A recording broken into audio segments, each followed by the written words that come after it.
Morning, everybody. John and Lance, along with Dell, here with you on this really good Friday. Seriously, good Friday. It is what it is. Happy Good Friday to all of you all you Christians out there. This is a very special day, very special weekend as we approach the Easter weekend here in America and around the world. And it is a special weekend for, holy crap, I don't know that we've had a busier day than this. I really don't. It's going to be difficult. Of course, the Astros, you can't watch them because they're going to be on Apple TV, so you won't be able to see that. You don't have Apple TV? I do, but Okay. I won't be home. I have Apple TV, and I can watch it. Yeah, well, you got that while you got the Cougs on, Yeah. while you've that's got the problem. Rockets on. Astros are not getting much of a peak. I mean, between those two. That's what I I'm got saying. You This can't- is first of all- playoffs for the Cougs. It's basically playoff for the Rockets. Of all the games, and they're playing the New York Yankees, and yet that is the least important game Well, of the it depends three. on where you like. You may not care about Cougar basketball. For you, that'd be, and you may not. If you're an Who Astros fan, doesn't you don't care about Cougar? Oh, bas- there's lots of people. That's silly. That's the silliest. No, there's lots of people who don't care No, about the no, no, Cougs. no.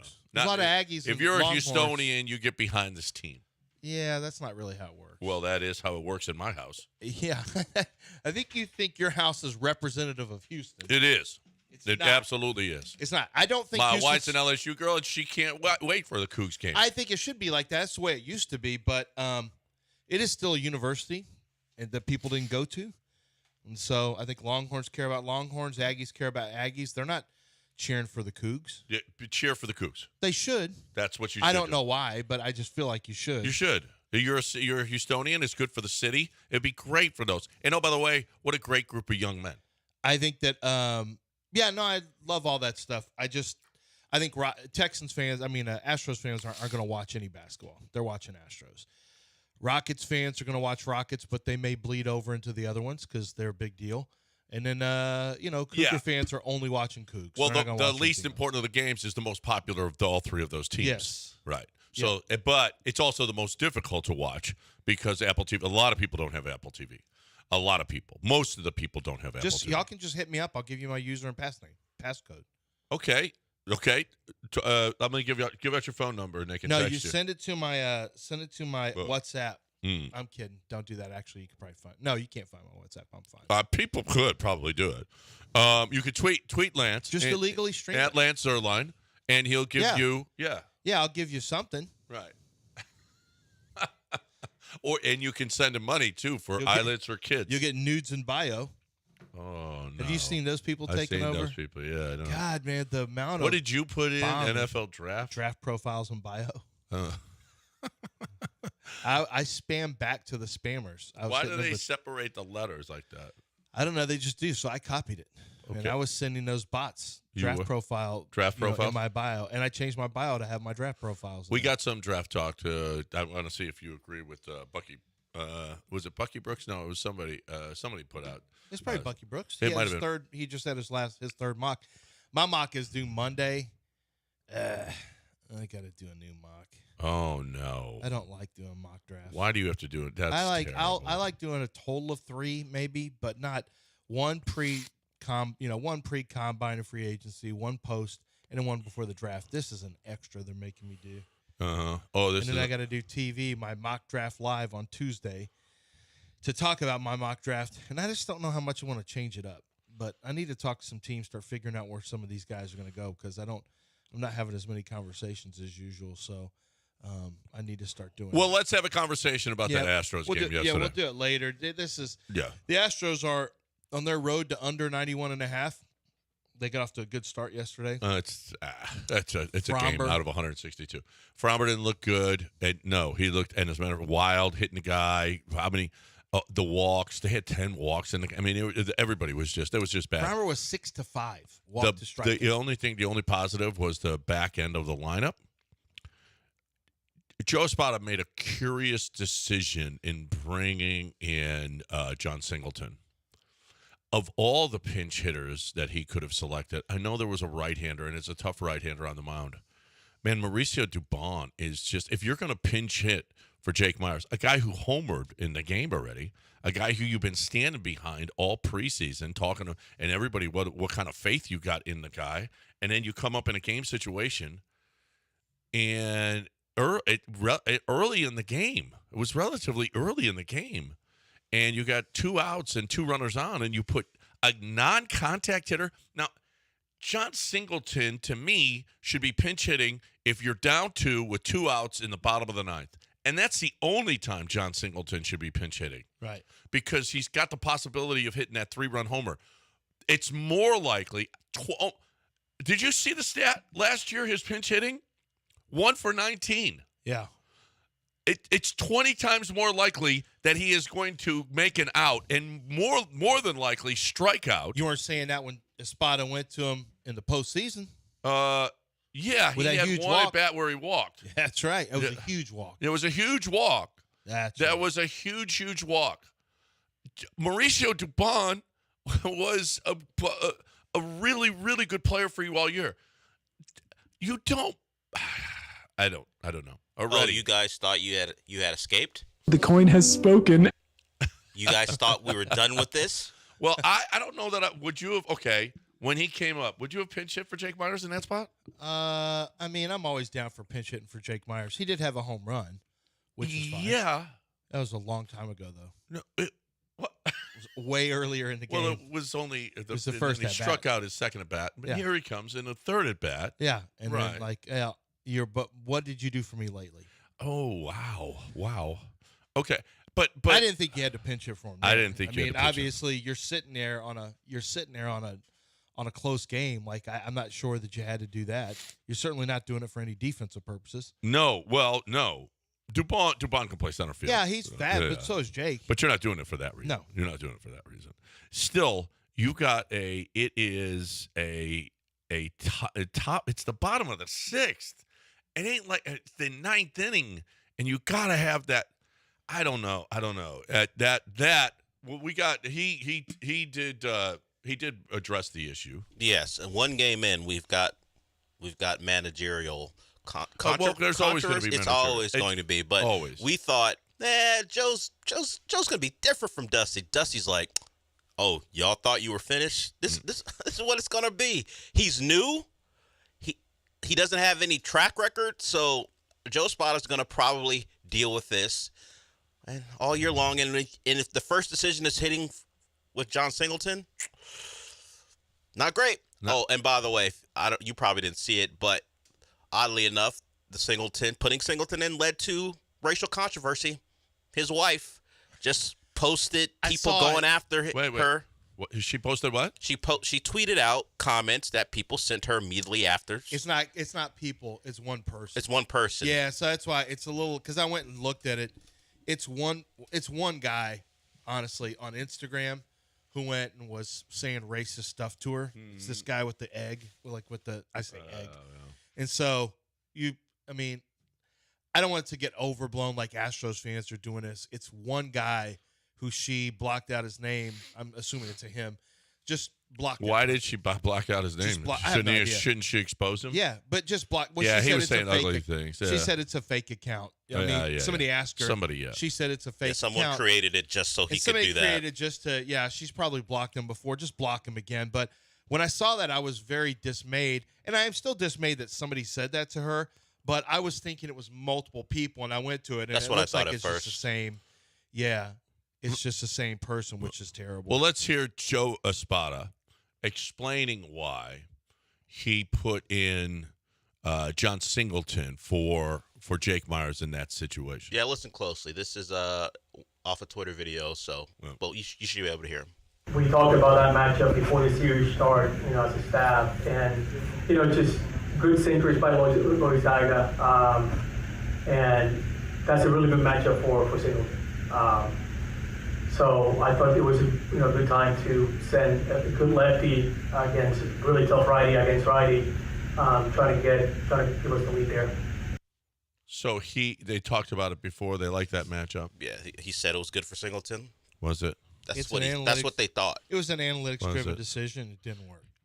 He ripped one at about 12 miles an hour back to the mound. Well, on paper, John. On paper, it's a nice matchup.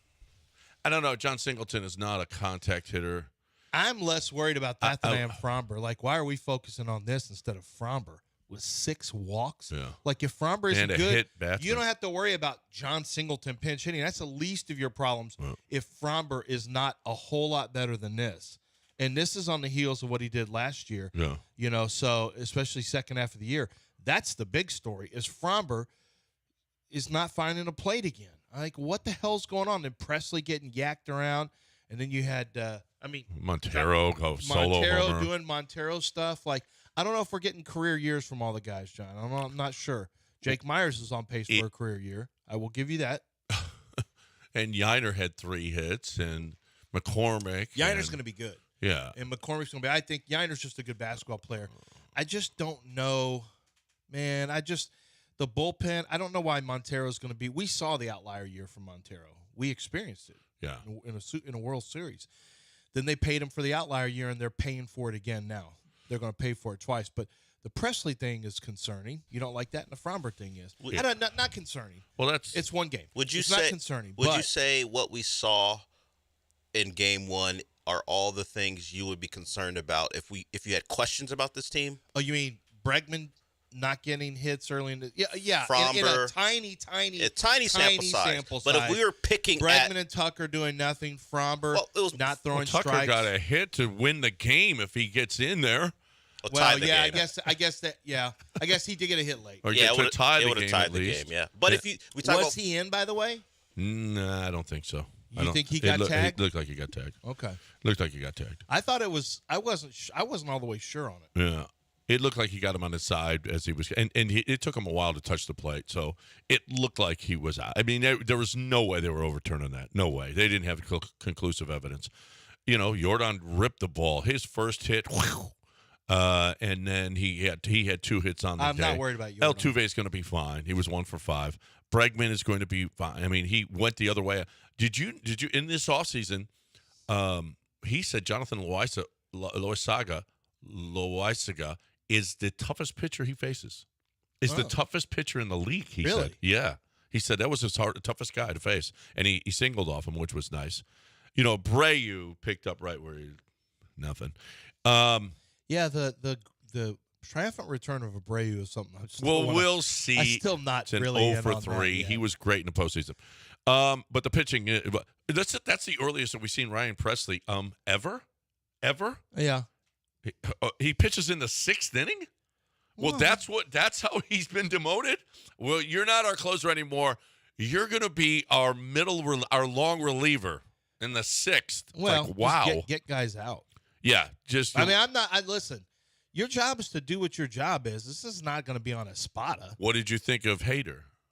Well, I mean, that looked good. Oh, that looked great. Yeah, that looked good. Yeah. Obviously, 3 strikeouts in an inning is pretty good. I mean, the last one was a little controversial.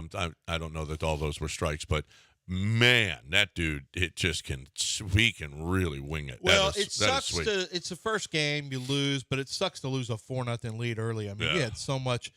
The energy was there. It's like you had it all going for you. Yep. At 4-0, you have the back end doing their work. You think, man, if the front end of the lineup starts getting some runs, it's going to turn into a 7-2 before you know it. And then Fromber, and then the bats went silent, and then Fromber, man, just completely 6 walks and a hit batter. Yeah. Wow, he was all over and he got bailed by the double plays, and it's like, oh my goodness, the luck is with Fromber today, and then that 4th inning, holy crap! Well, that's why you can't just say, oh, guys, get out of jams all the time. Like that's not. Well, it helps that favorable. He's a sinker ball pitcher and gets double play balls. Yeah, he does. But when he doesn't, it's big runs. It's big innings.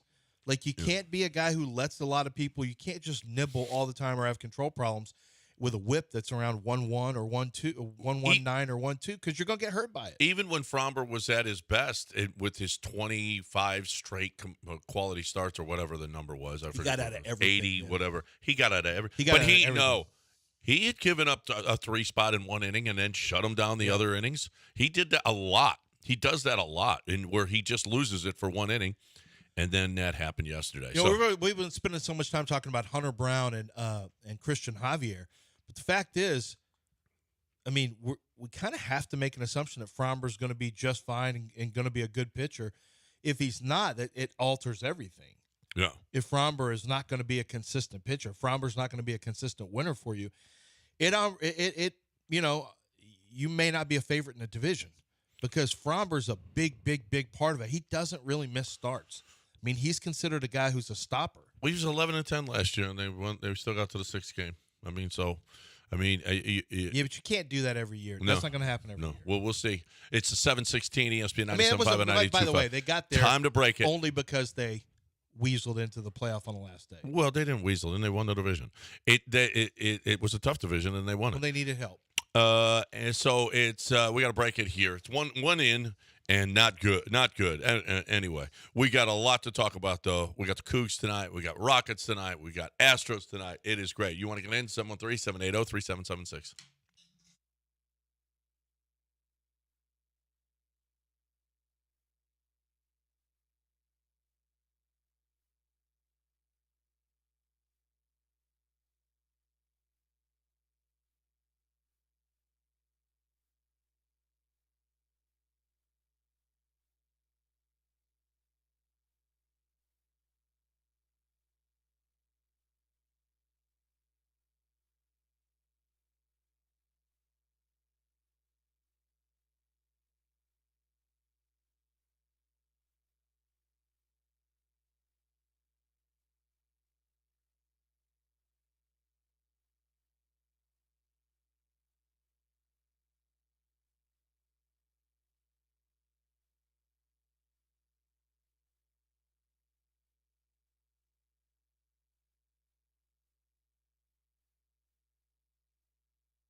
You're listening to Houston's longest-running sports radio morning show. From the Veritex Community Bank Studios, here's John and Lance. All right, welcome back here on ESPN 97.5 and 92.5. How about them games last night now? UConn is just rolling people. UConn is just rolling people and destroying lives. They were, you guys, the NCAA tournament, they're trying to get us. Have they won a game by less than 30? It's ridiculous. 27. What they win by 30 last night. I mean, it's ridiculous. Like, "Ooh, you guys are trying to get us. Well, it's You're putting working. everybody really hard against us." San Diego State, they rolled them. It's working. What's not working? It's that bunch of whiny bias. It's And working. Dan They Hurley, clearly are. be man got up. him- he's got Ooh, him it's pissed too off. hard for us. Man Come up. on now. Jordan did that too. Stop. No, He Jordan just never didn't did tell that. you. Jordan, Yes, he did. You Jordan heard just the said, "Oh, stories. you said that about me. Watch this." And everyone said, I didn't say anything about Yeah, well, you. that's all right. I make it up. That's all right.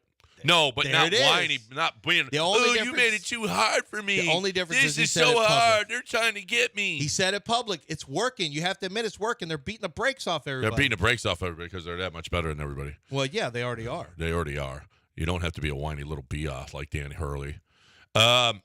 Alabama over North Carolina, 89-87. Tell you what, man, I give Alabama a lot of credit. You lost what you lost last year, and they haven't even – I mean, they did skip a beat. I mean, they're not the same team, but they played well towards the end of the year, and then right now they're playing – like they're rolling under the radar still. No one cares. Alabama's not been a discussion point this year in basketball. I keep an eye on them. That is a dangerous What do we team. think about that wispy mustache, though? Don't like it, but that's popping up all over the place. I'm just having to deal. My son Drake has a big old mustache, and I'm just having to deal with the. Yeah, he shaved his head. He's got a mustache. He looks like he's a bartender somewhere. In 1920. Yeah, that's what he looks like. But then he's got the pads. Like he's in phenomenal shape right now. He's 175, just rocked up. He's getting ready for a fight coming up, and he's training people. Like if you saw him, he does look like he. You know what he looks like? Peaky Blinders, the brother, the crazy brother. Yeah, the cocaine. Is he? Yeah. No, Drake's not doing that, but he looks like that brother who was always John, I think his name was, who was always out of. You didn't know what you're going to get. It wasn't John. Was it Alf? What was the other? Alfred? No, not Alfred. What was the crazy brother's name? Not John. John was the younger one that was Molly. John got killed. Yeah. John was Aunt Molly's Arthur. cousin. His name is Arthur. Arthur. That's what he looks like. Only when Arthur, not when Arthur got super skinny. When Arthur didn't Arthur shave his head at one point or no? They all had the you couldn't hair see it. way back, the sides back. Yeah, it was always shaved on the sides, but. But Grant Nelson, holy crap, did he play his ass off last night? That's the wispy mustache guy. He's big and he was dominant. But very disappointing for North Carolina. Baycott. I mean, it was just that team. Of course, was it not? I mean, Seth Greenberg, take that. You've been saying the Cougs were going to be the first eliminated time and time again. I know. He didn't even down. think the Cougs would get to the Sweet 16. He's tripled down. Yeah. Now they need to win today so you can really be a take that. Right. I mean, because going to Sweet 16 if you're one seed is not that big a deal. No. And then Arizona, Clemson taking it to Arizona. Dude, I'm telling you, Clemson. What's the guy's name? Hunter came from. No. Terrence Shannon came from Texas Tech. Hunter, how about Hunter? He and his brother, his mom's in the stands. And the young Hunter got the big basket at the end to clinch it. I was at church, so I didn't get to see it. You didn't see that. You were in your car, but that's okay. Yeah, I was kind of at church. Yeah, you kind of went to church, but not really. But man, that Chase Hunter is a pretty good player. Pretty good player. He that team is scary. It's big. Who's the mustache guy that they have on their team with the chubby face? And you think Clemson's team? Yeah, and you think, what? This guy's not going to be able to play. And that as soon as you see him starting, it should be a surefire sign. If he Shefflin. Yeah. If he doesn't, Ian Shefflin. If they don't look like they should be on the court, and yet they're starting for a tournament team, they're the dangerous ones. Same thing with mustache glasses guy at Indiana State. Granted, they didn't make tournament, but they should have. As soon as you see a guy who you say, hey, he doesn't look like he should be playing basketball, and they're on the court, they're exactly the ones you got to watch out for. He's got giddy hair. Josh Giddey hair. He does. But he's a good player. That's the same size, too. That's a scary team. So, yeah, I mean, it's Clemson and Alabama. Yeah, Illinois so Illinois gets UConn, and Clemson or Alabama is going to make the Final Four. One of them's going to make the Final Four. So far, it's gone according to about as according to Hoyle as it possibly could, right up until last night. We started to get some, But those teams are good teams. Like UConn last year came for the 4th seed, right? Yeah, but they didn't they didn't win a game by less than double digits In the tournament? Yeah, so what they did through 6 games last year is continuing this year, where they were just completely dominant, even in the Final Four. Yeah, I think they were 4, and I'm sure Hurley used that as motivation because he uses everything. Yeah, whatever. Stop whining. But they got Illinois now, and Terrence Shannon. Was Terrence Shannon this good at Texas Tech? Holy crap. He is a scorer. That dude can just flat out play. And he's playing through some stuff. I mean, you can look it up. He was accused of something. He's denied it, and that's still ongoing. Oh, that's right. That's still going on? Yeah, Illinois didn't suspend him, but there was a chant at a game, I think during the Big Ten tournament, where an opposing fan base made comment, and then like either the school or the Big Ten had to apologize because they were alluding to that particular case. So it's something that's followed him throughout the year, but he's played really well. Yeah, he's got an alleged sexual battery charge. Yeah. Was not alleged. He was charged for an alleged incident. Yeah, he was charged for an alleged incident, right? Well, that's what the headline, his alleged sexual battery charge. His alleged sexual battery, he's got a charge against him.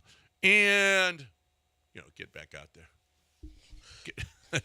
I don't know Illinois' policy, but I guess until legal proceedings, usually it's not that way. They say, hey, we'll sit you down until the legal proceedings He was are figured out for a while. But yeah, they brought him back and said, hey, until that, you can play. Well, we got to win some basketball. We got a good team. We got a good team. Yeah. We got a chance to go to the Final Four. Okay. It happened during a football game, first football game I think of the year. Illinois was taking on. He was visiting for Illinois' football game against Kansas. It happened at Lawrence, Kansas, in a bar. Touched her girl on the butt and reached under her skirt and grabbed her allegedly. But the accuser identified him from Illinois' team roster, and she consented to a sexual assault exam at a local hospital the day after the alleged event took place. That's interesting. Yeah. I don't know legalese as far as battery and what's termed sexual assault, but it got more than just grabbing of the butt. I'm not going to get graphic about it. I'm trying to figure out how we got from rape to. Yeah, well. But yeah. Let's just say it went beyond that in that particular bar, and that's why. Okay, yeah. Yeah. Keep your hands to yourself, youngsters out there. Yep. Keep your hands to yourself. Hey, get your bet in, though. Get your bet on with mybookie.ag right now. Not the kids, per se, but the adults in the car. Yes. If you're of legal age, you can go to MyBookie. Yeah, you can't go if you're a kid. You can't sign up if you're a kid. That's not what we should be doing. What we should be doing is we should be getting to mybookie.ag, promo code bet975, and putting in our initial deposit and getting 50% on top of that to play. So you put in $200. Your initial deposit is $200. You got $300 to play with. And you got to make bets to in order to get that in there and to get that bonus. But you can't just go, ooh, I'm going to make it. Well, actually, I don't know if it's still going on, but they did have a thing. You put in whatever you put in, make one bet, and then you can pull it out. I don't know if that's still going on, but I do know that you do get 50% on top, and you can get your money out of there. If you win and you want to get your money, it's not a big rigmarole. It's actually you're able to get your money and they'll send it to you. So here's the deal: if you're looking for a great way to play, win and get paid, mybookie.ag, promo code bet975. Get that bonus. You get all the games that you want to play. It's an unbelievable time right now with baseball, basketball, hockey, football. Not football, but yeah, you got XFL or UFL rather. That's coming up as well. Whatever you want to bet on, anytime, anywhere. Mybookie.ag, promo code bet975.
You're listening to Houston's longest-running sports radio morning show. From the Veritex Community Bank Studios, here's John and Lance.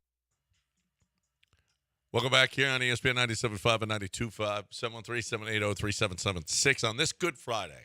I know there's a lot of people. Nobody was on the road. There's nobody in the parking lot. Yeah. It's Good Friday. I think a lot of people get off. Yeah. Yeah. I know the golf courses are. I think this was, I know I talked to Elmer before about this. I think the busiest days of the year are the day after Thanksgiving and today. Oh, okay. Yeah. Good Friday and the day after Thanksgiving.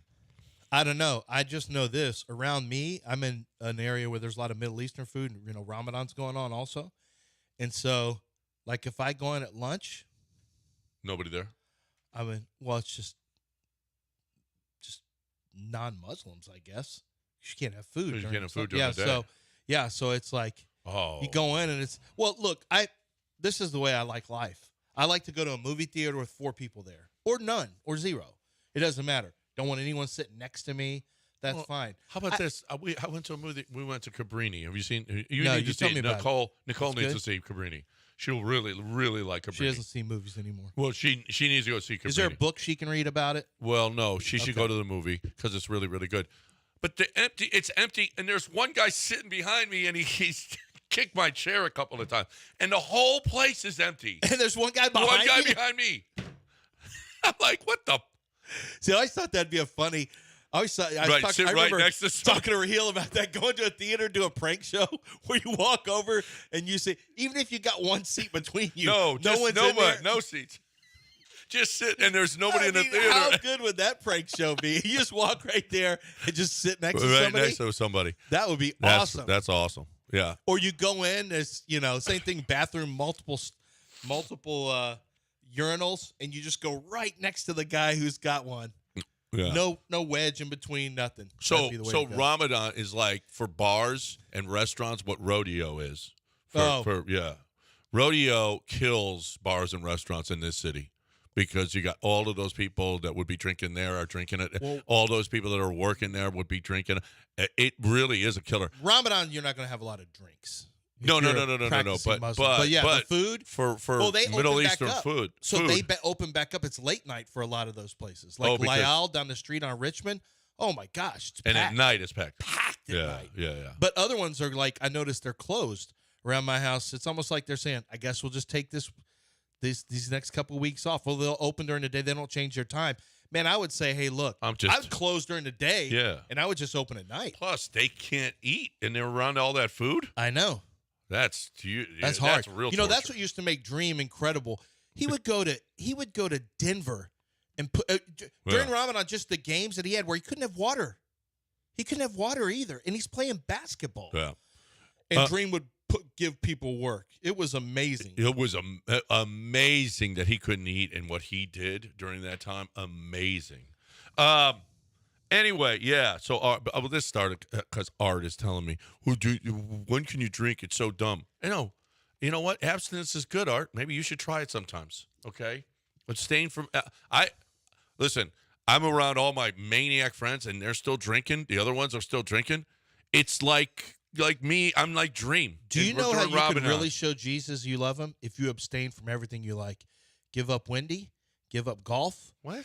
Yeah, give up Wendy, give up golf, give up alcohol. Could you do that to really love Jesus? I'm not giving up Wendy. I don't have to give up Wendy for... Well, in a marital sense. No, I'm not. You still get to see her and watch movies with her. I love God, but nope.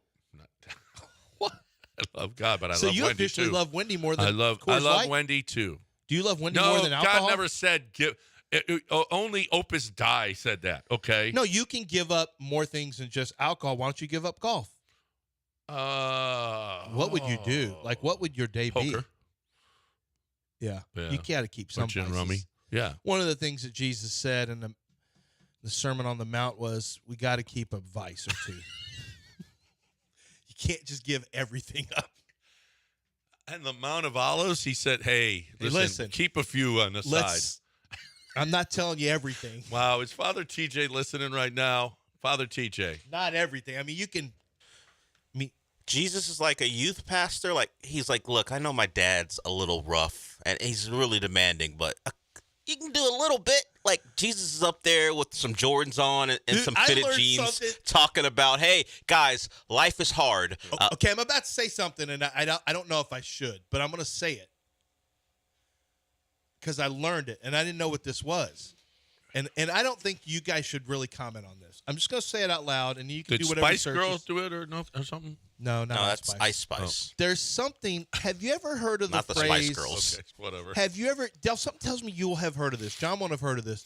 Although I found it on Twitter and some of those videos that pop up that may have been on one of those sites that you told me about. You know, one of those crazy. Yeah. Have you ever heard of? Oh God, should I do it?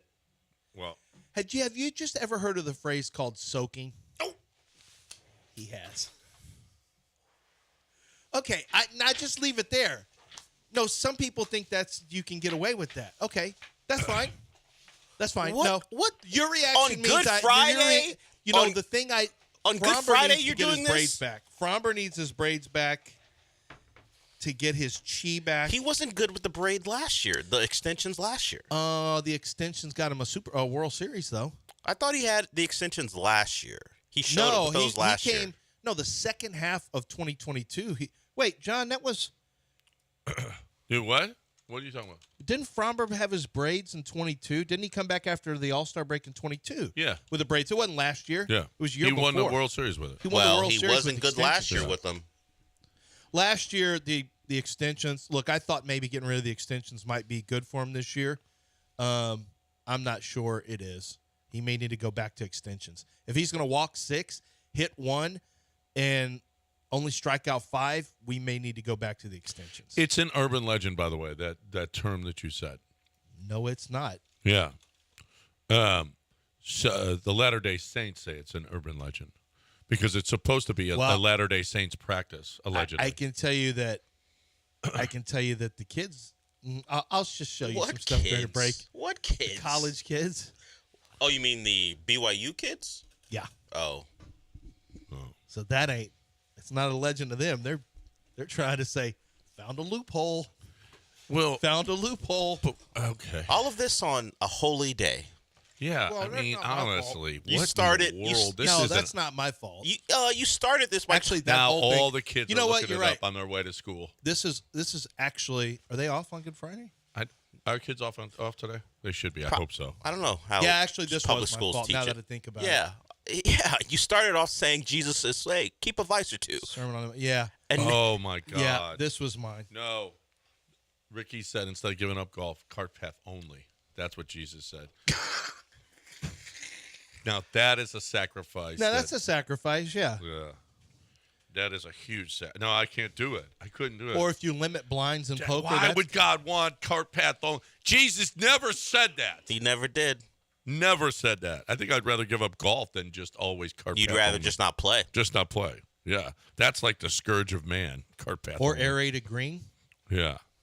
Or What about that? aerated greens are, you Oh, they suck. still hit it. Yeah, it sucks. There's no question, but you got to put up with it. It's part of the deal because you got to play. You What are you going to do? Not play? You remember when this show started and you're talking about how big of a weekend it is in sports in this town? And Yeah. it's And now we're doing. Oh, by the way, doing this.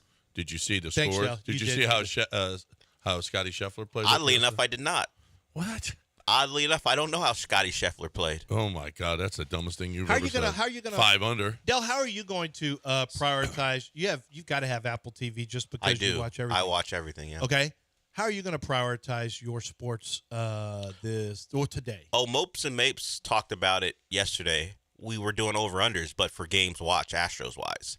And I got to tell you, Fridays, probably not going to be watching a lot of Astros baseball on Fridays.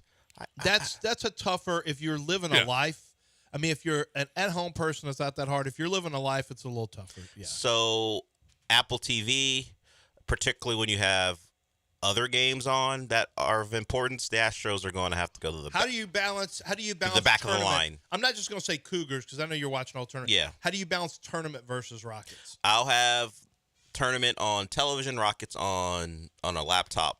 Is Miami playing too? Not the Canes. What do you mean? No. The Heat? The Heat. Yeah, they're playing a game, but the Rockets come first. I can keep Oh, track. really? Of it. Yeah, Oh, I got wow. a job to do. That's true. He has a show. Yeah, you got a show. You got your own show now. Yeah, I mean, Now you have to be actually work. Oh, you mean by watching TV? Yeah. That's work you're talking about? No, So no, does no, no, TV is no. TV You didn't have. There are a lot of games, but I sacrifice it. I do. I watch Is all of the TV your games that I priority? have to. What do you does mean? the TV get your? Is that if it's on the TV? Does that mean that's number one? Well, No, sometimes you have to. it you depends. have to watch Well, it. I don't have a service that provides Rockets games for TV, so I have to find other ways to watch. Right, he cheats. on my laptop. Oh, I Yeah, got yeah, something. he Do you have steals a it. Fire Stick? I do. He steals. Steals. Get with me during the break. That's an aggressive term. Get with me during the break. No, you steal television. I finesse television. You no. no. You steal. I You're a finesse. thief. No, That's okay. No. You're I finesse. Bilbo Baggins. So- You're a thief. Okay. Bilbo was one of the greatest hobbits of all time. Thank you. Yeah, you're a thief. A burglar. Yeah, but he did it for the sake of the realm. That's Yeah, the no, he most- did it for the that was dwarves. that was the nerdiest thing. Bilbo Baggins was one of the great hobbits of all I'm time. leaning It's into the nerdiest ship that you've I ever know. said. I'm leaning into his nonsense.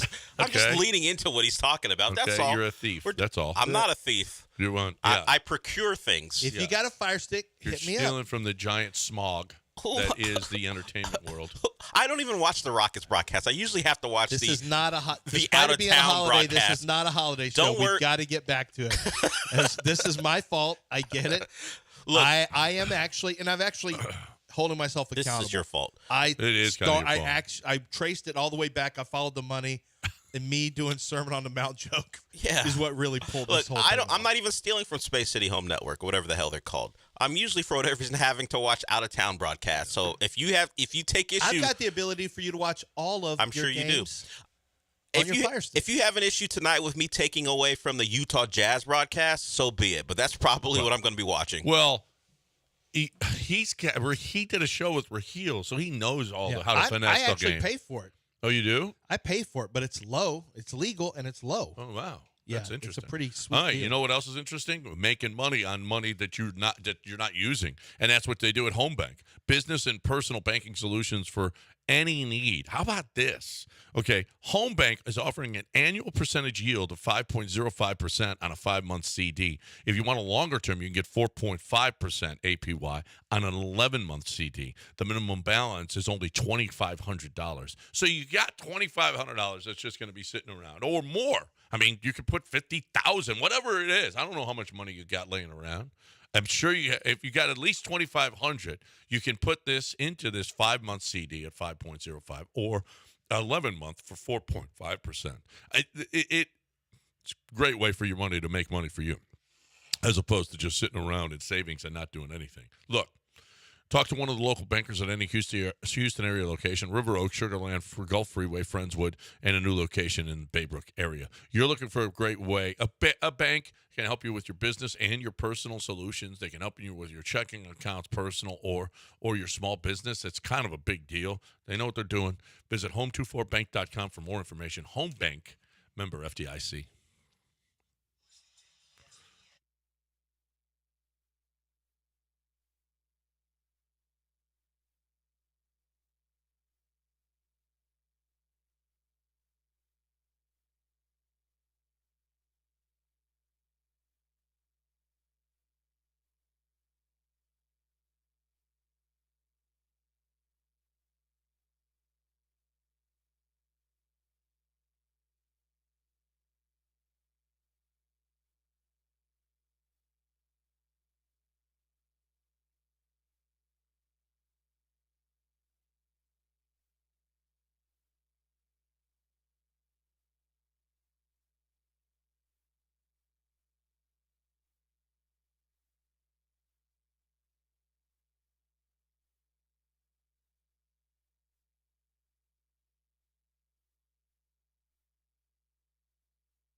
Hey, listen, John Daspit, the personal injury lawyer of the people, is here for you. And I know Bun B speaks for him. Bun does the TV commercials. You've probably seen him on there. He's doing radio commercials on some different stations as well. There's a lot of personal injury lawyers. Holy crap! What you see all the billboards that are out there. If you listen to radio, a lot of other stations, you'll hear a lot of different commercials. I'm just telling you right now, the biggest and best one is John Daspit. John Daspit Law Firm has won more money in trials for people and in settlements than anyone else. He's got the most lawyers in his firm across the state of Texas, over 60, coming up on 70 lawyers in 10 different offices. And the reason he does that is because he wants your personal injury situation to get the attention it deserves, not to hurry up and get a settlement done, sign a check, and then you give a commission to the PI lawyer who didn't do anything. That's not the case. John Daspit's fighting for you. He's going through everything, every bill that you have, every future bill you're going to have for physical therapy, anything having to do with surgery, it all needs to be accounted for, and including your your pain and suffering. John Daspit will fight for you, and he fights hard, and he wins. John Daspit and the Daspit Law Firm. Check him out online at daspitlaw.com or call 713. Call now.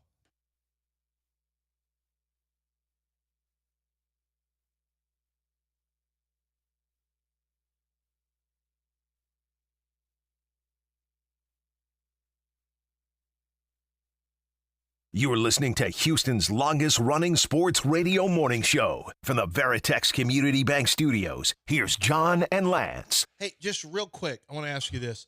I saw they're talking on ESPN about Packers are planning to sign Jordan Love to an extension, and that's, you would expect that.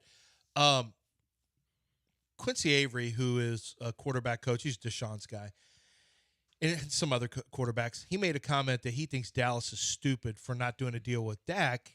And I thought, he may just because Quincy wants everyone to get the bag and all this stuff. And a lot of people don't think about, okay, what's best for the player, what's best for the team, how should you look at, what's going to be the right amount. But he does. But I was thinking about what he's saying, and it really is true. Any quarterback that you don't, while it sucks, you better be prepared to draft a quarterback, because if you don't give Dak his money and you wait, and then you say, I guess we'll give him his money, every year that passes goes up another $4 to $5 million a year. Did you see them taking Penix? So the belief in league circles now is Penix is going to be the fifth quarterback, and he's going in the first. And not just because did you see his testing? He ran in a 4.5 in the 4.5s in his 40. No quarterback ran a 40 this year. He ran in a 4.5s.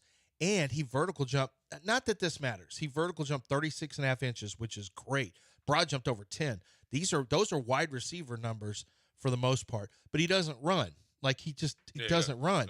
Yeah. But Michael Penix is a hot name in the draft, and they think he's going in the first round. Can he be trusted because of the injuries? I don't know. I mean, And he had 4 straight years, but 2 straight years he hasn't with Washington. But remember how he got beat to hell against Michigan? And he was limping around, could barely finish the game against Michigan. Yeah. I don't know. When he's on, he is. I think Dallas is a really interesting name with Penix. I never thought about that. Because they got to do something. This is Dak's last year. Dak's going to be going into free agency. They got to do something.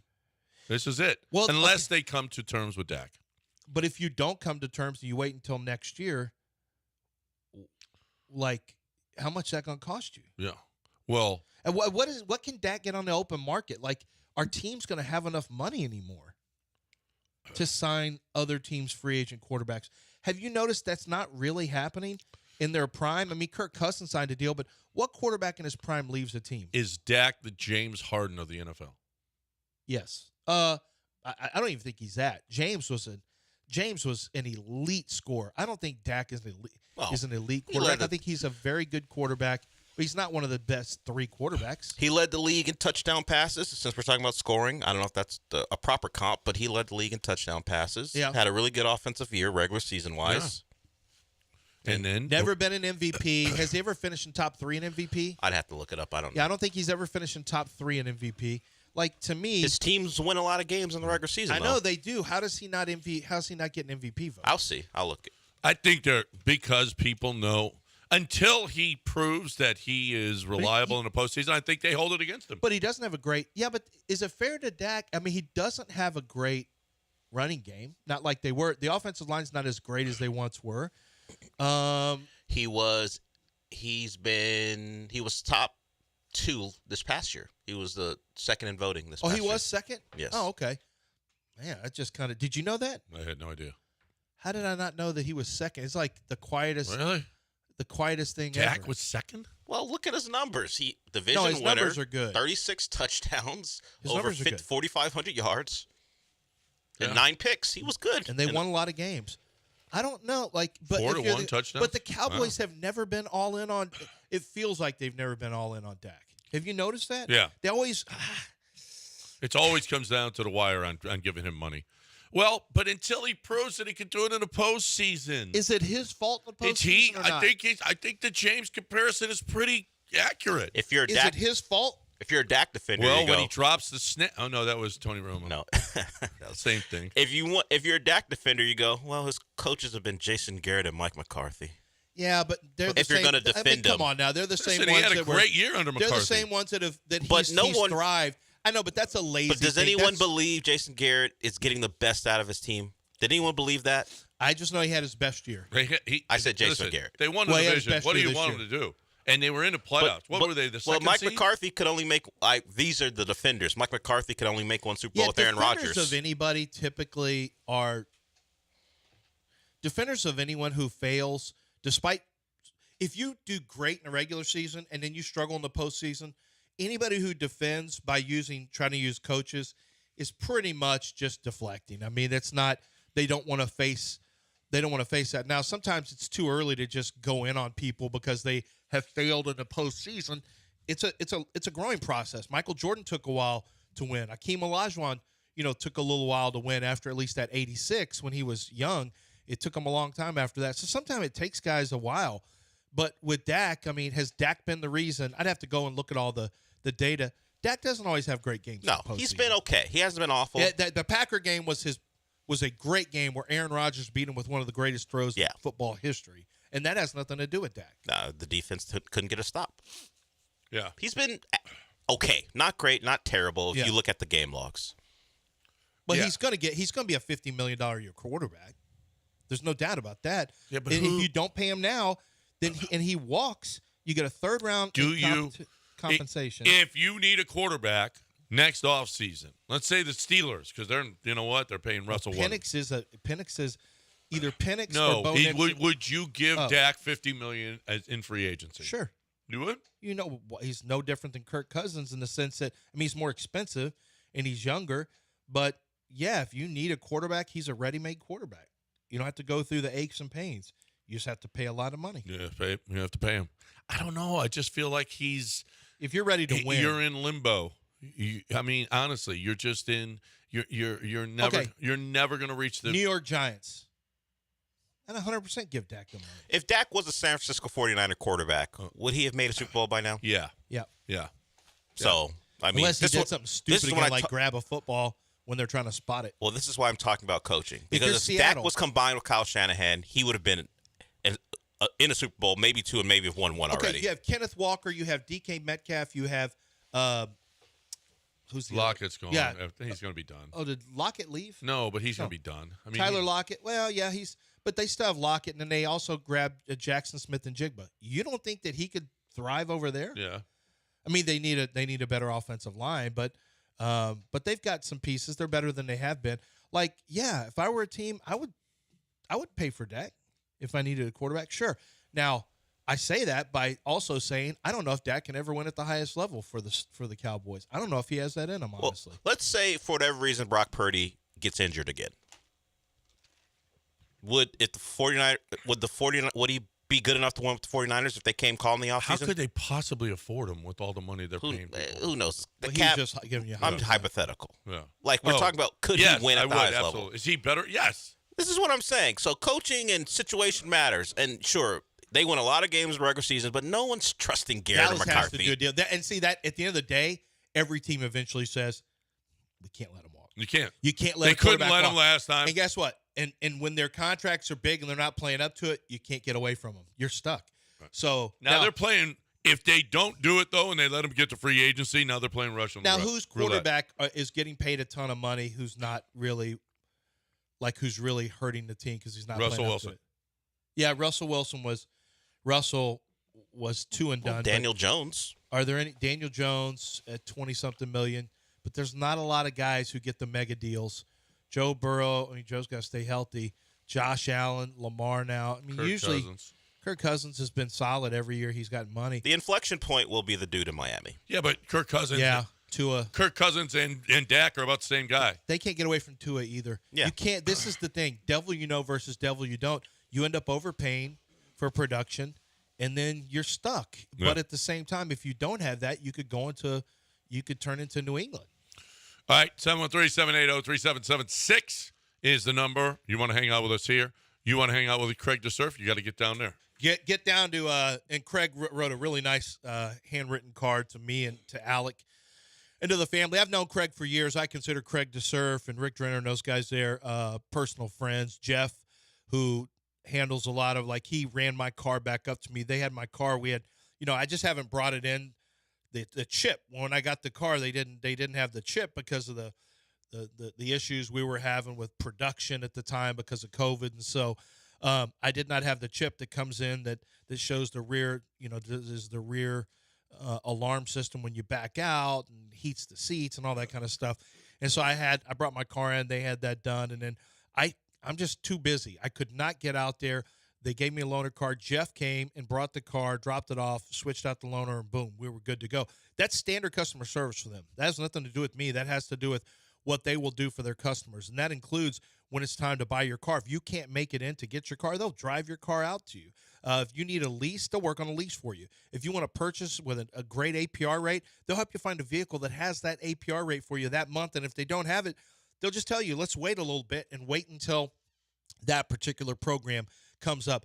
I want to say this. Look, you can get Buick GMCs or Chevys at a ton of different locations. But what you can't get are the best prices, the best selection, and people that care about you this much, where you are family, and they want to treat you like family so that you get your next car there. You tell other people about it, because a car buying experience should be a fun time, not a stressful one. It's Gulf Coast Chevy Buick GMC. Yes, they're in Angleton, but you can start the car buying experience and even finish it if you want online at lancezcars.com.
8:03 here on the show, and it's Good Friday. That? Although it wasn't good for the Astros yesterday on Thursday, a good start. Nice to see Jake Myers hit a home run. Everyone tweets immediately about my dad, and then my dad did call later in the. I missed his call, but he called later in the evening. Hey, I'm Lancey, sure he was calling about the Jake bullpen, Myers homered. on this. I guarantee he was going to say he's on pace to hit 162 home runs. He was going to drop that on me. Did he? No, I didn't get to talk to him. He called. I missed a call. Well, he's but only on pace to get 2 at-bats a game. yeah, he got pinch hit for. Had a home run and a sixth strikeout. inning. I didn't get it. John Singleton got pinch hit. Well, we're going to see a little different. Like, at the time, Joe Espada was handling the managerial stuff, and we found out behind the scenes. A lot of people just assumed Dusty, who'd been ejected, made the call. But I found out, no, that was Espada's call to pinch hit. And at the time, even then, I thought, why in the world are you going Singleton right here? And then Singleton got a walk, and then who was the other pinch hitter after him who came in and got the base knock? But it was, at the time, I was thinking, why is – and then Singleton had a great at-bat and got a walk. But even at that time, I was thinking, what in the world are you going John Singleton here for? Well, Singleton got the walk, and then Altuve hit the homer, right? Right after. Was it right after that? Well, I think so. Okay. Well, we can look that's easy. But no, because Machete, it was Singleton pinch hit for whoever was – he pinch hit for actually – for Pena. for Jeremy Pena. Yeah. And then Machete, they pinch hit for him, someone else. I don't know if it was Aledmus or who it was, but I do know that I was very surprised that Singleton got in there. So obviously he has some belief in Singleton. He yeah, I know, and he's really, I don't know what it really is. needs to get rid of that. So we'll find out. Diaz Singleton walked, Diaz the second, and then Altuve homered. Yeah, Diaz walked, Singleton did. he hit for Maldonado. He didn't hit for Pena. Diaz hit for Pena. Diaz singled to left, then Singleton hit for Maldonado. He walked, and then Altuve homered. Okay. Yeah. But there was somebody else that we thought was going to pinch hit, I remember. And I don't remember who it was. I don't know. Anybody All I other know than is Singleton. that he needs to start. I mean, he needs to have a lot less confidence in John Singleton, like the rest of us, and he needs a contact hitter up there. If he needs a 3-run homer, okay. See, in that instance, he needed a home run. Yeah. That was a game that you needed a home run down 4-2. That was a good spot for John Singleton. Last night in a 1-run game with 2 on, with 2 outs, is not a good spot for him. I will give you – here's a bold take that has nothing to do with that, but it does have to do with back in the lineup. I think Yainer Diaz is going to be an all-star. He could well be. I mean, he's got the ability to throw people out defensively. The calling the game stuff is calling the games. And I'm surprised. I haven't seen anyone talk about, Yainer Diaz and Fromber struggling. I haven't seen anything, but I guarantee if pitchers struggle, and especially if Fromber struggles, at some point, and I don't know, maybe how are there's you validity going to blame to it. him for being as wild as he was? You can't. You can't. And that's the thing. Being wild is one thing. But I will guarantee you it's going to pop up. Yeah. If the starters don't pitch as well with Yainer Diaz, it's going to pop up. Except they where pitched they're gonna better to say, him last year than Maldonado. But he wasn't full-time. There were certain guys who, like JV, never pitches to Yeah. Yainer. Right. And Fromber didn't either, did he? No, Fromber didn't either. But and here's the deal. And he had a better catcher ERA than Maldonado did. Of course, Maldonado had to catch they both had to catch Montero, which is awful. Well, everybody collectively believes that Machete's better than calling a game and handling pitchers than Yainer Diaz. But I do think Yainer Diaz offensively is going to be good enough that he is. What about that all he's the an pass all-star balls candidate. by Maldonado? Yeah, it was. And not throwing runners out. No. This needed to happen. Yeah. Obviously, this needed to happen. But I guarantee you, if Fromber keeps struggling, at some point it's going to turn to, what about Diaz? Is he not comfortable throwing to Diaz? Is Diaz not? You're going to hear it. Yeah. Now, I didn't see Absolutely. it yesterday. But you know what? Get over it. Dude had 3 hits yesterday. Get over it. Yeah. You know what? Throw to him. Or if you don't like it, Throw have strikes. a spotter call the pitches. Whatever the case may be, because you got your earpiece in. You don't have to have Yainer calling the pitches. I'd like to have JV calling the pitches. Did you guys see the somebody put out knowing that we don't have to have Maldonado behind the plate and they had the dog dry humping along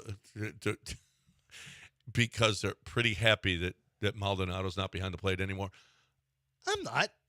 I'm happy for Yainer Diaz there. I'm not happy.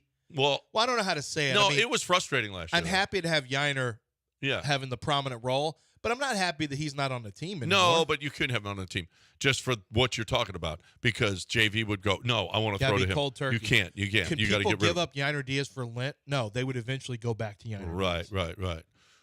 Yeah, JV might pick Yainer over cart path only. I don't know. See, he's a golfer. I don't think he likes cart path only either. He might pick Yainer over that, but probably that's the only way he would pick Yainer over Maldonado. So you can't pick. Is this going to start starting already with Joe Espada? Don't pinch hit Singleton. No. It's just a game. But let him learn. What is the confidence that they haven't? I don't get it. Well, I don't know. Dude was 1 for 19. It's just one game. He was 1 for 19. It's just a pinch hit. It's no big deal. It's just a pinch hit. I don't know. I think you're making too big a deal about one pinch hit. Well, with one thing Espada. about it though is, and there's something to this. You had all this. You telling everybody that Jake Myers is good. Jake Myers, he's going to play center field. We've got confidence in him. He homers in his first at bat, and then in the 6th inning, you pull him. All I know is that Espada has to watch his team play the same way Ime got to do it, the same way D'Amico. Let's let Espada get his feet under him. It's one game out of 162. Yeah. He's never been a major league manager. Well, so far, let's see how he does. I mean, he'll figure some things out. He's got to make the calls. A whole lot different when you're sitting on the bench as a bench coach than being the guy pulling the trigger. It's also a manager though could give big confidence to a guy like Jake Myers and throw him up in that situation. And Dusty even did that. It's a lot. just a game though. Dusty did that a lot. And too. Jake is not a rookie. Jake's been around. Yeah. I mean, if he's that fragile, then. And that's not it. You give him confidence, saying you give him some confidence, saying we trust you in this spot. Look, you don't. I mean, if you're going to pinch hit, you do it in the 8th or 9th. You don't. Yeah, not the 6th. 3rd AB. I wouldn't. And where he's homered already. That didn't make any sense. But I'm also not going to let's let Espada do his thing, and we'll see how he. We'll see him. He's got to also get a feel for his bullpen and how he wants to use guys in the bullpen. I thought going to Presley showed that he was trying to make sure there were no more runs scored. He was trying to make sure, okay, we don't, and it actually blew up in his face. Yeah. 713-780-3776.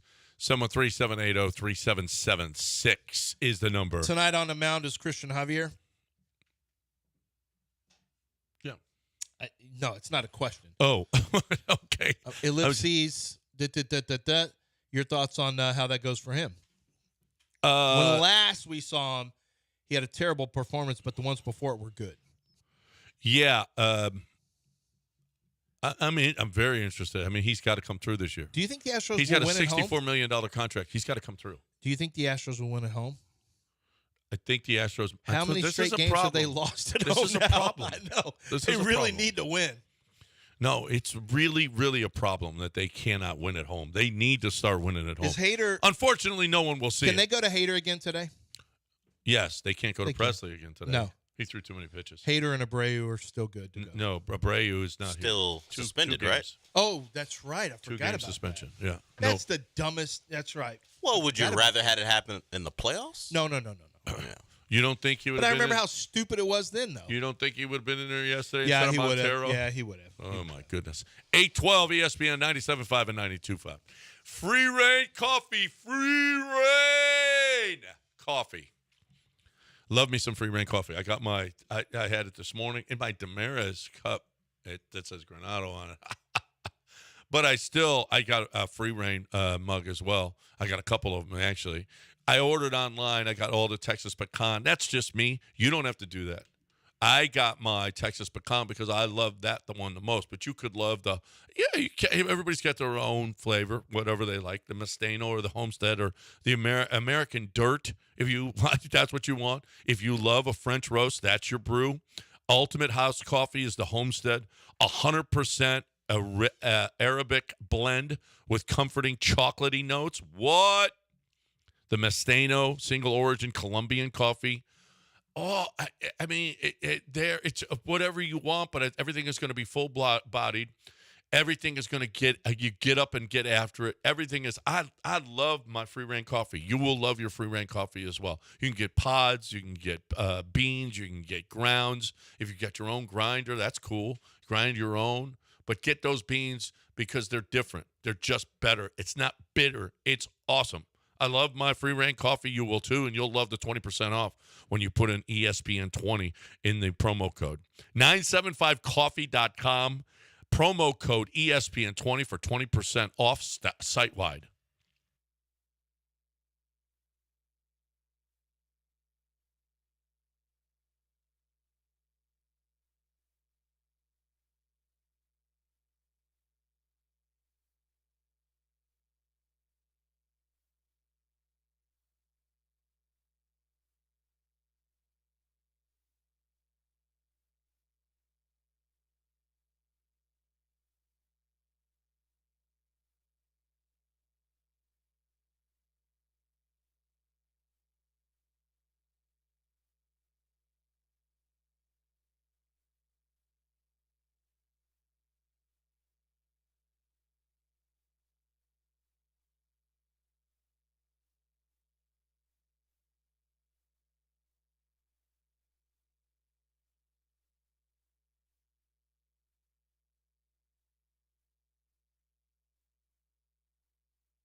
You're back in the Veritex Community Bank Studios with John and Lance. On ESPN 97.5 and 92.5.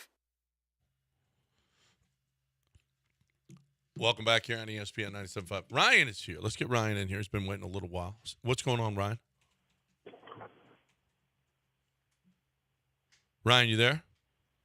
Yes, sir. What's going on, fellas? How you doing, man? Hey, you're doing pretty good, man. Good morning. So I learned something new this morning, and I was hearing y'all talk about Dak. Do you think Dak is equivalent to the term soaking? Just wondering. Oh, I mean, Well, you did. It wasn't the same segment, wasn't it, or no? I don't know. no, but he learned about that, so he doesn't. I learned about that too. Well, he doesn't go all the way to the Super Bowl or to even to the NFC Championship. We were comparing Dak to things. And Actually, that's not a bad. you compared him to James Harden. Someone said, no, Lamar Jackson's more like James Harden, 2 MVPs, not great in the playoffs. I understand that. Lamar's like soaking. No. Da- I mean, Lamar's like Dak James is like- Harden. Dak is now, like soaking. Dak is like soaking, I guess. Yeah, I guess. If you're a Cowboys fan and you I see don't- Dak Yeah, out and there, actually, uncomfortable for with Cowboys this. fans, you don't have to be comfortable with it if it's accurate. I don't know if we uncomfortable should with be this whole doing that conversation. comparison or making that comparison. I don't either. That's on Ryan. That's on you. That's on Ryan. No, you brought that term yeah, but to the show. I didn't compare anybody. I just asked if you saw it, and you immediately went. Ugh! No, you said, You made a noise like you've been punched. No, you said, what you said was, Dale, you probably heard this before. And you had. How did you heard of it? Because I'm a child of the internet. The problem for you is your lead up was like, well, I don't know if I should do this. Should I Okay, do yeah, this? I know. Should I do it? And then you You're should right. have I should realized. have just unleashed it. Yeah, and then I'm like, oh no, he's talking about this. And now we're getting tweets about BYU students wearing the shirt or talking about it. There's a tweet we got of a BYU student wearing a shirt that says, I soak. I know. I saw, that looked like it was BYU colors too. It was the if, BYU. if he wears that at school, are they going to suspend him? I don't know their rule. I don't. Well, he's not a black athlete, so probably not. No, probably not. No white kid's ever been suspended. Not at BYU. No. Oh, No.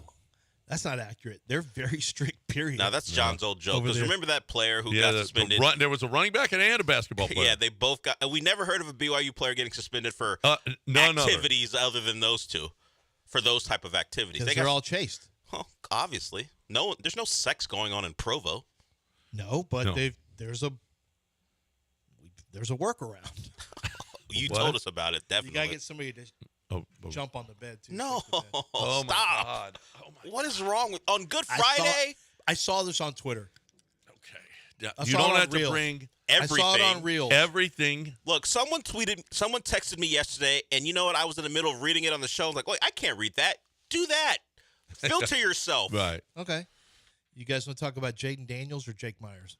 We can talk about okay. Jaden You You Daniels' see what elbow. I called him? All Jake right. Myers. Okay. See if you agree with Dan Graziano. Jaden Daniels will have the best career of any quarterback in this draft. Dan Graziano says no. You pick him right now. Who's going to have the best career? Honestly, I feel like if I had to put money on it, it'd probably be Jaden or J.J. McCarthy. And I don't love McCarthy, but I'm starting to feel like he's safe. And I feel like Drake I'm going back to the tape. Drake and Caleb are messes on the tape.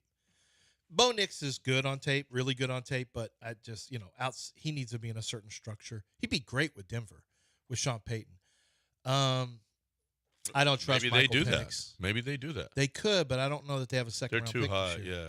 Yeah. Oh, they can't draft him in the first, but I think, I like Jaden Daniels a lot on tape.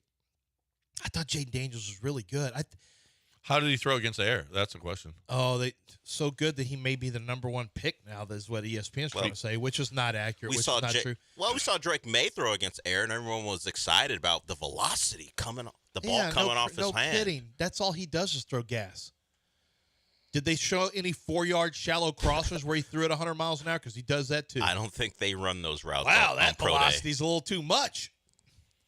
That's too much. Jaden Nuke can play Lelouch. now. Jaden can play. Jaden can play. If Jaden was, and I said this, if Jaden was, and this took, I said this on a radio show, if Jaden Daniels was 215 pounds, he'd be the first pick of the draft. Yeah. He would. He's a thin guy, and, it's not the norm to have guys who are under 200 pounds being quarterback. It's not the norm. They did it with Bryce Young. Bryce Young had not because he was small, but Bryce Young had a bad year last year. If Tank Dell gets hurt again this year, teams are going to say, okay, because there's more small wide receivers. If Emmanuel Forbes, the 166-pound corner who was drafted first in the first round by Washington and then got his ass kicked all year, if he has another bad year, they're going to say, okay, we're done with this skinny cornerback. You think it's good timing for Isaiah Worthy to get in now before your doomsday scenario of Tank Dell getting injured again? Well, yeah, Isaiah Worthy actually is going to be one of those guys, Or too. Xavier Worthy. I said Isaiah. Put Xavier Worthy. Worthy. I put Xavier Worthy in the third round, personally, where I graded him because I looked at Jalen Hyatt, who went in the third round. I'm like, I don't think he's better, but he's a better route. Like, he can get open in more routes, Xavier Worthy. He's also a little smaller. He's definitely smaller than Jalen Hyatt. And he ran faster, although I would argue Jalen's still a really good deep route guy. So I kind of figured he'd be a third rounder because he's so, that's where Tank went in the third, right? Yeah, Tank went in the third, and Tank's actually bigger pound for pound than, or height wise. No, actually, he's not bigger than Xavier Worthy. I think he's about the same size, but I think Tank Dell's half season really helped Xavier Worthy. I think it really does because that size probably wouldn't have been drafted in the first round previously, but the season that Tank had before, ironically, he got hurt on a non-receiving play at least. I think that helped a lot of people. Baker Mayfield having a good rookie season. It helped out Kyler Murray to be drafted first. Josh Allen's success helps out, Josh Allen's success will help out Anthony Richardson. And bigger, if you can see somebody like them, then it makes you have more confidence in that. But similarly, if those guys fail and you see, oh, this guy reminds me of a guy who failed, who was a bit of an outlier, then I may stay away from him. So this draft is actually going to be, I think, kind of a fun draft where you don't know what's going on. It does suck for Houston Texans fans that there's no first-round pick, because I know the excitement is having that Thursday night pick, and the Texans don't have it. But for the good of the team, I think they actually helped their roster more by making that trade out. I think they're in a better position to go get the positions they need by trading and getting an additional second-round pick. So we'll see what happens there. But I think Jaden's going to be a really good quarterback. I really do. All right, you got to pick right now. Who's going to have the best career? I'll go Jaden. That's fine. Jaden? Yeah, I agree. He just got to make sure. I think he reads defenses. I think he's patient. He's mobile. Jaden, to me, Lamar is a more explosive runner, but not by a lot. Lamar is the most special running quarterback. Lamar runs like a running back. He has just rare stuff. At least not as much now as he did when he came into the league. Jaden is also a good passer. Yeah. Like, Jaden is not just a great runner and, below average pocket passer. Jaden is about equal as a pocket passer and as a runner. It's the most rare dual threat quarterback I've seen come out, in that if you have a slider, if you're playing a Madden game and on the right is passing and on the left is running, and, Matthew Stafford's going to be way to the right. Joe Burrow's going to be to the right. Josh Allen, you'll put Josh Allen about in the middle.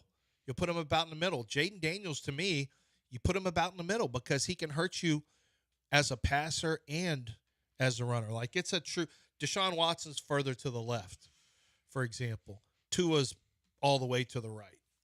You can go down the list of guys where you would slide it, but a lot of the dual threat quarterbacks, you slide to the left on the running Where's side. CJ?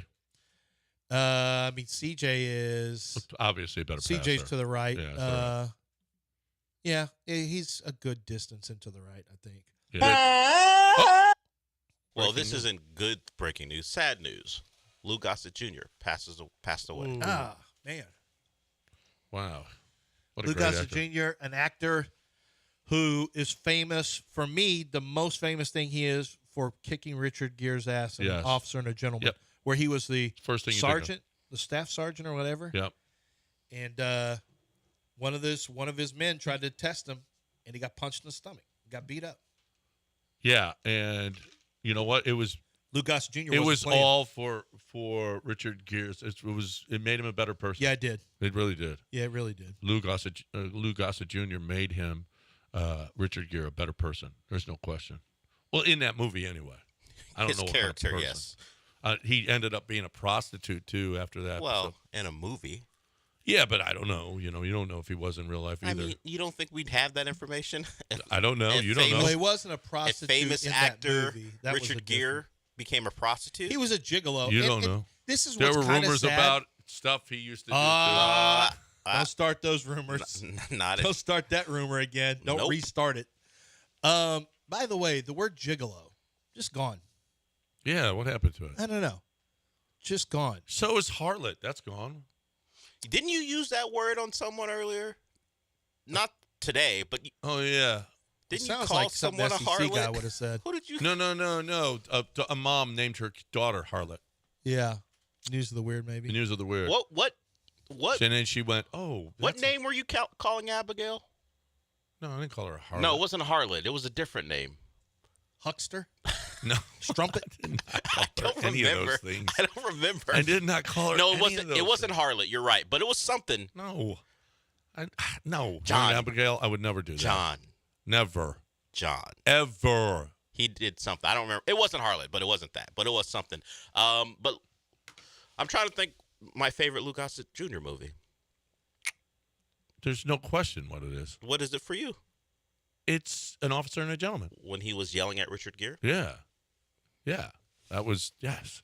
You can't, I mean, he was awesome in that movie. Awesome. I think that was his signature role, right? Our old guy, Tyler, from the station, asked you a golf A question. serious one, too. Right. Serious golf. What do you think I don't know these people, so I feel like this is a trick. Like he's tricking John with Mockingdale names. Serious golf question. What do you think the economic impact of the golf tournament will be?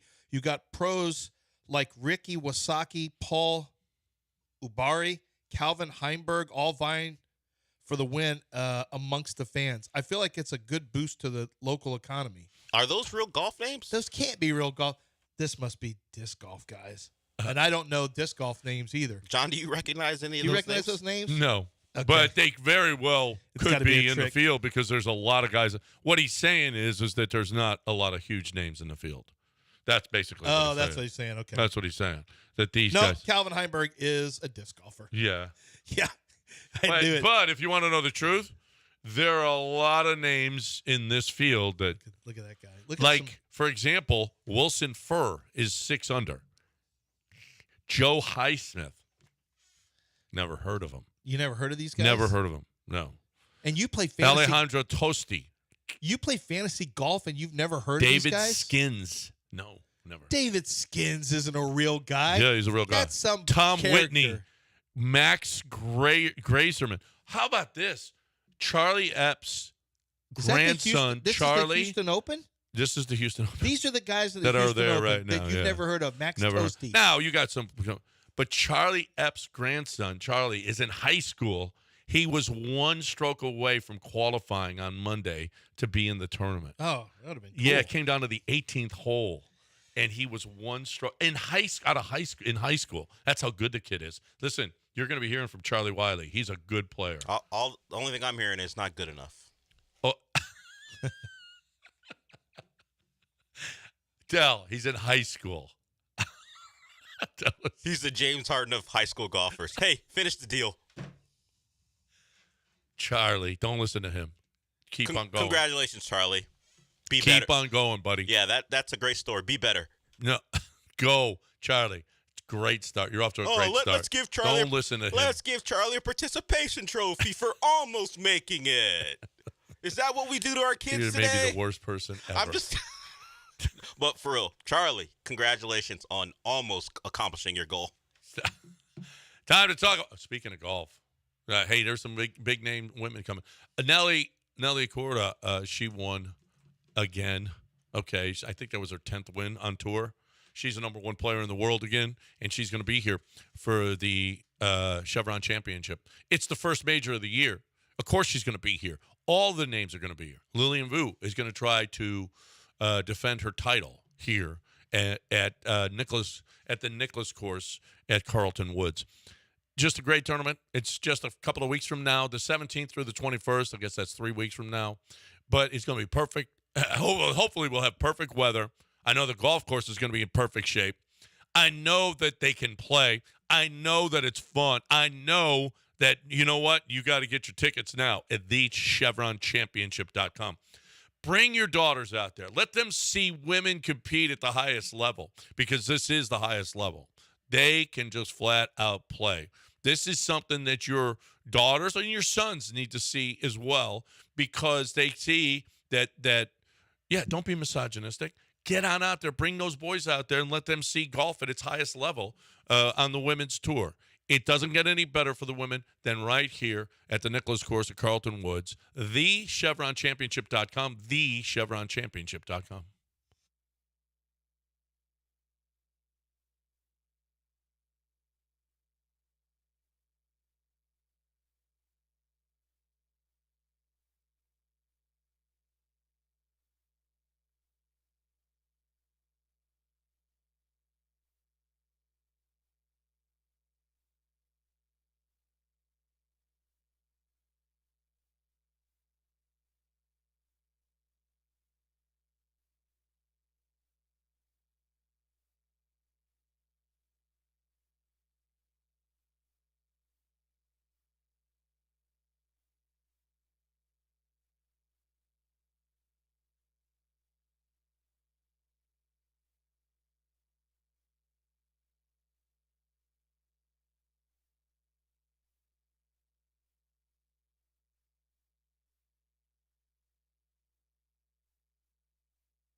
You're listening to Houston's longest-running sports radio morning show. From the Veritex Community Bank Studios, here's John and Lance.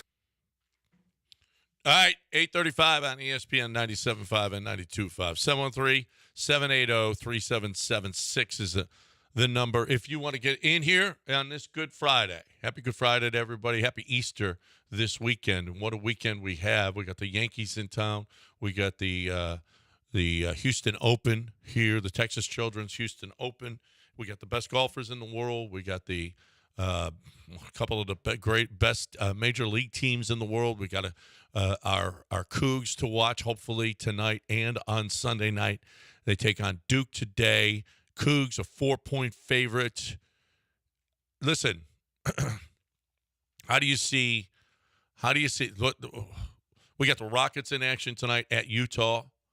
How do you see the Cougs game? You got the Cougs in -4? I do. Actually, I think Duke is, last game scared me, but I also thought A&M was going to be a heckler. I thought that was going to be a tough game.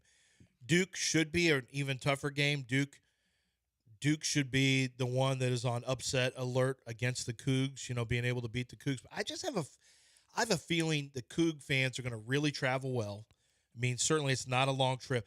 I think Coug fans are going to load up, pay the money to get into the stadium. Oh, it's sold out. It's sold out. It's been sold out. It's been on secondary tickets. Yeah. No, Houston wanted us to mention on the radio you could get your tickets, but I have a hard time. They wanted you to go there. They obviously we do a lot of stuff with the University of Houston. They said we know it's sold out, but we want you to go. Well, and they also said you can get secondary tickets, but I have a hard time just promoting secondary tickets that are marked way up. Like that's tough. That's hard. It's a decision you have to make if you want to, and you know where to go. But I do know that I think the fans are going to be there, and I think Kelvin Sampson with extra time to prepare is no fun. So I think that's an advantage. And Duke is Duke. Let's see if Duke. This isn't the same Duke team. It's not as hateable as they used to be. It's a lot of that has dropped off. Like there's a whole generation of kids who don't hate Duke. They just don't know how fun that was. I don't know why they would not. They just don't know how fun that was. But I think Duke. What's going to be interesting is if the officials let them play some, then it really does not benefit Duke. It doesn't benefit anybody if officials let teams play and they are not tight with the whistles. You don't like playing Houston. Well, here's the deal, though. How does their backcourt deal with the pressure that Houston's going to impose? Jerry McCain ain't getting off like he did against James Madison. No, because he'll have extra attention. Oh, you don't think they're going to be guarding him out at that three? He was 8 for 11 from 3. He ain't doing that against the Cougs. Ain't nobody doing that against the Cougs. That just ain't happening. I was shocked. Did you see Littlesovic, the freshman from Iowa State? I mean, he took 2 shots in that game. You have got to get that. Iowa State just had a terrible game plan against Illinois. You have got to get that kid. That guy is the future of your program. He has got to get, and he only played 24 minutes. Illinois is a good team. Yeah. They're well coached, and they have been now for the last 3 or 4 years. They can beat you in different ways. They've had good post players. They've had guys who can shoot threes. But mostly it's defensively. They do a really good job of taking certain guys out of action. But to your point about Houston, to me, it's not even a point spread game from a gambling standpoint. Of course, these are the same 2 guys who we were arguing about whether or not the Rockets could cover the other night, and they won straight up. But I feel like if you like Duke, you just play a money line. If you like the Cougs, I don't think it's going to come down to 4. I think the Cougs will either win by 8 or more, or Duke wins the game. It's going to be one of those 2 things. And I kind of like Houston. I think it's real easy to prepare for a team like Houston until you have them in your face and you have them being physical with you. But Houston cannot lose rebound battle, and they cannot take a dump from the 3-point line. Well, it just can't happen. No. Yeah, they need Sharp. I don't know if Sharp can ever play again like he did the last game. I just don't know. LJ Cryer's got to play. LJ needs a big game. He needs a big game. Jamal is going to take over. At some point, Jamal is going to take over the game. But Roberts and Francis. Francis have to stay out of foul trouble. Yeah. They have now. Filipowski is going to be dude. I mean, it's going to be an issue. They're going to have to challenge him without fouling him. Yep. He and Mitchell are going to be. There's no question that they're going to be tough. I would rather he get looks at the basket than them fouling. I mean, it's not in their nature to give anyone an easy look. It's just not. No, nobody gets an easy look. But you can't have Loft can't be in there early with 12 minutes left in the first half. He just can't. Francis has got to control himself. They have to be tough, but they still have to be smart.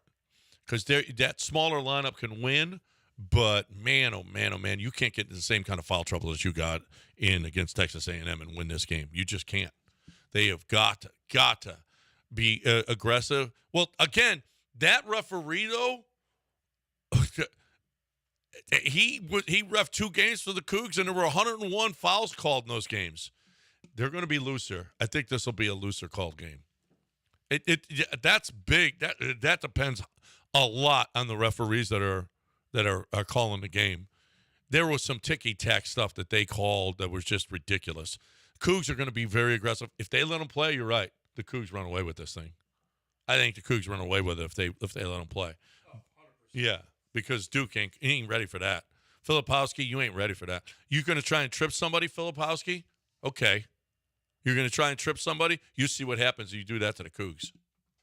That ain't happening. What do you mean? Filipowski, you ain't getting away with that crap. Whose house? Supposedly a neutral house, but it's not going to be a neutral house. Yeah. Okay. Are you a shot caller now? Are you saying if Filipowski tries something, something's going to go down? Yeah. Okay. Yeah. Stay in your lane, white boy. No, he can say that.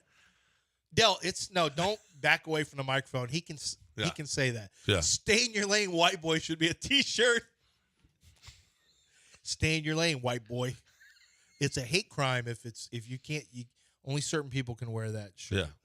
No. Or a big could best stay in your lane.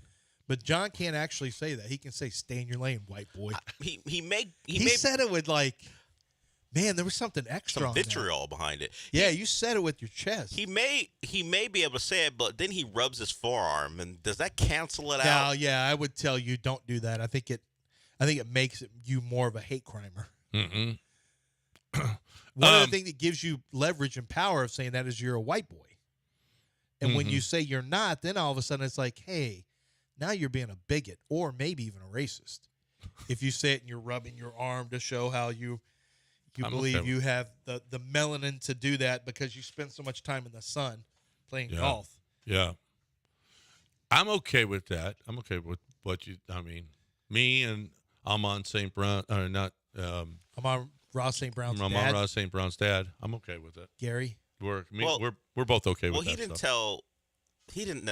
Never mind. Forget it. Oh, just forget it. Just forget it. No, you were going to say something. Well, I was going to say he didn't tell white boys to stay in their lane. He actually was telling his kids to.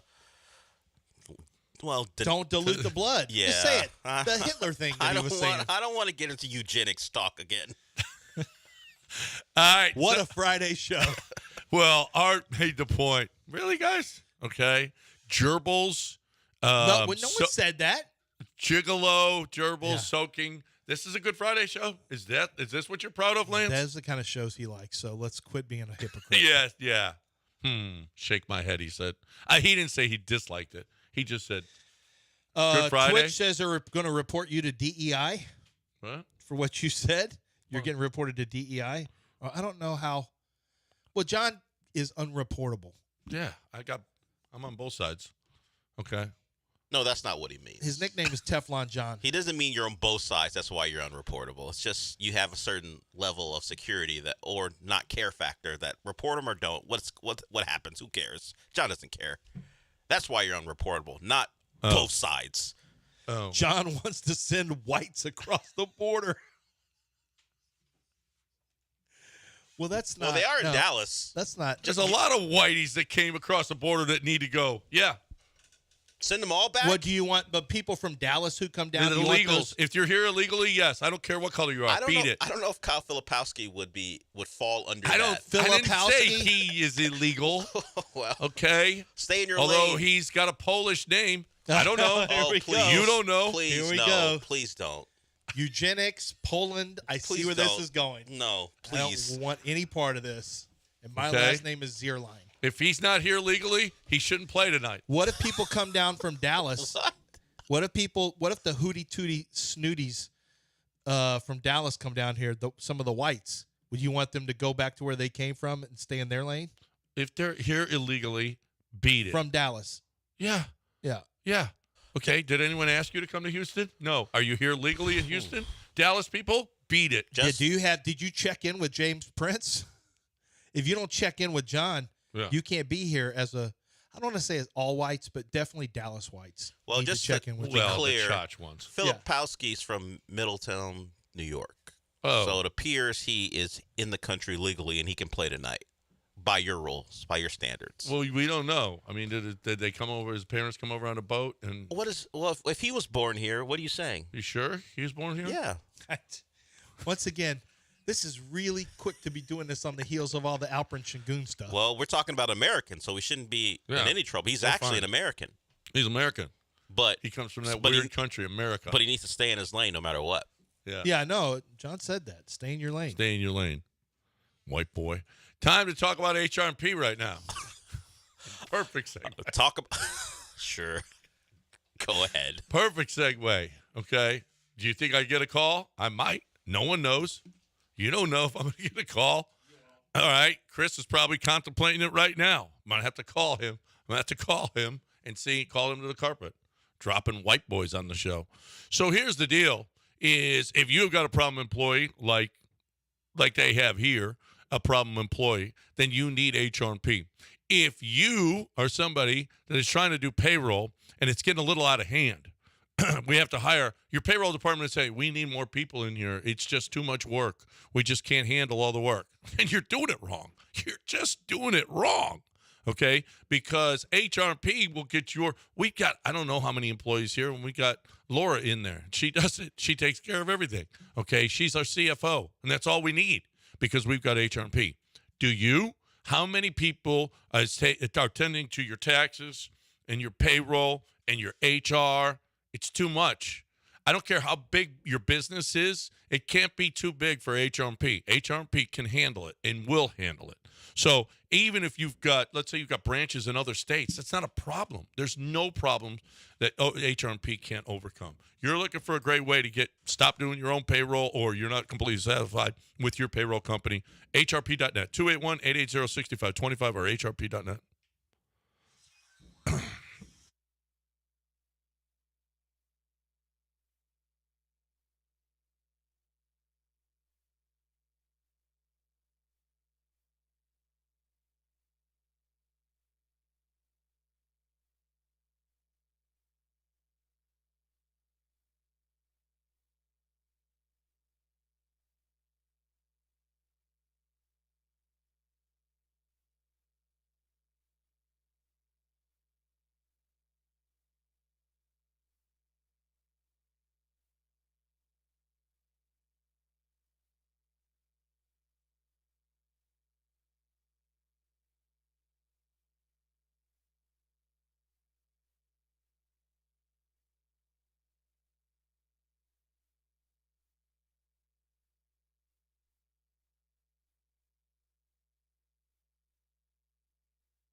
You're listening to Houston's longest-running sports radio morning show. From the Veritex Community Bank Studios, here's John and Lance.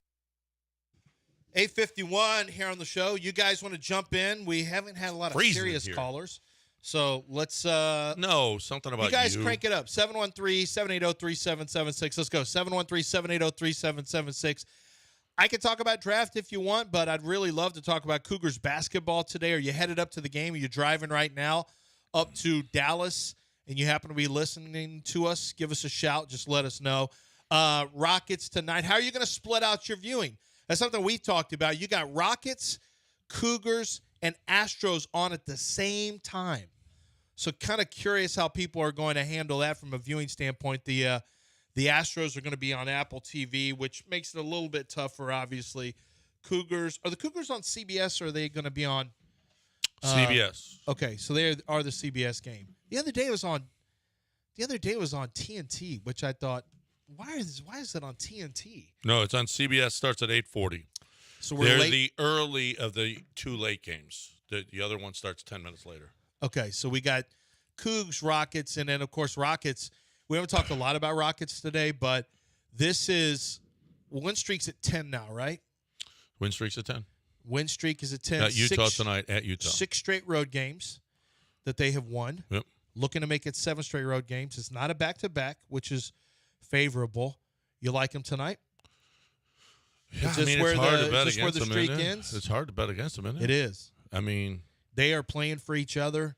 They are really obsessed with winning. You know who I love is Tari Eason. Have you seen Tari Eason's? Do you have from Tari Eason when they beat after they beat Oklahoma City? You had it from yesterday. well, we got both. Play Tari Eason. We got from Tari yesterday. and we got Draymond responding to Tari. Yeah. Del, let's play. Is Del listening to us? I don't think so. Unfortunately, I am. Oh, he's just I'm thinking. looking through the sound to find Oh, yesterday's. okay. So we'll let you. But Tari is totally engaged. Like Tari is engaged with the season hardcore, even though he knows he's not going to play all year. This guy is tweeting through the game. He's making videos after the game. Like Tari is all in. He's These still are his very guys. excited. I know. Yeah. But I love that he's still like you still hear him talking about the team. He's still living and dying with these. That's how much winning means to Tari Eason. And this is Tari Eason. Now remember, they're chasing the Golden State Warriors. Here's Tari Eason after the Rockets beat Oklahoma City. Warriors come out to play, yeah. Son of a buck. I did not see that coming. You should have. This is actually Tari's. Dang it. I can't Yours believe is you better. did that. Warriors come out to play. Warriors come out to play. Yeah, it's like that. Warriors come out to play. Yeah. And then you can That's play. why he was looking so high up there. He's trying Yeah, to find and then that. you could play the real one because actually Tari kind of copied He the did. real No, one. I thought he was pretty good. He was pretty good. He was That's pretty good. exactly. The first two are more stoic. The third and the fourth one are the ones Yours that was, stoic. I didn't think was. Mine was a musical version. Ooh, Yeah, what's that? it's Warriors the musical. I Warriors. didn't get that from it. Yeah, it was. Don't go in that direction. I You've done just that didn't before. get that. That's what it is. Come out to play. Yeah. It was I kind of like think a it's yodel. zesty. It's got. We shouldn't have taught him a new word. We shouldn't have taught him a new. I think Well, it's actually no. better. I would say it's more sassy. That is, yeah, zesty and sassy you can get away with still, but Mhm. you'll be able to get away with it for a little while because Black Twitter started it. So it'll have a shelf life, and then A little while. eventually it's going to catch Pretty up. soon People you are going can't to say you that can't say anymore. zesty. Yeah, you can't say zesty anymore. But Now, for right now, you can say Draymond zesty. on his podcast. First, Draymond admitted that he was wrong, and when he got kicked out of the game at 4 minutes in the other night. Did you see Steph's reaction to Yeah, it? Steph was- he was pissed. He was pissed, but then he also He was started getting sad. tears in his Yeah, eyes. he was sad. And then Steph went off and had a great game, but this is the same loser he's always been. He can't control himself. Now, he did admit He's not a loser. He's a great competitor, but because afterwards, Steve Kerr gave it to him. You saw Curry's reaction, but Draymond said, "Yeah, it was my fault. I deserved it." He said, "I should have turned my back I was going to turn my back and say the stuff as I was so walking away. stupid. Instead, he could hear me. He had 2 texts 4 minutes into the game. They're playing for the playoffs. I absolutely deserved it. It's been my bad. No big deal. We're in a playoff hunt, but no big deal. And that's Draymond being Draymond. He also responded to Tari Eason and the Warrior taunt. Why would he come out and make a video telling the Warriors to come out and play? Everybody in Houston had a heart attack when he did that. When you lose to a team in the playoffs, when it matters the most, and like especially at the height of like, you know, with them dubs with like the height. When you lose it, like it's tough to talk because that's what matters. And so when you start talking, everybody just look back like, bro, you can't talk to them because of that. And so shout out to the young fella, you know, coming out talking about Warriors come out and play. A part of the reason that I like Tari Eason is that he would come out and do that. Like that's, when I saw it, I wasn't surprised at all. I am a little surprised that he hasn't played in the game since January 1st. It's kind of tough to come out yelling, come out and play, and you're not going to play. Like, you can't get out there and help them. But I respect it. You know, on the trails of the play-in, it's a big moment for the franchise, so I get it. He's right. It would have been better if it was actually someone who was playing. But also the fact that he even mentioned it shows you that he's easily, like it is easy to get under his skin. Yeah. He can't let anything go. He can't let anything go. Tari did give him a little bit of, you know, a little extra. He didn't give him anything. And he said Warriors come out to play. And to be fair, Draymond's doing a podcast. He's got to create content. So if he saw it, he should talk about it. Yeah. But you don't think that's who he is? Yeah, sure. But he sees everything, and he's doing that podcast. You don't think talk about it. every arena doesn't do Warriors come out to play? Every arena he goes into, that's nothing new. It's different when a player does it on a team that you're competing directly against. But he also is a guy who likes to get himself reasons to be mad about stuff. But he's also a guy who is not playing. He makes a pretty good point. Come out to play when you're not playing. So the clip that really got circulated was just that part. And, you know, some Rocket people got upset because Draymond, you get ejected. You don't play. But Draymond's been very complimentary of Tari in the past. A clip from a couple years ago I saw when I was searching for the stuff. He likes Tari, and you heard it in the clip. So I don't think there's any bad blood. Just, hey, man, you actually aren't going to be out there. So he just has to address it because he can't let anything slide. Why? I mean, he couldn't let anything slide by the officials. He just told you he can't. That's not in his nature.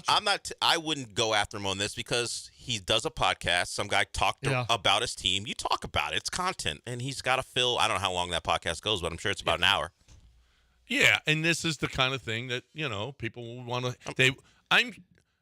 Listen, it's going to come to a point where guys aren't going to do media interviews anymore. They're just going to go on their podcasts and explain everything. It's already happening. Well, we have sound. Well, isn't about a guy doing a podcast, but I'll find it. De'Aaron Fox was asked about doing media and what it means for his team, and he was like, I don't give a F about this. I'm only out here because they tell me to come out here. It was a beat reporter trying to find meaning in a season. Hey, De'Aaron, you come out here when you guys get blown out or when you don't. De'Aaron was like, man, I don't want to do this. I'm just here because they tell me to. Because I have to be. Otherwise, I'll get fined by the league. Yeah. All right, 9 o'clock, ESPN 97.5 and 92.5, 713-780-3776. We got a couple of segments. We got a couple, 3 segments left. Let's go. Get in here if you can. 713-780-3776.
Mm.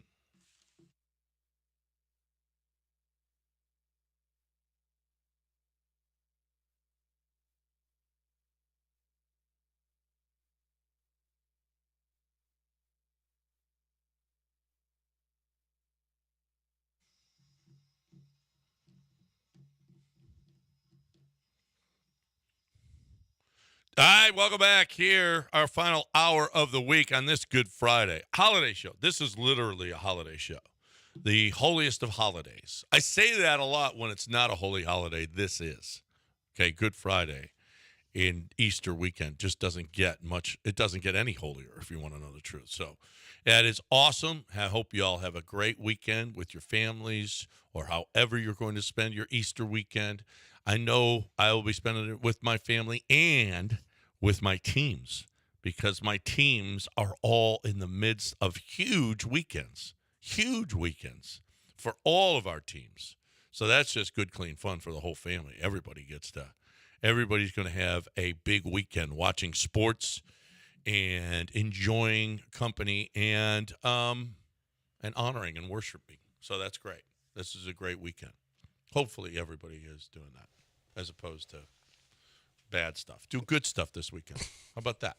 It's Good Friday. It's not Bad Friday. It's Good Friday. Yes. Are you setting a good example? I am. You think this shows a good example of what you should do this weekend? I'm not the one that brought up some of the ugly things. I didn't bring up any of the ugly things. That's true. Just you also told someone to stay in their lane. Yeah. White boy. Yeah. Yeah, well, I'm sorry. I'm trying to keep him from tripping people and hurting them, ruining careers. All right? If he tries that stuff. He also questioned his ethnicity. Because of his last name. Because he said he's got a Polish last name. He does. does. That sound like a good person? Yeah. I'm sorry. I have an Italian last name. You have a German last name. What was your purpose of bringing up his potential heritage? Nothing. It's just that he's got a Polish last name. I don't know. You question if he was in the country legally. Yes, he? you did. I don't know. I asked the question. Why would you ask the question? He plays at a college. Answered. I'm just asking he plays questions, at a everybody. college. Yeah, there's a lot of kids that You're play going to have to You apologize suggested that to are from him. other countries. I'm going to predict you're going to have to apologize to him at some point for You that. suggested that he shouldn't be able to play tonight because of his last name, potentially because of his last name. Listen, if Shohei broke, he's not from this country. Okay. Am I right? Okay, am I overstepping the Go bounds on, here? continue. And if he broke felony laws here by betting with an illegal bookie, Okay. then he needs to go. But Filipowski. Gotta go. But Filipowski doesn't have that around Well, him. I'm just saying if he is, if he's here Possibly. from another country. I'm going to save you from There's having nothing. to make a public apology. It's too You're late just now. one clip. You're just one podcast clip away where they put it on a Duke message board and then you're cooked. You think John's cooked? Yes. What are you talking about? Yeah. I'm not cooked. It depends on what. No, I'm saying what you they think clip. John. Oh, the Duke message board's upset with John. Oh, Oh, no. wow. Well, we just had a couple. We got all Turkey that hates us. Well, okay, wait. We had like 12 Turkish Rockets fans. And they're not even Rockets fans. They're probably more Şengün fans. And they were mad mostly at Dell, but some of that turned into me. Now, people made a big deal about Caleb Williams, what he was wearing, right? Did you see Kyle Brandt's 5-minute diatribe against that? It's worth watching, where he was so pissed off about people making a big deal about Caleb Williams having his fingernails painted and his pink phone and all that. It's really worth your time to watch the 5 minutes about how stupid he thinks all that is. But you were talking about pink. This speaks to my point. It is a different generation. The pink thing, you can tell how old people are when you hear how upset they get that he had pink stuff. Look, this is Scotty Barnes. First of all, there's another player on the bench with pink top. I saw Scotty and Barnes. You see Scotty Barnes. Players just dress way differently now. And the color pink is not a big deal. It's a fashionable color. So that's not, for a lot of people, that's not going to be a big, I think a little too much it's one thing where it went from jokes into, it kind of crossed the line on Caleb Williams, some of the stuff I was reading, that he couldn't be a good quarterback. He's not trustworthy in the locker room and stuff like that. I was like, because of it. Well, he's a responded. video where he's dancing at I don't know. He was out someplace at some football event, and he's responded to at least some of the accusations. Nails are clear. Lips are pink. Your girl love them. Nails are clear, lips are pink. Your girl loves it. Mm-hmm. So he's saying, I'm still Mr. Steal Your Girl. Just watch your girl around me. Yeah. And Kyle Brandt made the point. He goes, let me tell you, none of you have probably, he goes, a lot of you have never lived in L.A. He said, a lot of you have never lived in L.A. He said, for him to have this kind of money and this kind of fame and to be as unbothered as he is by all that, he goes, you have no idea how hard that is. He goes, and everyone thinks Chicago's still a clip from the Mike Ditka guys from Saturday Night Live from 35 years ago. And his whole point was Chicago's extremely cosmopolitan. He goes, they're going to be fine with Caleb Williams. I'll just say this. If you're not a good quarterback, they're not going to be fine with you. It doesn't matter. Like, the only thing that matters is if you're going to be a good quarterback. And if you're not, some people are going to try to use that against you or try to bring it back. But Caleb Williams, I will say that it is amazing that it's gone from generational prospect, which was never, I thought, an accurate phrase, but it's gone from surefire, generational, blah, blah, blah, once in a lifetime, the next Pat Mahomes to it's a lot more negative now surrounding Caleb Williams. It's a lot more. There's not the same. It's kind of Bears versus the world right now. People are not lining up to be on Team Caleb Williams like they were for Team C.J. Stroud. You know, Stroud had the S2 stuff come out last year, and people jumped to Stroud's defense. There's not, like, people are, if you're not a Bears fan, a lot of people are not really down with Caleb Williams. And it goes back to, is it fair that he got, I don't know if it's fair or not, but him crying in the stands, like, these are things that people pick at. Like, they're going to pick at you when you don't go to a press conference because you lose. They're going to pick at that stuff. This is him just wearing whatever he wants to wear, and it's just a clip that people latched onto. But I do think the latching onto it's interesting about how people are probably going to treat him if he fails early on. Like, he's going to have a lot of pressure to succeed early on, not just in Chicago, but I think ESPN will be more than happy to make him a daily segment if they think that that's what will drive viewership. Mm-hmm. It's been Justin Fields, Lamar Jackson. Next up will be Caleb Williams. And if Caleb's not doing well, oh my gosh, they'll have a field day. Oh, yeah, they will. Oh, well, it'll be the top story every day. Because no one really cares about Jaden Daniels. He's not really moving the Drake May's not really moving the now JJ why McCarthy did Kyle will Brandt catch it. think that he had to save Caleb Williams from everyone? He thought he wanted to make a comment about some of the a lot of the comments went from funny meme culture to just pure homophobia.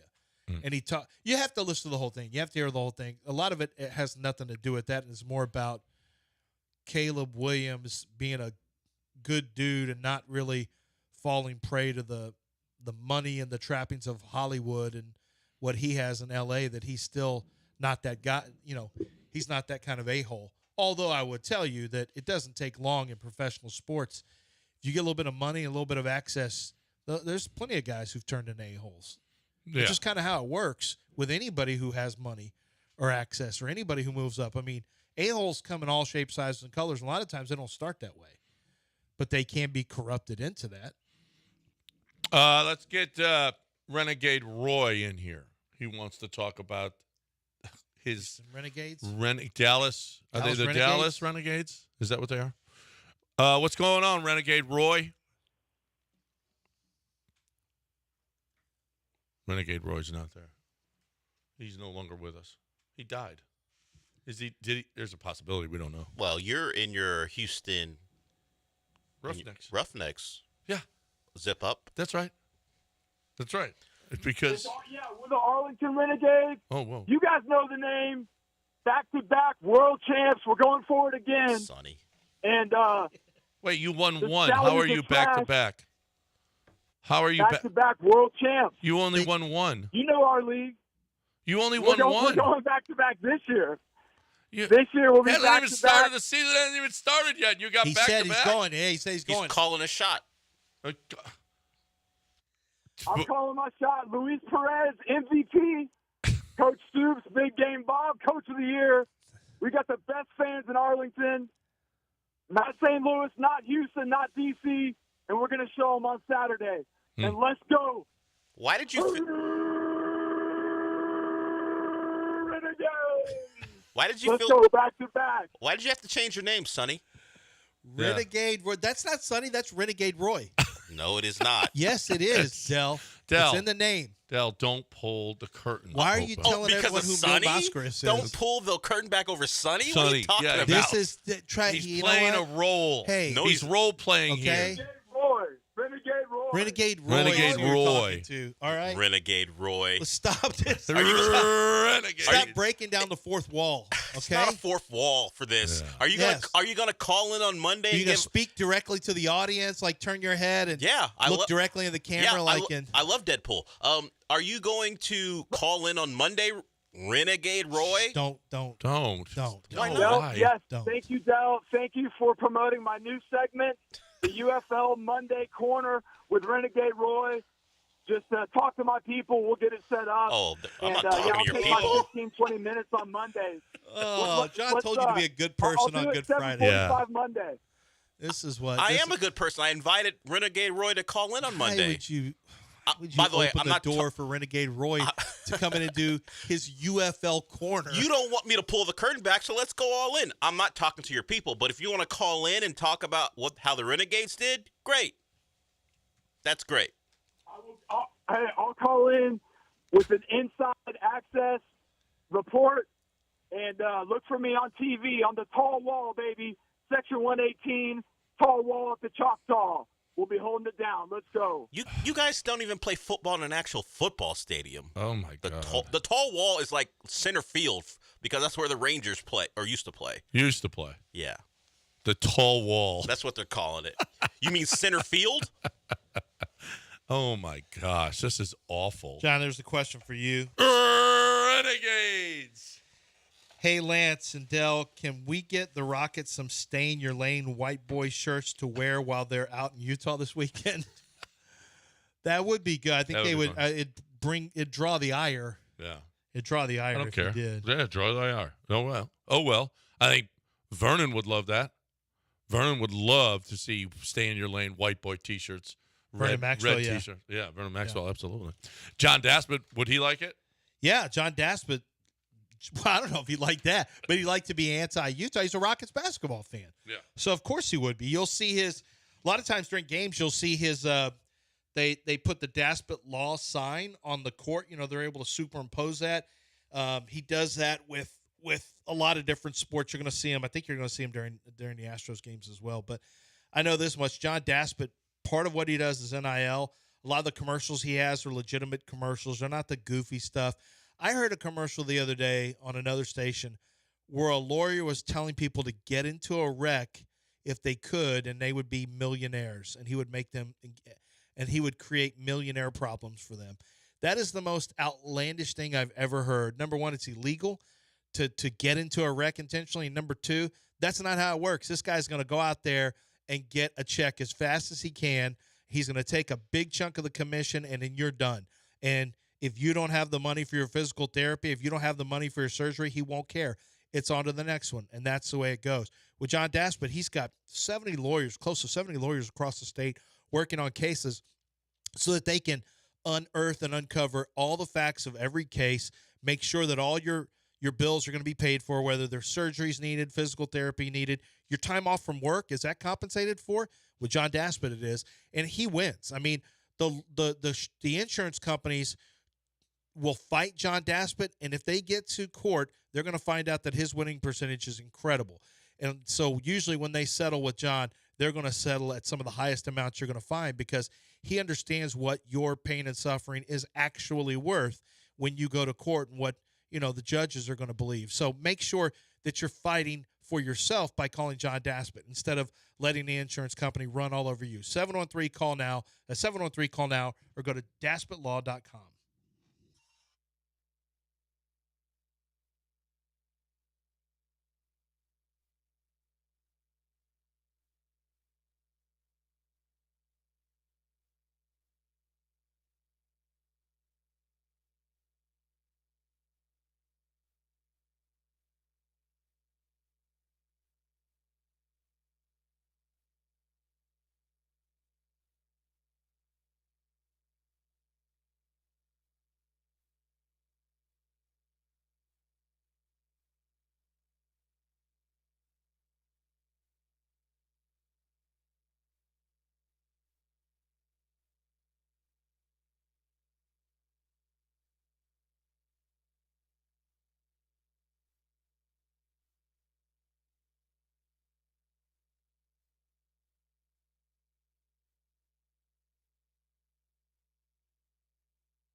You're back in the Veritex Community Bank Studios with John and Lance. On ESPN 97.5 and 92.5.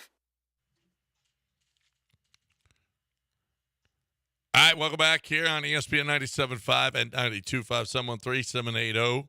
713-780-3776 is the number to hang with us here. 713-780-3776. All right, Astros, we haven't talked about them in a while. So, Mauricio Dubon gets thrown out at the plate. We've got the sound. He immediately pointed to Joe Espada to get the replay. And he talked about, after the game, he talked about the play at the, should he have been sent? I think absolutely. You got to send him there, right? Yeah. I mean, a base hit. I know it's Soto in right field. I hate that. I mean, we've known Soto since he was 12 years old, playing in the World Series here against us. Right? And I mean, and now he's all grown up. He's probably about 14 now, 15, right? Yeah. And making plays like that, he's about as old as Gleyber Torres now.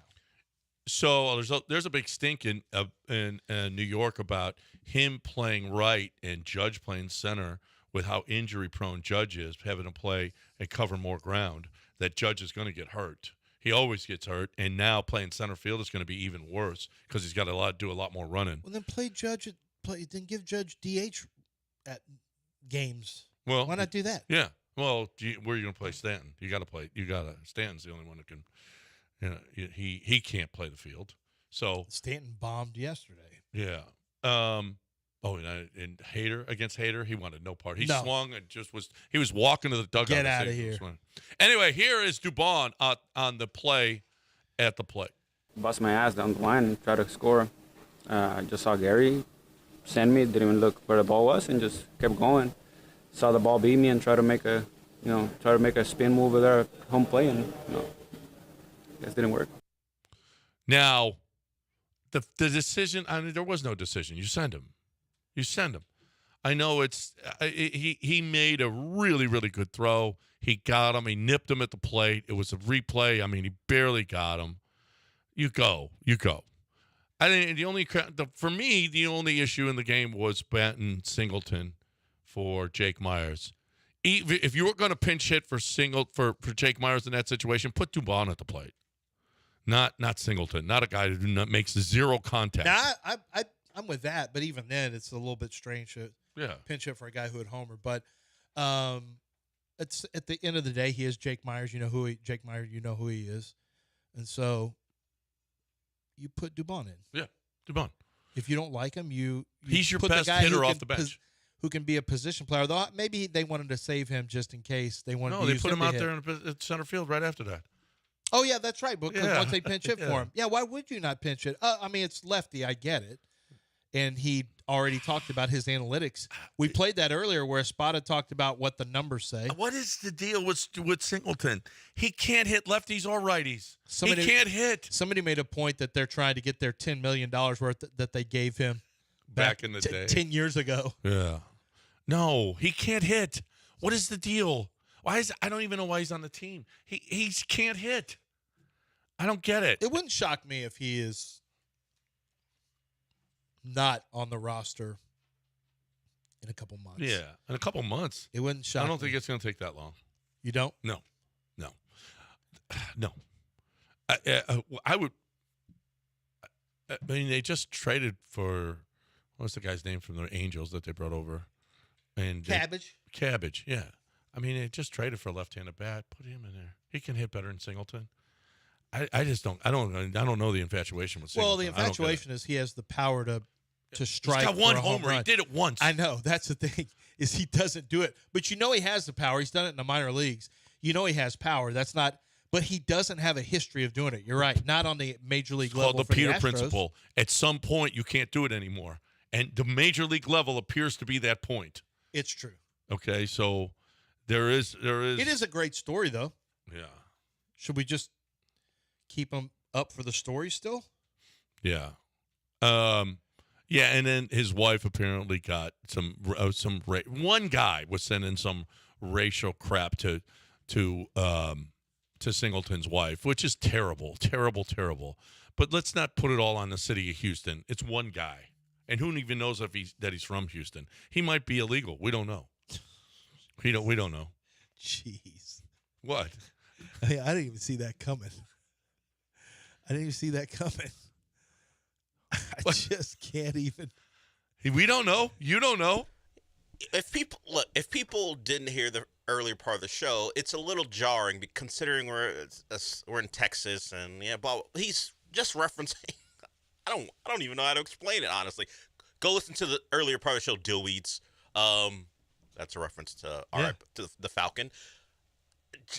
I don't know. Lance, can you clean up what he just said? I don't even know. I don't remember when it started. I didn't. What? I don't remember. Something started with he didn't know if Kyle Filipowski was here from legally. this country because he has a Polish last name. Yeah. He was telling that white boy to stay in his lane.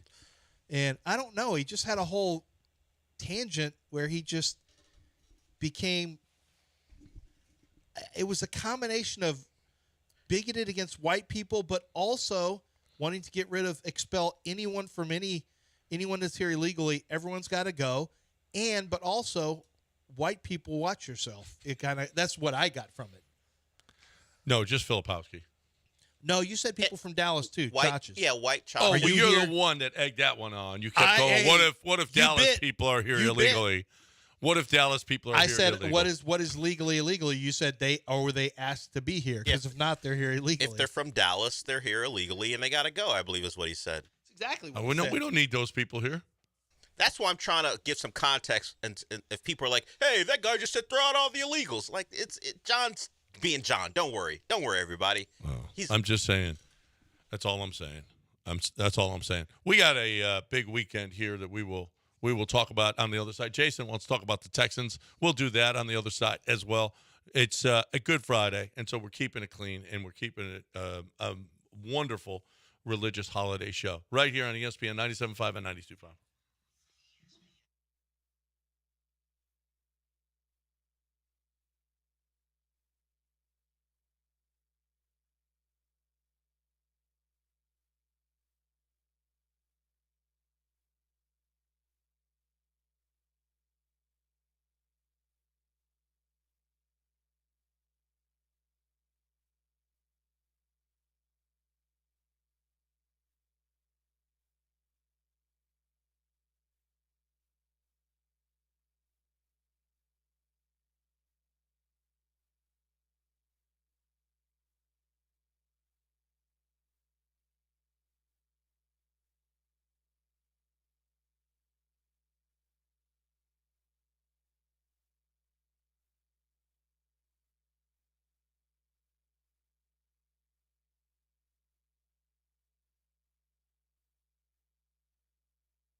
You're listening to Houston's longest-running sports radio morning show. From the Veritex Community Bank Studios, here's John and Lance. All right, welcome back here on ESPN. This is our final segment before News of the Weird. So is there anything, Del, did you have anything in the loaded that we didn't cover yet? We didn't do the Tari Eason yesterday, and you did it on your show. Well, you saved stuff because you try to sabotage our show. I had the sound but did you, on the rundown. You just didn't get to it. Did you, is there anything? What about Rich Eisen? We can get to that, too, if you want, how awkward that interaction was. It was awkward.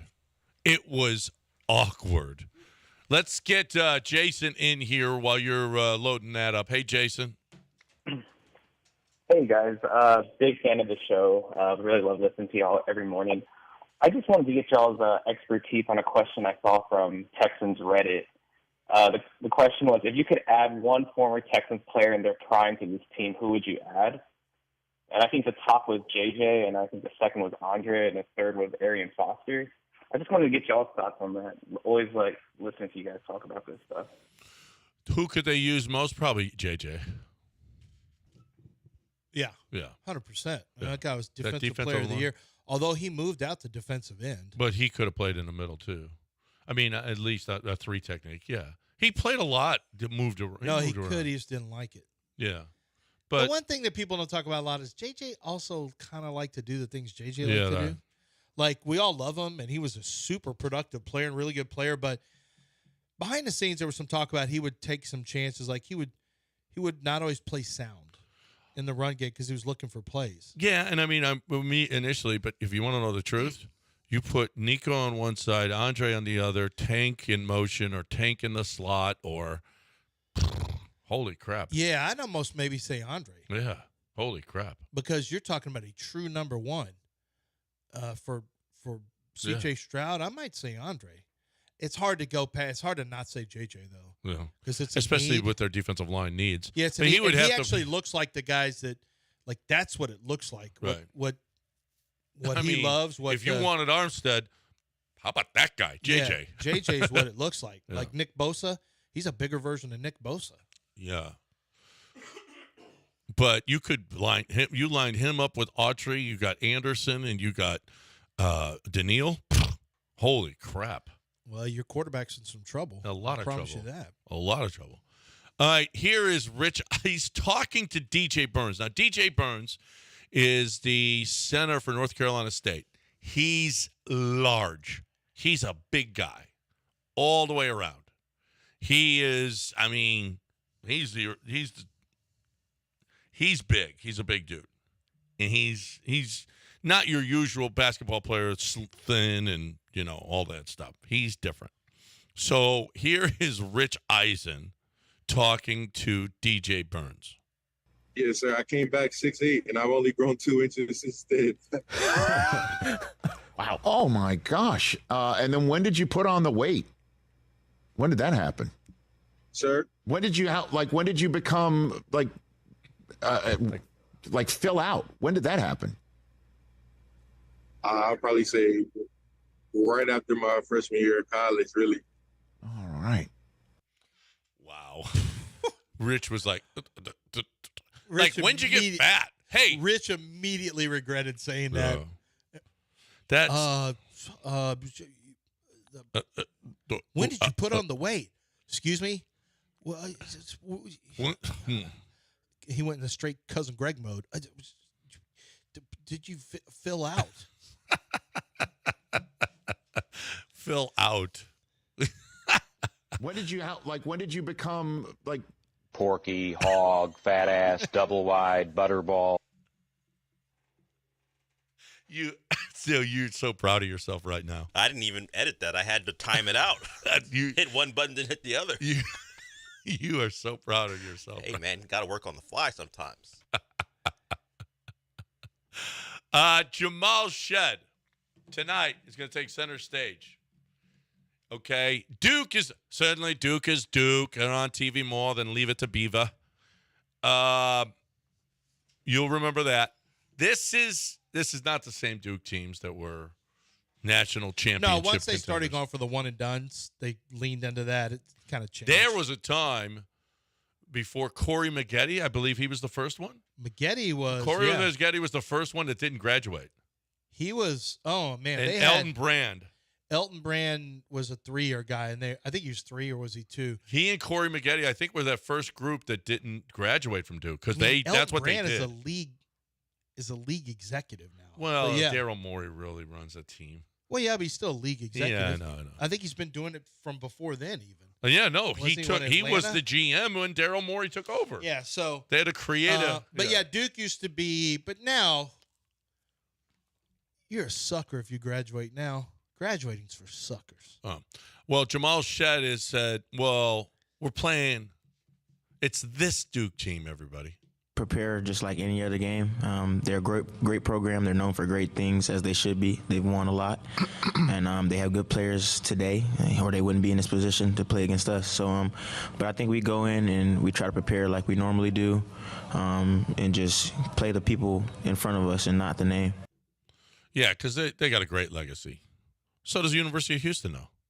Great legacy. So. Yeah, they're playing. I love Jamal Shedd. Man, what a great! He's one of my favorite athletes to watch. Just a great kid. Kelvin loves him. Hard player. Will do anything for his team. Do anything for his teammates. I mean, that's a first team All-America. Pretty good. That's pretty good. And that ain't easy with the guys that are the point guards that are out there. For him to be first team All-America, that is awesome. I've got another bit of soundbite for you. Dale, I just sent it to your direct message. We need to get it in this segment because we got News of the Weird coming up. Check your direct message because Brian Kelly, they talked to Brian Kelly. You know, LSU had their pro day 2 days ago. Okay. 2 days ago. And Brian Kelly was they were talking to him about Jaden Daniels. Now, a lot of people, so what happens in college circles, this is what happens. You have NFL teams will go to, the scouts are talking to people all the time. But then once the big boys get involved, it turns into sometimes the coaches will talk to other coaches from pro to college.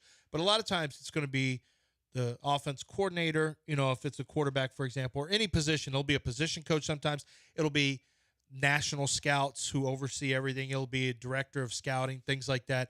And they go talk to teams, and they are very honest that they want the team to be honest. And they'll also, at times, GMs will have relationships with coaches, and they'll tell them certain things. I say this because I want you to hear what Brian Kelly said when Brian Kelly was asked about Jaden Daniels. Here's Brian Kelly, the head coach of LSU, talking about Jaden Daniels. He is going to be so committed to taking care of himself that you don't have to worry about size or he doesn't weigh enough. Lamar's done a pretty good job with his size. I think Mahomes, I wouldn't consider him a giant because he's going to get the ball out to the playmakers and make plays for Washington. For Washington.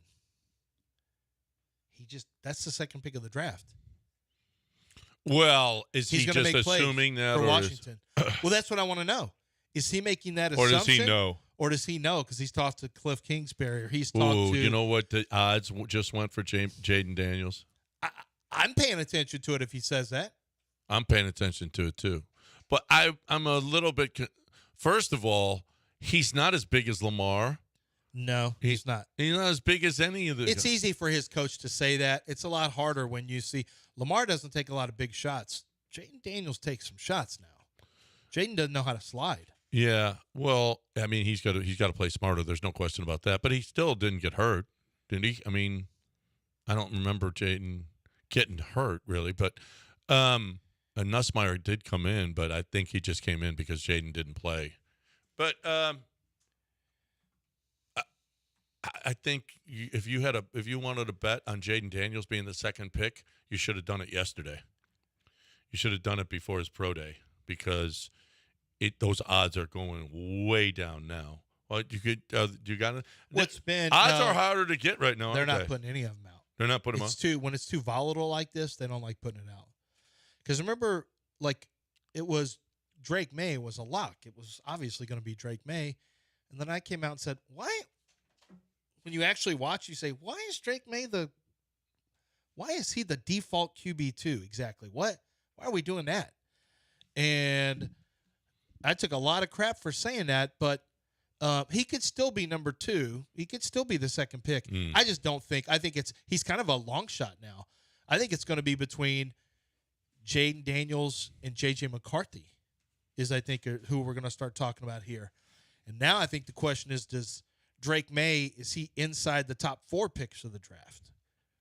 Which I'm not sure he is. I'm not sure he is. He has all the pieces, except there's some holes in his game. I mean, it's great to have traits, but, man, you sure would like – it sure is hard to just keep comparing everybody to Josh Allen. Anybody that has issues with accuracy and is too wild and this, just to say, oh, Josh Allen. Well, I'm glad you can say Josh Allen, but let's see. So far, Josh is 1 of 1. Let's see if there's another Josh Allen. I know Anthony Richardson was maybe the next Josh Allen. Maybe Will Levis could be a Josh Allen. Now we're saying, Drake May got some Josh Allen. Okay, I mean, that's fine. We'll just see if there's another Josh Allen that develops. Same way you can't just say Lamar Jackson on everybody. Not a lot of Lamar Jacksons rolling around. I like Jaden Daniels. I think he's different than Lamar Jackson. I don't think Lamar's a good comp for him. He works from the pocket, but Lamar is different as a runner. Like nobody is Lamar Jackson as a runner. Jaden's got some wiggle. I got a lot more wiggle, I think, than – well, no, Lamar's got wiggle. Holy crap. Lamar's got crazy wiggle. Crazy wiggle. Jaden's a little different. He's smoother. He's got a Lamar's slide a slasher. to him. Yeah. Lamar's like a running back in that he's a slasher. Boom, boom, hard cuts. He is more – he's more smoother. He gets one speed going, and he is smooth. Like he doesn't make hard cuts. He just runs around people. He's fast. He's fast. Let's get Reagan in here before we hit the news of the weird in our finals. It's our guy. Yeah. It's free rank coffee, Reagan. Yeah, it's horse racing, Reagan. It's horse racing, Reagan. I saw in your timeline you just had your first colt that you guys. You had a colt? Congratulations. Yeah, it's a filly. Thank you. It's a filly, which is a female horse, but it's our first baby. Oh, okay. So, yeah. Getting more and more involved in the greatest sport of all, the sport of kings, which I demand more time to talk horse racing on the bench, which I've been asking y'all for about 15 years now, and we've failed to execute that. But I'm not going to stop. And obviously, you guys know the Florida Derby is tomorrow. Yeah, obviously. It's pretty intense. And I'm curious, Lance, do you think Fierceness is going to bounce back to win the Florida Derby, one of the best preps for the Kentucky Derby coming up the first Saturday in May? And then the better field, as you guys know, is in the Bluegrass Stakes at Keeneland next weekend, and wanted a full breakdown down to pop in with the field at the Bluegrass next weekend is going to be unbelievable. Reagan, why did you call so late? We're up feedback. Against it now. I would love to give you the breakdown of these, but right now it's 9:40. Yeah, it's almost 9:45, and now we got to get some news of the weird. Hold for 8 minutes.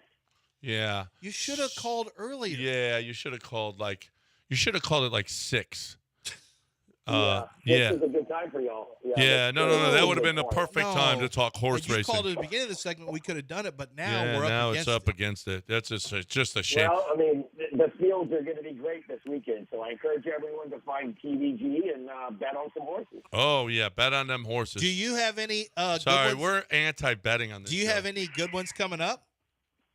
Yeah, I got, of course, Lance. What kind of question is that? We got champions coming up all over the place. We just have to make sure they can run fast and far, and we're working on that. But wait a minute. So you want a horse that runs fast and far? Wow. Yeah, that's the key. Those are the two keys. You're not going to find this expertise anywhere else. We got to get a horse that runs fast and far. Okay. Yes. But they're coming up, Lance. Don't worry. I'll fill up your timeline with all the fast ones. Okay. Don't you worry. All right. Good. Look on Lance's timeline. Just text Chris and he'll let me know. All those winners. He's got those winners for Great you. Friday show, boys. All Great Friday show. Love you guys. Bye. You know, Reagan, when I was collecting money for after Harvey, I made a lot of runs to Target to get underwear, socks, all the things that were needed, essentials during hurricane. Right. He met me out with $1,000 check. That's nice. I was saying some stuff on social media. I wasn't on radio at that time. I was in my non-compete. And Reagan reached out. You know, my friend McCool, I met him. That's how I met him. Is from Belize. He donated like $800 to $1,000. Reagan did, and I was able to buy refrigerators for people's medicine down, like the small ones, down at the George R. Brown, where a lot of people were staying at that time. But Reagan, I always thought that was really cool that Reagan just met me out somewhere, gave me a check for $1,000, and I mean that went a long way for getting stuff that had to go. So really cool of him. I've always thought very highly after that, and he's a good ag. Good ag. He's a good Aggie. ag. Well, Is there a bad Aggie? It's redundant. Good ag. It's not is really redundant. unnecessary to say. It's I just- think the bigger he's an ag. Yeah, exactly. And it's understood. I think the bigger point is, have we done an audit on where Lance sent that money after he got? Yeah. We talked Wait, about JJ Watt. JJ. What about you? Do you know I took, just to be fully transparent, I took pictures of literally everything I bought and would post them. And I had to let people know this is not like to be virtuous or virtue signaling. This is really for transparency, just to show you that if you put money in here, this is what it's actually going to. I'm not sure we believe. Are you sure that I don't remember those pictures. You didn't get discounts on those at the box store? Are you sure? Did we see Discounts the from receipts? Target? Yeah. Or did they fall off a truck? No, I at took some pictures point? of Okay. receipts. Are you sure they didn't fall off a I took truck pictures during of during the receipts. storm? No. I was actually out doing good things. I think I was maybe not flying to other Well, cities. JJ caught it. I'm not sure. I think an From investigation. Raheel, basically. And then he had more than real, because JJ actually had to comment on it. I don't think it was just Raheel. Well, Raheel started it. I don't know if that's true either. Yeah, I'm pretty sure he did. Raheel, host of That's how I remember it. CityCast? Oh, yeah, City Cats. Yeah. Anyway, City Cats. Is that not the name No, of it's it? CityCast, as in podcast. CityCast. Oh, with a T. Yeah, yeah. S-T. Meow. Not T. Not T-S. S-T. Okay. Cast. Anyway, I want to talk. We got news of the week coming your way next, right here on ESPN 97.5 and 92.5, finishing up the week this holy holiday weekend with the show here, and then Mopey and Mapes are next. Right now, though, I'm talking about the end of the month. Listen, they extended. It was amazing. They extended Truck Month to March. We're hitting the end of March now. You have got to take advantage of these 2023s that are still on the lot. They have to go. And they're not going to be giving these away like they are. It's ridiculous how low you're going to go. Up to $12,000 off. 1.9% financing on all 2023 trucks on the lot. The Bronco Sports 2023, 0% financing. They've got to get rid of them. You take advantage of Chastang Ford right now because they can't have these on the lot. They got to make room. The 2024s. They don't get the 2024s till they get rid of the 2023s. So Patrick, it's going, hey, listen, let's do whatever it takes to get those off the lot. This is where you take advantage, right? It's a 2023, but it's brand new. It's brand new. I don't know what the changes are for 2024, but I'm going to get that 2023 at the best price I possibly can, and it's right now. It's at Chastang Ford. You're looking for that Ford car or truck. There's only one place to go. ChastangFord.com on 610 at Homestead, not Hempstead, 5 minutes from downtown Chastang Ford.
Have arrested a Fresno Urban Peace graduate.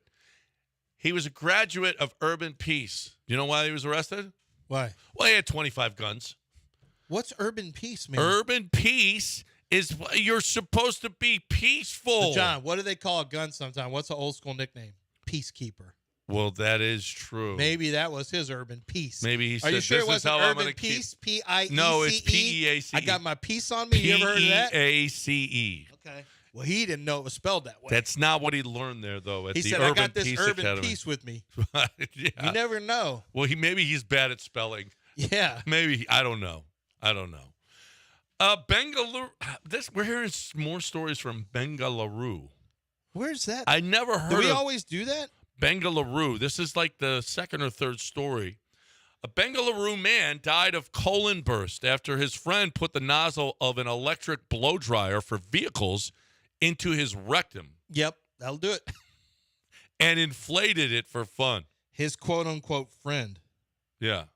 Well, he's 24 years old. He died after his friend pumped the hot air into his rectum. Yep. Playfully.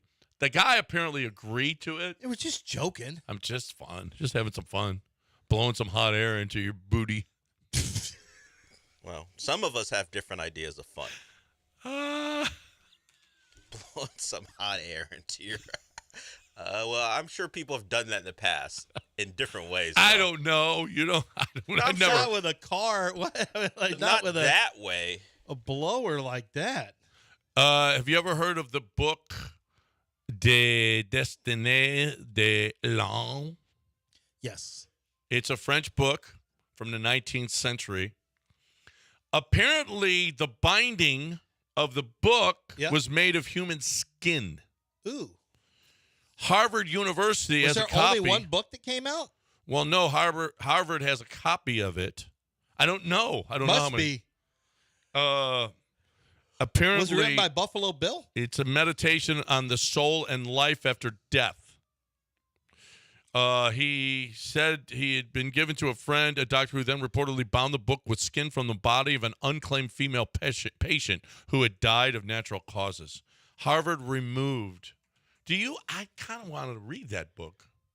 Would you like a book with some human skin binding? Nah. No? I'd rather buy it. I'd rather listen to it on tape. With human skin cassette? I'll avoid human skin, but I'll just listen to it. You just want to... See, the human skin for me is not a big selling point. No. Not for me. I mean, for you, maybe.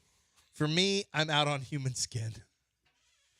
A Utah lawmaker, not surprisingly, blamed diversity for the Baltimore bridge collapse. I saw this. Apparently, the commissioner of the Port of Baltimore is a black woman.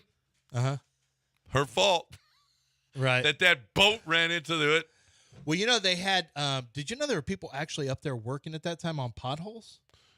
I did not know that. Did you see that the police said there was only 2 cars on it, and they found the people? Yeah. Yeah. So they were just very, very lucky. Yeah, they were really lucky. But the 2 who were on there were guys who were working on the bridge. Oh, yeah? Yeah. They were working on the bridge. Working on potholes on the bridge at the time. Yeah.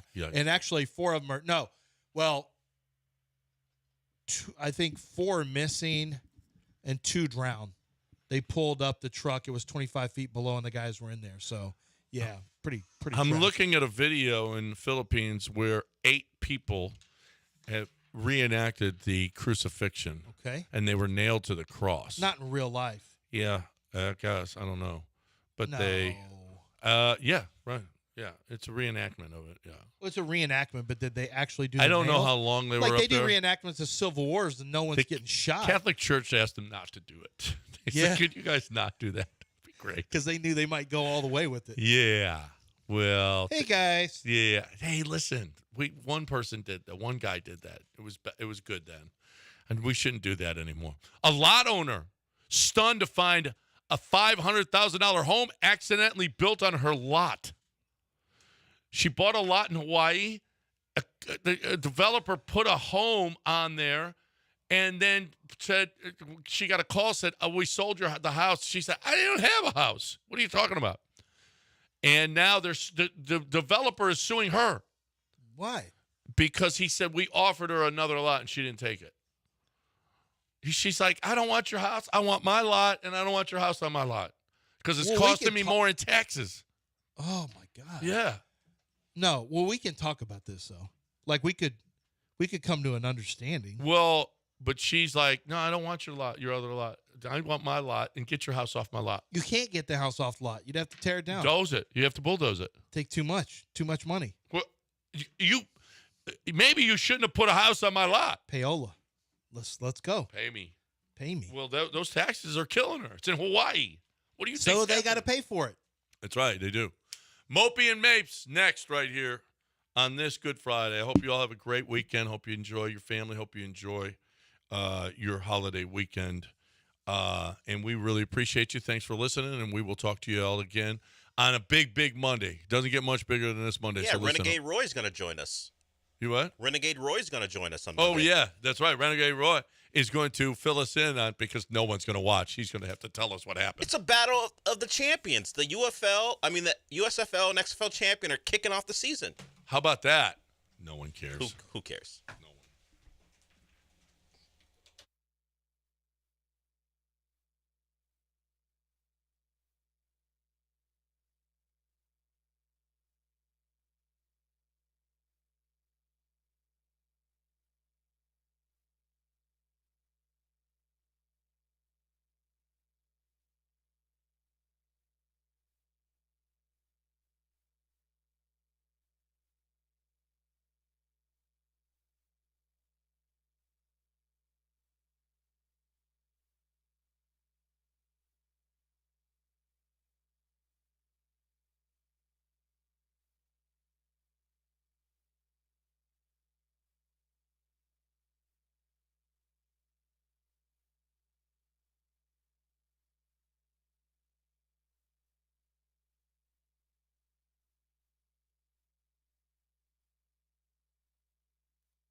I'm Nicole Murray with Your Money Now.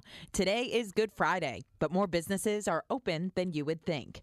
U.S. Postal Service facilities will operate normally today, along with major bank branches, including Capital One, Bank of America, Citibank, and J.P. Morgan Chase. UPS and FedEx pickup and delivery service will also be available all day today. Basically, the only thing that is closed is the stock market. Employees who work in office full-time typically make more money than those working remotely. ZipRecruiter data says the in-person staff members on average made just above $82,000 in March, which is a 30% increase from a year ago. Remote workers made just above $75,000. Hybrid coming in at the bottom on average made just over $60,000. The stock market, like I said, is closed because of Good Friday. That's Your Money Now. Meet Cheryl. Hey. She's on vacation and lost in the moment. Unfortunately, so is her Chase debit card. It's got to be somewhere. Maybe she lost it at salsa night. These skirts should have pockets. Or maybe she lost it at Pilates. 3 and 2 and... But she's not worried. With the Chase mobile app, she can lock her card till it turns up. Tools that help protect. One bank that puts you in control. Visit chase.com/checking. Chase, make more of what's yours. Chase mobile app is available for select mobile devices. Message and data rates may apply. J.P. Morgan Chase Bank, N.A. member FDIC. Texting privacy policy and terms and conditions posted at textplan.us. Texting enrolls for recurring automated text marketing messages. Message and data rates may apply. Reply stop, opt out. Guys, got hair loss? I know what you're thinking. Should I shave my head? Comb it over? Wear a hat? Just stop. This isn't 1970.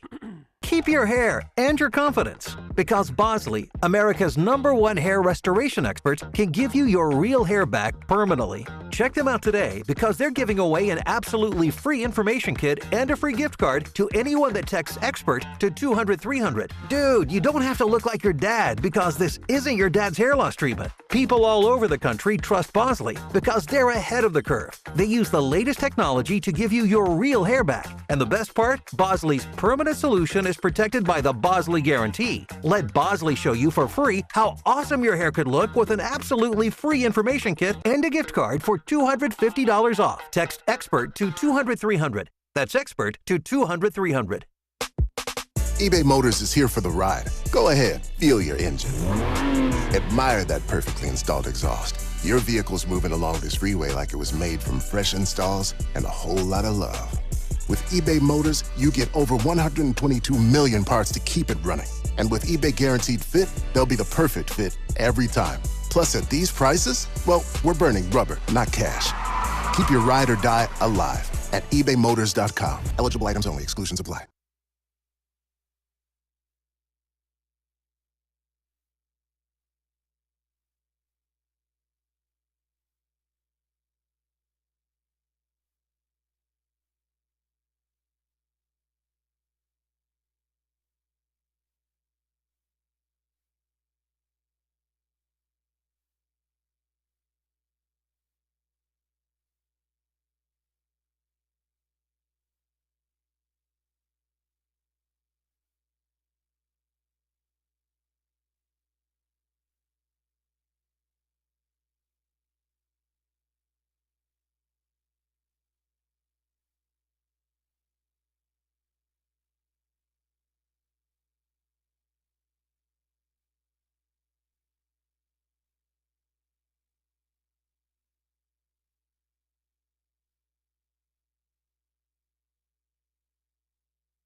Welcome into the show, a Friday edition. Coming off what happened in the previous show, I'm trying to reorientate myself. I mean, we can call it a holiday show if you were listening from 7 to 10. I don't know if I would classify it as that. Just, I would just say off the rails. So I don't know if I'm going to get back on track, but I think the Astros are something that can orient me as we get going. Obviously, Sean's here with me.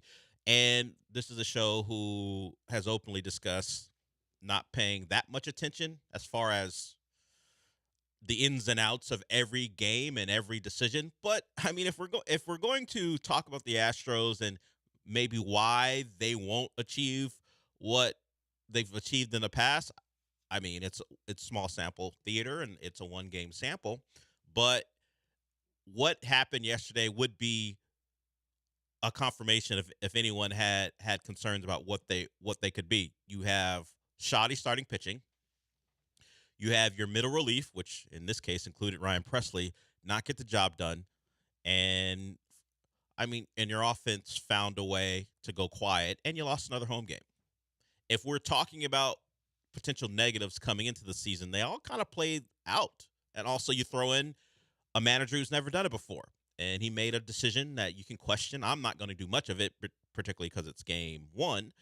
But if you don't think John Singleton should be on the roster and you don't understand why he would get an important at-bat, particularly because the guy he's replacing hit a home run, you got all that. You got everything you could want if you were concerned about what this Astros team to be. They lose to the Yankees 5-4 after being up 4-0. Fromber, even before he gave up runs, was shaky. Got out of a couple jams with double plays, and, he's a sinker ball pitcher, so that stuff happens. But he was never, outside of the first inning, really in control. And it's kind of a redux of what we saw last year. And he is, and Joe Espada talked about him before the game, was asked about Fromber and the expectations. Joe Espada said Fromber is here to help us win meaningful games. He's done in the past. We expect him to do it again. Opening day is meaningful ceremonially. It's not as far as the entirety of the season, but you wanted to get off to a good start, and the offense provided that a cushion for him, and he promptly decided in the 4th inning that getting guys out wasn't what he was interested in. Walked a lot of guys. The entire staff walked a lot of guys. So the Astros go down to the Yankees, and of course, the name Juan Soto is a thing again. I thought I was rid of him. I was hoping he would kind of drift off into obscurity, maybe whether it be the Padres or someone else, but now he's with the Yankees. And because he's with the Yankees, he's a guy who's going to garner a lot of attention. And his, well, if you want to call him a 5-tool player, his 5 tools showed up yesterday, particularly gunning down Mauricio Dubon. We have sound from Dubon. We'll talk about it. And the decision to send him, which I didn't have an issue with. It just so happens you have that guy in right field, and he made a great play to kill a rally off as the Astros lose. if we are talking about this team, Sean, and they lose a game like that, and particularly with their current number one, we know Verlander, when he comes back, will be the one. Are we confident in Framber Valdez? Do we? And I'm not using yesterday because coming into the year, there are questions about him. Are we good with really Framber and the rotation overall? Because you got Verlander, older, coming off an injury. And your next two guys are guys that have questions to answer. Is this the least confident you've been in the last 4 or 5 years in the rotation? Yeah, I think so. Part of that's because the last 4 or 5 years rotation, it was like absolutely nuts. That's true. It was like prime Garrett Cole, Justin Verlander, and Charlie Morton or Zach Greinke or some other absolute stud. So yeah, this is definitely the shakiest it's felt. I think a lot of that comes from the fact that the opening day starter, your number one guy, like you mentioned, at least for now, is Framber Valdez, who is not exactly the most ice cold, lockdown, stop a rally kind of ace. He's a guy, it's actually kind of the opposite, where you worry about things getting out of control with him. And things got a little out of control yesterday. And usually with Framber, sometimes it comes out of nowhere because he's going along pretty good, and then he'll walk a guy, and then it doesn't end there. He'll give up a weak hit, and that'll continue, and then all of a sudden we're in trouble. You could see this one coming. Yeah, he got out of some. What, I think it was 2. Did you say it was 2? I think 2 double plays that got him out of jam. Like bases loaded or first and third double plays to end an inning. So yeah, this, it was a little bit like the. Like a horror movie where you can kind of see the villain slowly, the horror movie slasher slowly around the corner, like it's looking kind of bad for this group of girls on spring break. I don't know. Then Framber tripped in the 5th inning, and got stabbed, lost a shoe or something, and yeah. So I don't imagine anyone didn't feel it coming, but all your discomfort was confirmed. Like Framber was Ryan Presley, but just in a starter role. And not even discussing Ryan Presley's outing yesterday, but Ryan Presley consistently is a guy who you always feel he's been good, but never felt like he was a lockdown cinch, even though the numbers may say otherwise. Just watching him, the feel of it, you never felt like you had a guy who was untouchable. And you just compare the Hader performance yesterday to what Ryan Presley gave you, and then you realize Joe Espada didn't even have a decision as far as who would close. Who are the Astros going to pick as their closer now that they have Hader? You saw yesterday why Espada was pretty clear that as long as Hader is available, he will be their 9th inning guy. On a day where, like you mentioned, it felt like there's just a lot of things that went awry. A lot of the anxieties that we had kind of went the worst case scenario. Josh Hader was nails. First Josh Hader was awesome. I don't know why he was pitching in that situation. Yeah, because hopefully their Astros, if they're in a tight game, they're leading, he has a chance to close them out. So we'll see. He threw 13 pitches, so probably he's going to be available if he's needed. But yeah, you're like, this is money well spent. Yes. Oh, so that's what it looks like. That's what it feels like to have a guy come in and not be concerned at all. Strikes out the side, and 9 of his 13 pitches were strikes, and he was just really, really good. Unfortunately, it was him trying to keep the Astros in it as opposed to close out the game, and we'll get into why they didn't tie that game on the other side. So the Astros lose. We'll hear from Dubon. We will hear from others. So a disappointing beginning to the season, but as you all know, in fact, it was said, it's one of 162. Everyone said, I think I heard someone in one of the clips I was cleaning up, we got 161 more games to go. And that kind of centers you into reality and realize there's not a real reason to freak out. But I did just find it interesting that if you had a concern, all of those showed up in game 1. Joe Espada, hot seat. He's already making decisions we can question. If you thought that stuff was going to end with Dusty, wrong. The coin boy stuff is back. And If anything, it feels like he makes more decisions. He than actually Dusty. does. It's like he's doing stuff out there. Like we always talk about, like managers, what they really do. Not necessarily the most. Of all the coaching positions in professional sports, is kind of the least important, and might still be. But Joe Espada's not a. He's not a spectator. No. He's doing stuff. I like it. There's a thing in pro sports when new owners take over, they want to make their mark. Matt Ishby is the latest example. He's trading for KD. He's making sure he gets Bradley Beal. He's doing things because he's a new owner. Joe Espada feels like he's got some of that energy right now. What's that? Jake Myers hit a home run. You know what I'm going to do? I'm going to put in John Singleton because I'm doing something. So we'll see if that continues. We talked about it this morning. He put in John Singleton when Dusty was ejected from a playoff game, and John Singleton, I think, walked. It eventually led to a rally where Altuve hit a home run. So maybe John Singleton is his guy inexplicably, but I know exactly that noise is pretty much should be the response. No one likes that. It didn't play out. It didn't play out well yesterday, as John Singleton kind of does what John Singleton does. If he's not hitting a ball out of the park, there's not much going on there, and that didn't work out, and it led to an eventual Astros loss. So we saw some Martinez, we saw some Presley, we saw some Montero. None of it felt great, but then we saw some Hader, and that was better. So the only Astro pitcher you could feel good about yesterday, Scott too, he was good too, but Scott and Hader, 8 and 9, the guys who pitched in the 8th and 9th, good.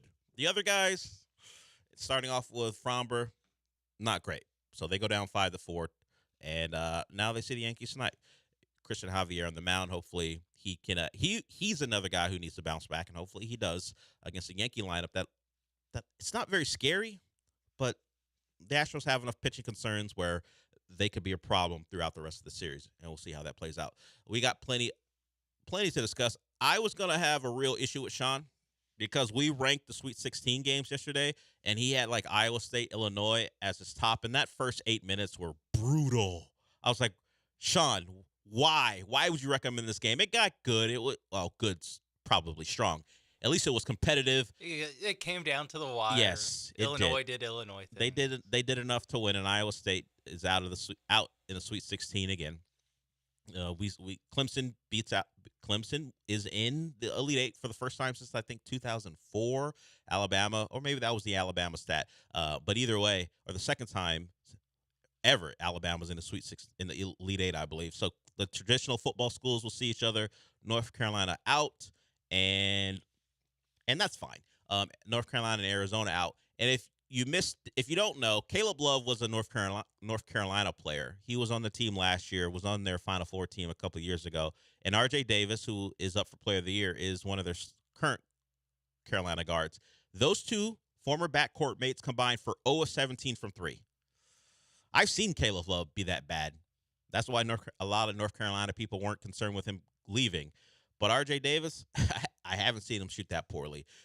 And those two combined to be bad enough, where you see Clemson and Alabama advance. So, and instead of a North Carolina-Arizona matchup in the Elite Eight, you get that wispy mustache from Alabama, the transfer. We'll talk about him a little bit later in the show. He was really good and helped Alabama get to the Elite Eight. We know the Cougs are playing tonight. They'll have Duke. Jamal Shedd talked about the challenge of facing Duke and what it means. We'll hear from him as well. We're just getting started on the show. We'll be back.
This is the Del Olaleye Show, On ESPN 97.5 and 92.5. broadcasting live from the Veritex Community Bank Studios. Here's Del Olaleye. I mean, it's baseball. It's a baseball play. He sent me. If I would have been safe, I would have overturned the plane. There would have been, wow, what a great send. But, it's like I said, it's baseball. Baseball happens. Baseball does happen. That's baseball. As I said before, I heard it's one of 162. We got 161 games to go. We're all in on the cliches very early on, and they generally pop out after you lose. You lean into them, and they're not wrong. It is a long season. It's just one of 162, so on and so forth. The Astros lose yesterday to the Yankees. It started great, ended very poorly, and that's Mauricio Dubon talking about the play where Kyle Tucker singled to right. And I wasn't sure they would send him, just considering who was in right field. But I'm not taking issue with Gary Pettis and the move. It just didn't work out. And Soto made a great throw. Dubon thrown out. The Astros go on to lose after. They did have one more chance. Bregman grounded it into a fielder's choice to end the ball game. So three hits in the ninth inning. Do not score a run. And they go down 5-4. And Christian Javier is the starter tonight. Let's see if he can get the Astros back, not to their winning wings at home because they don't win games at home. But how about we win a game at home and see if we avoid the fate of last year's team where it always felt like they were probably going to lose because particularly in the playoffs they did. Some Texans news. Another restructure on the offensive line. This time it's Titus Howard getting a restructure. And, of course, all the Texans accounts are like, what's Nick got cooking? Maybe he just wants to carry over money until next year because that's allowed. Is he gonna trade for a receiver or not? But they're continuing to make moves to free up cap space, and Titus Howard is the latest. And generally all that means is instead of paying him an actual salary, it transitions into a signing bonus that doesn't go against the cap. So the Texans free up money. Who could it be for, Sean? I know I can't think of a real available option unless they go after a corner, but they've decided they're just going to throw bodies at the position. Could it be for a guy like Brandon Ayuk who's talked about wanting to get his and fits the system? You always have to make those ties. I'm of the opinion that this is Nick Caserio just squirreling money away because, as I said, that money you can push it off into next season and have even more cap space. Yeah, that could be what it is. That I put out there. Oh, you did the Brian Windhorst thing. I did the Brian Windhorst So you're thing. one of the Texans accounts suggesting that there could be a move in play. No, not really. It's more, I know that's what the streets are thinking. Okay. So, You're a man who's got his ear to the streets. Yeah, so I want to put it out there. No, I just think it's more fun to speculate than it is to be like, probably just gonna roll it over. It's an accounting thing. It's like, no, give me some photoshops of Brandon Ayuk. Give me some photoshops of Stephon Diggs, I guess. Ooh. He would be the other. I mean, if we're going with the wide receivers, splashy, and just the idea that it could be a splashy move, it would. Or T. Higgins. It would be T. Higgins. If we're talking about a big move and a wide receiver, sure, there are guys available. The problem, all of those would require compensation, and so you've already traded out of the first round. You have an extra second this year and next. I really just say next. I wouldn't even consider this year extra because you actually traded a pick to get out of. But next year you have an extra second. Are you trading away a second and whatever for a guy like Higgins or Diggs and then paying them? Because it doesn't come with just acquiring them. We saw you only had to give up a seventh for Joe Mixon, and it still required you to give him more money. The wide receiver thing, if people have that in their sights, is one where it's costly on two ends. And if you're the Bills, who don't have a current number one wide receiver, even if you're sick of Stephon Diggs, you're going to want real compensation for him because who else do you have to throw the ball to if you're Josh Allen right now? So, and obviously T. Higgins is asking for a lot of money, and the Bengals would say, hey, he's our number two. It'll cost you. And Brandon Ayuk is probably 1A if you consider Debo, or maybe 1B if you consider Debo the 1A. So the names we mentioned will cost you in multiple ways. I don't know if the Texans are a team that's going to trade premium picks for a wide receiver. They were in on the Keenan Allen, maybe, but Keenan Allen's an older player, and we saw what he went for. It's going to be a big number if they require one, and maybe that's why the speculation's out there. I don't really see it, but they do have money to make moves, and that's always good. Yeah, and as I bemoan the it's actually a good value trade to trade out of the first round, but can you at least give me give me a couple weeks of, what about this guy? What about this guy in the first round? Yeah. At least Nick Caserio's paying us back with getting some cap space, so now we can go, what about this guy? What about this guy? So, that's all we have to look forward to. What about this guy? What about this guy? And then it's actually, it's going to be sound football roster building and management. And, Great. Yeah. That's fun. Hooray. We can't get some tweets off about this. I need get some radio segments off about I need a little speculation. I don't need accounting moving numbers around. And I can't talk about that for a segment. He should be forced to come out and do a press conference and say this is just for accounting reasons. Disregard. Don't get your hopes up, everyone.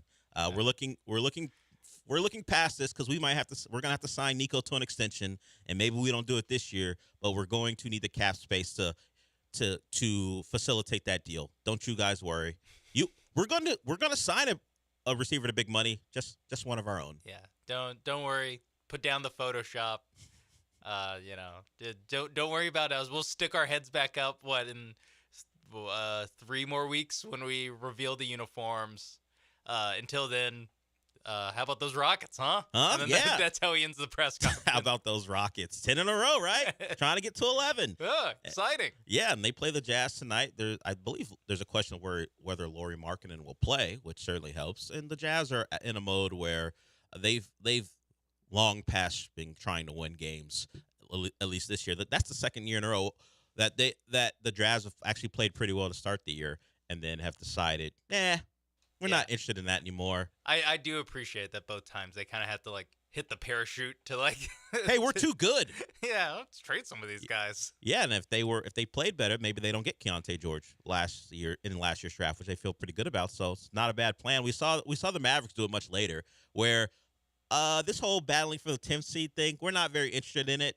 So we're gonna tank, and then they were able to draft Derek Lively, who's combined with Daniel Gafford's who they acquired in a trade this season. It's been a pretty good center combination. So there is some value in deciding you're not interested in winning, and our very own Jeremy Branham thought the Rockets should try that as well when things were slipping away, and then this recent run of form has made him. They did literally the opposite. Yeah, all they did was win. All they've done since is really just win all their games. Yeah, they're like, we're not. We take that under advisement, Jeremy, but we're just going to win all our games. Yeah. And he's How fine. about we do this instead? Yeah, and he's obviously, if they're going to win all their games, he's more than fine. And it should get to 11. The Jazz aren't good. Lauri Markkanen is questionable, but it is a road game, which until very recently the Rockets haven't been very good at. But if you go in there and beat OKC, you can go in there and beat anyone. And the Jazz are the very epitome of just anyone at this point as far as a basketball team. They are, yes, the Jazz are, they're just a decent NBA team. And that is their role in the league. We're, for most of this winning streak and this stretch in March, it's been, the Spurs, the Wizards, just very unserious basketball teams that are really, really just playing. I mean, they're the Rockets from the last couple of years. That's what they are. The Jazz are a step ahead of that. They are right there with the Rockets. They're better than the Rockets for most of the year. Until the Rockets turned it on, like we said, the Jazz turned it off.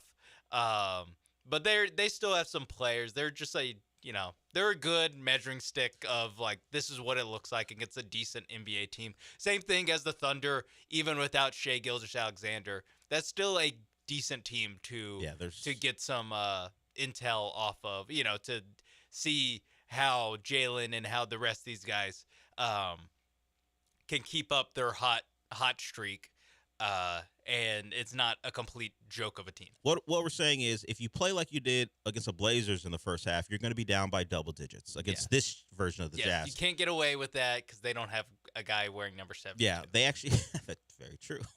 Good callback. Without even looking, they do not have a guy. They wearing have guys number with numbers you would pick if you have the opportunity. Yeah. You would not be picking 72 as if you're a minor league option for the Astros during spring training. He did not get assigned a number. Yes. All these players chose their numbers. Yes, they weren't given them because that was all that was left. So that's who the Rockets see tonight. Try to get to 11 in a row. And speaking of the Rockets on the other side, we're going to hear from Draymond Green. He has responded. And the problem is, I should probably have just pulled the clip that was floating around Twitter, which was very inflammatory. I wouldn't even consider it. He actually made the points we made before his podcast went live. A lot of Rocket fans were upset because Draymond was criticizing Tari Eason's availability, and then and they called out Draymond, you put a strain on your guys because you're not around. But Draymond actually was complimentary of Tari Eason throughout the clip that we're going to play on the other side. In fact, I was looking through, you type in on Twitter, Tari Eason and Draymond, and he's talked about Tari in the past and likes his game. So I don't think there's anything real as far as beef there, I guess, if you want to call it that. But Draymond did have some observations about Tari Eason's Warriors call out. Maybe we'll play both so you know what we're talking about. We'll do that when we come back.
You're listening to the Del Olaleye Show. On ESPN 97.5 and 92.5. Live from the Veritex Community Bank Studios, here's Del Olaleye.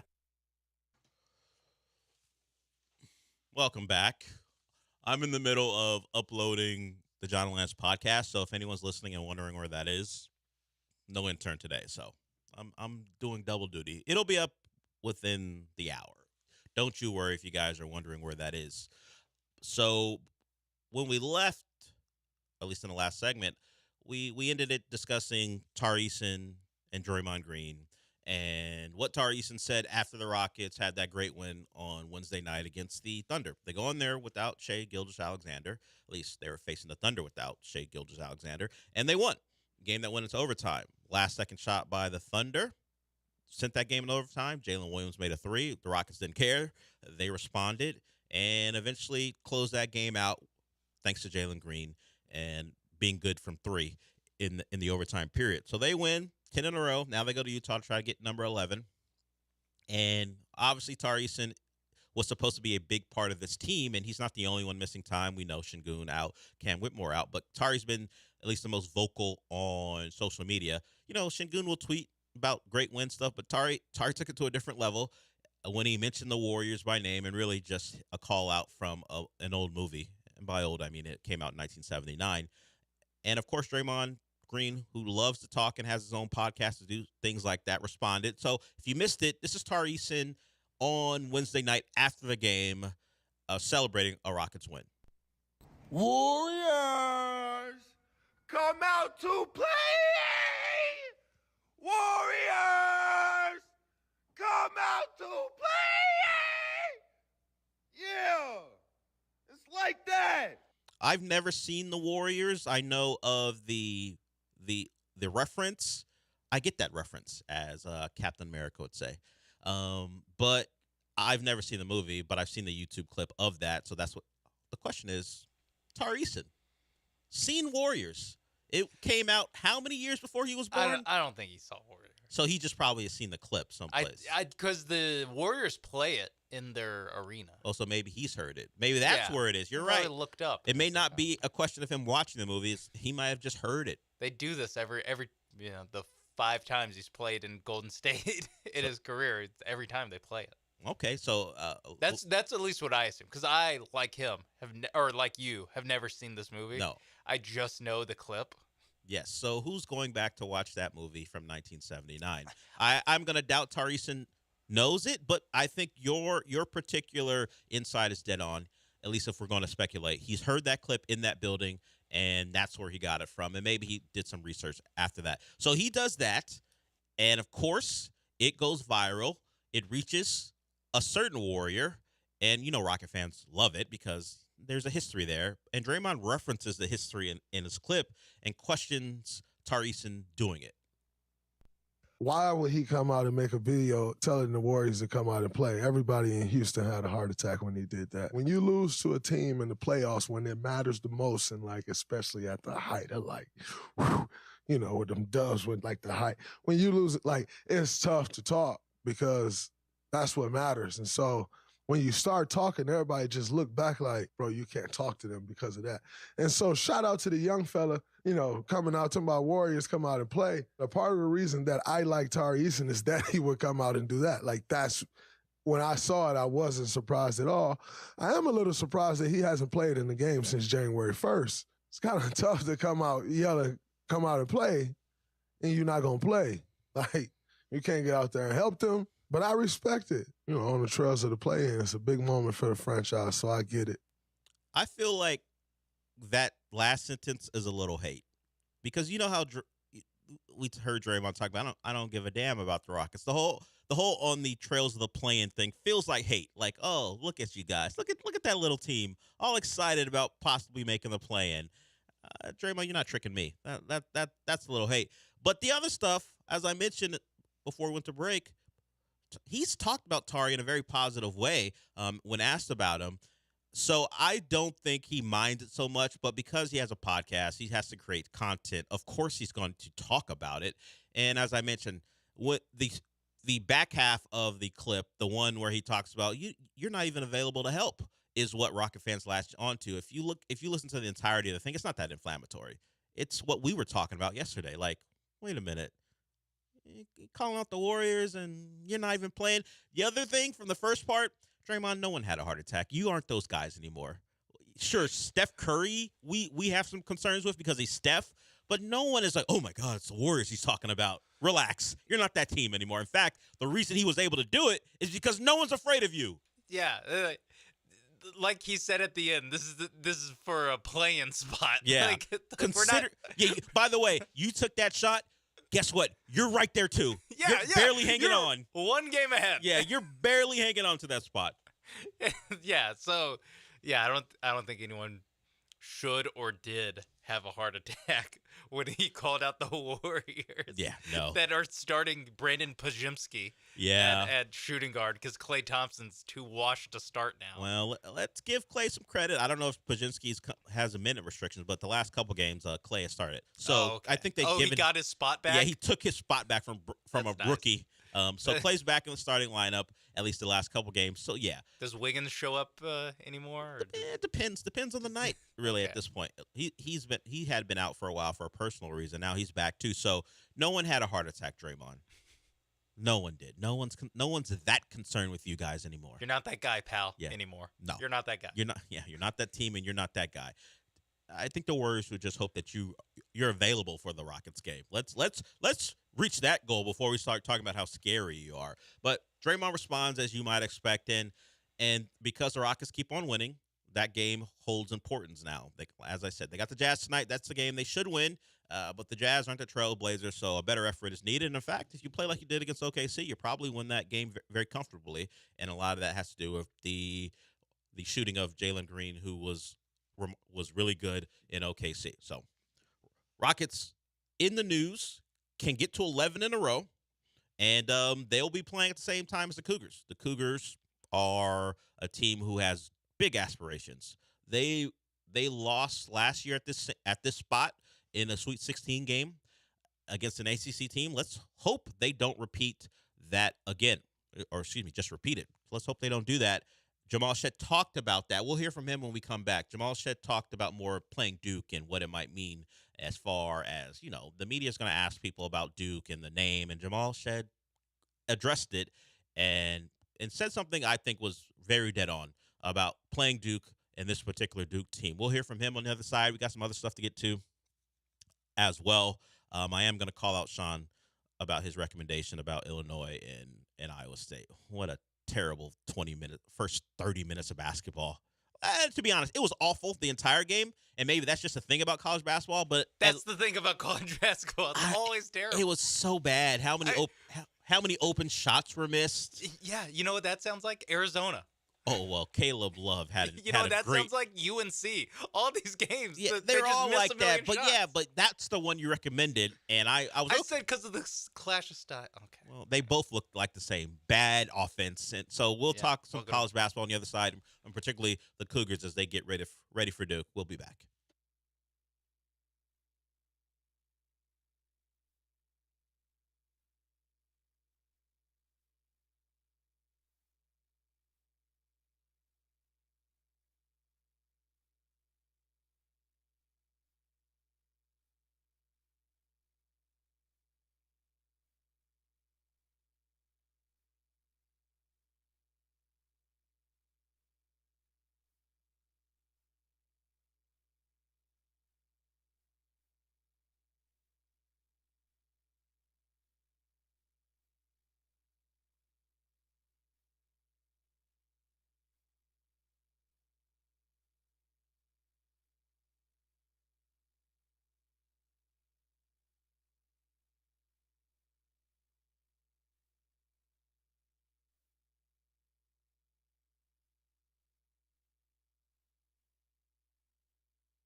You're listening to The Dale Show on ESPN 97.5 and 92.5. From the Veritex Community Bank Studios, here's Dale. Dell, no, that's okay. That's on me. I went more country with it. My bad, Dell. That's the voice of Michael Carroll. That's the most you'll hear from him today. He's busy. He's got a lot of things to do other than join us to talk about movies and pop culture. So we'll hear from Michael next week. He does all the imaging here. You hear something on the station, whether it be a remote, sound for a remote, or just even commercial. That's all Michael. So he's a little busy. He's done us a great favor the last couple weeks, but it won't be today. So we'll hear from him next Friday. A guy we'll see tonight is Jamal Shead, the best player on the Cougars, up for the Naismith Award as the best player in college basketball. He's their leader. He's their most important player. And he's the one people want to go to get answers other than Kelvin Sampson. So Jamal Shead, in the lead up to the game, a lot of the talk has been about playing Duke. The name itself carries more weight for some people than others. I don't particularly think about Duke in the way others do, mostly because you've watched them over the last 5 or 6 years. They're no longer that team that you should fear. They're a good basketball team. They're certainly a good program, but they're not one of the best. I don't know if they're an elite program by play anymore. Certainly the name will get you excited. But the Cougars have been a better program the last 4 or 5 years. Not that Duke has fallen off completely, but the transition from K to Shire has been fine. But no one should fear Duke. They are a good ACC team right now. They're not, at least in my eyes, a team who should always be considered a clear national title favorite. And I'm sure that'll change. They got Cooper Flagg coming in, and he'll only be there for the year, but he's going to be one of the best players in the country and a likely top overall pick. But that's for next year. He won't be on the floor tonight. So Jamal Shead was asked about playing Duke, and like I said before we went to break, I think he was dead on in his comments. Prepare just like any other game. They're a great program. They're known for great things, as they should be. They've won a lot, and they have good players today, or they wouldn't be in this position to play against us. So, but I think we go in and we try to prepare like we normally do, and just play the people in front of us and not the name. And that's all you can do. I mean, there isn't it's not Zion or R.J. Barrett and these are just the more recent vintage. They're not the legends of the past. It's the Kyle Filipowskis of the world that you're going to see. And as I was slandering Duke, I'll give them some credit. They've been good. I mean, round of 32 for Shire last year, and you might expect that in year one. Final Four for Coach K in his final year. They missed the tournament the year before, so they've had some issues. But before then, a couple Elite Eight, so they've been a good program. But I wouldn't take them over the Cougs, and the Cougs are going to operate that way. And we will stick with our analysis of the game. The whistle, how will they be officiated, and foul trouble. But the biggest thing for me is the Cougs got to protect the defensive board. That's been something that's been an issue. A&M got opportunity after opportunity because the Cougs weren't able to secure defensive rebounds, and that leads to more possessions, more time playing defense, and that leads to fouls. So if you can limit the number of opportunities the other team has to put pressure on you on that end of the floor, it helps you in the foul game. I hope what we saw on last Sunday isn't the trend going forward, because they've had some issues in the regular season and in the Big 12 tournament being able to protect the board. So you need Francis and others to stay out of foul trouble and protect their defensive board, and I think they win this game. The line is fair, but I think the Cougs win this one. I won't say going away, but I do think they are in control. And as long as what happened against A&M late doesn't happen again, I think it's a fairly comfortable win, because we forget that was 81-69 with like 90 seconds to go, and all of a sudden all hell broke loose. Yeah. They're up 12 with 2 minutes left. Yeah. That was the crazy stat that I was like, what? I watched the game. How is that possible that they came back from that? But yeah, like you said, I think the Cougs should get this done. But there are, obviously it's a 1 versus 4 matchup, like we saw last night. What, 2 seeds and a 1 seed lost? So anything can still happen. There are some areas of concern, but overall, this Cougs team, I feel like if they're allowed to out physical Duke, they will out physical Duke and get the win. Yeah, we'll see where the shooting lies.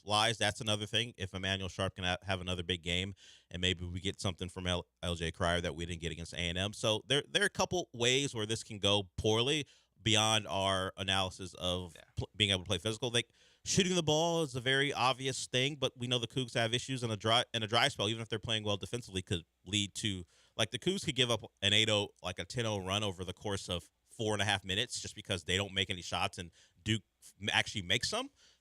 We just hope I hope that is the case, and I think they avoid a long dry spell from the floor and secure the defensive boards. I think they win this game.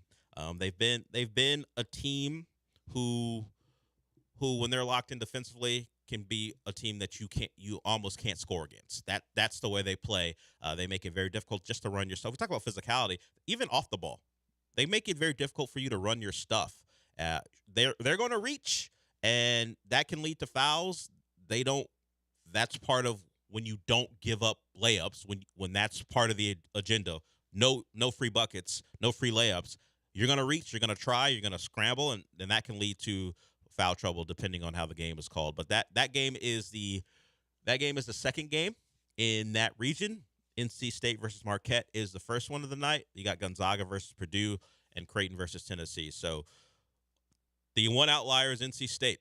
They're the 11th seed. Everyone else is a 5 or above. So if we are talking about the best teams in the country playing, we've gotten that so far. But as Sean alluded to, being a top seed at this point doesn't really matter. Yeah. Clemson is 6-1. San Diego State got their doors blown off because everyone does against UConn. The stat over their last 9 tournament games for UConn, no one's come closer than 13 points. That's how dominant they've been in last tournament and the first 3 games of this tournament. That honestly feels like too low. You could have told me no one's coming in between like 23 points. And Yep. I'd be like, When you look at a 30-point win over the national finalists last year. Now, clearly different teams, different years, but San Diego State was a team. They didn't push them because no one really pushed UConn, but it wasn't this. It wasn't what it was last night. Like UConn was up 37-31. They ran a nice play to get an open shot to go up 40-31 before the half, and it was over. Like San Diego State was in the game for the first 20 minutes, right before that shot went through, and then they didn't compete in the second half, and UConn was running away, which makes it even funnier that Dan Hurley's complaining about the draw and where they're playing. he's literally never going to have to like worry about crunch time. Yeah. And he's like, the committee made it as hard as they could for us. In 9 games, he hasn't had to worry about clutch minutes if we're transitioning from the NBA to college basketball. No clutch minutes for him in 9 tournament games. What's he talking about? Like, you just credit UConn and him for what he's done, because that program was in flux and he got there, and they have been a power. We talk about teams who what the name means and the legendary status of a program. UConn, we know Kevin Ollie got one, but UConn had fallen off under Jim Calhoun. Okay, but they weren't the team that they were. Even the one that Kevin Ollie got, they were not. That was not a good team. No, they weren't. Not in the Both regular of the season. last 2 championships that they won, they weren't good teams. Yeah, Kimball Walker went on a run. Yeah, they were heroic efforts. And then, I mean, to make the tournament, UConn had to win 5 straight games at Madison Square Garden in the Big East tournament to make the tournament. Like that means they were like the 8th best team in the Big East that year. Yeah, they weren't good. Kimball went on a run, and it led all the way, I believe, to here. Right? Or was the Shabazz Napier team the one that won it here, or was it the Kimba team? Good question. I think Kimba. Because we know the game wasn't good. And that Final Four was awful. It was talk about Illinois and Iowa State being awful basketball. Connecticut was part of 2 terrible and an overall terrible Final Four as far as entertainment value. But the 2011, which was Kimball Walker. Okay, that was a awful tournament as far as the last couple games. And I went to the semifinal day, and I was like, ugh. Not doing that. I'm not coming back on Monday. I'm gonna stay home and watch it. No thanks. Yeah, I know this is going to decide a title, but I can do that from home. We're good. UConn a much different animal now, and they have been all year really. The odds-on favorite to win it again, and they're the 1 seed who survived yesterday. North Carolina wasn't. Caleb Love plays for Arizona, but like I said earlier, his backcourt mate from last year, R.J. Davis, was like, you know what? I'm going to pull a Caleb Love. I'm going to not make a shot from three. They combine in their respective games to go 0 for 17, so they don't see each other. The 1 versus 2 in that region do not see each other. It'll be Clemson versus Alabama, just like we all wanted. And save your football school stuff because everyone else has made those jokes. Not you, Sean. I'm just talking to the general public who might be listening. No, that wasn't directed at you. It did get to the point where I'm like, hey, is anyone going to mention that they played in the national championship game like 3 straight years or whatever it was in football? Literally everyone made that joke. It was insane to watch in real time. And you imagine everyone make that and you joke. imagine the people making those jokes. Their For You page is filled with other people making the jokes. So at what point do you think maybe I don't do it because everyone else has done it? But yeah, let's get the joke off. Yeah. The non-creative joke, because if everyone's thinking it, it's not that creative. By the way, I just looked up I still have up the 2011 Final Four. Yeah. UConn won their Final Four game against Kentucky 56-55, and then they won the final 53-41. I told you it was bad. I told you. That was the Houston one. That was in Houston. Told you it was terrible. That's insane reading that. 41 points. And And you a- only lose by 12. In a finals game. Not a finals game. Excuse me, the final game, the national title game, and that's what happens. Ugh. To be fair, it's not like San Diego State lit the world on fire in their game against UConn last year either. Well, but at least UConn did. True. I mean, San Diego State's it's been a good defensive team for years now, and they made it difficult on UConn, but UConn was never really challenged. As we said, no clutch minutes in 9 tournament games. We'll see what happens tomorrow, but the Cougs play tonight. And to be honest with you, let's hope for non-clutch minutes with the Cougs. Let's have an easy one. We were on the way to that against A&M, and then all hell broke loose. Let's avoid hell breaking loose tonight. Win the game. Save your roster. Rest. No injuries, obviously, and so you're at full strength for either be Marquette, which is most likely, and hopefully maybe it's NC State. I say that, but NC State's the hottest team in the country. We talk about 5 games in 5 days. They did it in the ACC tournament to make it. Let's hope there isn't a Kimba Walker type run in store for NC State, because that would mean they'd have to go through the Cougs, and who's looking for that? We'll wrap up hour 1 with that. We got more to discuss when we come back. We'll revive the Astros stuff.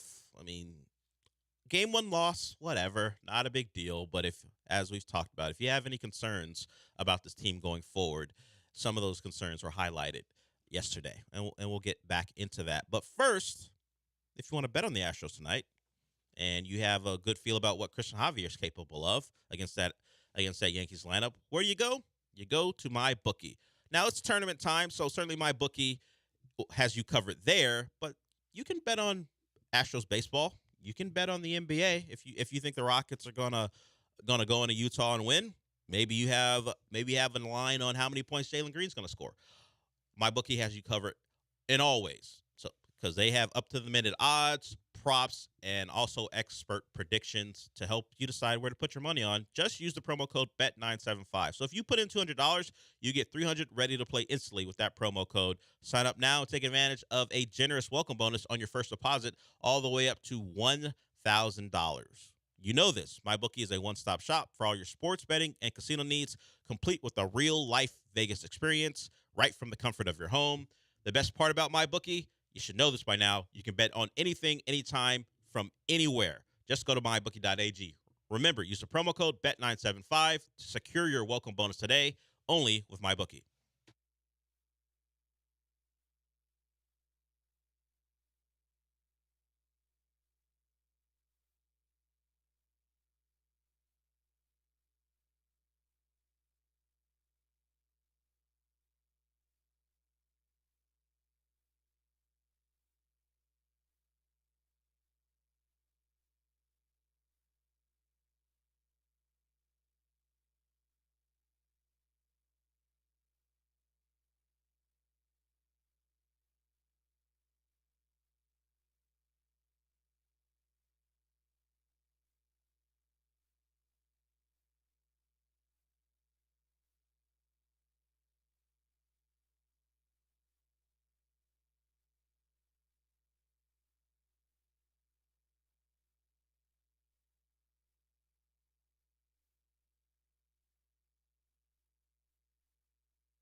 Welcome back to hour 2 of the show.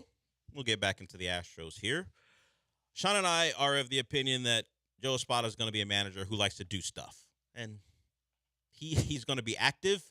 Some managers you can't point to and say their decisions are directly affect the game because how much are they really doing? They're filling out a lineup card and they let their guys go play. I don't know if he's going to reach coin boy status. It's only game 1. That was what we fell into with Dusty because we always felt like his decisions were based on his gut and spur of the moment. Espada, in his explanation of why he pinch hit for Jake Myers, felt very thought out. He referenced the numbers, and I'll let you hear for yourself.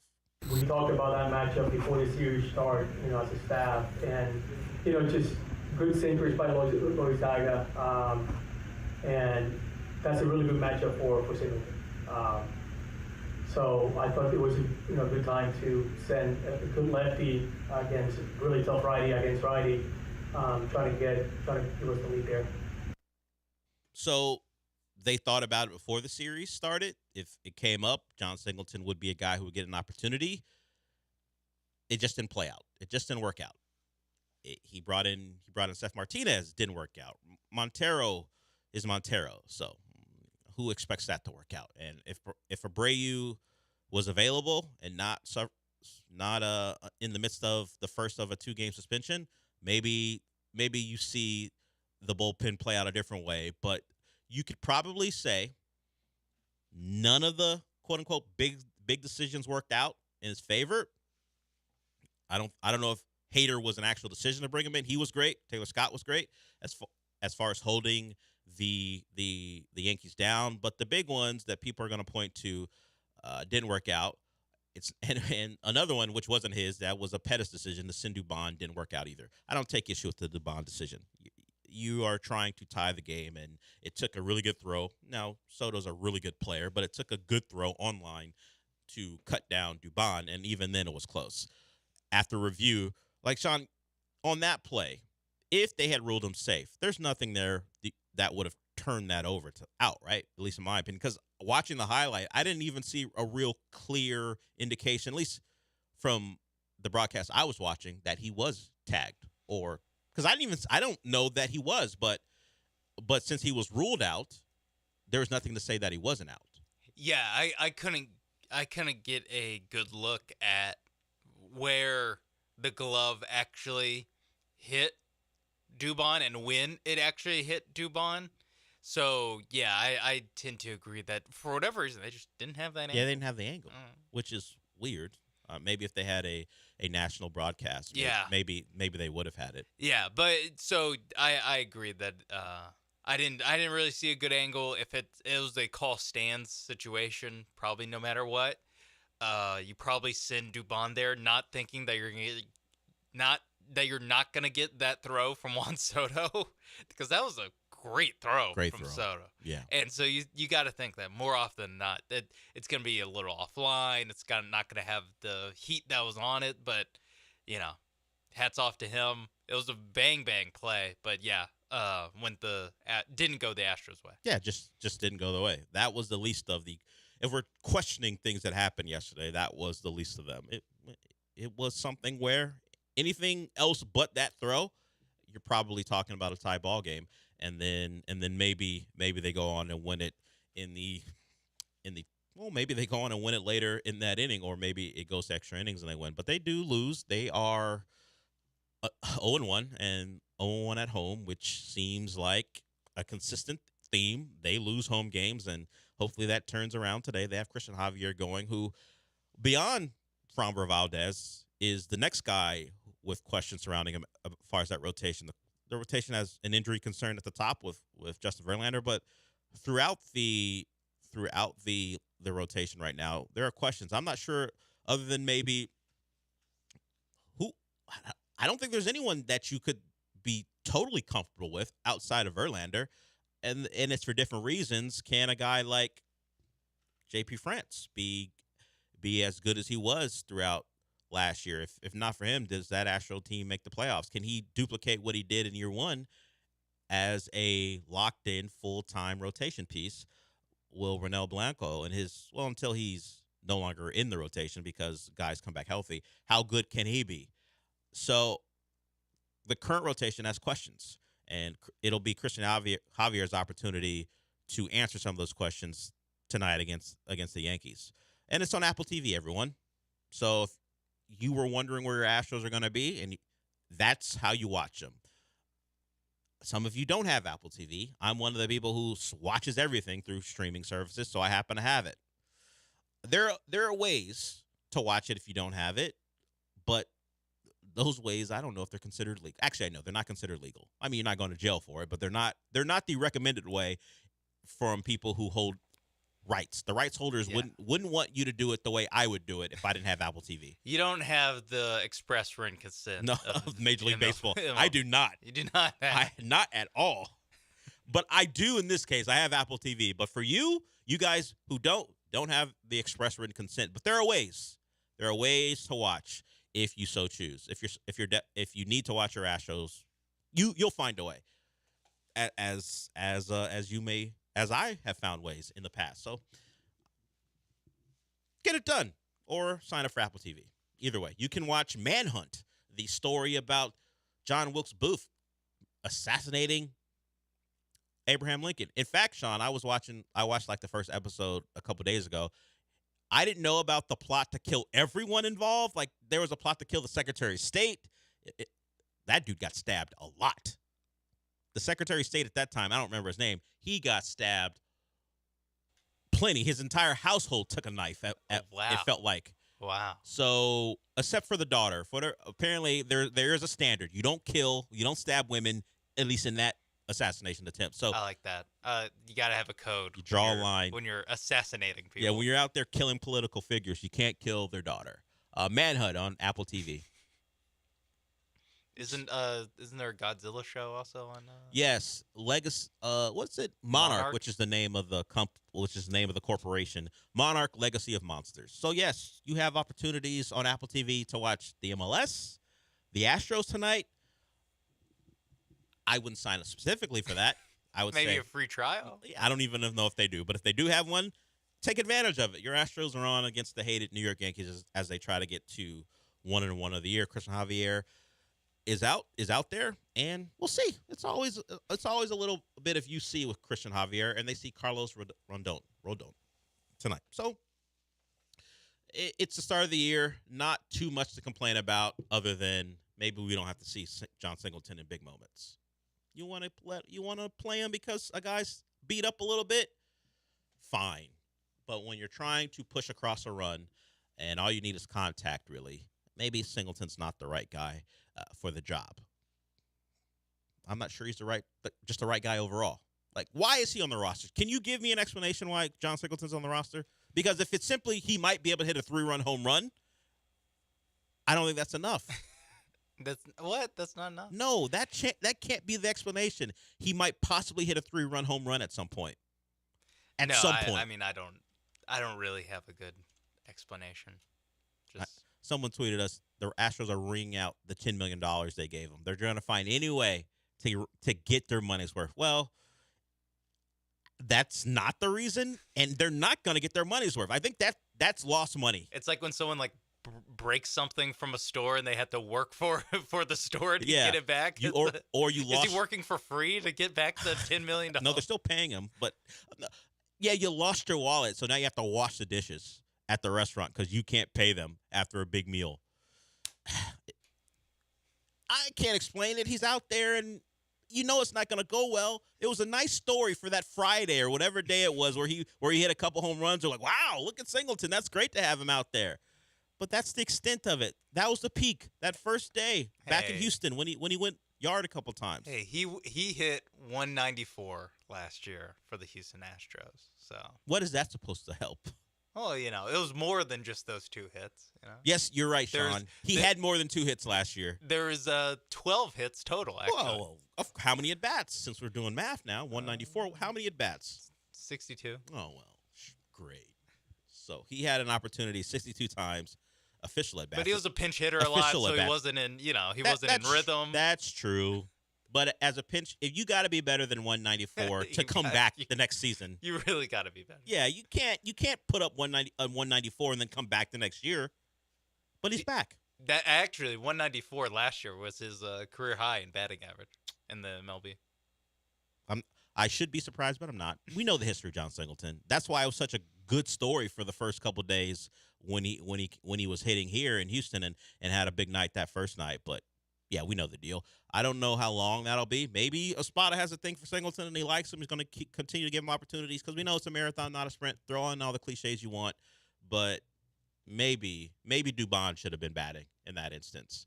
You know, the guy who later got on base and eventually was thrown out. Maybe you give him that at bat earlier just to see how it would have worked out. But we're questioning the manager in game one, which is not normally going to be a thing here. It just happens to be game one. So what else is there to discuss? We are late for a break. We'll come back on the other side. I want to get to some NFL things. There's not big news, but I did want to get to something when we come back. So we'll talk about that and a little bit more before we wrap up the week here on the show. We'll be back.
Broadcasting live from the Veritex Community Bank Studios, it's the Del Olaleye Show. On ESPN 97.5 and 92.5. Now back to Del Olaleye. Welcome back to the show. I mentioned before we went to the break, I wanted to get into some NFL stuff, and this is mostly because this particular person is a friend to the station. For now, because if she doesn't get Gilbert or his picture, I don't know how long she'll be a friend, at least to Gilbert. Gilbert's demanding. He does have the name Big Relentless for a reason. Maybe the Astros stole their hashtag from him. Oh, yeah. Hashtag Relentless. And for the first couple innings, their offense was, and then all of a sudden the Yankees were able to relent, or were the Astros? They relent. The Astros relented quite a bit in the back half of that game as they go down 5-4. But Colleen Wolfe on a podcast, and podcasts will always get you in trouble because you just get to talk. There is no producer like on TV who shuts you down because the segment has to be short. She went on a podcast and said, and the podcast was an official NFL podcast around the NFL, a very reliable source told her that there was a very heated conversation between Woody Johnson and Jets coach Robert Saleh. And because we are in a realm where there's so many aggregate sites, that blew up on Twitter. Everyone was quote tweeting her words and then going and doing the eyeball emoji or something about the Jets are a train wreck and all the things you see if you are on Twitter. Woody Johnson, who has a very prominent following on X because he's always tweeting out Jets news, the owner, he'll tweet out their uniforms for the week or a player signing. He's the guy who if you want Jets news, just go to the owner's Twitter account. You don't have to wait for a newsbreaker. He's the guy who is fine letting you know what's going on. He pushed back on the report. In fact, he took to X and said it was irresponsible. Now, Colleen Wolfe has apologized, and the apology didn't say she was wrong. She just said that she got it from a very reliable source, and then others who were there categorize the exchange as different. So there are conflicting sources saying different things, and she didn't want to cause the Jets a distraction. Do you think Quentin Johnson cares about this? Do you think Sauce Gardner cares? Like when the Jets line up for not even OTAs, mini camps coming up here after the draft. Oh, I can't believe the Robert Saleh, Woody Johnson report. What are we gonna do? Like it's parents watching their kids, or like it's kids watching their parents fight. Yeah. Now they're gonna act out at school. Is that what they're worried about? Coach Saleh, when is Woody coming home? No. Are they worried about what Sauce Gardner? Well, they should be kind of worried what Sauce Gardner's saying. That's another story. Yeah, he says quite a bit. Yeah. Oh yeah. That's a thing. Bad week to bring that up. Yeah. Sauce Gardner said some things he had to pull back on, and then do the whole, well, I wasn't aware, and then people in my life made me aware, and I would never want to spread hate. Anytime you had to say people in my life made me aware, that's you've screwed up. You stepped in it. Yeah. But yeah, Garrett Wilson's not gonna act out because maybe Woody Johnson and Robert Saleh had words the owners' convention. What are the Jets focused on in late March? What distractions are you causing the Jets? And by the way, as I said, she didn't pull back on it. She just said, "Hey, I didn't want to cause them undue." Yeah. This.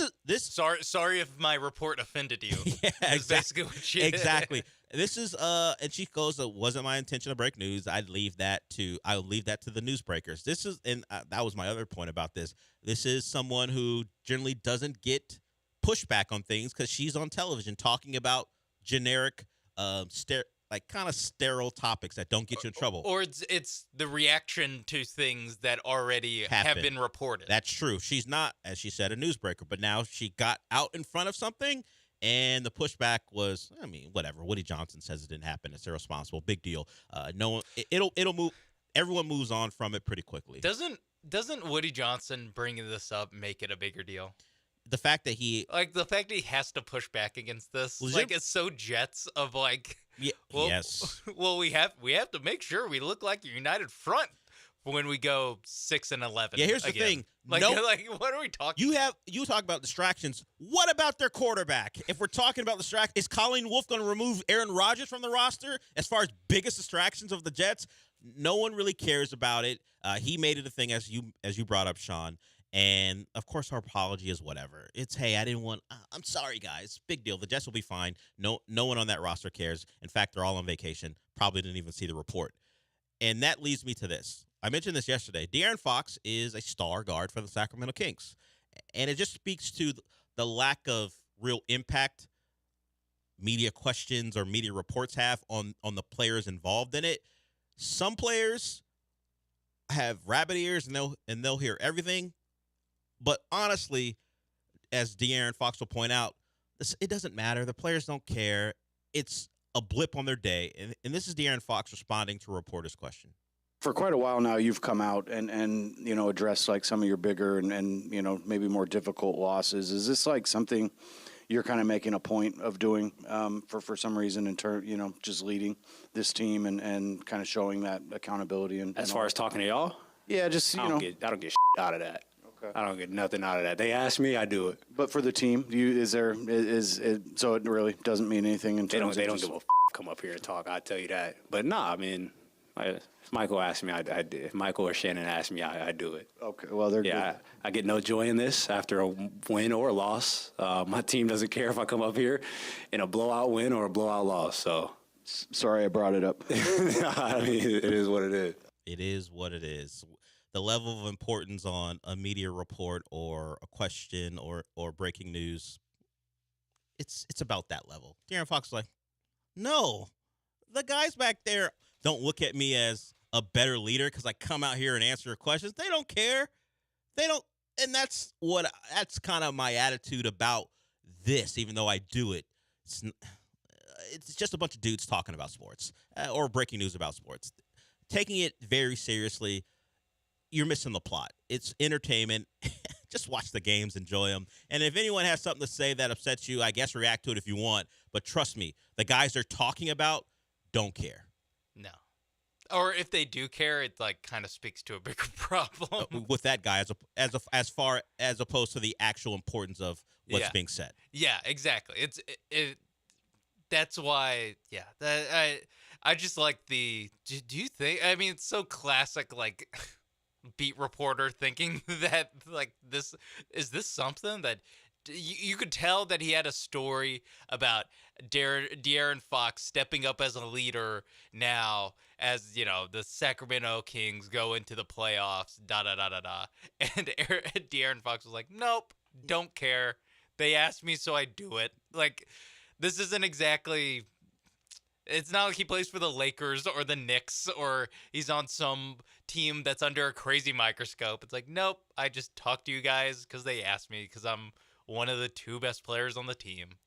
That's really all it is, guys. It's all, you mentioned the beat reporter. I'm sure the guy covers the team every day. He's looking for angles, looking for a story, and we're deep in the March, so he's looking for something as the Kings are going to be in the playoffs. They're fighting to stay out of the play-in, but that's a team that's going to make the playoffs for the second consecutive year. So I don't know how much there is to discuss and bring up that's new. So he was looking for something, and De'Aaron Fox was like, no, man. The media relations people ask me, and that's why I do it. If they never asked me, I'd never come out here. I wouldn't look at it as something where I'm setting an example. I'm just out here because, I'm out here not to get fined is what I'm out here for. Now, do you think that Michael and Shannon, the two people that he brought up that ask him so he does it, do you think that they now will ask De'Aaron Fox like a little bit less? No, because Malik Monk. Yeah, exactly. Do I want to hear from Davion Mitchell? Yeah, Keegan Murray. Hey, do you have a second? Well, Keegan Murray goes for 35 in a game. Sure, he'll go out there, but De'Aaron Fox on a night-to-night basis is going to be who people want to hear from, and it's just part of his day. There's nothing to it other than that. He's asked and answered. Yeah, that really is like.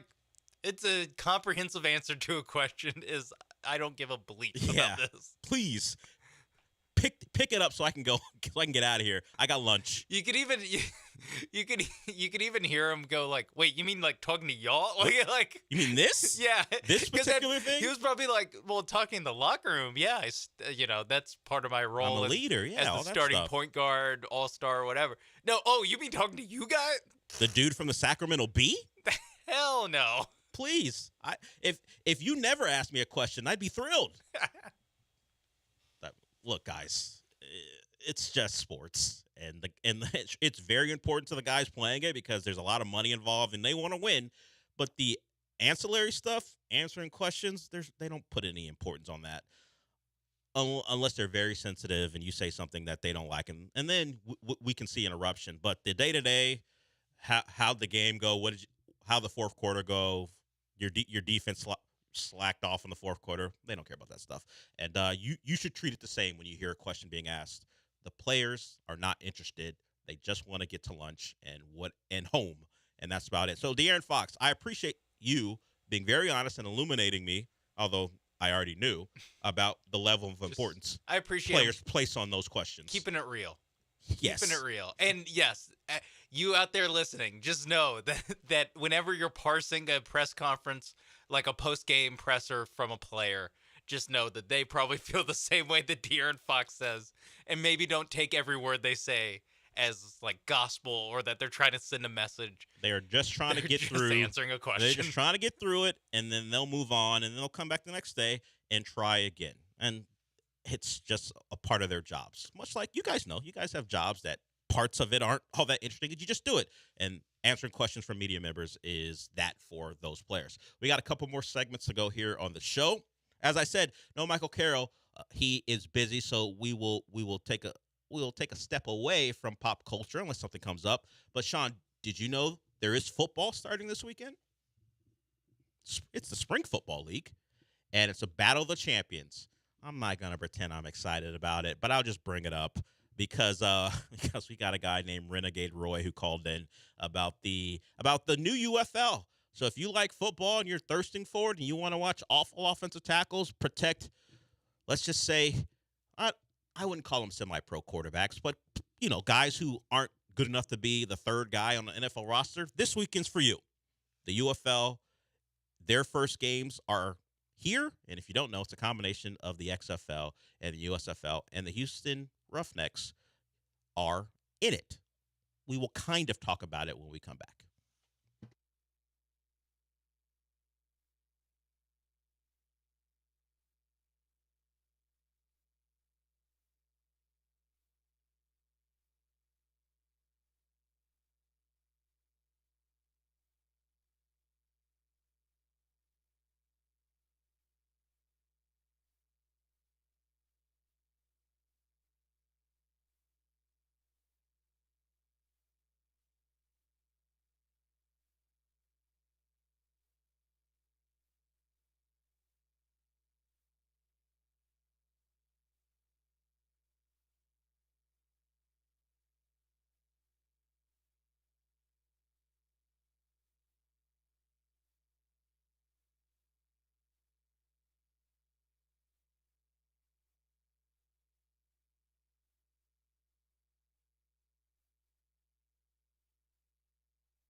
The Del Olaleye Show continues. On ESPN 97.5 and 92.5. Live from the Veritex Community Bank Studios, here's your host, Del Olaleye. We were talking about how to watch the Astros, and someone, I assume this is based off this conversation, asked me if I knew someone who could jailbreak a Fire Stick. I do not. When I initially got mine, I remember watching YouTube videos, which is very interesting to have an entire, I don't know if you want to call it a network, but just an entire listing of people telling you how to do things that it's kind of illegal. I mean, it's TV, and as Sean mentioned, you don't hold the rights to it. But no, for that person, I sent him a DM responding, I watch YouTube videos. Not that I would break a Fire Stick, but if I could, I would find that information through YouTube. It's out there. I just typed in jailbreak Fire Stick, and so many channels came up. Everyone has a video about it because everyone wants to know how. So if you're looking to watch the Astros baseball and you don't have Apple TV, my legal upstanding citizen statement is subscribe to Apple TV. I was a college kid once, and why would I pay for that stance is go to YouTube. They'll teach you how to do it. There are ways if you so choose. Oh, yeah, we were going to talk about the UFL for a little bit. It kicks off this weekend. We had, as I said, a guy named Renegade Roy come in to talk trash about his defending XFL champion Arlington Renegades, and it's a matchup of champions, Sean. I know you're aware that the USFL champions were the Birmingham Stallions. Yep. And they're going to face the XFL champions under the umbrella of the UFL, Arlington Renegades, this Saturday, tomorrow, at 12 on Fox. Now, the question is, have you ever watched a full game of any spring league over the last couple years? I've been to a couple Roughneck games, but on TV. On TV. I think that the 2020 XFL, I probably watched a game or two. The PJ Walker? Yeah, just like having it on. Or the PJ really, Walker Roughnecks? Yeah, but having it on, but not really like, again, down in, down out, being like, come on, June Jones, you gotta, you could have hit him with the running back draw there. No. I deluded myself into thinking when the XFL came back, you know what, I love football. I'm going to watch. I watched like the first couple games, but locked in, play to play, nah. But the Roughnecks had good crowds. People showed up in the first iteration. I'm not sure about when they came back last year how the crowds were, but I know that first time around we're in the middle of the Texans being terrible and people are looking for anything. And the PJ Walker show was really good for like the first 6 games before COVID hit. So I know it was a draw here, and the Roughnecks are back. Now, they're going to be playing in the USFL division for whatever reason, because those are the two divisions. They separated them by, you're in the USFL. We'll keep you there.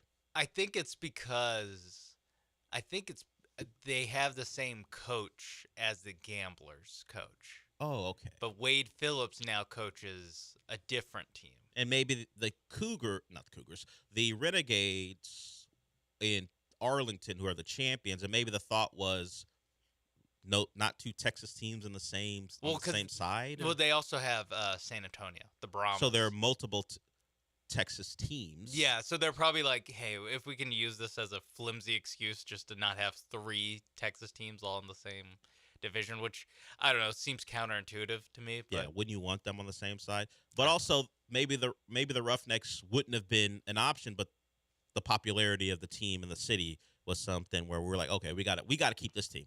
We'll find a way to cram them in and keep them in the league. So it's an 8-team league. It's split up in the USFL and XFL divisions. They don't call it that, but that's how that was how it was divided, 4-4, except the Roughnecks got in, and they're going to be on the USFL side. So that's as much as I feel like discussing this. But the games are on. If you like and care about football and you want to see something that isn't baseball or basketball this weekend, you have the option as the United Football League gets started. It's a 40-game, 10-week season. The games will be on Saturday and Sunday. And your Roughnecks, if they are your Roughnecks, are going to face the Memphis Showboats of the former USFL this weekend. Go out there and watch them. That'll be a tough one. I'm not gonna let you get away with it. Based on what, Sean? Why is that gonna be a tough game for the Roughnecks? Well, you don't just go into. Wait, is it? It's a home game, It's a so home you can't game? even use that. You can't even. You just don't go into Memphis and get a win. You can't even do that. What would you say is going to make it a tough matchup for the Roughnecks now that you can't use the road environment of the 800 people that might be at the game? Well, the Showboats, they're very multiple on defense. They play an attacking, aggressive style. Okay. And on offense, they're kind of an exotic smash mouth. Exotic smash mouth. Yeah, they're in shotgun a lot, but don't let that fool you. They are a physical team. They're a power spread team out of the shotgun. Yeah, they're those Ohio State teams with JT Barrett and the shotgun, but they would run the ball with. That's who the Memphis Showboats are. Yeah, let me 1 second. Let me look. Let me look at coach. it. Let me find a roster and see if I can name a player that you might recognize. No, don't. I'm not holding you. I'm not gonna hold you over the fire for that because I was looking at their roster too to see if anyone would fit the profile of what you're talking about. Well, you see, John DiFilippo is gonna have him. Of course, John DiFilippo. He's gonna have him ready to play. He's a master motivator. Yeah, and we all know DiFilippo's record coming off a bye. Well, now being in the open, he's great in openers. He's great with time to prepare. Yeah, he's great. You can't give him time to. He's prepare. Andy Reid. Yeah, I mean, a lot of people have made that comparison, compared him to the Andy Reid of the UFL. Exactly, he's the UFL's version of Andy Reid, and and you got Daylon Mack on the defensive line for the Showboats. Come on, I mean, he'll dominate. That's who the Roughnecks have to prepare for. Can't let Daylon Mack take over the game. Yeah, from the inside especially. So hopefully the Roughnecks have an answer. Sage Surratt is the tight end. The former North Carolina, Wake Forest, but maybe also. I think he might have transferred, or maybe you're right. 'Cause I know there's a couple different ones. There's multiple Surratts that have played in the ACC. I've watched a lot of bad ACC football, so the Surratts are a name in the ACC, and the Roughnecks will see ACC legacy tomorrow. Or Sunday. I don't even know when the game is. Oh, come on. But you're the one talking about what the Memphis Showboats are capable of. You should be able to tell me what game. Everyone knows it's Sunday at 2 p.m. at Rice Stadium. Everyone knows. Don't go to TDECU. It's at Rice Stadium. That's actually is important news. If you were thinking the game was at TDECU, the games are at Rice Stadium because that's a great environment for football. I imagine there's some construction going on over on the campus of the University of Houston. That's why they can't have those games there, because that was actually a place people enjoy going to. We'll see what it's like going to Rice to watch your Roughnecks play the Showboats. And that's all. That's all we're going to do here. That's it? Okay. No, all jokes aside, if you are a Roughnecks fan, go out there and watch them. It's football, and a lot of us love it. Maybe just not in that iteration. But I would be more kind if John Granado was calling the games like he did before, but he's not. So I'm gonna make these jokes. He was wearing a Roughnecks zip up today, showing loyalty to his team, his former employer. But I do remember 2020. That was an entertaining brand of football for the couple of games I watched. But that's the extent of my spring football watching. But you guys can go out there and watch them. I'm sure the tickets are affordable. Hopefully, Jared Guarantano. Yeah, the former Tennessee quarterback. Hopefully, he can recapture the magic. The problem is there was never any magic to recapture for Jared Guarantano. Then maybe it'll be Nolan Henderson or Reed Sinnett. Reed Sinnett had a cup of coffee in the NFL. He was in preseason. He never played in an actual down of regular season football. So you know the moment's not too big for him. Yeah, coming back against the Bengals in that preseason game will mean he'll be ready to go if he's called upon. Reuben Foster coming off the edge for the Roughnecks? Reuben Foster's had a couple tryouts with NFL teams, and everyone's like, yeah, Reuben, you're not our cup of tea. You want to go back to the spring league and try it again? So Reuben Foster, the former Alabama and San Francisco 49er linebacker. We got one more segment to go here. I really wish Michael would have been here. We could have talked about movies. Not the UFL. That was my way of killing off a segment as opposed to talking about movies. You could have done that too, but the UFL is new, the United Football League, and you can watch it Roughnecks. Go out there and enjoy them if you so choose. We, as I mentioned, have one more segment to go. The guys are out, and the guys, I mean Gallant and George and the Killer Bees. I'll tell you where they are on the other side if you want to go out there and join them. We are celebrating the tournament, and that continues here on the station. One more segment to go. We'll be back.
You're listening to the Del Olaleye Show on ESPN 97.5 and 92.5. Live from the Veritex Community Bank Studios, here's Del Olaleye.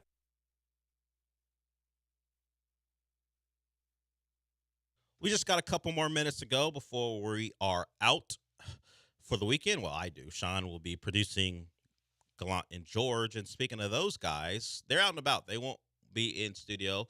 They continue to celebrate the tournament. They're at the Decoy yesterday. They're going to be at Rose Hill Beer Garden today, followed by the Killer Bees from 12 to 6. So if you want to go out there and enjoy, the Cougs will start far after that. But if you want to get out there and watch some afternoon baseball, talk to the boys as they do their shows, well, maybe not talk to them directly. Some of those guys have a problem with that. Get a little sensitive. But during the breaks, talk to them during the breaks. They'll be more than happy to discuss the goings-on. Rose Hill Beer Garden from 12 to 6. ESPN 97.5 will be out there. It's that time where we go out in remotes and we want to see the people. So join them if you can in a new spot. I don't think we've been out there before, so it's a new spot. As I said, the Decoy, we've been out there before, but Rose Hill Beer Garden, welcome to the station. And it should be a good time for the 12 to 6 bank of shows. Before we wrap it up, the Rockets play the Jazz tonight. Unfortunately for them, the Warriors play the Hornets. So if you don't win tonight, you're probably 2 games back, which, considering how great you've been, would seem pretty harsh.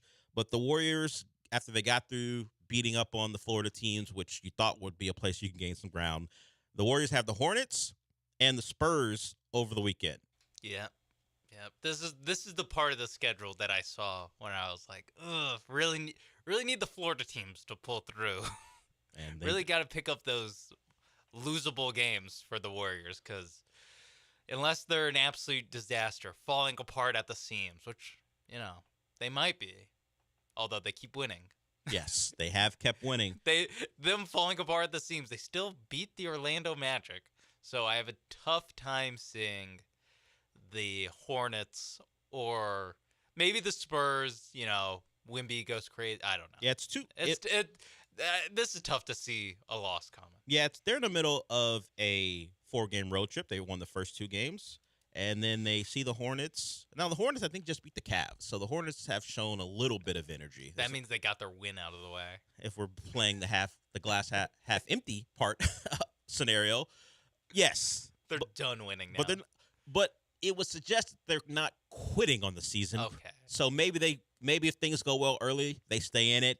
The Spurs, we know, they haven't played. They're terrible, but they're trying at least. Actually, I think they have a 2-game. Do they still have a 2-game win streak? They won back-to-back games earlier this week. Which, again, you really think you think the Spurs are going to go on 3-game win streak? They beat the Suns, and then they beat the Jazz, who the Rockets face tonight. They beat the Jazz in Utah. They have the Knicks tonight, Okay. So maybe they lose tonight. And they win 3 out of 4 instead? Or they win tonight, and then they can't possibly beat the Rockets.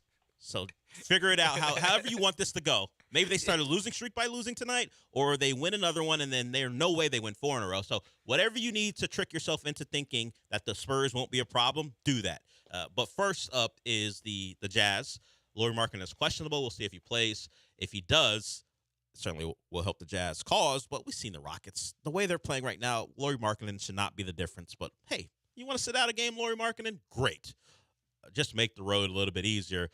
It's just unfortunate that despite how they've played, the Warriors' schedule is a little soft, very soft over the weekend. But the Warriors have to play the Mavericks, and so the Rockets. 7 out of 10 going forward, where the Rockets are facing teams that have real stuff to play for, whether they're in the playoffs or in the play-in. So the road gets tougher, but they've proven at least that the location or the team that they're playing doesn't matter. They're going to compete, and that's resulted in 10 wins in a row. So we'll see if it continues. Hopefully, when we come back on Monday, we're not talking about a 2-game plus deficit, because that might just wrap it up. And it starts tonight. So we've got the Rockets tonight, the Cougs tonight, and the Astros tonight. The question was asked a couple of times this morning as far as your attention. Sean, what do you think you'll be watching most? Maybe you have plans. Maybe you won't be watching anything. But if you have sports on tonight, what's going to be at the forefront?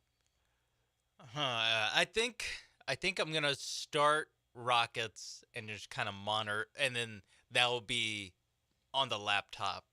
And then once the Cougs start, it'll be on CBS on my TV. But I think, because the Cougs are the late game. Yes. So I think the early tournament games, maybe I catch it until the Rockets game starts. Then I'm going Rockets.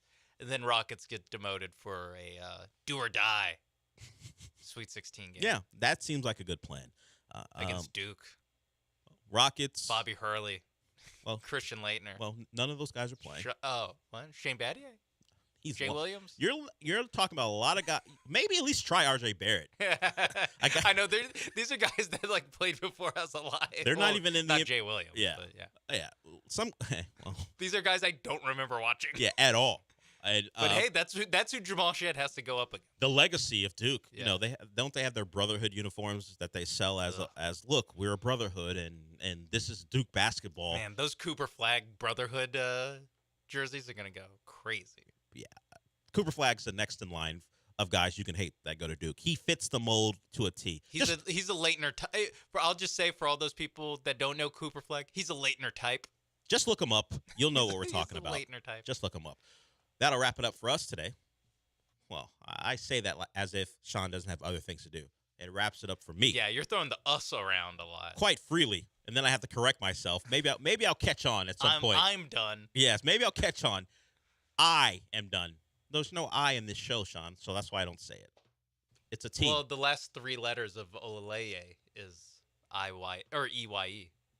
I'm glad we're ending on that. That is an I. I know. It spells I. It does spell I.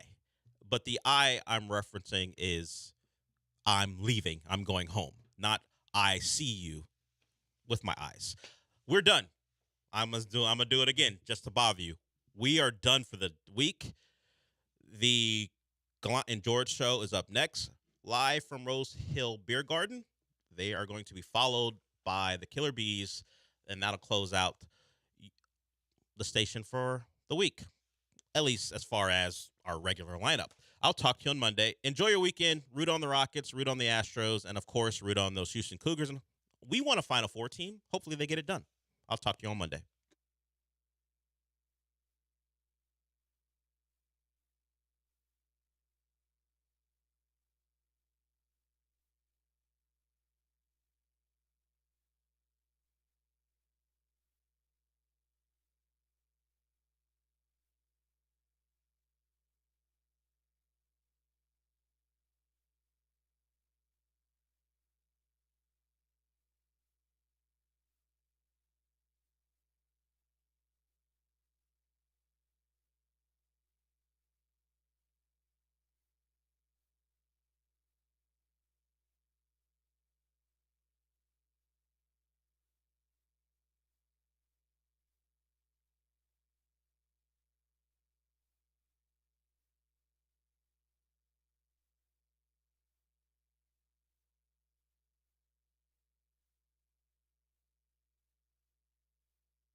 Gallant George, ESPN 97.5, 92.5, broadcasting live from Rose Hill Beer Garden. We're outside/inside. We're inside the bar, but the barn doors are open. The barn doors are open, and the cross breeze is glorious. It is a beautiful this is the best time of year in Houston, Texas. It truly is. It really is. It's the absolute best. This place is beautiful.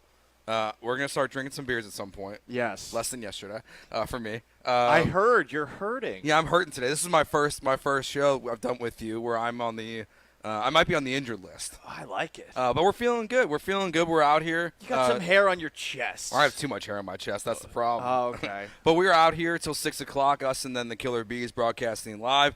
Eddie Jackson, former NFL player, Food Network star. Oh, yeah. Owner of this place. I didn't know that. And he has his burger food truck right over here. There's 8 local food trucks, and his burger truck is one of them. Well, way back in the day when I was doing a TV show over at Cube 57, we had Eddie on, and I was disappointed that he didn't bring any snickety snacks. Yeah, I feel like if Eddie Jackson's coming in, you're hoping some food comes. Oh, please. With it. I mean, listen. I mean, it's the first thing Brian McDonald said when he got here was, I can't wait to try his burger. Yeah. Oh, God. Now I'm starving. All right. Well, I'm going to be distracted, and you're going to be hungover. This is going to make for a great Friday radio But the nice show. thing is that I feel like Eddie Jackson's burger is going to make me feel way less hungover. So definitely. I look forward to having one of those. Do you have a go-to trick when you're hungover that you go for? I like the fried egg on a burger. I feel like that Okay. is most places just call them a hangover burger, like sourdough toast or white toast with the burger, fried egg, some bacon. Okay. Usually the go-to. It is a great hangover cure. I'm more of a hair of the dog guy, specifically the Bloody Mary. You know, you can make a rodeo Mary out of a bottle of Pendleton and do a Bloody Mary mix if you really want. You know who's got a hangover today? Who? The Astros. Oh, nice. What an opening day it was. You can't say that all the concerns and things we talked about since the show started, they all showed up in one game. Legitimately. Every single thing. Single one. What do you want to start with? I think Fromber was the biggest concern. Yeah. Fromber, man, the control issues, you want to say it's just the first start of the year, but we've seen him have this in the last calendar year. And that fourth inning, I mean, especially with the way the game started, where you look at the Astros lineup and you're like, damn, this actually might be the best lineup in baseball. Even Jake Myers is hitting a home run. And just staring at it. But Fromber, I mean, you're hitting guys with the bases loaded. I mean, I guess we can say, hey, at least he didn't do it intentionally like he did against, Seattle and Texas last year. But I mean, a career high in walks for Fromber. And he was getting squeezed a little bit, but that's part of baseball. It's not an excuse. It's just not. I'm not here for that because it's just the way baseball works. We all know it. We all know that until robo-umps get into the game, that there is going to be moments where pitchers are getting squeezed. And he had a lot of pitches in yesterday's game where he looked pretty good. They were pretty good, and he just was not getting the calls in the way he needed. But multiple bases loaded. Yes, he was getting the double plays, and that was positive. He didn't unravel in the way that Fromber does of the past. In that he didn't, throw at somebody intentionally because he was having an off game. Or give up 10 runs. But he walked 6 guys. And it was too much. And if you can't get through 5+ innings with your starters, you're exposing yourself to the reality of your bullpen right now. Your middle relief, Seth Martinez coming in, that's not the first person I want to see. Rafael Montero, that's the last person I ever want to see. Another episode of the Rafael Montero Show. Yeah. It's exactly as you expect it every single time, giving up the home run right away. And then Ryan Presley's coming in the 6th inning, and that's not the kind of Ryan Presley I'm hoping to see this year. That's for damn sure. No, so that's like that leads us right to the next issue of everything that's going on. Is you go right to Montero, you go right to Presley, and Presley comes in in the 7th inning for, I think they say it was the first time in his career since 2000, or it's been like 3 or 4 years since he came in before the 8th inning even. So you compounded one issue with Fromber right into your bullpen issues right away. Yeah. And that's what the story of this team can be. And it's like I don't think Panic Man doesn't need to be here for game 1. But he thought about making an appearance, but I thought Panic Man might show up today. I feel like today you look at game 1 and ultimately, despite all of those issues, I mean, they still had 13 hits, and if there's more cameras at Minute Maid Park, we might be talking about a game that went to extra innings. Mm-hmm. And who knows what happens there, especially if Josh Hader got another inning. Holy crap. Hader was the best performer yesterday, followed afterwards by Jake Myers. So I don't want to panic too much, but the Fromber stuff, it's concerning because it just feels like it's more of the same with him, and you're just hoping that he bounces back in the next start. But I'm trying to think of what can I blame from Fromber. What can I blame this on? Is it Yainer Diaz? Is it just that the Astros are at home? Like, I'm trying to figure it out because usually that's where they struggle at the plate. I mean, it's his first start of the year, so what you're hoping is that that's what it is. It's the first start. But, you talk so much about one of your things with Yainer replacing Maldi is pitch framing. It's something that they've talked about that he's working on and getting better at. But if you're getting squeezed and he's not an elite pitch framer, you don't know how much that factors in to some of the game yesterday. And so none of it's like the sky is falling concerns, but it's just not how you want the first game of the season to go, to see all the concerns that you have this entire offseason to just show up in the first game. And yes, the lineup was good at times, and I mean that Jake Myers home run was incredible. Yainer Diaz was awesome yesterday, but Jeremy Pena had a good day too. Jeremy Pena had a very good day. Like bottom of the order looked great. If that's the bottom of the order you get, at times this lineup's just gonna mash people. They had 13 hits, but you got to get the runs across the plate, and the pitchers got to get through 5. Like these are just 2 bare minimum things that you need to check the box of the majority of games that you play this year. You do that, you're going to be in good shape. You're going to have 90-plus wins. You're probably going to win the AL West. But, hey, this was a game where just a lot of the things that we have been concerned about for the last month plus, as we get closer and closer to opening day, they're all on full display. And that sucks. You move on to the next game. There's obviously 161 left. But, oy vey. Oy vey is a great way to put it. And look, and sometimes it's impossible to get a read on sarcasm versus reality through the text line here, 713-780-3776, but 3780. Can we get Dusty back? Like, who knows? Who knows if that's real or sarcasm? It might be sarcasm, but I told a lot of you guys last year, the idea that a different manager is going to make things 100% better, when in reality it's about what the players and pitchers do on a night-to-night basis, is crazy to me. And it was very funny to see Chandler Rome's immediate link to the article that he wrote about this first game of the season. Yes. Where it highlights Joe Espada. The next time that he posted a tweet about it, like the first one, made Espada not look so good. Second one, it says, well, Espada probably made the right moves. They just didn't work out for him. But people are going to criticize Espada, I think, this year, just as much as they did with Dusty Baker, thinking that Dusty was the guy holding them back last year. And Dusty did not hold them back last year. He did some things that a lot of, I guess, baseball minds in 2024 they don't like. That they don't like. The nerds don't like it. It's some old school stuff. But, okay, Jake Myers is supposed to be part of your lineup.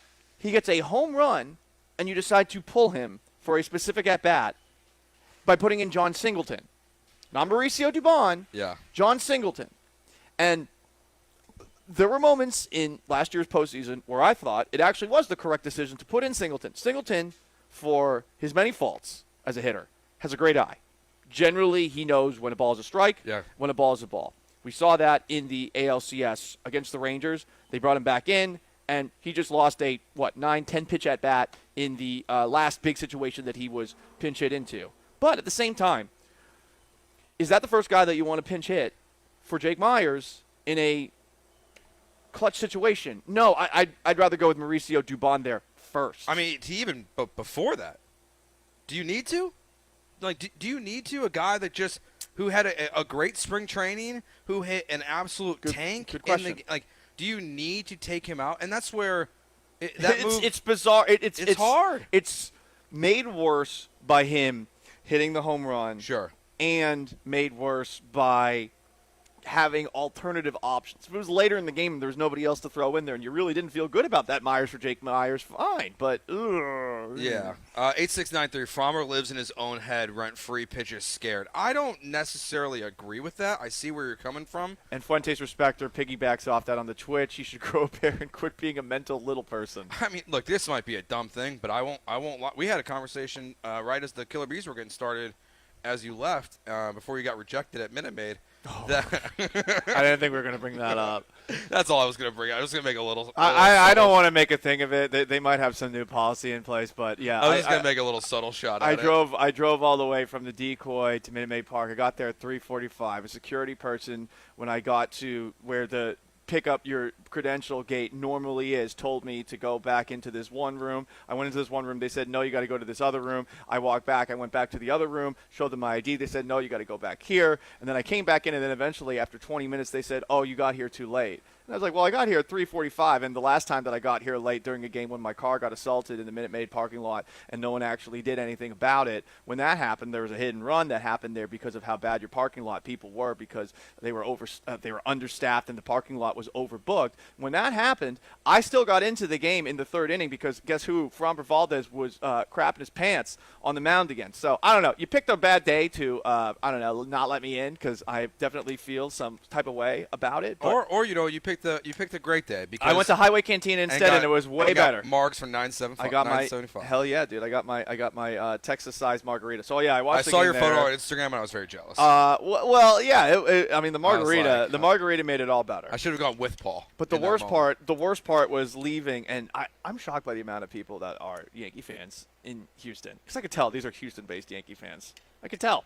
There is a large contingent of Yankees fans in Houston, and I don't know if this is – I know it's a kind of a transplant city. It's not – there's quite a few, but there's a lot of Yankees fans more than others. I don't understand how you would be a Yankee fan living here. I don't publicly. Yeah, how do you – because of all the hate between – I mean, all those highlights we played yesterday – the hatred that there is between the fans of both teams. The teams don't really like each other. And also, I mean, you're Houston's bitch. You're the easiest sports thing to make fun of in this city. So, hey, they got their win. Hang a banner. What I was saying was I did enjoy that he didn't have the blue jerseys on to start the game. So I was like, okay, maybe. Yeah, they wore the white jerseys this time. Like, maybe they've broken through to Framber. That was like my first reaction to the game. You know what's happening. Before it started, it was like, okay, like maybe they got through to him. The sports psychologist is working. They're going to be going back to those navy blue spring training jerseys or the Space City jerseys ASAP. Yeah, they will 100% be in his blue jerseys his next start. So there's so much to get to from yesterday's game. Is that why Framber was in his head? There were too many Yankee fans at Minute Maid Park. Maybe. I don't know. It looks like it's just. Wasn't that bad? I mean, I didn't get in, so honestly, I don't know, but because I got rejected at the door. But I did see on TV there was a Yankees Astros fan walking around the ballpark. I saw that. Yeah, we saw that at the decoy yesterday. Yeah. Oh my God. Wearing an Astros jersey. You gotta pick a lane. You got the two teams hate each other. You can't do that. I mean, Astros Mariners. I suppose I shouldn't have been allowed to do that. That's fine, but a half shirt. But I mean, I hope people know I was just messing around because I think regular season baseball is boring. That's a bit for you. This person is making like a real life choice to wear an Astros jersey with a Yankees hat. Did you see the other person who wore an Astros jersey and he was allowing Yankee fans to autograph it? Yeah, it's an authentic. And he said yeah, I was doing this as a bit. It's like, well, backfired, bro. Apparently, it's like one of those authentic, like $350 World Series. Oh, not even the Fanatics ones. Yeah, apparently. If it was the Fanatics ones, I like everyone would be fine with that. But yeah, that's a weird one. So it was a weird opening day, and there's still so much to get to that happened in yesterday's game. Sending Mauricio Dubon home, him getting tagged out. We'll hit a little bit more on Jake Myers and John Singleton. Bottom of the order looked good, but not a lot of good. A lot of the concerns that you would have had going into the season all showed up at once. We are broadcasting live here at Rose Hill Beer Garden on ESPN 97.5 and 92.5.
It's Gallant and George. On ESPN 97.5 and 92.5. Broadcasting live from the mobile Veritex Community Bank Studios located at Rose Hill Beer Garden in Cypress. Here's Paul Gallant and Joe George. Broadcasting live from Rose Hill Beer Garden. Awesome place to come hang out, get some beer, some good drinks, plenty of food trucks to choose from as well, which I love because it's a nice little variety. So you're not locked into one kind of food item. It's family-friendly place, 8 local food trucks. They have live music every Thursday through Saturday. Voted the #1 music venue in Cyprus. Plus, they're doing a nice little April promo that I like stuff like this. What's this? They're playing bingo. Bingo. You get bingo by purchasing local draft beers, canned beers, or spirits. Each bingo is entered into a weekly raffle. I love stuff like this. There was this bar I went to in New Orleans once when I visited my cousin, and they had this long tab. It was 100 beers, and it was like each time you had to stamp each beer, and once you finished it, all you got was a T-shirt. But I was trying to help my cousin get through as many of these beers in one weekend as I could. I was like, we're gonna try to achieve it. Didn't get close. Oh, no. I probably knocked out 10 of them for her, but There's a bar on campus at Syracuse where if you got every single one of the beers that they had on draft on this specific night that they had, they would put your plaque up on the wall. Ooh. So there's a couple of, and it wasn't a very big plaque, but I forget what it was. It was like Traveler's Night or something like that. So it was a fun, try to drink as many as you possibly can kind of deal. Yeah, responsible. But I remember I got to a certain point and there was one beer. I don't know if they're a sponsor, but I had it and it was legitimately the worst beer I've ever had. Oh, really? Have you ever had Purple Haze? I have. That was not for me. That's not my cup of tea. I'm very, very, very, very open to the majority of alcohol. Yeah, but that wasn't your speed. Right. I'm not a classy man. I'm a man of the people. This is the one beer, that and this beer called Red Dog. These are the only 2 beers I've ever turned my nose up at. Interesting. 8693. Fromber's stuff is still there. In 22, he pitched confident. He no longer pitches confident. I agree with that. How do we get him confident? Joe, you're a musical theater guy. Should we play him that song from The Sound of Music starring Julie Andrews? There's a song called I Have Confidence, right? I don't know if that'll help Fromber. I have confidence in me. You know? Yep. How about that? I don't think that's going to help Fromber. Why not? He needs Would you have to we have to do the on Espanol version of it? I don't know what helps this guy. It's just because he still pitched good. He got all those double plays. That's a positive. That's a positive from Fromber yesterday. That for the most part, early in the game, he got in some trouble, but he got out of it without any damage. So I don't think it's not sustainable, though. If you're getting in trouble all the time, I get it. He's a sinker ball pitcher, and when the sinker ball's on, he's going to get a lot of ground outs. But if you're getting into trouble a lot and your control is off, and maybe you are, getting used to pitching with Yainer Diaz, well, what happens when this all starts to go to bleep? And to go back to our texter's point, it does feel like his confidence is easily shaken. And I don't know what you do on that front. I think you're either born with confidence or you're born pretending you have confidence, or you're born with just absolutely none. The Astros have plenty of mental health coaches. I know there was an article this offseason talking about the impact it's had on Jake Myers and some other players. I don't know what you do other than, do you hire, a gang of hype men for Fromber? Just move on. That's what I think you do. I'll be honest. That's why I'm not in the business. I'll have the Tucker conversation. I want to extend Tucker. I would love for them to extend Bregman. But I've never – it's not because of yesterday's game, but all these concerns about Fromber, I'm just not giving that guy $60 million over 3 years when people are asking about his mental toughness all the time. You're supposed to be a Cy Young leader of the team, and you're just – he's not. Some people are going to say, hey, guys, you're overreacting to just one game. This has been my take since the offseason. But I'm with you. You've been on this. I've been on this. I think when you take a look at just who he is, he can be consistent. Mm-hmm. We saw him consistent for an entire season. And yet, I wonder if the stretches of extreme consistency something else was going on during that moment in time. Like I it's weird because last year it just felt like this was an issue a couple of times where he seemed to get into his own head. But I mean, he had that entirety of 2022. He was awesome. In the postseason, up to in 2022, in the postseason until the World Series in 2021 against the Braves, he was awesome. Mm-hmm. So it's still what there. is it? It's still there, and that's why you hope it's just one game and 25 straight quality starts from Valdez is still going to show up and be there this season. 8-7-3-6, just one game, so way too early to know. But I'm not very impressed with the Spada so far. Pinch hitting Singleton there, going with Presley that early. I mean, part of the Presley that early is the Abreu suspension. I'm kind of doubtful that we see Presley in the 7th inning very often going forward. But when they signed Hader, it brought you flexibility that if you wanted Brian Abreu to be the guy to face a Judge and Soto, whether that's the 7th or the 8th inning, you can move Presley and Abreu around. So we might need to be prepared for more Presley in the 7th. Right now, it's because you don't have many options. I understand some people are looking at bringing in Presley in that spot and getting frustrated, but I think you should be trying to put your best arms out there when the game is still a game.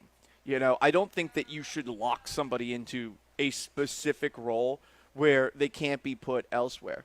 I mean, maybe there's some games where you feel like, hey, I want to put in Josh Hader a little bit earlier than the 9th inning. Mm-hmm. And I think that the great thing about having when Abreu gets back and Presley and Hader is that you have the options to throw these guys into situations that don't necessarily call for those guys traditionally.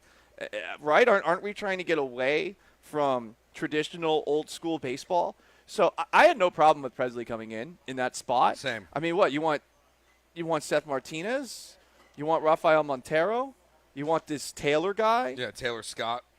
Yeah, I mean, I feel like the Astros should look at using those guys in critical situations, even if it doesn't fall in the 7th and 8th or 9th inning, because sometimes these games get out of hand by then if you don't take care of it. But ultimately, it comes back to the starting pitching for this team needs to perform so that you're not taxing the bullpen. And this was obviously like the worst possible start considering the control issues, not just from him, but from all Astros pitchers, where now, okay, first game of a series against the Yankees, you just used, 2 of your biggest arms in the bullpen. And on top of that, now you're expecting, Christian Javier to go 6 innings, something he almost never does. Good luck. Good luck is a good way to put it. The other moment that I would say is getting the most attention is obviously Mauricio Dubon being sent home on that play. Now, Juan Soto. That was a hell of a throw. It's a hell of a throw, hell man. Of a throw. Like, that's part of it where I don't have an issue with it. I would have sent Dubon there, 100%. Yes. They spent – I saw Chandler going back with someone about – someone said they didn't like Dubon being sent, and he's like – no, they were going to be more aggressive this year. If you listen to Joe Espada at all this spring training, they talked about being more aggressive. That's what being more aggressive is. First of all, it's the first game of the season, so I'm good with the aggressiveness then, but I'm good with the aggressiveness in the World Series. Maybe if it's like it's more like Altuve being careless than super aggressiveness. That's my issue. Maybe if it's anyone but Juan Soto, I go on that moment. Maybe Juan Soto's the one guy you don't run on in that moment because he's just got an absolute cannon. But I have zero issue with Dubon being sent home on that play. I mean, he was centimeters away from being safe. Did you? Yes or no? Safe? No, he's out. I think he's out. It was the camera angles. It looked.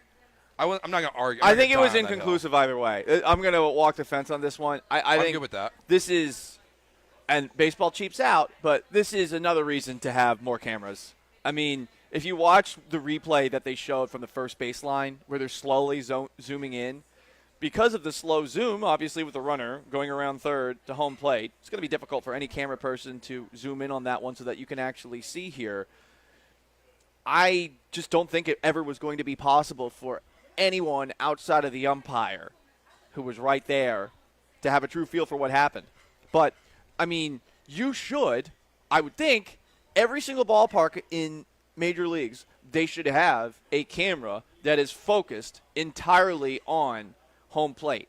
And I believe we have the technology now to put something on a hanging wire above the cage where you would actually be able to see if somebody is safe or not and zoom in a little bit better. Mm-hmm. The camera angles that were available for replay, to me, were not enough. And if you want to make replay a part of the game, I think you got to have the best technology possible. Always. I truly do not know what happened on that play. I watched it a 100%. bunch of times. I could not tell. And I'm not going to, put on the Homer glasses that some, like our favorite, Ben DeBose, the crusader against referees everywhere. Did he? Now that I think about it, I think he believes that it was clearly safe. I don't think anything was clear about it on the replay. I know a lot of people are going to push back on me on that. I watched it a million times. I think it was super close. Some replays I thought he was safe. Some replays I thought he was out. There's got to be more cameras then. Yeah, and that's a baseball problem. Yeah, if it's that close and like you said, I'm with you. That call is just it's staying no matter what the original call is. If he's called safe, he's safe. If he's called out, he's out. I don't like that. That's not the point of replay. Yeah. Replay is to get the correct call. That's what it's. That first weekend of March Madness, there's the block. I can't remember what game that was in, but it was so clearly not a foul, and there's nothing you can do about it and fix it. This is kind of the same thing. You should be able to get a definitive answer on these plays. So my frustration, like you, is more with the Major League Baseball, the umps, the ability to get the call correct, way more than Dubon being sent aggressively in that moment. We got a couple of texts, one from the 713, one from the 682. They both are arguing that umpires should perhaps wear cameras. That would be pretty funny if all of a sudden umpires are wearing body cams. I mean, Sean and I, when we were doing the Paul Gallant Show back in the day, we would joke all the time about like how we back the blue. It's a really tough job. Yeah. Got to make split seconds decisions all the time. Well, here's the thing, Paul. They do that. I don't know if on ESPN they've done that. They do. You're right. They put you in the batter's box. Do you think the umpire camera though would work? Because the problem is it's hanging from the person's either shirt or it's from his helmet, and it's going to be probably bouncing around a little bit. You can't focus specifically on the home plate, on where the runner is. So it's a good idea. I'm not saying any idea is better than what they currently have, but that's also going to cost money. And if we've learned anything from baseball, it's that owners are cheap in this sport more than the other ones. Yeah, I mean it's and the one they used during the postseason special games too. That's on the helmet, so even in this moment, he's taking his mask off, so it's not like you have that camera goes away when he does that. So even though yes, they use that technology a little bit, there's got to be it's just sports. There's always a better answer. It's like in the NFL. When they don't use the pylon cam, and they're trying to figure out if it crossed the into the end zone. It's like, dude, just put a camera in the pylon. You do it sometimes. What's funny is all these leagues somehow have found a way to be monopolies on these sports and somehow also evade taxes and stuff because of that. There are loopholes. And ironically, the sport is at its best when these sports, which want to have these monopolies, have even a smidgen of competition. Just think about in the NFL, the amount of good ideas that have been incorporated into the league by both versions of the XFL. The original version with so many different ways just to watch the game on television. The most recent, obviously we're changing the kickoff and doing exactly what the old XFL used to do. And I get that the minor leagues, they implement things like this from time to time, but I feel like if the majors had something else that they were looking at, is it Korean baseball, is it Japanese baseball? I don't know if they do stuff like this. Obviously, in Japanese and Korean baseball, the foul lines are a little bit more safe, so people aren't getting lined in the face by a baseball that's screaming at them 100 miles per hour. I wonder if there would be perhaps better solutions to fix stuff like this if there were actual competition for it. Yeah, and if there's, and they just, like you said, if they weren't not cheap. serious competition, but yeah, you're right, exactly. They are cheap. That's the thing, and sometimes all it takes is like to see, oh, this actually works. Okay, well maybe I will spend a little extra money on this. Yeah, it's crazy to me that when we were in Sugarland last year, in the ESPN 97.5 night, and they had they were doing the challenge on balls and strikes in the minors. And it was so fast. I was like, I love this. I thought it was coming right to the majors, and they didn't even consider it this offseason. Reminder, tonight, Christian Javier, Carlos Rodon, 7:10 first pitch. Bitched about Apple TV yesterday. It's on Apple TV tonight. So you excited for the Apple TV broadcast? I'm not paying $10, so I'll be listening on the radio, I guess. Well, at least it's not. Or an illegal stream. The Apple TV broadcast for soccer was so dumb because when the Dynamo were in the playoffs, they showed the first game that the Dynamo played on Apple TV, but the second game you had to pay $15.99. That's tough. So that you could have the subscription. I was like, what? Well, I'm already paying for Apple TV. Yeah. And I am paying for Apple TV. It's a subscription I forgot to cancel. I don't even know why I have it. I think I watched that spin-off of Godzilla and King Kong Monarch. I watched that. It was okay. It was all right. Yeah. I'm looking forward to see I might see. Would you be upset if I saw the new Godzilla before I saw Dune 2? A little bit. Yeah. And which new Godzilla are we talking about? The one in Japan? No, there's another one. Is it coming out like this week or in a couple weeks? Oh, I didn't know that. Yeah, there's another Godzilla Kong movie coming out. Yeah, I mean those movies are actually pretty good. So I'm not. I will never movie shame you. I'm just gonna say it's gonna be hard for me to make these references. If you're not watching it. I'll do my best. If I'm doing it, I'm teasing. It's in good fun. Yeah, I'll do my best. Okay. But I also have to produce the Space Cowboys game this weekend. So well, I mean, you're saying that like it's a bad thing. We might see Justin Verlander out there. I'm just team kidding. player over here. All right, we'll take your reactions on this game because there's obviously so much to get into. So 713-780-3776, but also the Texans open up some more cap space. Yeah, about to spend. Big move coming. We'll discuss that next year on ESPN 97.5 and ESPN 92.5.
You're listening to Gallant and George, on ESPN 97.5 and 92.5. broadcasting live from the Mobile Veritex Community Bank Studios, located at Rose Hill Beer Garden in Cypress. Astros in action tonight. Cougs in action tonight. Rockets going for their 11th straight win. We've got a golf tournament going on here in Houston. Man. A lot going on. A lot going on right now. I got to figure out what the television setup will be. I think that I'm going to be going with some ESPN 97.5 listeners to a bar after today. Fred Fowers have their memorial services happening for him, so that's my plan, is to head down to Webster. So that'll be fun. Nice. All these games that are on at the same time. Yeah, this is the tough one at home tonight. I'm trying to think. I'm going to go big TV, Astros. The third TV is the tricky thing, because you actually are going to need to have 3 on at some point tonight, I would imagine. Like right when the Cougs tip off, and in the middle of the Astros, and in the middle of the Rockets game. Yeah, I'll probably go big TV, Astros. Ooh, more of a baseball guy. I feel like, you know what? I think the Astros. I only have one TV. That's the problem. Gotcha. So on the computer, I'll probably go Cougs. And then on your phone, you're going to put one? Probably go Rockets on my phone. Oh, no, you can't. So here, listen. Astros, they're in timeout. Oh, I don't have Apple TV, so you're not even going to watch them. So I'll have. I like that. Yeah, I wonder if the bar that we go to is even going to have Apple TV. That's a good question. But the Astros, if I had to pick between the 3 after yesterday's performance, yes, only one game, they're in timeout. Rockets have won 10 in a row. Cougs are the best team in college basketball other than UConn. They look good last night. Oh, yeah, you got scary, man. God. Dan Hurley's doing all this bitching and moaning, and it's like, dude, you're beating teams by 70 points. Relax, man. Like San Diego State, they beat by 30. And that's a great program historically. Bama took down North Carolina yesterday. Clemson took down Arizona. Illinois versus over Iowa State. Clemson advancing drives me crazy. Sean witnessed this once where I was in Vegas. Syracuse was playing Clemson, and Syracuse had a lead. And there's this guy just talking mad bleep, saying, well, it's a basketball school, it's a basketball school, talking about Syracuse. And then all of a sudden, Clemson comes back and wins. And he was right all along. Sean got a video of me basically falling to my knees as the quarterback for Syracuse threw a game-clinching interception.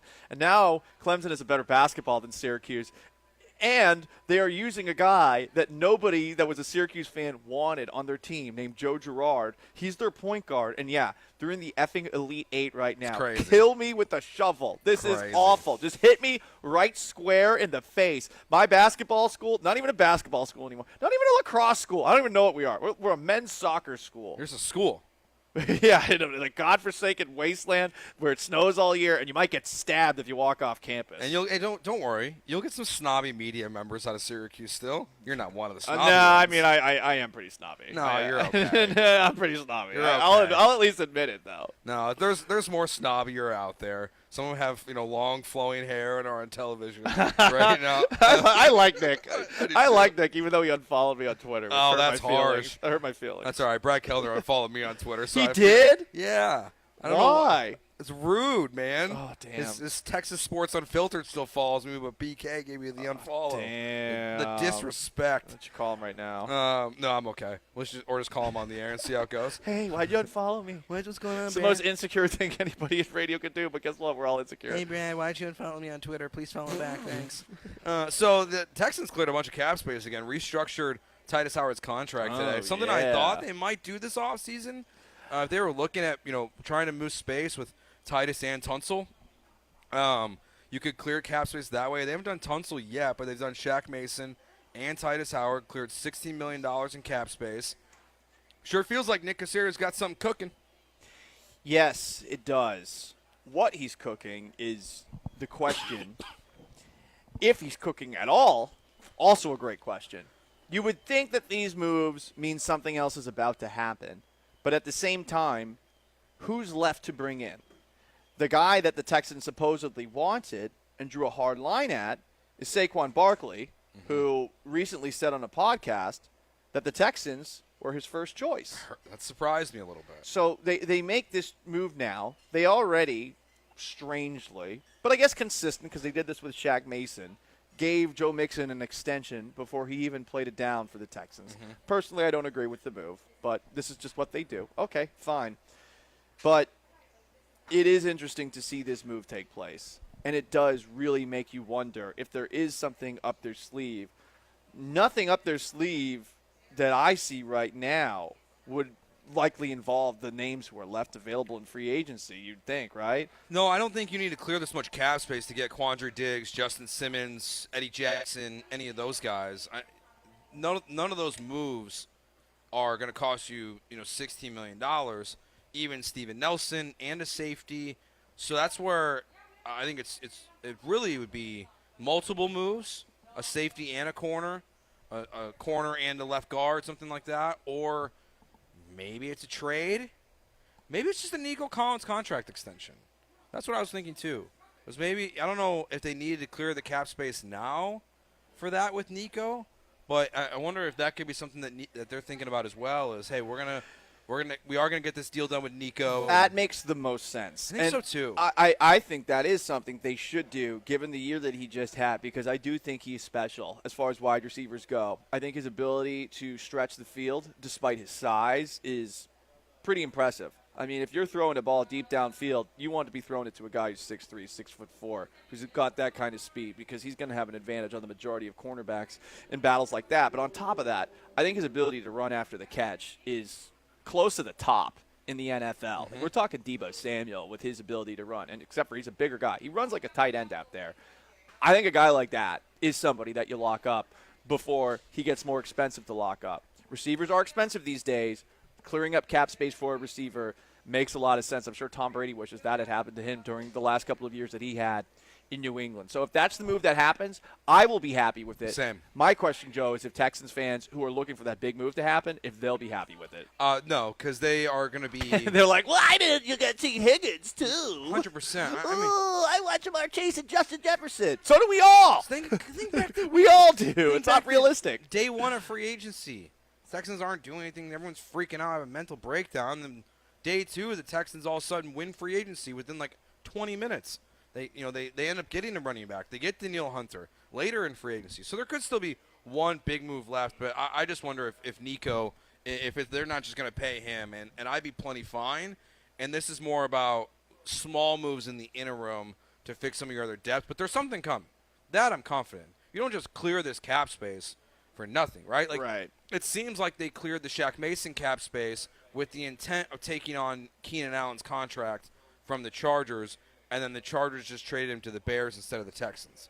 So it felt like there was a reason for that. And then when the trade didn't happen, it took them a week or so to actually process his restructure. That really just officially happened within the last 72 hours. So now you've got another move this quickly. There's definitely something else happening, maybe quickly, with the Houston Texans. I can't wait to see what it is. The Rockets said they go for their 11th straight win when they go take on the Utah Jazz. F Utah. Yeah, we all hate the Utah Jazz. I love that everyone in the NBA hates the Utah Jazz. Like any city. What's good about it? Well, hey, Jazz. The nickname Utah Jazz is the most fun thing in Utah. Yeah, because it makes so much sense. They can't do the drinky. They can't do the sexy wexy. But they can be super racist if they'd like. That is true. They also can't have the caffeine. It's true. So multiple not, wives though. Not on the books. You can't do that on the books. We're broadcasting live here from Rose Hill Beer Garden. We're talking Texans, Astros, Rockets, Cougs. There's so much going on in Houston sports here on ESPN 97.5 and ESPN 92.5.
Back to Gallant and George, on ESPN 97.5 and 92.5. live from the mobile Veritex Community Bank Studios located at Rose Hill Beer Garden in Cypress.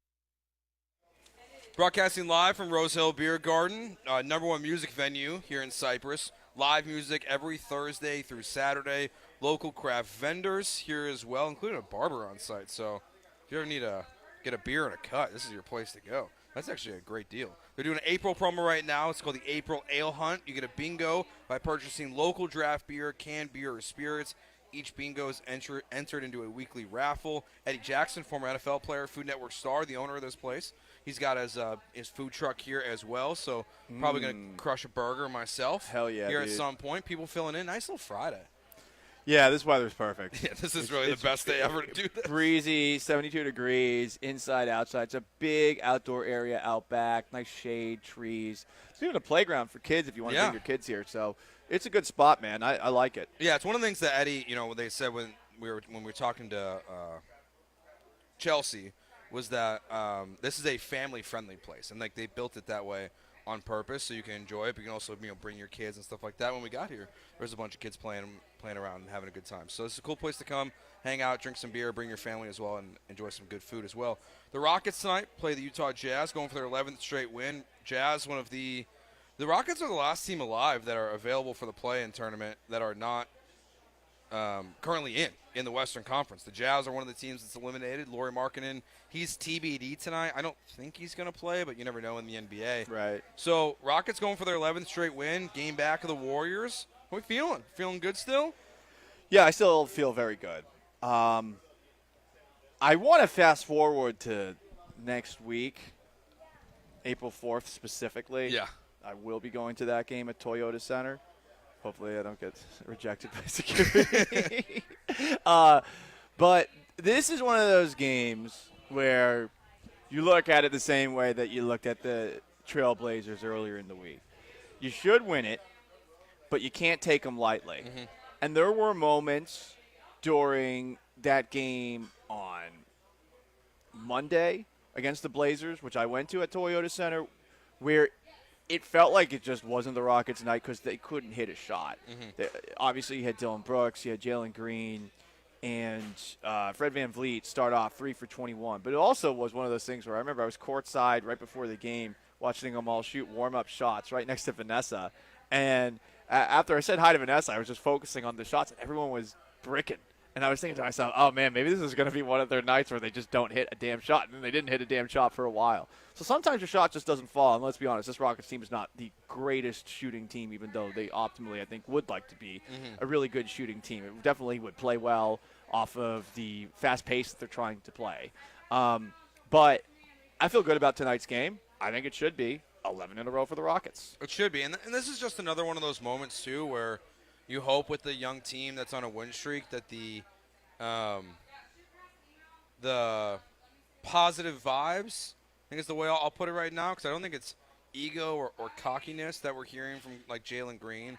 I like that he's a little bit. A little bit, but it's not to the extreme because he's still confidence, not cockiness. Yeah, because he's so maybe it's just because he's so mild-mannered when he says that they're going to win their 10th straight. Soft-spoken, Yeah. specifically. He's like, yeah, we're going to make it the play-in tournament.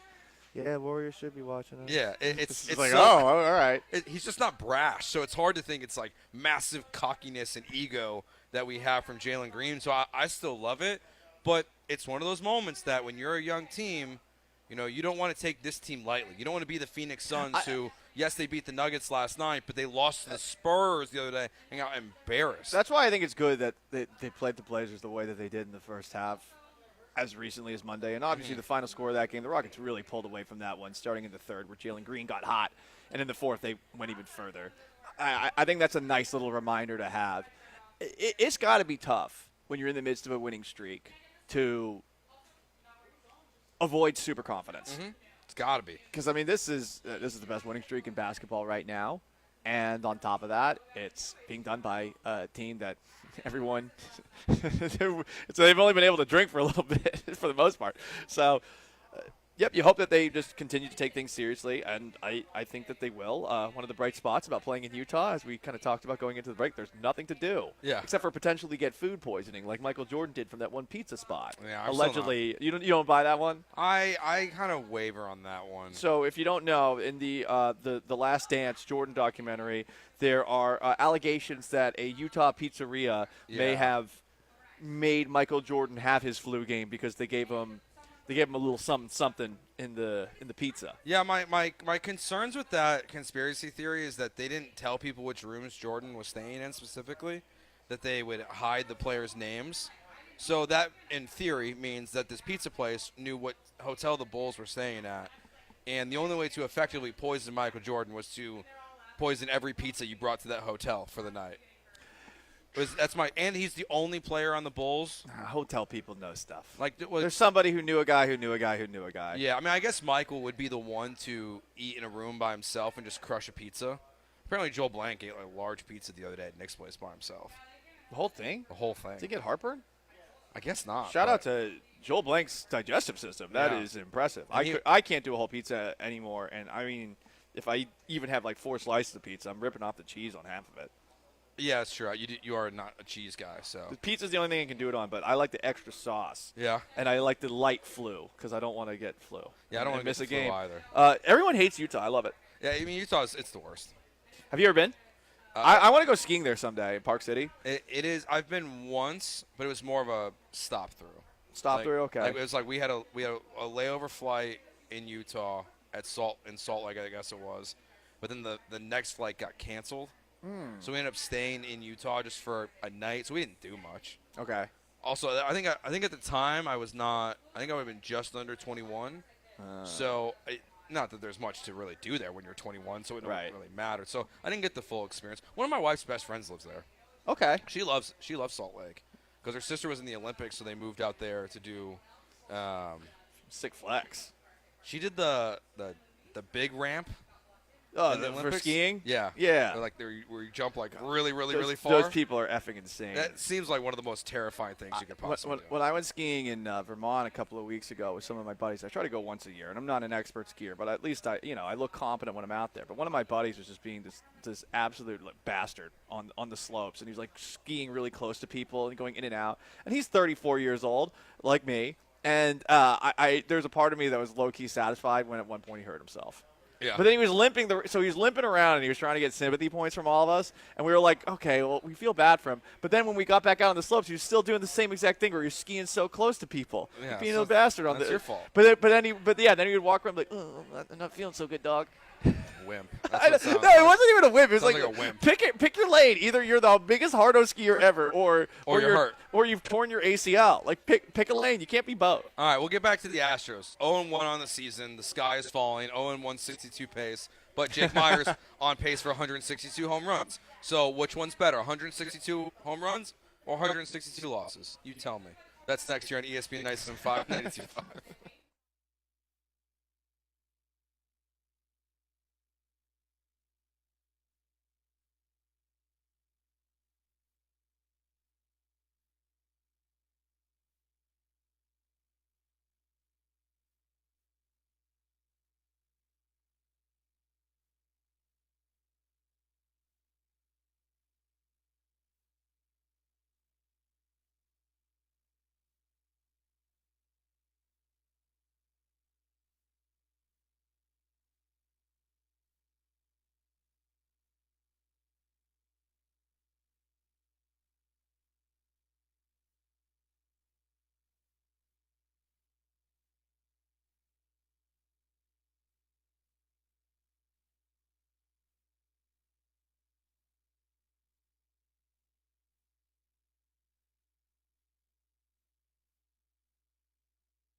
Broadcasting live from Rose Hill Beer Garden, family friendly, lots of beer on tap going on right now. They've got their April promo, the April Ale Hunt.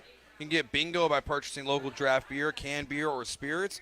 Each bingo is entered into a weekly raffle owned by Eddie Jackson, former NFL player, Food Network star. He's got a food truck out there. There's 3 other food trucks other than his. I got to go out next commercial break and see which one I'm going to be grabbing some food from. Well, now one of them here, I don't know if they're here today because they have 8 that they rotate through, is Houdat's Crawfish. Ooh. So I might feel some crawfish during the show today. Got to say this about crawfish. Nothing against this vendor. Crawfish has gotten weirdly expensive. Well, it's because it's a bad year, they said. It's a bad year? Yeah, and the first time I got crawfish, it was expensive, and they were tiny. Oh. So that was not thrilling to see. It's pretty crazy the way that crustaceans over time have changed from being literally prison food. Yeah. Lobsters were prison Which food is crazy in to Maine. think about. They were so readily available. It has transformed from that to a delicacy. Yeah. And now we're seeing with crawfish something similar. I mean, they're mud bugs. That's what you're are. supposed to call them. Yeah, you're cleaning out turds when you're doing it. Like, Don't tell me that. I want to think. I don't want to think about them.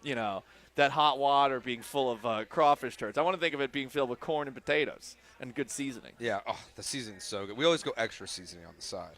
Oh yeah, I want to basically need to drink like 2 cups of water per 10 crawfish I have. Yeah, It's spicy as hell. I love crawfish season. That's one of my favorite things about living in Texas now. They're illegal in Illinois. Crawfish. They're illegal? Yep. Why? Because they say like it'll ruin the, I don't know, like the farming or something. It's something to do with the land. It's not about the actual like sale of the crawfish. It's something about farming and what it will do to the land in Illinois. So they made it illegal. I'm sure if you slid the right money under the right table to the right corruption, especially Illinois or Chicago especially politician, it'll be fine. You could get mud. Yeah, it's corrupt as you can go. 338 so astutely points out that if Jake Myers is on pace for 162 home runs, he's also on pace to be benched 162 times. So that's an astute observation. Right. 338. I mean, there was a moment this season, Joe, and I put this out there, where Jake Myers was on pace for a preposterous amount of home runs. How many, you might ask? Well, there once was a moment where Jake Myers was on pace for around 486 home runs. Okay, I need you to do the math like I'm 5. So you assume Jake Myers gets 3 at-bats a game. Okay. And that he gets a home run in every single at-bat. Okay. And you do that over 162 games because he's not going to get hurt because no Astros ever get hurt. And that all adds up to around 486. And I wonder if ESPN would cover Jake Myers hitting 486 home runs the same way that they would cover the 7th most home runs in American League history by Aaron Judge. But 486 home runs, guys, in case you didn't know, in case you're not we're not math guys here. Well, that's why I need you to explain the math because I'm just like 1 home run in a game equals 162 on pace. So Jake Myers are currently on pace for 162 home runs. That also would shatter the record for 7th most home runs in American League history by Aaron Judge. The Rangers also unveiled their banner yesterday. Oh man! Speaking of, everyone was ripping it because they said this looks like something straight out of Fanatics. I mean, like, it's their first time. It's their first time. Cut them some slack. It is the most cheap banner you can get. I mean, it's wrinkled.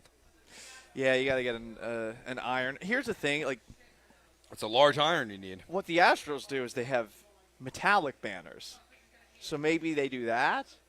I don't know, but yeah, if that's the first thing you're hanging, you got to do better. I'm assuming this is a temporary solution, but they had months to figure this out.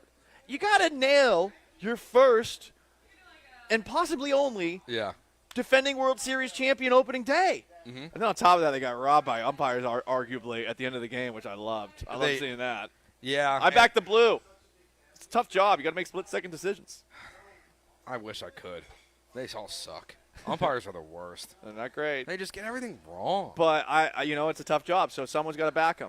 Yeah, but like, can't you get a little bit more? I know they probably do get more right than wrong, but it doesn't feel like it. I want an American flag, and instead of having like the Blue Lives Matter flag, I want it to. It's having the star location. I want it to have Joe West and Angel Hernandez. Like every single star is just like Joe West and Angel Hernandez making an angry face when they're getting into it with somebody who effed up a call. Ump Lives Matters. Or who had a call effed up by those two. Yeah. Ump Lives Matter, they do. 7442, how is Singleton on an MLB team? I mean, look, he's a depth piece. I don't agree with him coming in for Jake Myers.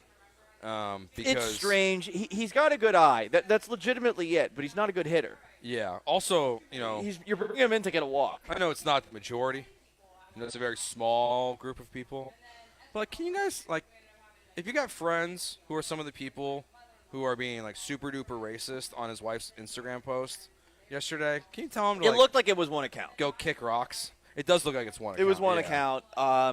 If you did see that, I don't know if they got deleted or whatever, but if you see stuff like that, pounce on that son of a bitch. Yeah, tell those people to go. I mean, those people, they deserve to be bullied, and this is definitely one of those troll accounts because I believe his avatar was not even a picture. So I mean, just an absolute POS. But look, Singleton, you're not expecting Singleton to win you a game. I thought Singleton got unfair guff last year in the ALCS when they brought him in again after he had drawn a key walk that led to Jose Altuve's 3-1 homer. You're bringing in Singleton because he's got a good eye.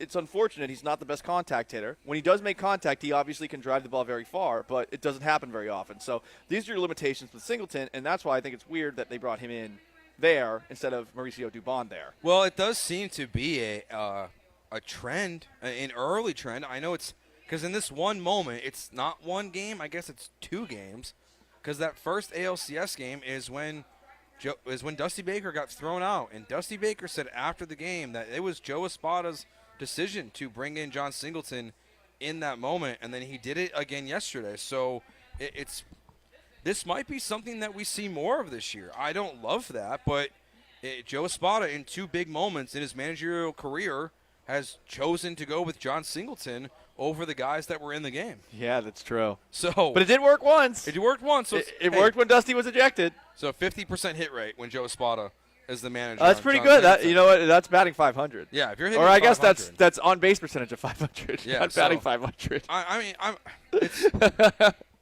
He's fine. It's not the end of the world that they made that decision. I would not do it again. Specifically, my issue with it, Paul, is that Jake Myers did hit a home run in the game. That's where it's weird.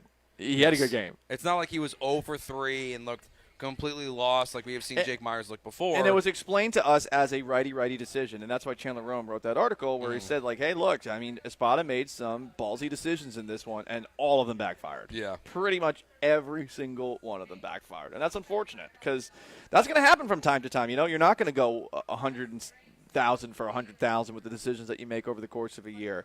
But I do want the people that were calling for Dusty's head last year just to recognize that you're going to be doing the same thing this year as well. They will. I mean, they're going to complain about him all the time. But they acted like things were going to be dramatically better without him. And it's like, no, guys, the managers make some decisions, but the players have to execute. The pitches have to make pitches. And it's weird to blame in a sport where I think the manager does the coach does the absolute least, baseball. It's weird that the managers get blamed. It's Dusty Baker's fault that he didn't win a World Series all those years.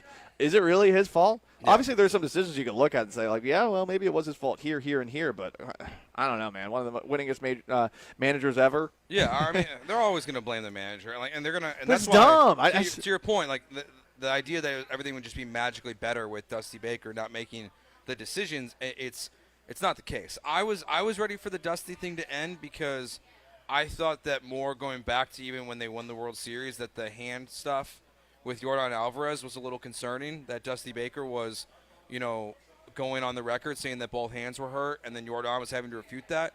I mean, I remember in Dusty Baker's first interview with Matt on the flagship, he overindulged in 2020. And his next time he was on the flagship and did an interview, they asked him about injuries, and he, on the record, said, I was told I said too much last week, so now they're not telling me as much. And that was a little concerning because at the time it was like, why are you hiring Dusty Baker? Now, he did a great job here. So I was just ready for the new era of Astros baseball and didn't want to lose Joe Espada to another team. So I'm glad they made the move. But, yeah, they're always going to blame the manager. And the people, to your point, that thought everything was going to be magically better, they're wrong. Yeah. Things don't just get fixed because your manager is changed faces. Frankly, more often than time, it's going to create new issues. Like maybe with what we saw yesterday. There was people on the text line earlier talking about they did not like that Presley came in the 7th. That might be something, too, that they go to more often. That if Joe Espada is going to really go to more non-traditional roles within the bullpen, that there might be a learning curve for Presley having to get ready in the 7th versus the 8th. And, for, 4 years now, he's been only pitching in the 9th inning unless something dramatic was going to happen. So there's a lot of changes with this team, but it's one game. It is just one game ultimately. I mean, it's just easy to overreact to that one game. Well, it's funny because it's been a while. One of my biggest takeaways from Dusty Baker even was that the content was going to go away a little bit. That maybe we get I knew it wasn't. Less of a content machine. I know all these hypocrites are going to come right back into doing the same thing. So, Yeah. there'll always be content. I wanted to bring this up. This is a side tangent, but it's part of my frustration with the game not starting at a time where I could have made it over from the decoy. If we're going to do day baseball on a day where it's 72 degrees outside, why are you closing the roof? I don't know. Especially when, after the game, they open the roof. Please explain that to me. It was opening day. It was a perfect day. It wasn't a hot day in Houston. All right, maybe it was getting towards like the mid-70s or something like that, but it was a beautiful day outside. You got this retractable roof. And just like with the Houston Texans, you close it. It's opening day, beautiful weather, and the game is during the day at 3 o'clock, which doesn't happen that often. Why is it closed for this game? What is the point of having the 3 o'clock first pitch if you're not even going to open things up? I don't get it. I mean, let's say they play 190 games total this season, so like what they play like 95 games at home, including the postseason. Wait, 190? Well, if you postseason run. Wait. No, I'm thinking total. Your math is very off. Why? They play 162 regular season games. It's not 30 game postseason? And also you're playing maybe no, we're talking like at max 18, I forgot. and you're playing half the No, you're right. You're right. Your math, it's undefeated. You're right. It's undefeated. I was thinking, I think 190. Damn, this is what I did. Expanded playoffs and then some. Let me explain. For some reason, I thought NBA playoffs for a second, and I thought 4 7-game series. Okay, fair. And I was like, wait a minute. No. So your excuse is another sport? Yes. even then, it would be like 16 at most. No, well, because if you played all 28 games. Yep, that's right. Before 14 though would be at home. So yeah, I know. Well, so my point was like you play like 80 games at home this year, right? Let's say. Sorry, I'm so killing more it's you. like you play maybe 70 games at home. This year. maybe 10 of them. I know. I'm lost in your math right now. I'm so lost, but I'm so lost in your math. But I like watching him trying to get out of it. Yeah, pause. Time out. 10 games this year at most. Maybe 15. It's nice enough to have the roof open, and they chose not to do it. That's where I was trying to get to. You landed that plane all right. But are you Boeing? Jesus. It was a bumpy landing. No, we're not all dead, so it's not Boeing. The wheels are still on, I think. You don't have to cover your face. We just know you're bad at math. I like this recurring bit. Today wasn't Boeing. The other day was Boeing. Yeah, with the 162 times 2 equals over 600. Yeah, that was bad. All right, well. Times 4, though, it does. The roof should have been open. I agree. Ta-da. Yeah. All right, you're listening to Gallant George here on ESPN 97.5 and 92.5. Coming up next, I'm so lost. Coming up next, Texans win total 9.5 this year. They're going to hit it. We'll discuss that next year on ESPN 97.5 and 92.5. Some of you might be thinking that, wow, Joe, he's had a few too many Pendletons before he said that. No, he didn't. He didn't. But you know what I'm going to have later tonight when I get home after hanging out with everybody who's paying tribute to Fred Fowler. I'm going to get myself a glass of Pendleton whiskey, 1 rock, 2 fingers, smooth, refreshing, not too sweet, perfect blend in all sorts of different cocktails. You can make essentially like a mocktail. Like, what am I saying? I'm not even speaking English. Joe can't do math. I can't speak English. But you can do your own version of a Moscow Mule with Pendleton whiskey. There's a Pendleton Mule. You can make a Pendleton Rodeo, essentially a Rodeo Mary. It is a Bloody Mary. You just put Pendleton in as well. I think it blends great with coffee. Pendleton whiskey is great, guys. And you know why it's great? Because it's made with some awesome stuff. It's cut with Mount Hood glacier water. It is, on top of that, made with the finest northern grains, and it's barrel-aged in American oak. You blend it all together, you get some glorious, wonderful stuff. Get it at Drizzly. Get it at your local liquor store. It's Pendleton whiskey. It's true Western tradition.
You're listening to Gallant and George, on ESPN 97.5 and 92.5. broadcasting live from the Mobile Veritex Community Bank Studios, located at Rose Hill Beer Garden in Cypress.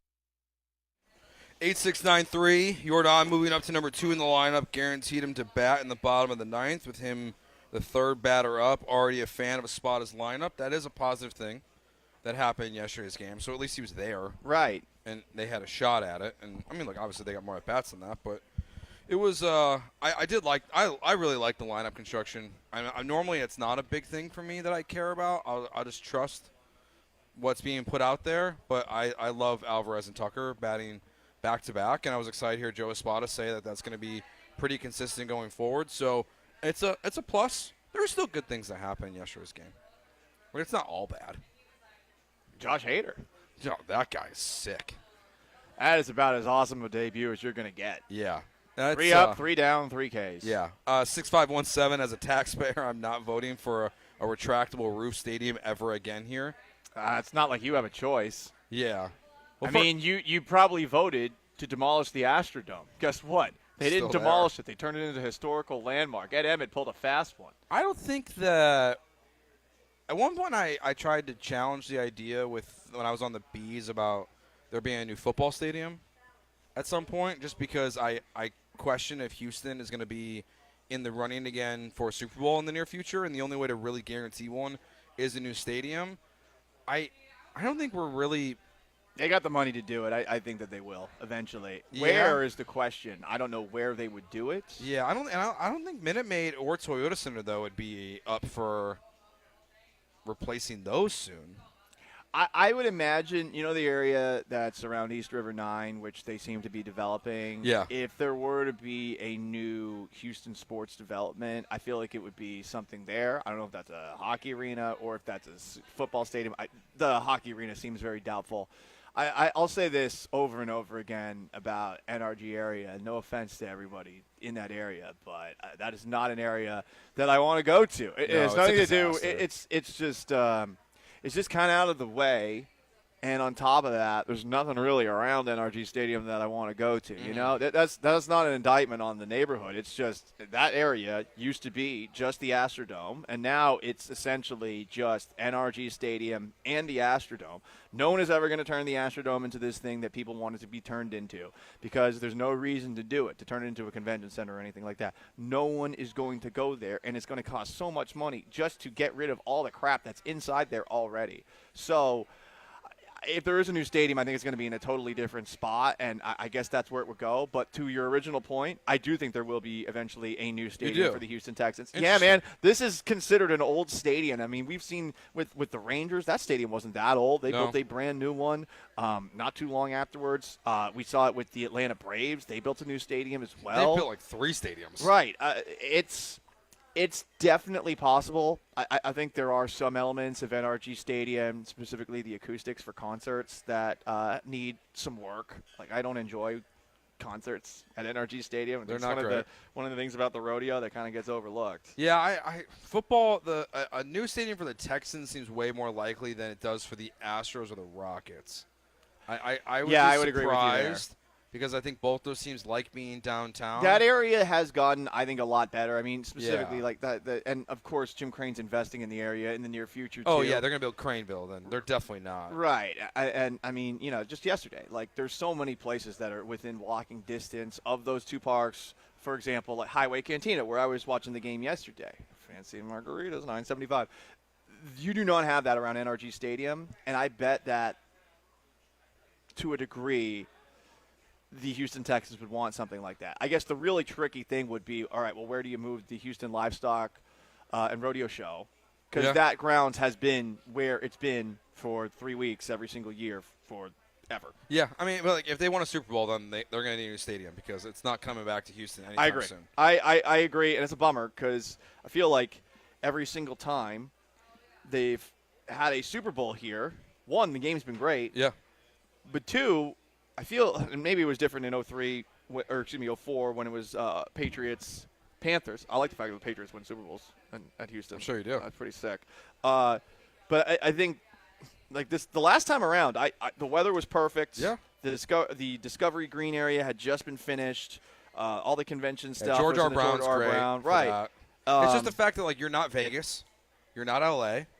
You're not Miami. But you are a fun city. You are. I mean, look, I've lived in 5 different places, and Houston is by far the most fun. Oh, yeah. Houston's nightlife is underrated, and this is one of the reasons I stay drinking as much as I do and probably stay single. I like to go out to the bars that are here. Houston is actually a very fun party city. It's just spread out. And obviously some people like the gentlemen's establishments that you've got here. It would be cool to have another Super Bowl here, but I feel like they're probably, to what you were saying, going to need a new stadium. Yeah, hopefully with C.J. Stroud as the quarterback of the Texans, so there's even just a chance Super Bowl that they could be playing here. Would be awesome. Hell yeah. Seems unlikely. Speaking of the Texans, their win total came out for this year all the win totals came out this year, really post free agency before the draft. They won't really change much after the draft. I guess like you'll see, depending on who the Patriots and Washington pick a quarterback. But so for the most part, they're set. The Texans are set at 9.5 wins this year. That's a good number this year because we've talked about their schedule. There are more weaker opponents than maybe when it first came out officially than we would have thought. At one point you assumed Kirk Cousins would still be the quarterback of the Vikings. He obviously no longer is. So 9.5 is the win total for the team this year. First blush reaction for you is over or under? I hate saying this, but I feel like right now – I feel like under, and it has nothing to do with what the Texans did last year. I just feel like, much like the Astros had their 2016 after 2015 before 2017, I just think with the Texans' schedule, it's just a lot tougher. And they had, I think, a very favorable schedule this past season, partly due to finishing in last place, but also because they just didn't have to go up against a lot of quarterbacks. This year, at home, Lamar Jackson, Josh Allen, Tua Tagovailoa, depending on how you like them. We'll see what happens with Caleb Williams. You have Jared Goff in a good Lions offense. You have a Colts offense with Shane Steichen that has given you some issues, even with Gardner Minshew under center. Trevor Lawrence is not bad. He's above average as a quarterback. And we'll see what happens with Will Levis in year number 2. Those are just your home games. Then on the road, okay, it's again Shane Steichen and that Colts offense. Again, it is Trevor Lawrence. Again, it's Will Levis. But you also have the Chiefs, the Jets potentially with Aaron Rodgers. Jordan Love had a great finish to last year. The Vikings are definitely an easier target, as you mentioned, no Kirk Cousins anymore. And then Dak Prescott and the Cowboys. The defense is going to be asked to do a lot. Is the pass rush going to be able to make up for, right now, a team that does not have a true number 2 corner, that has safety issues? I wonder. I think some quarterbacks are going to be able to pick them apart unless the pass rush for the Texans is the best pass rush in the NFL. And I don't know if that's going to be that yet. No, I mean, they were 10th last year, so it's still, while it was good, like, you know, they replaced, they did add 28 sacks from last year with Autry and with Daniil Hunter, and losing Jonathan Grenard for what he was paid, I don't think that's as big of a deal. The 3 teams with the biggest number, I mean, you play 2 of them. You play Kansas City and Baltimore this year. Those 2 teams plus San Francisco are set at 11.5 over-under this year. I would always go over on Kansas City just because it's Patrick Mahomes. And look at the AFC West. I mean, the Broncos are going to stink this year. The Raiders, I mean, they're talking about Aiden O'Connell as like having an opportunity. Yeah. And you know, and then you got the Chargers with Jim Harbaugh, so I guess they'll be a little bit more tricky. But they're fascinating. The way they talk about offensive line, they're going to draft Joe Alt at number 5 or whatever, and who? He's the left tackle from Notre Dame. Oh, who okay. the Chargers probably, I think they're going to take. They Does he just go by one name? Is he like a soccer Joe player? Alt? Oh, I thought you said Joel. Oh no, Joe Alt. Okay, yeah. gotcha. I see what you said. I see. Yeah, I see why it's confusing. okay, yeah. I understand that. Our 10-minute drill. That's next year on ESPN 97.5 and 92.5, broadcasting live from Rose Hill Beer Garden.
Jadeveon Clowney officially a member of the Carolina Panthers. What a move for them. Really going to I like Clowney. Don't hate on Clowney. I just can't imagine like that's being the decision you want to make in your career. I know he wanted to go home. He talked to his high school teammate. I didn't know him and Stephon Gilmore played high school ball together about going to Carolina. But your last stop in Carolina, where they're expected to win less than 5 games next year, I just don't know if that's how I want my career to end. Why? I'd rather chase the bag or a little less money with like Baltimore, like he was doing. Try to get a Super Bowl. But this is chasing the bag. Yeah, less of a bag. It's chasing the bag to go home. I mean, if you've been in the league for a while, don't you want to win? Yes, you want to win, but ultimately, how many places are going to bring in Jadeveon Clowney that want to win? Sure. Because Clowney's always going to have some people that are second-guessing his work ethic. Yeah. Whether fair or unfair. All I know is when that guy's on the field, he's a damn good player. Mm-hmm. He's one of the best run defenders I think that we've seen in the NFL over the last 20 years. Your coach, your former coach. Who dat? Bill Belichick. Yeah. Writing a book. I'm reading that. I wonder if it'll be a response to the documentary that just no, came out. Man, he's not like that. You don't think so? I don't think he doesn't care at all about this. I guarantee you that. Yeah, the only one thing I would wonder if some of the Aaron Hernandez stuff that was in the documentary, if you want to respond to that. But what are you supposed to say? Like that had nothing to do with him. That's true. The idea that Aaron Hernandez is a byproduct of Bill Belichick is, honestly, the thought that only somebody who hates the Patriots would have. And if you're going to dump on anybody, it's Robert Kraft for that decision. Yeah. Because they gave him the contract extension right before everything came to light. Like, they knew about the risks when they took him.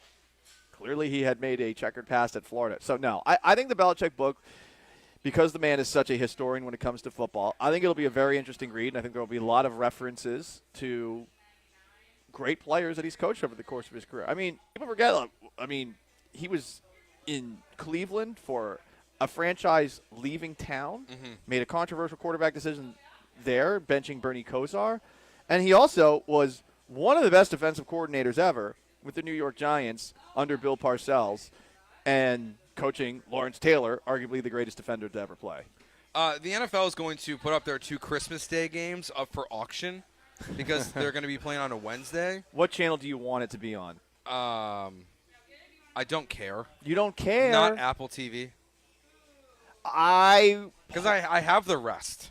There's a part of me that wants it to be on Amazon because I just want to hear the disgust in Al Michaels' voice. Yeah. I love it when Al Michaels is cranky on the broadcast, essentially. This Christmas. game's terrible. Yeah, well, he could be a Grinch now on a broadcast. He doesn't care anymore. Just give him his halftime buffet of steak, and he'll be okay. So they're starting the bidding at $50 million. The NFL is so crazy profitable. Yep. The fact that they're going to say, guaranteed, we're going to get $100 million for 2 games if no one bids on it.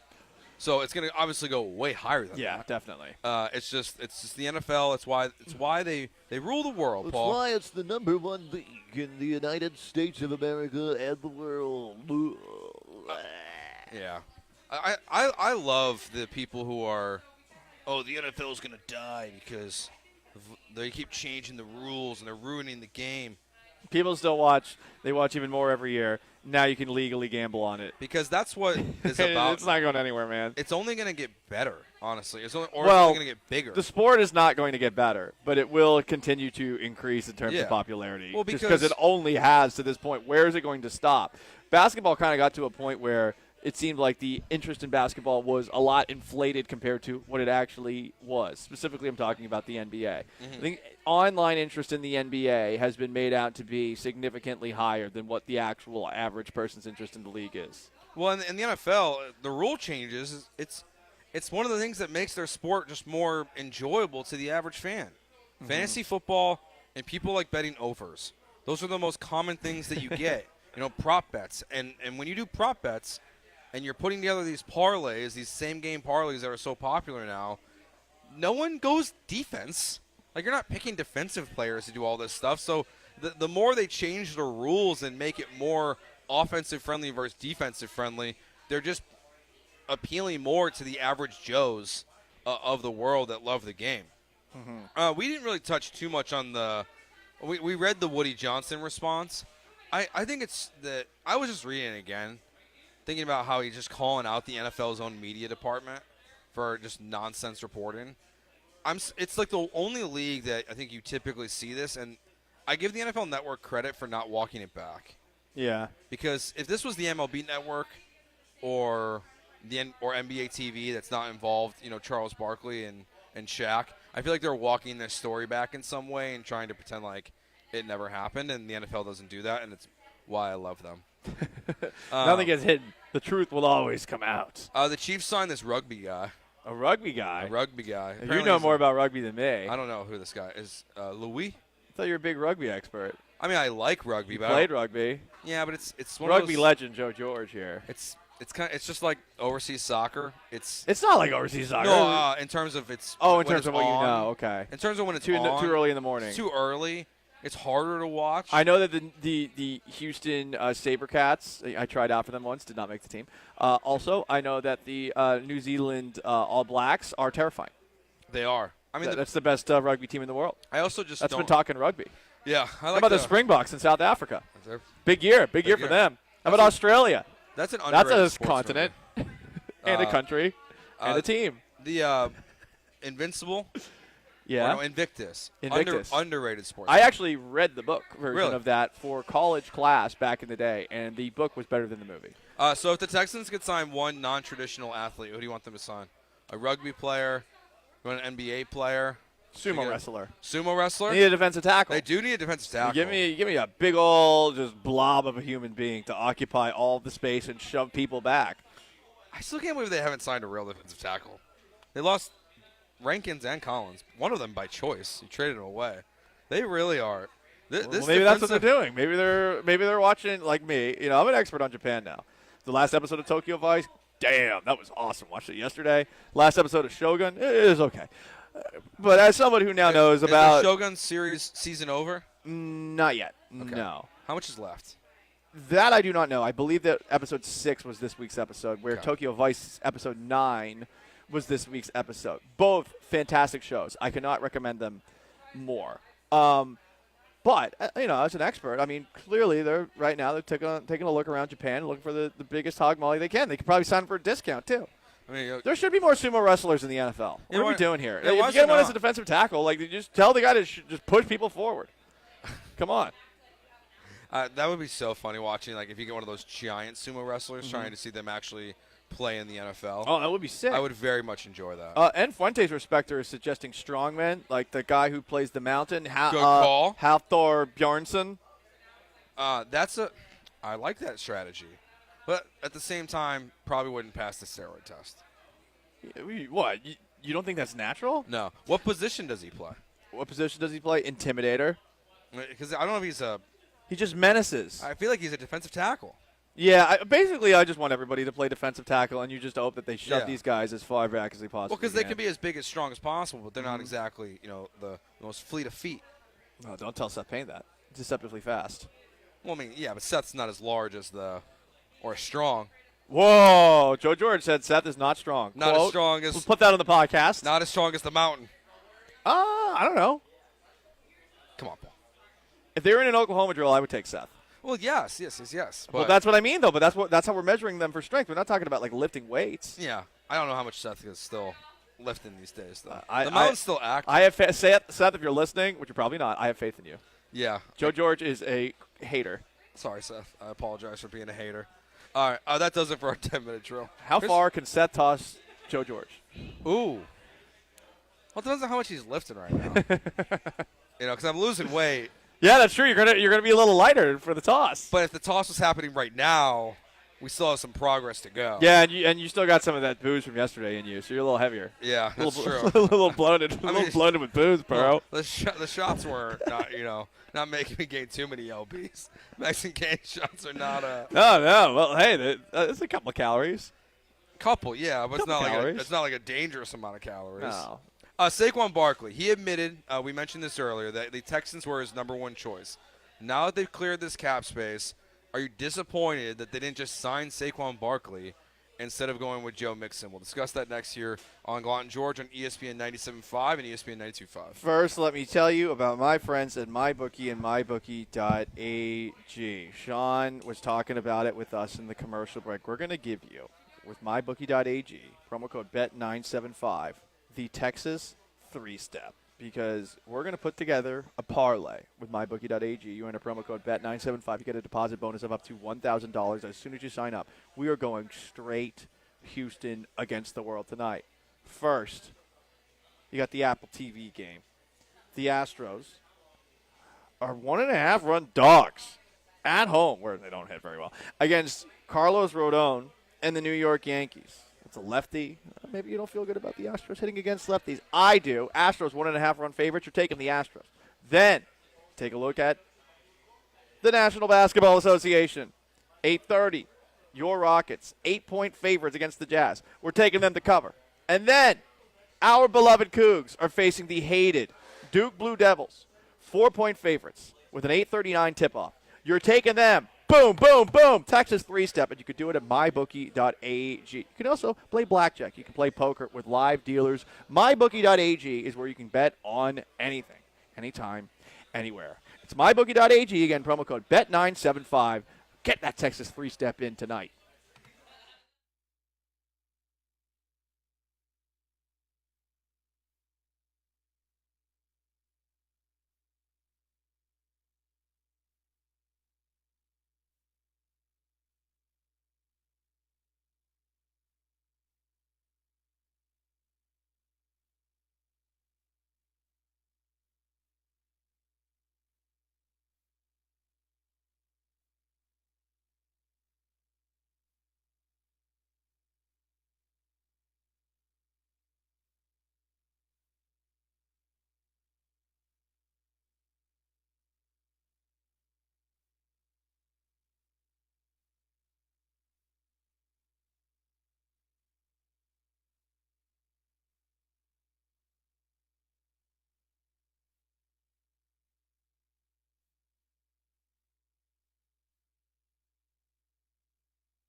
It's Gallant George. On ESPN 97.5 and 92.5. Broadcasting live from the Mobile Veritex Community Bank Studios located at Rose Hill Beer Garden in Cypress. Here's Paul Gallant and Joe George. So, Saquon Barkley was on In the Heights, the Travis Kelce, Jason Kelce podcast. Okay. And he said that he was being heavily recruited by C.J. Stroud, and the Texans were his number one option at one point in free agency. And then he pivoted away and ended up going with the Eagles. I'm sure it's because the money was not there. You know, they seem pretty far apart from what reports that we saw from Aaron Wilson and others on that first and second day of free agency, going after Barkley. But now that they've, without knowing what the Texans' next move is, now that they have, 16.5, in cap space from restructuring Shaq and Titus, are you more disappointed the fact that they went after Mixon and gave him this contract instead of just should have just gone with Saquon, or is it no effect for you? It feels – I mean, if you got to pick between the two, Saquon's a better player. But the question with Saquon is availability, and that's my big sticking point when it comes to these running backs. Yes, one is better than the other. I'm not saying the Texans necessarily made the right decision by sticking to their guns or sticking to their budget. But because there is a chance, like, hey, maybe Saquon Barkley doesn't get hurt with Philadelphia. Maybe Philadelphia spells him right. They do have some alternative running backs there. Kenneth Gainwell's a pretty good backup. I like him. I definitely had him in fantasy football 2 of the last 3 years. But to bring it back to Barkley, it's a lot of money for a guy that's been injured a lot. It was a lot of money for a guy who was averaging 3.9 yards a carry. I get it. He was on a team that has, like a bad offensive line and things like that. But ultimately, I feel like when it comes to Saquon Barkley, I think that walking away at that price, it's not the end of the world. Though, yeah, Mixon isn't Saquon Barkley. That's for sure. Yeah, it's not the contract that I have the issue with. It's more about just the idea that now you have this cap space, and you potentially chose the worst running back. I still like Mixon, the football player. The biggest thing for me now is it's looking back on it. It's why didn't you do some of these moves early, these restructures early? He's gonna grab your buzzer. Oh, okay. That if you could have done these moves earlier, you could have had more flexibility in the offseason. And so it's not that I have an issue with either of the direction of the move, that you go with Mixon or you didn't choose Barkley. But I just kind of question Nick Caserio's timing a little bit of why did you restructure these deals right as the offseason hit like we've seen other teams do? Yeah. And you have more of that flexibility right away. And you have more of an understanding of how much cap space you have to play with. So if you wanted to choose Saquon Barkley, you could have done so and had a better just knowledge of just where you were at as a franchise. But I think that's why they walked away. I mean, they kind of did do that already, That's true. Yeah, so I don't know. I feel like with Saquon Barkley, I know a lot of people online who play fantasy football are going to be whiny little babies about it. But ultimately, is this going to be the biggest difference between them winning a Super Bowl and not winning a Super Bowl? No. The idea that they would have won that game against Baltimore because they had Saquon Barkley or because they had Joe Mixon, it's crazy. That wasn't what was going to get them over the top. They needed an offensive line that could have protected C.J. Stroud specifically against all of those Baltimore Ravens defensive linemen. Yeah. It would have been nice if they had that. And they'll have it next year in theory. You're always healthy in theory. Now, a lot of the depth pieces that Nick Caserio did a really good job bringing in, he's lost. I mean, Josh Jones, George Fanther, I think both those guys are gone. They brought back Charlie Heck, who's actually been a serviceable player for the Houston Texans. I remember when they first drafted him, it was just like, why? Why are you drafting another tackle? Big draft expert here. No, but it's just like, it was what you had Titus and you had it's not like they drafted in the first 4 rounds. I know, but it's always you draft people, man. Like you I can tell you're one of these people that pays way too much attention to the draft stuff. Oh, definitely. You shouldn't. It doesn't. People getting mad about like picking a guy in like the 5th or the 6th or the 7th round. Like I don't understand that. Well, for me, it's more about it was that Nick Caserio. He was the Nick Caserio's first draft, right, with Davis Mills and those guys. It was just another one of those. Well, you already have tackles. But you should always draft offensive. You should always draft offensive linemen. You should always draft defensive linemen, and you should always draft if you don't have a quarterback. Those are my rules. I don't care where you get them. Just get a guy, see what happens. If it doesn't work out, or if you don't feel like you're getting positive vibes right away, then hey, guess what? You do it again the next year, and the next year, and the next year. But offensive line and defensive line depth are the two biggest keys to winning a Super Bowl in the NFL, and it's great when you can find a guy that is not one of those 1st or 2nd round picks where you're putting a lot of pressure on them right away to succeed. So I think you should always spin the wheel at that position. So this is a conversation I've heard so many times between Joel and Jeremy, and they just, typically when they're yelling at each other about feelings and things like that matter and don't matter. Typically, yes, I lean towards that. I don't believe in that players, want to play in certain franchises and take less money. It is interesting, like you've seen in the Texans, both sides of that. Saquon wasn't willing to take less money, but the Texans were his number one choice. And then you have Danielle Hunter, who took less money to be here. It's nice that the Texans are in the point of a franchise. I would say, in my view, Paul, the first time ever where they've had cap space and you're hearing players really, really want to be here that are talented. Yeah. For the first time. It's funny. I don't know. It's funny to hear it. I don't even remember if it was the case back in 2011 or 2012. Now, obviously, social media was a little bit different So you don't then know as versus much. now. So, yeah, I don't think as many players were as forward with their opinions on things about where they wanted to go. Obviously, signing Ed Reed seemed to be a sign that people wanted to come play for the Houston Texans at the time. But, yeah, people want to play here now. You got the quarterback. You got the head coach that everybody likes. You got an owner who's unmeddlesome, maybe to his own detriment before, but now, I mean, not being meddlesome is great. Yeah, it's just nice. It's nice to not be such a laughingstock of the NFL. Well, anymore. yeah, I mean, I'll say, I know that the Twitch gets pissed off whenever we talk about the NFL and football, but, like, for me, like, I'm sorry, the only sport that I love, truly love, is football and the NFL, specifically above all others. And it sucked when I was first back here, knowing that nobody wanted me to talk about the Texans. Because it was so bad. And obviously, I got to a point at the flagship where I had been conditioned to believe that you got to talk about them as much as possible. But I still want to talk about them a little bit. Yeah. And we were not talking about them at all in September and October. And it was just weird, man. Like, you should at least have some casual interest in your football team. Yeah, it's and yet here we are. Looking at what's your order then? Like, what's your go-to? So football's number one. Football's number one. Number one. What's number two? Basketball. Okay. 3. Game of Thrones. And so your Astros aren't number 3? Well, Game of Thrones and then Astros. Okay. Game of Thrones to me is a sport. It is. Well, yeah. The good episodes when people are dying, and hopefully House of the Dragons brings it back. To me, that's like an actual sport. And then, I mean, let me think. Because you're not big on college sports, right? In general. I like college football. Okay. But I am a casual observer of college football for sure. Like, I watch a game and I'm like, oh yeah, number 30, he was great. You know, because I'm generally watching when I'm watching college football. Saturdays to me are sacred in football season, and I like to go to the bars and watch college football games with my friends. And I'll pay a little attention to you know if it's a Texas or Texas A&M or someone like that, I'll try to get the names and all that stuff. This is probably not making me sound like the biggest purveyor of sports. Well, no, because I think Paul, there are way more people that just do not watch college football. I mean, you might watch your specific school, but I try to watch the big games every single week in college football. So I'd put college football over baseball and the Astros too. Yeah. So no offense, I just don't like baseball that much. No, that's fine. I think the reason why, like, I guess I come off as one of those draft people, is I like college football more than the NFL. You do. I love sitting down on a Golden Saturday and watching football from 11 a.m. until Hawaii is done. Can you sing the fight song? Oh, no, I don't pay attention to that stuff. Oh, you're a musical theater guy. Well, you can't sing the Notre Dame fight song? You're a Notre Dame guy. Well, I didn't go to Notre Dame. Cheer for Notre Dame. I don't know the rest of the words, but come on. I got that first part down. Jeez, how do you not know it? It's not my thing. Why not? Well, hang on. You like college football more than anything.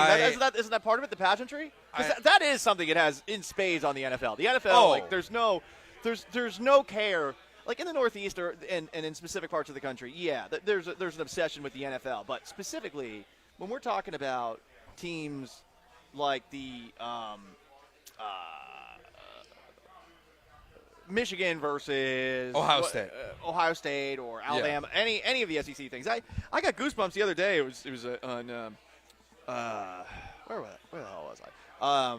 On St. Patrick's Day, the Saturday of, I went to McIntyre's and there was this live band that was playing Dixieland Delight by Alabama. And apparently that is a tradition at Alabama games where, like, they've inserted their own, like, choice language into the middle of it, just like F Auburn, F Auburn, F Auburn, against the wall all night long. That's where that stuff I like more. Like, it's more I like the pageantry of it. It's the older, fight songs. That stuff doesn't do it for me. No. But like seeing, I love the fight songs. But I like more of the modern stuff that we've seen in college football. Mr. Brightside at Michigan games looks incredible. My favorite It's thing. so funny that everyone loves that song I because know. it's such a downer of a song. It is. Someone played it at a wedding once, and I was like, do we want to play this at a wedding? Everyone's singing it, but isn't this about, like, someone boinking your girl? Like, my favorite. It's killing me. my favorite tradition I've ever been a part of. What? Is jump around.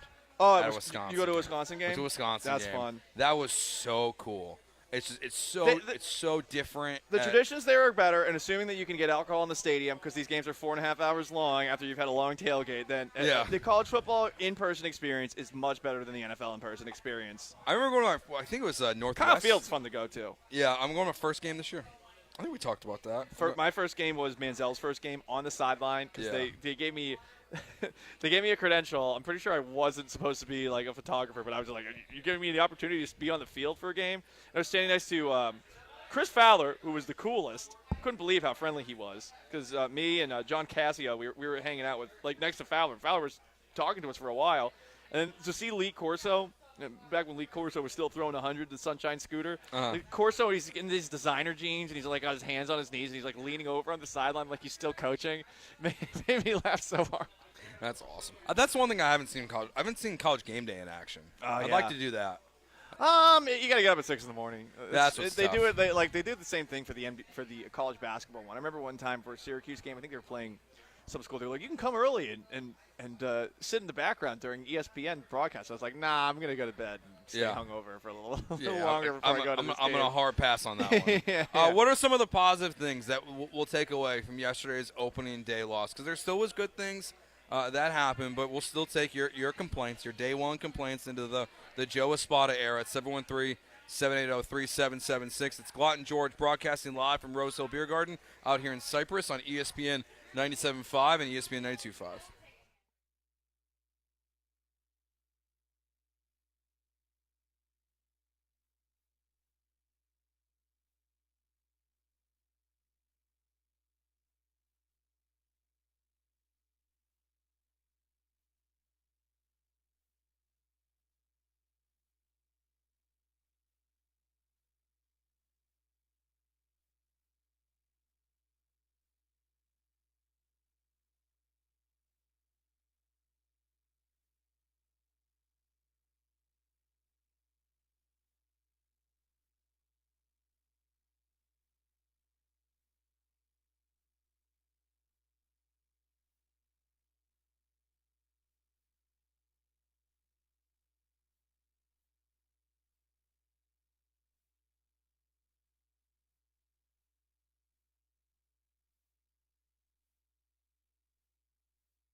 Gallant George broadcasting live from Rose Hill Beer Garden. We'll be here all day till 6 o'clock.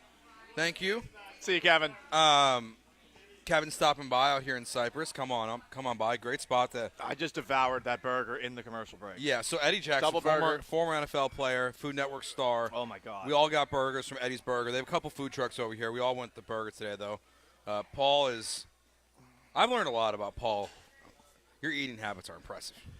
I mean, what do you mean by that? You crushed that burger. Well, yeah, because you only – listen, you work in That this was a industry 2-minute long break. enough. But you work in this – that was 3, right? No, that's the top of the hour break. That's a 2-minute break. Oh, that was only right? 2 minutes? That's a 2-minute break. Oh, wow. I didn't know that. Well, look, here's the thing. I mean, you're in radio long enough. You're hosting shows long enough. You have limited amounts of time to eat. And Yeah. if I get a fresh hamburger, I'm going to eat that thing as quickly as I possibly can. I'm not here to F around. Yeah, you're not playing no games. No, I mean I like to do things quickly. All the things. Always? I mean, there's some times where I don't want to do it quickly. But for the most part, I want to do things quickly. I want to get from point A to point B as quickly as I possibly can. That's why I speed regularly on the highway. Sorry, HPD. If I see you, I do slow down. And on top of that, that's why in commercial breaks, I try to devour the food that I have in front of me as quickly as I possibly can. That's fair. I think that's a good philosophy in life. Life is short, so do everything quick. Yeah, that's fair. I like that most of the time. Unless certain things you can make. But except for the one thing. Yeah. So the Astros lost 5-4 yesterday. Christian Javier on the mound tonight versus Carlos Rodon. And, we talked about the negative stuff a little bit. Obviously, just not all the concerns that you had this offseason. You saw come to fruition in yesterday's game. Framber Valdez, not great. Doesn't go very deep into the game. Montero has to come in, gives up the home run. Presley comes in the 7th. First time out of the closer role officially for this team. He's not really spectacular.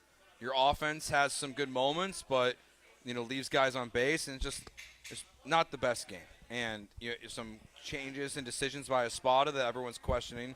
But positively, the bottom of your order, if this is what they can do, even close to this on a regular basis, where Yainer Diaz has 3 hits, Pena has 2 hits, Myers goes 1 for 2 with the absolute smashing home run.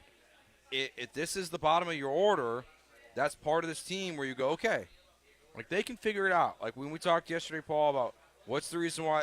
How did the Astros win the World Series? You said the lineup. The lineup carries this team to the World Series. They're just better, way better this year than they were last year. And I got the vibes yesterday of like what the lineup can be. Felt good.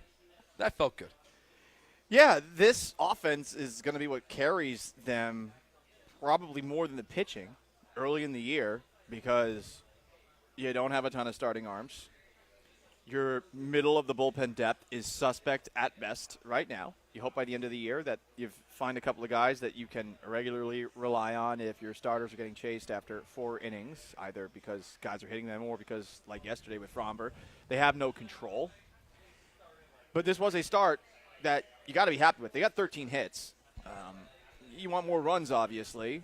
But the bottom of the order, Jeremy Pena had a couple of hits, including a double. Yainer Diaz had 3 hits.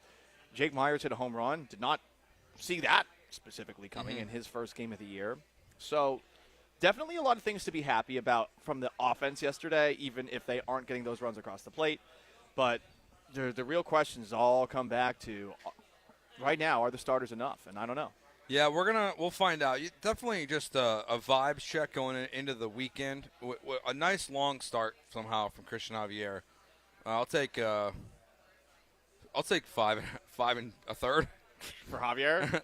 That might be pushing it, That's honestly. a low bar. First start of the year, I'm almost expecting him to have like 5 walks too. Yeah, I mean, and especially let's be honest. Like I'm not blaming yesterday on Yainer Diaz, but with Diaz too, it's going to take some time, I think, for him to really master framing and the strike zone, and also on top of that, making it look like it's a strike to the umpire behind him. And it's not to say he can't do it. It's just Maldi was amazing at it. Yeah, he was so good at it. Oh, you mentioned earlier that Seth Martinez being the first guy out. It doesn't super surprise me. The thing is, like, I don't know who's supposed to be the first guy out. All I know is I'm going to be disappointed. You don't like it. Every single name I know, yes, immediate reaction is going to be, oh, him? That's how I felt too. That's kind of, yeah. There's really nothing that you love. Can't really, I mean, yeah, you hope for the best for these guys, but, I probably would have been happier, not even kidding, if Ryan Presley came into that spot. Yeah. And obviously Presley didn't have a great outing yesterday either. But, if Presley's not your closer anymore, I don't know, bring him into the most high-leverage situations you possibly can. VBW here, Virginia Buttonweed on Mate Twitch. Virginia. I can't wait to make Virginia. With the take here, Presley will be traded mid-season. Oh, that's a piping hot one. That's a hot take. How hot? We're talking. Man, you're trading. If you trade Ryan Presley at the deadline, in theory, you have to upgrade at least in the bullpen still. So you're talking about 1 arm out, 2 arms in. Yeah, I agree. I would want 2 middle relievers. Yeah, that's what you're looking for. You're looking for 2 middle relievers to come in that are significant upgrades over Montero, which isn't hard. Seth Martinez, Taylor Scott, Bennett Souza, all these guys. Like, So if you're gonna do it, and I don't think it's I wouldn't call it a bad take. It would surprise me if they traded him. I think where VB's going with is that, hey, he's probably at his best only in closer situations. Yeah. Like all these pitchers who all have the weirdest psychological side effects, it feels like. Sure. I have to pitch in this specific role. If it's anything else, I'm too obsessive compulsive to make it work. Like Monk, starring Tony Shalhoub. Great show. It's on Netflix now. I think that he is an asset that you can definitely potentially use at the deadline. It would be someone's a bold gonna move. someone's going to be looking for a closer, I'd imagine. So what do you have that's expendable on your roster right now that you can get the most for? Presley might be that guy. But I think some people might look at trading Presley at the trade deadline as getting worse. And I would specifically not point to the average Astros fan, but they might think that. I would specifically point to Jim Crane. If you're trading Ryan Presley at the trade deadline, does it look like you're all in for this year? The way that you're saying that our window is always open while I'm here? It looks like a net loss, even if it isn't. Mm-hmm. There's an optics perspective of it if you're trading away one of the team's best closers in a while. And even if it is the right decision, I wonder if that's something that Jim Crane would co-sign, because it does feel like he still has some input on some of these moves that are being made. Yeah. And might even push guys like Dana Brown to sign to Josh Hader after we saw what happened to Kendall Graveman. Yeah, if they were to go down that path, and it's an interesting conversation because it does feel like if you're going to trade someone out from the big league roster, your most logical choices would be Ryan Presley and McCormick or Myers, most likely, of the guys that are on your everyday roster that you would say at the deadline you would move. Not to over-convolute this conversation, but I would expect the Astros to more trade one of those guys for middle relievers. And if I was going to trade Presley, I'd be looking for like a massive upgrade in left field or center field. Yeah. That is where more – if I'm trading someone that's talented, I could not imagine just getting back middle relievers, even though it might give you more depth. Maybe you're looking for a prospect too. Yeah. You don't have anyone in the farm system that's top 100. Yeah. So it's not a crazy idea. I like the take. I like the idea as VBW pointed out of adding relievers, and as you said, adding relievers to this team by trading Presley.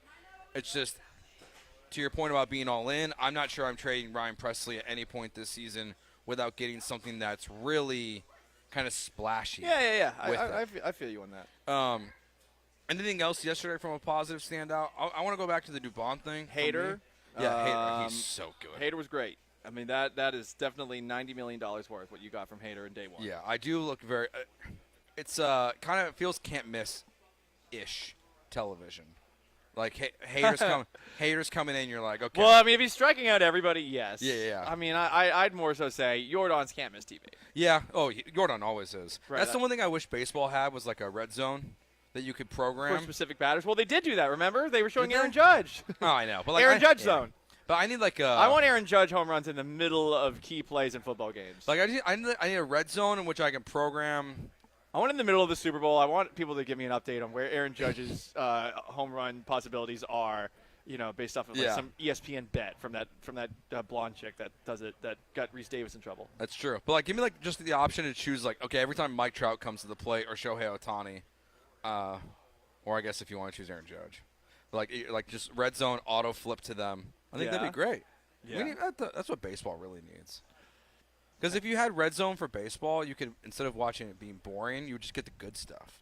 But I also don't know how you would make that determination of what's the good stuff if you're them. That's a good point. So it might not work that well. I don't think ESPN knows. No, because that's why they they're don't giving even up care on baseball. anymore, right? Mauricio Dubon, that's the other positive for me from yesterday's game that I really enjoyed, even though he was out.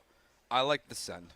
You like the send? I like the aggressiveness. Full send. I am the new aggressive era of Astros baseball that they're talking about, that they're looking into. Wasn't it already kind of aggressive last year, though? Yes, I thought so too. Which I don't think it was. I say it from a not necessarily like, oh, okay, they're not going to, what they did yesterday, sending Dubon. That seemed aggressive, but more so, what I mean is, I don't feel like they were extra conservative last year.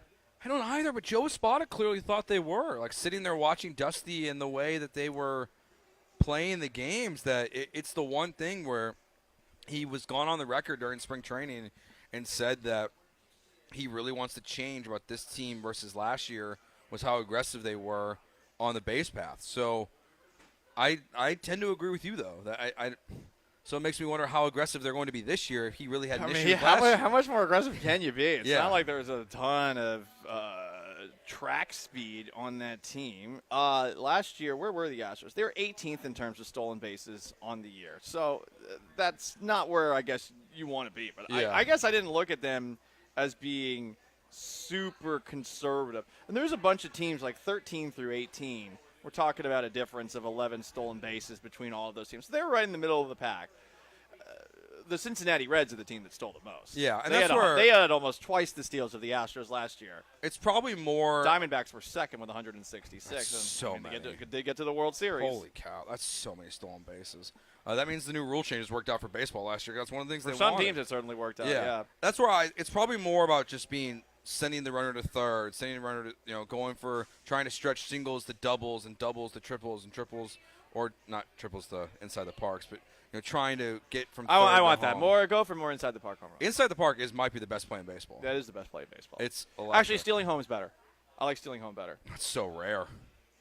It is electric, though, when it happens. Mm-hmm. Most likely to steal home this year. My guy, Mauricio Dumont. You love Mauricio Dumont. I love Mauricio Dumont. You were the one that was tweeting at Jeremy Brandon when he tweeted out, what's wrong with Jeremy Brandon, what are you doing today? Tweeting out what's wrong with Joe Spot's lineup. That's what he's doing. Oh, he did it. He did it. Well, hey, at least he's not racist. Yeah, we had to make sure that he was on point with everything that was going on. He was so on point. All right, we're going to play a little game of Texans Would You Rather. $16 million in cap space. So we're going to try to figure out who they're adding. We'll discuss that next year on ESPN 97.5 and 92.5. First, I want to tell you guys about LaBerge, Lake Charles. Brian, Sean, myself were there this last weekend. Awesome spot to watch all the games. Massive TV wall, but a great place to bet on games. You have 19 betting kiosks. You can download the ESPN Bet app and bet that way too. So however you want to do it. You want to be old school? I like to be old school a little bit. I like to have my ticket. I like looking at Astros over 92.5 wins. Still need 93 more wins this season to get that ticket. I like looking at my ticket, or our ticket, as I should say, because Brian, Sean, and I did it together, that the Astros are going to go to the World Series this year. I like looking at those. But if you just want to download the ESPN Bet app, you can do that as well. Great food. If you want to be bold, try the Death Burger and nearly die while you eat your food. That's something you can do at LaBerge Lake Charles inside their sportsbook as well. Great casino, great food throughout the property. When you leave Texas, you want to go gamble a little bit, bet on your favorite teams, make sure you head over to LaBerge Lake Charles.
You're listening to Gallant and George, on ESPN 97.5 and 92.5. broadcasting live from the Mobile Veritex Community Bank Studios, located at Rose Hill Beer Garden in Cypress.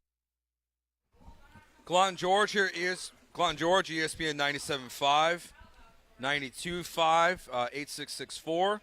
Says Joe, I hear people say, we know the Astros offense will score. Do we, though? I say yes. I mean, Ocho, I understand your concerns, but they did get Nestor Cortez out of the game real quick. 3 runs in the first, 1 in the second. Yeah. At one point this year, guys, the Houston Astros were on pace for a number that I didn't see coming. And I know everyone hates on pace guy, but this was actually true at one point in time, and it would have shattered the record for runs in a season. They were on pace for 4,374 runs. Wow. Now, Joe, I know you don't understand math. I really don't. So, and I still don't know how you're getting these numbers. They had 3 runs. There's 9 innings in a baseball game. Okay. There's 162 baseball games. Okay. So 3 times 9 times 162 equals 4,374. Did I do that all in my head? No, because I can't do math either.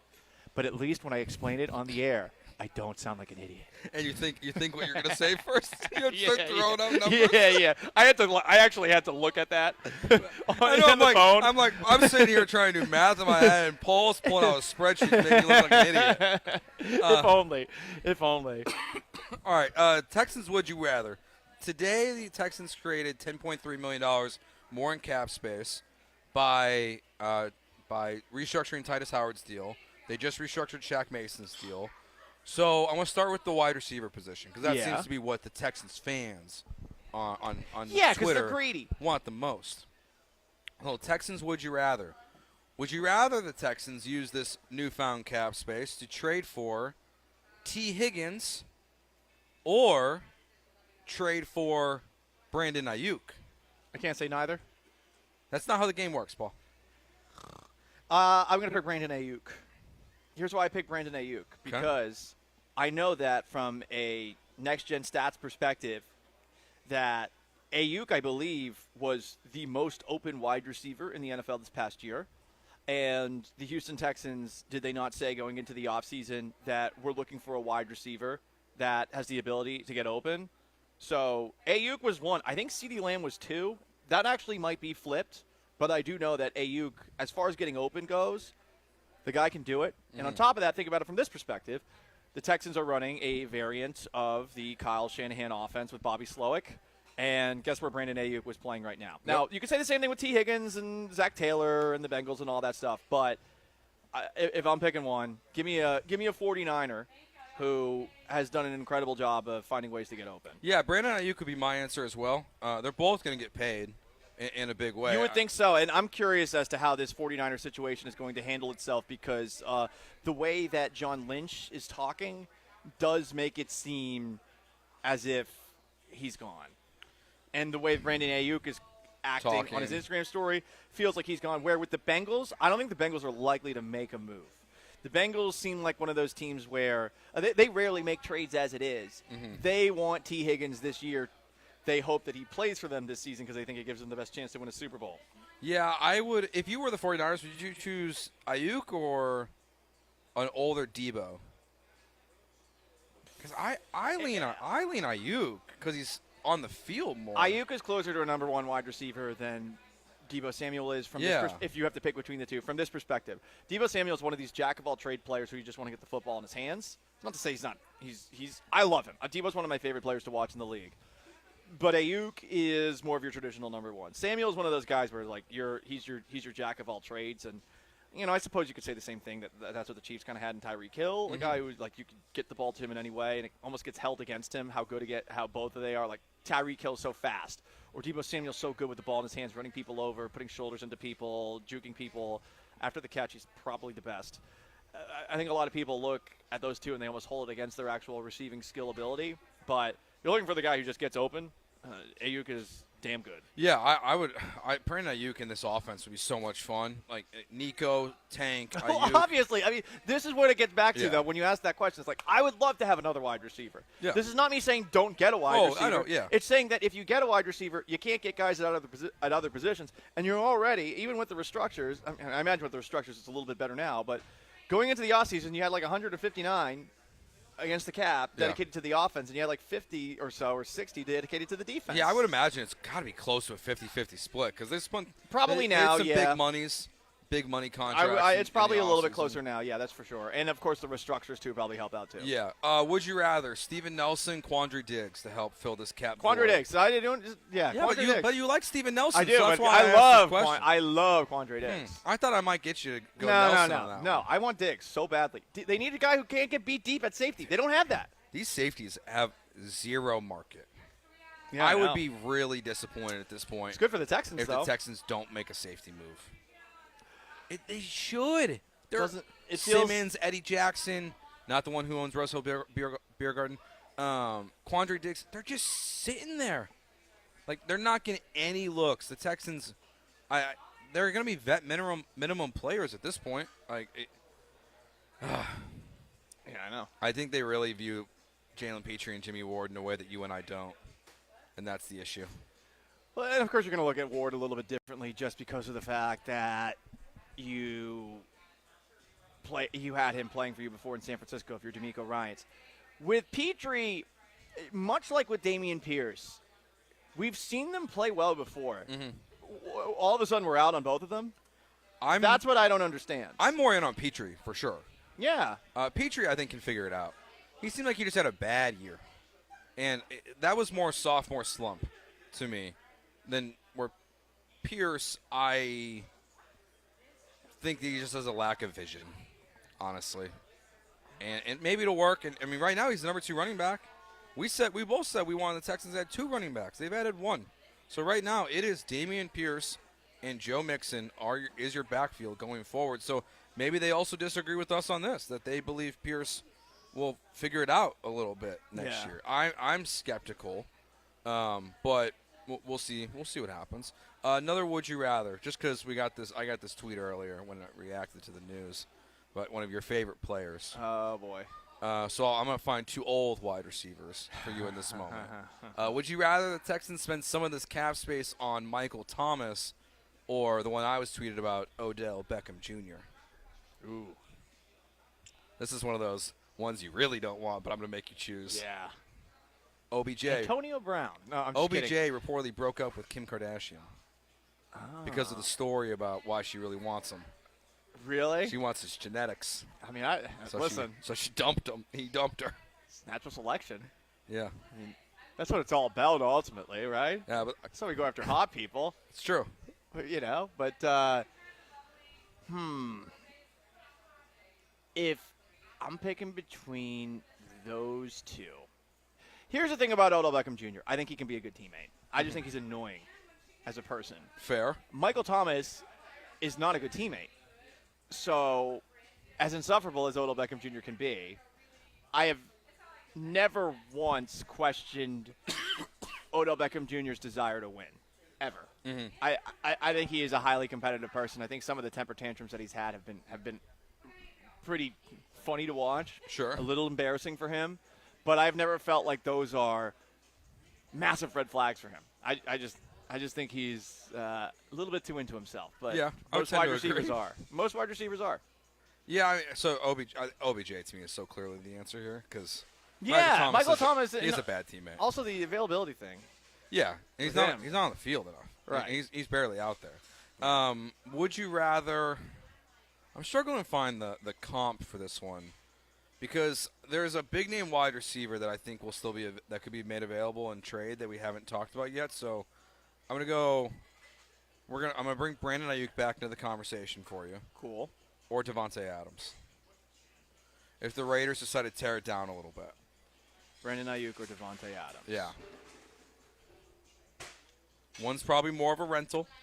I would imagine you're not going to try to re-extend Devontae Adams versus you would probably want to extend Ayuk. That was a tricky one. I mean, Adams can't be happy. He can't be happy. He went there to play with. Well, first of all, poor sense of judgment. Okay, Devontae Adams was It's like, his friend. I'm gonna get go that. play with Derek Carr. I mean, who hasn't wanted to work with their friend? Okay, here's the thing, Paul. I understand you wanted to work with your friends, but don't you also want to, like, I don't know, have someone that can throw the ball well, be your quarterback? If you're friends with somebody, aren't you going to overestimate their ability to throw the football? Yeah. I mean, we all tell friends hard truths. That's what makes us friends. But you also have to experience the hard truth.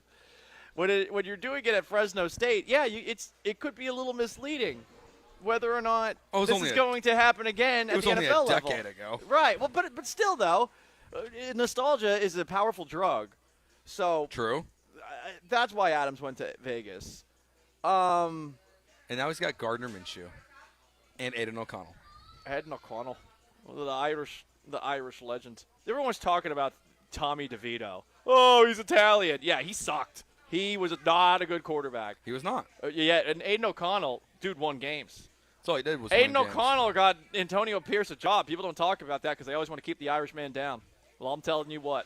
Aiden O'Connell, Irish legend. How about that? Big time. Devontae Adams, Brandon Ayuk. I'm going to say Ayuk again because I don't think you have to give him in the extension necessarily. There is a chance where maybe you just let him walk and you take the compensatory pick or something like that. Yeah. All right, our beloved Cougs, they're back in action tonight. The Yes. Rockets are in action tonight. The Stros are in action. What a night in Houston sports. We'll talk some Cougs basketball, and we got some special requests on the text line that maybe we'll try to accommodate as well. A little womp womp? Give me. A little womp womp. Hit All me, right. baby. It's Gallant George here on ESPN 97.5 and 92.5.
You're listening to Gallant and George, on ESPN 97.5 and 92.5. broadcasting live from the Mobile Veritex Community Bank Studios, located at Rose Hill Beer Garden in Cypress. Gallant George coming to you from Rose Hill Beer Garden. Great spots. Come out, get some drinks. Very family friendly as well.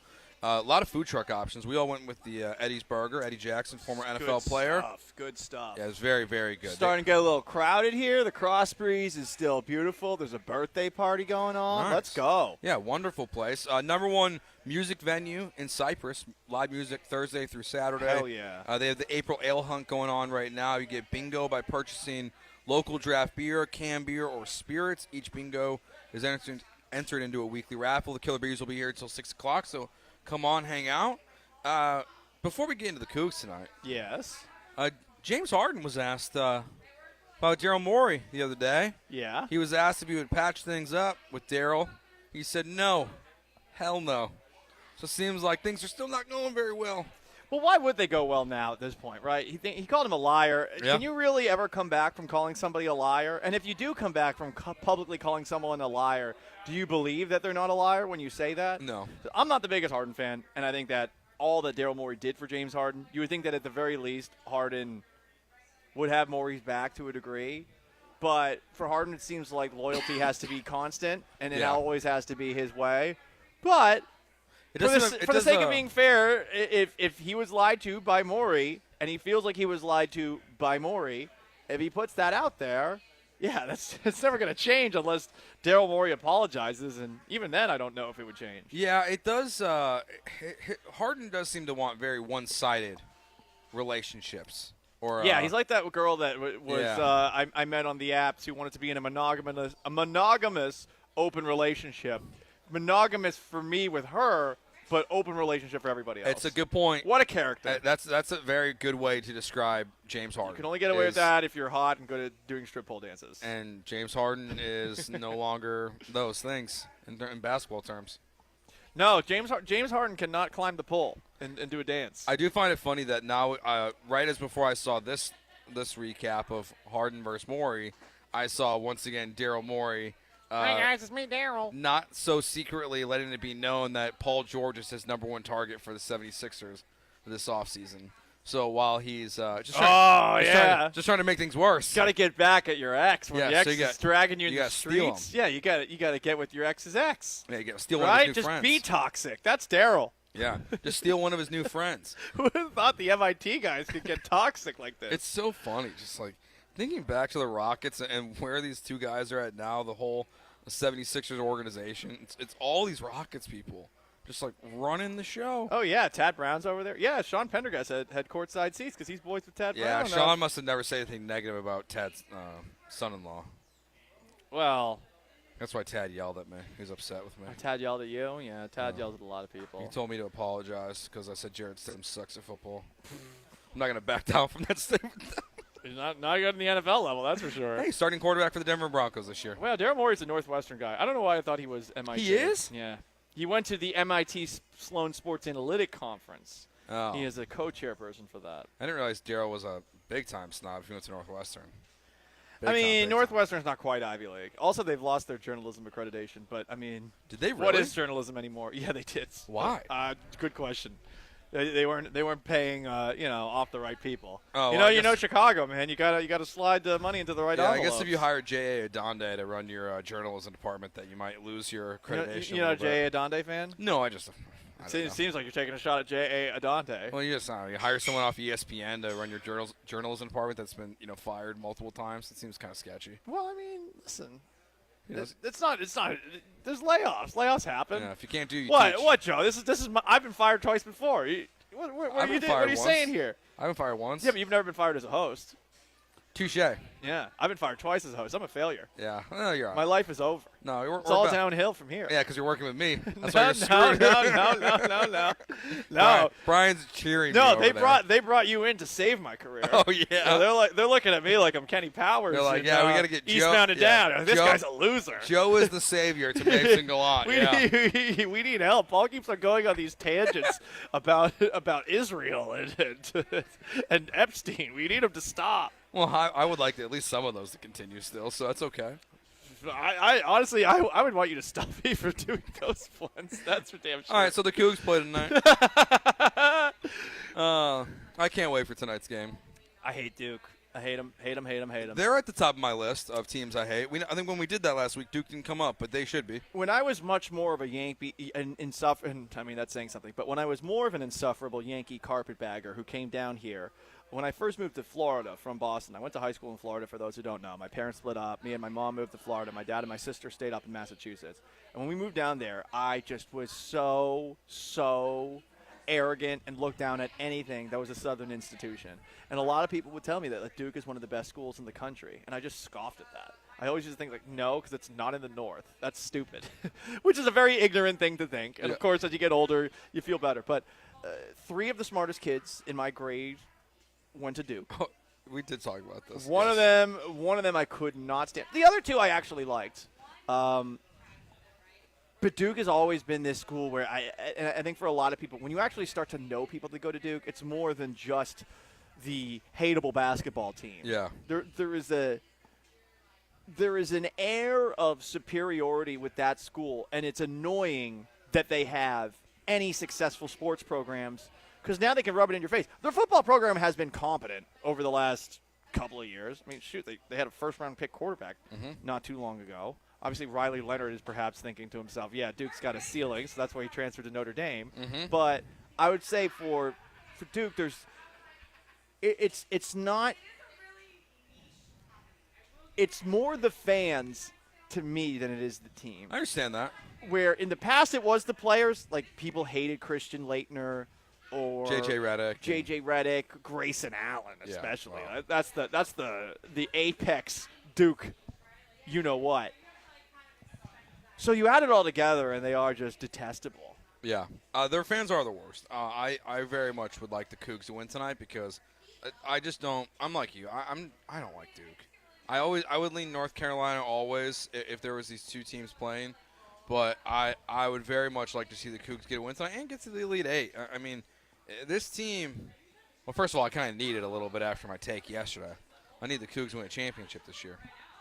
Because I said that the Cougs, the Rockets, the Texans, and the Astros will all win championships by 2030. So, if I can knock one of those out this year, I feel really positive. Okay. But okay, 3 down to go. So, but seeing the Cougs win tonight would be awesome. The matchup with NC State Marquette. NC State, they're a good basketball team too. Like, they've gone on a heater throughout the tournament. But it's funny watching the tournament and the way it's shaken out with all these favorites advancing. I do find it more enjoyable. Yeah. I'm kind of glad we don't have any of the big Cinderella stories. I like Cinderella stories the first day. Look at you. You're like that bitch of a stepmom. Yeah, here's the thing. Watching a Cinderella team Go back to your room. Watching a Cinderella... My ugly daughters are going to get the boy, not you. Go back up to your room with your mice and do your drugs and hallucinate them building you a dress. And on top of that, the pumpkin turning into a stagecoach. It's me, the evil stepmother. Is that how I feel? Honestly, you watch that movie again, and I mean, Cinderella is just tripping major balls. I bet she showed up to that big ball. time. I bet she showed up to that ball, and she was wearing basically just absolutely tattered. But she had a bod, and the prince was like, "Yo, that girl's hot," Paul, even though she's dressed like crap. I can't wait to hear the answer to this question. What? Have you ever left a bar so drunk you left the shoe behind? No. Okay. Have you? No, I thought there was a chance I was going to get a yes. No, I mean, you take off your shoes if you're sitting down at a house party, because if you fall asleep in the chair, which I've done a couple of times, people will draw all over you. One time someone drew a penis on my head. Didn't know that. I went to the dining hall on campus at 2 a.m. and I just had it on my head. I was I didn't even know. Then I went to the bathroom and I was like, God damn it, this stinks. That's funny. This stinks. Yeah, she probably just, she's a little partying too hard. You leave a shoe behind at a party, you've gone a little too hard that night. You think you're showing up in a pumpkin? A little too hard that night. So Cinderella, overrated. That's the takeaway from today's show. Well, Cinderella, the idea that she wasn't hallucinating half of that. I just don't buy it. But yeah, I just don't like seeing 14 seeds in the Sweet 16 because they typically lose by 30. No, you don't believe. You don't believe in miracles. I don't believe in miracles. Yeah. I mean, it's not, we're not in Russia or playing Russia. So there's no reason to have a miracle today. You don't get that reference? Do you believe in miracles? I did. That's no, why Brian seemed confused. Well, Brian's Canadian. No, I got it until you. It just seemed like a weird place to go. Seemed like a weird moment to bring up the United States beating the Soviets. You said it's always a good moment, Brian. He said, "Do you believe in miracles?" And I said, "No." Canadian, Brian McDonald here. Oh, really? No, I'm just throwing out. We're Makes just throwing out labels. It's Friday. Yeah. Come All on, right. let's have some fun. All right. Well, we've got. Joel Blank, also Canadian, because he lived in Wisconsin. Same thing. And that is the same thing. I think it's more on a lake. No, Canada? I would say What's the Minnesota difference? is more. Minnesota is more Minnesota. like Canada. Oh, yeah, don't you know? Yeah, Minnesota, Canada, definitely the Joel's same staring thing. at me with such a glare Yeah, right he now. seems very now he looked upset. away disappointedly. Now I feel what's better. wrong? What's wrong with being Canadian? We're all Canadian when you really think about it. Yeah, we're all. Honestly, as someone who's never been that far north, it's all the same to me. You've never been that far north? No. What's the furthest north you've ever been? New York for one day. Okay. But other than that, Colorado. Okay. Wow. Huh, that's not very north. No, I told you it wasn't Not very north. northy, No. Mark. All right, we got garbage time. Bury me in the age. That's next. Garbage time is next. No year. Canadian would really say that. I mean, Lance McCullers is not from here. He wants us to bury him here. Let me tell you about my friends at Highway Cantina. Yeah, a certain baseball team didn't let me into the ballpark yesterday. It was ridiculous, outrageous, unfair, to quote Anakin Skywalker. But guess what? I was fine because I went to Highway Cantina. I got myself a tall Texan Marg for just $9.75. I had the carne asada tacos. This place is incredible. If you've been to Easy's Liquor Lounge in the Heights, one of the best bars in the country, this is essentially the Tex-Mex version of Easy's. They've got fantastic food, but things that you're probably not expecting from Tex-Mex, like wood-fired oysters, which are also fantastic. They'll give you ceviche. They'll give you all sorts of different dishes. But the best part about Highway Cantina is that it's on St. Emmanuel's, and it's right by all of the big arenas. You want to watch some soccer? Go to Highway Cantina before or after. Little basketball? Same thing. Baseball? It's all within walking distance in Edo, which is getting nicer and nicer by the day. I think a lot of it has to do with Highway Cantina, which is my pre- and post-downtown sports watching destination. So check out Highway Cantina. Get that tall Texan Mark. It's $9.75. It's not a coincidence. That's us. And tell them Paul Gallant sent you.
back to Gallant and George. On ESPN 97.5 and 92.5. Live from the Mobile Veritex Community Bank Studios located at Rose Hill Beer Garden in Cypress. Chug, chug, chug, chug. Oh, Joe George just got a can of beer. And instead of putting that can of beer right in front of him, I didn't want to spill it on my laptop or on your laptop. Joe did not put it down near him, and now he's doing the last segment of the show with the beer cracked open, not in front of him. Well, it was overflowing. It was overflowing. Don't do that, Joel. That's very Joel just spit Joel just spit in there. Well, listen, welcome to the daily lineup. Okay? You got to deal with hazing. I guess that's what Canadians do. Well, this is rookie hazing. Well, yeah, that's what they all play hockey. That's teeth usually when they're hucking a loogie. It's like they got to spit a tooth out from a hockey fight. So the wrangling moose the night before. So what's the furthest north you've traveled? B-Max said it's New York for one day. Oh, I guess you went to Syracuse. Syracuse is north. Seattle's pretty north. What's the weirdest place you've gone? Quebec City is probably the most northern place I've ever been to, unless London or York. York is probably the most north. York in England. Okay. So, yeah. I don't really know 100% how it works, like on the European side of things, what's north and what isn't. But, yeah, the most north I've probably ever been has been York in England.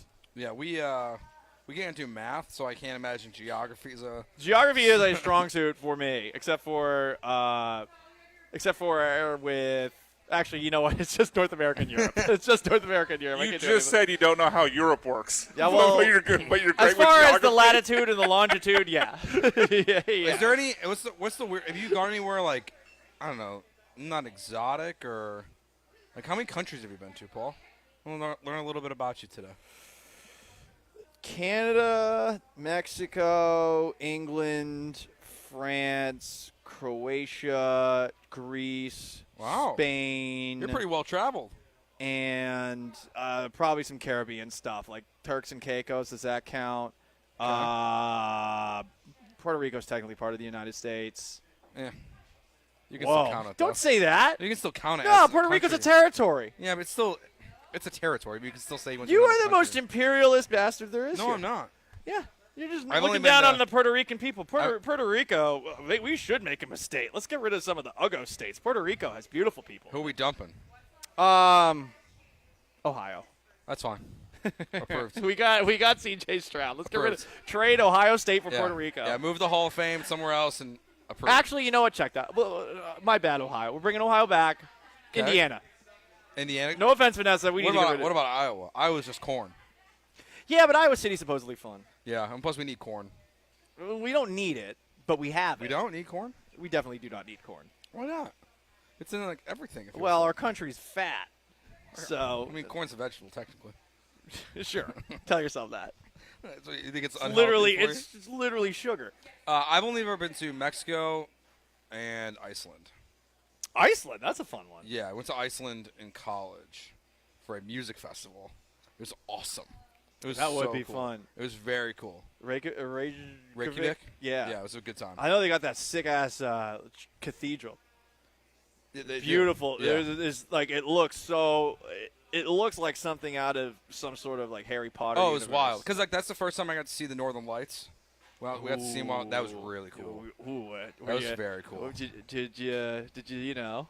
experiment a little bit? Make those Northern Lights jump out a little bit? A little ayahuasca? No, I was pretty little shrooms? I was intoxicated most of the time. So just alcohol. Yeah, just alcohol. Oh, come on, man. You gotta go big when you're in the great outdoors. I kind of play it safe for the most part. Well, now you do because you're daddy, but you didn't have to back then. That's true. Yeah, just really the good green stuff and the alcohol. The good green stuff? Yeah. Like the corn that you were just talking about? No. It's such a vegetable. Just the Mary G.I. Oh, look at you, Mr. Big Shot here. Well, that's illegal in Texas. They'll put you in jail for that. Come at me. Ken Paxton's trying to come at it for being legal in Rose Hill Beer Garden. I'll be here for another 20 minutes while I finish my beer. All right, it's time for garbage time. Oh, why? I would have sang it.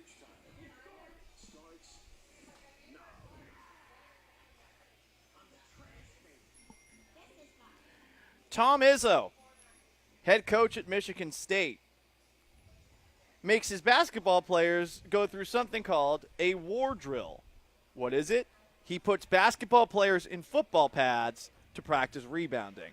Hell yes. That's real? I love this. Yeah, found that out on Part of My Take this morning. Interesting. I love this. I honestly think that we should do that because more basketball players need to play like football players because I want more football in my basketball. I also am very for this. Is the Kelvin Sampson would do this? Yeah, he should. I mean, they're pretty tough. Honestly, they get injured a lot, so maybe they should practice football. Maybe that's why they fouled so much in the last game. Yeah, exactly. I don't know. Maybe that's something that we could pass forward to old Jeremy Branham. You know, next time he's at a dinner with old Kelvin. Yeah. So hanging out with us. Rude. Suge Knight threatening P. Diddy. Check that. Diddy, my bad. He's threatening Diddy from jail. This is interesting. I watched a like an 8-minute Twitter video. Mhm. One of the lead investigators into Tupac's murder. Yeah. Saying that P. Diddy was calling the shots. Whoa. Yeah. Well, I mean, listen, that's just what you read on the internet. And I watched a video on the internet. Listen, I don't want Suge Knight and Diddy involved in my life. I'm just saying. I'm Well, just saying. fine. Suge Knight is now threatening Diddy. Suge Knight has. You can look this up for yourself. Suge Knight's interview on Jimmy Kimmel. Yeah. Whoa. Whoa. He was out and about with a lot of the stuff that he might be going on, might be doing behind the scenes. I don't know how many people saw the end of the UConn-San Diego State game, but after the game, instead of being a hardo like he has been, Dan Hurley said that he needs to have his Lucky Dragon underwear for every single game and said during his post-game interview that his wife has got to clean it for the next game. So he wears the same pair of underwear for big-time situations as much as he can. Do you do that, Joe? Do you have a lucky pair of undies? I do not. I also don't play any big-time games. So I don't know when I would need them. Well, what if there's like a big show? What if there's a big show after, I don't know, the Astros win the World Series? You know, we're out at a restaurant or something like that. No, Maybe Highway Cantina. I was never really one of those guys. Never one of those guys? Believed in the luck stuff. No? Like never had like a lucky pair of socks. Never had a superstition in your life. Not maybe small ones, but nothing that stands out. Like not even like, and I have people like I'm friends with the quarterback with Sean. Mm-hmm. Like Salisbury is like he has to put like I think it's his left sock on first every day. Oh, interesting. Still, I couldn't imagine like living life like that. When I was a more religious man, the last thing that I would pray for at Catholic Mass every single Sunday was for a Patriots victory. Yeah? Yep. That's the last thing I prayed for. I prayed probably more for Patriots victories. And honestly, that should have me still in church with the amount of victories that we got after the fact. But I think my prayers were answered. But that was my biggest superstition was I was like, dear God, yeah, lots of things going on, but could the Patriots win on Sunday? Yeah. I hope God had better plans than that. Oh, that's so funny. Continuing to go through garbage time.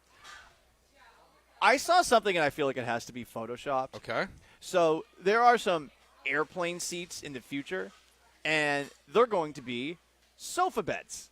And I'm wondering what airline this is on. Because I was under the impression that the seats were getting smaller and more uncomfortable. And yet here is an airline that is adding couch-style seating.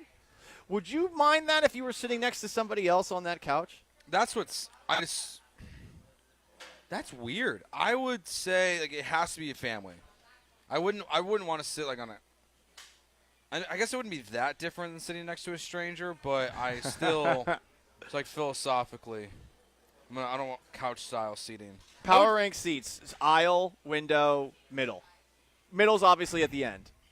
Okay. But do you like aisle or window more? All right. I have two different answers. If I'm gonna sleep on the plane, I go window, aisle, middle. Okay. If I'm not gonna sleep, I go aisle, window, middle. Okay.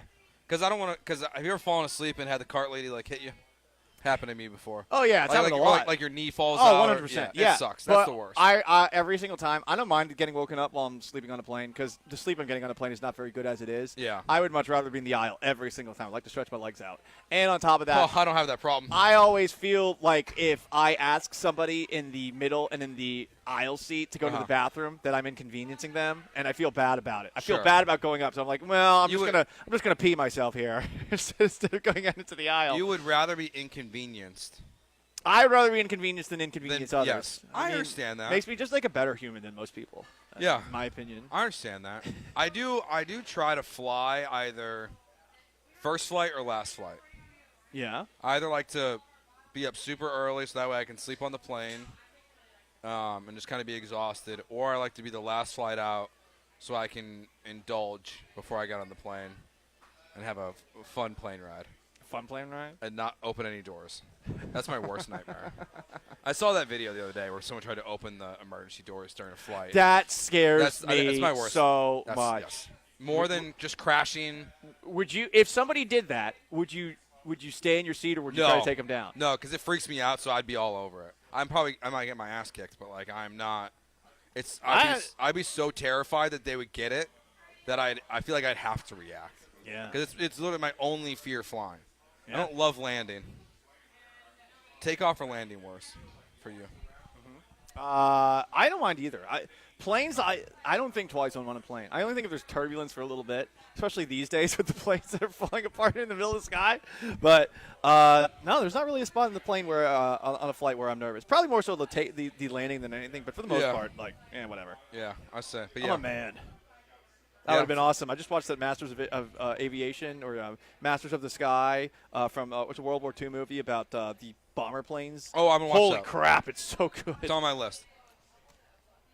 Unlike other people, I actually have a list of things I have to watch. Wow. I don't know if I'll ever get to any Is that a of them. shot fired at me? No, it's a shot fired at me for not watching Dune 2 yet.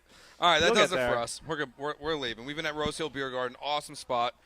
Great food. The Eddie's Burgers. Eddie Jackson, the former NFL player, Food Network star. He has got a burger place out here. It's his place itself. Family friendly, dog friendly as well. He's got some puppies running around here. So great place to come out, hang out, get some drinks, get some food. The Killer Bees will be here till 6, and we will talk to you on Monday. Enjoy your weekend. Go Stros, go Cougs, go Rockets. Goodbye. Peace.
Ooh, what up, H-Town? Hey, how we doing? He's Blank. I'm Branham. B-Mac, our on-site engineer, A-Rod, Austin Rodriguez, back at the Gal Stations. All right, we're broadcasting live, Rose Hill Beer Garden. The boys are out there. I'm in Dallas ahead of the big game tonight. A family-friendly spot, 8 local food trucks, fantastic beers, fantastic vendors, live music every Thursday through Saturday. Voted the #1 music venue in Cyprus, by the way. It's owned by Eddie. I think that you've met Eddie before, haven't you, Blankers? No, not personally. I know that you've talked about him. He's the Food Network superstar, former NFL player that went to Arkansas. I know we've talked about him. I thought you'd met him. That's my bad. Yeah, no, Jerome knew him, and we were trying to get him on the air a few months ago about something that was on the Food Network, I believe. But yeah, no, Jerome is the one that had the relationship with him. There you go. I misplaced the two. But Eddie's the owner. It opened in 2018 to promote community. It's a small, chill place, safe place. Not small. It's safe and chill. It's for families. It's a great spot to hang out. So get out here. We'll be here until 6. The boys will be there until 6. But a great spot to hang out, have a drink, and enjoy all those local food trucks. Joe Espada, first day on the job, and he's already getting a lot of, let's go with critiques. Because I don't know if you can necessarily hate all of the moves. We'll get into them. But a lot of questionable decisions, at least decisions that were different than we've become accustomed to. And we can go through these chronologically. I think it's the way to do it. The very first one was Framber Valdez. Pulling Framber Valdez after 4 2/3. He got himself into trouble, had the bases loaded, pulled him an out away from a potential chance to at least leave the game as the pitcher on record, but went with Seth Martinez. As we know, the Astros would blow the 4-run lead. Let's start there. What did you make of the decision of pulling Framber after 4 2/3? You know what? I noticed it, but I wasn't going to complain about it because Framber didn't have his A game. He didn't have his great stuff. This is the first start of the year. I'm not sure how much further he would have gone anyway. I was fine with him pulling there. I understand you want to try and get him a win on opening day, and he was battling. I don't want to say lucked out, but he got 2 ground balls to get out of 2 innings with double play balls, and I was fine. Now, who he went to was probably a little bit of a shock to me, but I was not shocked and I was not upset that he pulled Framber when he did. Who's he going to in that spot, though? That's a good question. I mean, I didn't have a problem with Seth there. These middle relievers are going to have to be working in these spots. You're not going Presley there. You're not going Hader there. Montero's a possibility. Maybe. Do you want Montero to be your fireman? I don't know. Maybe. I don't want Montero on my baseball team, but I mean, I don't think there's a great answer there. For the record, maybe somebody different. He didn't have Abreu yesterday. I'm not sure there's a great answer there. I didn't have a problem pulling Framber either. Framber had been playing with fire the entire game. He finally got burned with that fire. It's opening day. He's at 86 pitches. You give him another hitter, all of a sudden 86 turns into the 90s. That's too much for the first start of the entire year. I didn't have any issue with that first questionable Joe Espada decision, the most interesting manager in the world. So I was good with that. I have no issue with that. How about Montero? Montero in the 6th inning, your lead by a run, facing the bottom of the order. Any objection to using Rafael Montero in that spot? Well, let's just set the record right off the top for those that don't know. I'm not a big Montero fan. I looked at BMAC when they made the move, and I went, uh-oh, I don't like this at all. And again, your rebuttal to it is probably going to be the same thing. Who would you have gone to?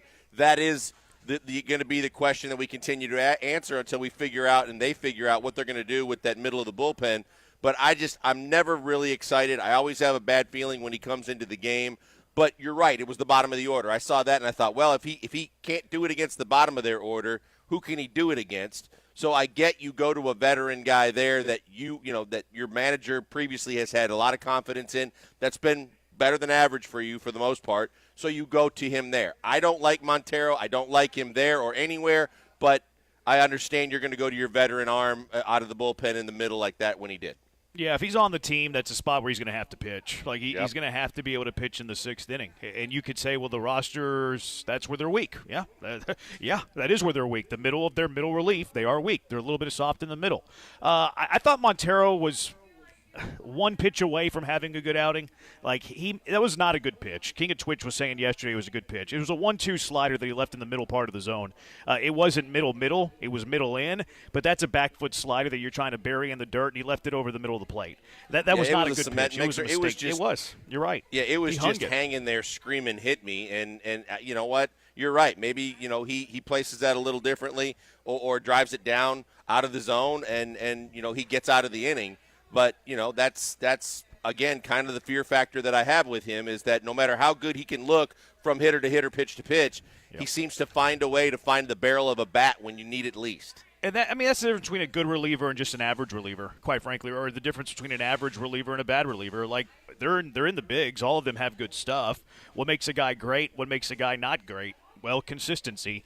I thought Montero, other than that one pitch, was solid, but that one pitch is turned into a home run. He hung a 1-2 slider. Yes, it was out of the strike zone, but it was middle in, and he took advantage of it. Wasn't a good pitch. That's supposed to be in the dirt, supposed to be on his back foot. The one that's getting the most run with these questionable Espada decisions is pinch hitting for Jake Myers in the 6th inning for John Singleton. It was a tie game at the time. You had runners at first and third with 2 outs. You go with John Singleton in that spot. What's going through your mind is, I know we were on the air yesterday when this happened, but then when you had some time to let it marinate and then do all the prep that you do. I was shocked, Jeremy. I was at the time looking at what they needed because they weren't looking for a big fly there. They were looking for a base hit. They needed a guy that could get a base hit. Jake wasn't Jake of last year. Jake already had a bomb for you. So if you're going to leave Jake in the game, I'm fine with it because it's still early enough. If you're not going to go to Jake, then, and especially if you're going to replace Jake in the outfield anyway with Dubon, I would have gone to Dubon there because Dubon, if he's anywhere like he was a year ago, he can get you a base hit. You need a 2-out base hit there. You're not looking for the big fly. Singleton's not the guy I would have gone to. I would have gone to Dubon if I did it at all, and I would have been totally fine if he'd have just stood pat and just let Jake have another at-bat. I totally understand the logic here from Joe Espada. Like, Loaizaga was the pitcher. Loaizaga is a right-handed pitcher that's really, really tough against right-handed hitters. Sometimes you have right-handed pitchers that are pretty even, that their numbers against lefties and righties are relatively the same, so it doesn't matter a whole lot. Loaizaga is the opposite. Loaizaga dominates righties. He's not very good he's fine against lefties, but he's not as dominant as he is against righties. So I understand where Espada is coming from. I understand the logic. The problem is your left-handed batter off the bench just isn't very good. This is why I was clamoring for a left-handed bat to come off the bench, because John Singleton is not a Major League Baseball player. So I understand Espada's logic. Well, I need a lefty against that right-handed reliever because he dominates righties. He's not good against lefties. Cool. Like, John Singleton's not that guy, though. John Singleton I do not trust. So even though that Loaizaga is dominant against righties and not lefties, if you're forced to pinch hit there, which I'm not sure you are, I'm going Mauricio Dubon, despite what the numbers tell me. So, like, you can throw criticism to, like, Dana Brown for not filling out this roster with a quality left-handed bat off the bench. You could say, well, maybe keep another guy. But at the same time, Espada has to play the hand that he's dealt. And while I understand the logic, that's not the play. Singleton is not that guy. No, he absolutely isn't. And like you, I was thoroughly amazed that he made the roster. I know he's out of options. If you let him go, he's got to go. But guess what? So what? If he goes, so be it. Good luck to you. Hope you latch on with a team where maybe you can find it and you end up being a guy that can be on a squad in Major League Baseball. You've had 2 opportunities here. Yeah, you've had a couple of moments. But overall, more than anything else, it's a boom or bust with a whole lot of bust. And that wasn't the situation for him regardless. I'm not big on him being on the bench, but I'm certainly not big on him in that situation. Yeah, you gotta know your pieces. Like, I get the logic. The lefty's better chance there than a righty, but is Singleton a better chance than Dubon, despite what the lefty-righty tells you? I don't think so either. So I am gonna criticize Espada for that move. Like, I get it. I totally get the numbers. But John Singleton has shown you nothing to where he's going to get a big hit in a big spot or just get a hit, period, against Major League Baseball pitching. Presley in the 7th inning. What'd you think of that one? I was a little surprised. But at the same time, if he felt like that was where, he needed to kind of stranglehold the game and that's where he wanted to use him, you knew he wasn't going to close. So if that's where he wanted to use him, then so be it. He used him. It didn't work out. He gave up a run. It's made everybody even more critical of the move. He's supposed to be, your 8-inning guy, but they've also been There's been discussions about, shuffling guys around.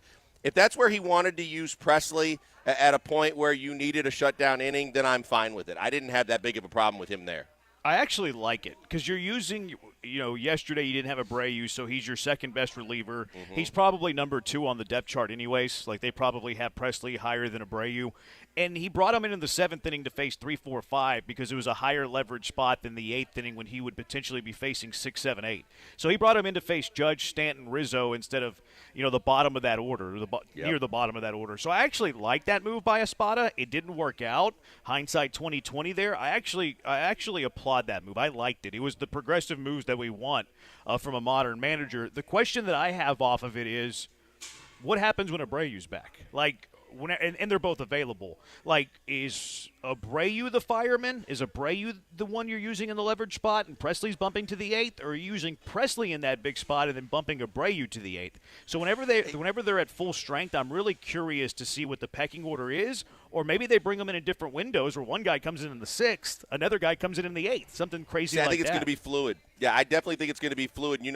As analytical as they are, too, with the matchups and the numbers and the tendencies, I think that's not going to be as set in stone as Hader is as your closer, and maybe there is even a little fluctuation there. But I think as it relates to both Presley and Abreu, I think that they are going to let that be a case-by-case scenario where, depending on the situation and what the numbers and everything are telling them, they'll go accordingly that way, as opposed to just saying, you got the 7th, you got the 8th. Do you like that? I'm fine with that, yeah, because, at the end of the day, the obvious result that everybody's looking for is get a clean inning or get out of a jam and escape with as much of a clean inning as you can. And so if you feel like, there's numbers that lean a certain way, one guy versus the other, it's not, like I said, as definitive as your closer is for a lot of teams. So I'm fine with going with the right matchup with what the numbers say, depending on the situation. Yeah, I think it's more of the quality of the pocket of the lineup. I think it's more about like the pocket that you're going to face in the 7th versus the pocket in the 8th. Which one is more dangerous? Okay, this one on the left is more dangerous. Maybe it's the 7th inning, and we're going to use our best guy against that better pocket. I actually love it. I like it a lot. The question I would have is, will Abreu and Presley – and we've seen Abreu do it more because he's bounced around more, 6th, 7th, 8th inning, whatever. Will Presley be able to adapt to pitching the 7th inning one night, the 8th inning the next night? I think he will. Like, he used to do it before he was a closer, so I don't really think it's going to be something that is a long-term issue, but it will be something that I'm monitoring. Final one's Hader in the 9th, down by a run. What did you think about that one? I didn't like it. If your closer's truly your closer, then I'm only using my closer in safe situations or situations where I'm trying to keep a game tied going into the bottom of the last inning. When you're down a run in the 9th inning, because of and I don't know if it's going to change. BMAC and I were talking about this off the air a couple of times.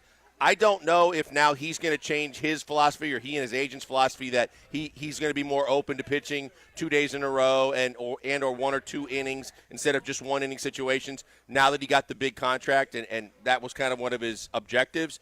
But if you don't have a safe situation there for a guy that has had they were monitoring, how often he pitches and things like that, I wouldn't have used him there. I would have found somebody else and then taken your best shot in the bottom of the 9th, and I wouldn't have burned my closer in game 1 down a run. Yeah, I haven't heard too much of him not being open to pitching on back-to-back days. Now, the more than an inning is something that is big and something that has been clouding him for a couple of years now. I don't think that will change unless you get to the postseason. I thought it was a little interesting because you don't have Abreu again today. So, is Presley up today? Is Hader up today? I feel like he managed that like it was a playoff game yesterday. I'm not sure that we would – I have a hunch that Espada's not going to normally do that. But because it was opening day, use all of your toys for opening day, I don't think that'll be something that we see going forward. But who knows? It'll be something that we keep an eye on. Here's the thing, Jeremy. I'm with you because you don't have Abreu today, but Presley threw a lot of pitches. I could see a situation where Hader could come back today, but I'm not expecting Presley to be available this early in the season, having thrown a decent amount of pitches. I don't think that they're going to go to Presley today. No, I think Presley's down. I think Hader has a chance. He only threw 13 pitches, but I agree with you on Presley. I don't see any chance that Presley pitches today. Hader maybe. Okay, one more. It's not really Espada, but kind of Espada, because Espada had this whole whole philosophy during spring training where they want to be aggressive philosophy on the bases. And I'm like, I don't love that. I don't like running into outs on the bases because you only get 27 outs. Those are precious. I don't want to use those outs by being thrown out on the bases. Game one, we see it, the Gary Pettis sin, watching all the replays, hearing all the sound bites afterwards. Hindsight 2020, how'd you like that aggressive sin by the windmill? I didn't like it at all. I think you got to know, as you're with Pettis, how everybody knows the strength of the arms in the outfield, and Soto's got a cannon. He's got a good arm. You would set up a situation where first and third, one out with Bregman at the plate. You've got a guy that has a good eye at the plate. That because people are saying, well, the end result would have been the same because he didn't do a double play. But when you think about it, if it's situational, if Bregman knows all I need is a fly ball to tie the game, I think that his approach at the plate probably changes a little bit. He puts a little bit more lift on his swing. I think you got a better chance to get a fly ball to get that run in. But I don't want to run into the third out instead of having first and third, one out, and having a good hitter at the plate. I just wouldn't have sent him there. Yeah, I'm with you. You said third out, you meant second, but I knew what you meant. Second, yeah. I also heard everybody talk about, it was a perfect play, but it took a perfect play. No, it didn't. Like, Soto was in shallow right field. Soto has a good arm, but not like a cannon. He also one-hopped it, and it was 5 feet up the third base line. Like, that was not a perfect play. That was not a perfect throw. And I heard this narrative after that, it took a perfect play to get Dubon. No, it didn't. It wasn't a great throw. It was from shallow right, and it was up the third base line. It took an average at best play for Dubon to be thrown out. So I hated it. I don't like it at all. I know a lot of people are pointing to this philosophy where Espada wants to be aggressive and take extra bases. I'm not a huge fan of that. I think you should take the bases you can get. Be aggressive, but don't be dumb. And I felt yesterday was a bit dumb. Bases loaded, one out. You got your cleanup man coming to the plate. You got to have faith in Bregman there. I didn't like that at all. Not a fan whatsoever. Yeah, especially charging inward, right? Maybe maybe I spoke a little too great of his arm, but I mean he's an above-average arm in the outfield, charging full steam ahead on a ball where it was a pretty clean ball to field. I don't think you want to get the second out at home plate instead of leading Bregman, one of your best four hitters, at the plate with first and third and one out. That's a great point. Like, any lateral movement, cool. He's coming straight in. He's in shallow right. He one-hopped. It wasn't even a perfect throw. I hated it. 713-780-3776. What did you think of these questionable spotted decisions? Also, Framber Valdez, his final line was not very good. I do have some optimism, though, when it comes to Framber Valdez yesterday. It's the Killer Bees on ESPN 97.5 and ESPN 92.5.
Broadcasting live from the mobile Veritex Community Bank Studios, located at Rose Hill Beer Garden in Cypress. Here are the Killer Bees, Joel Blank and Jeremy Branham.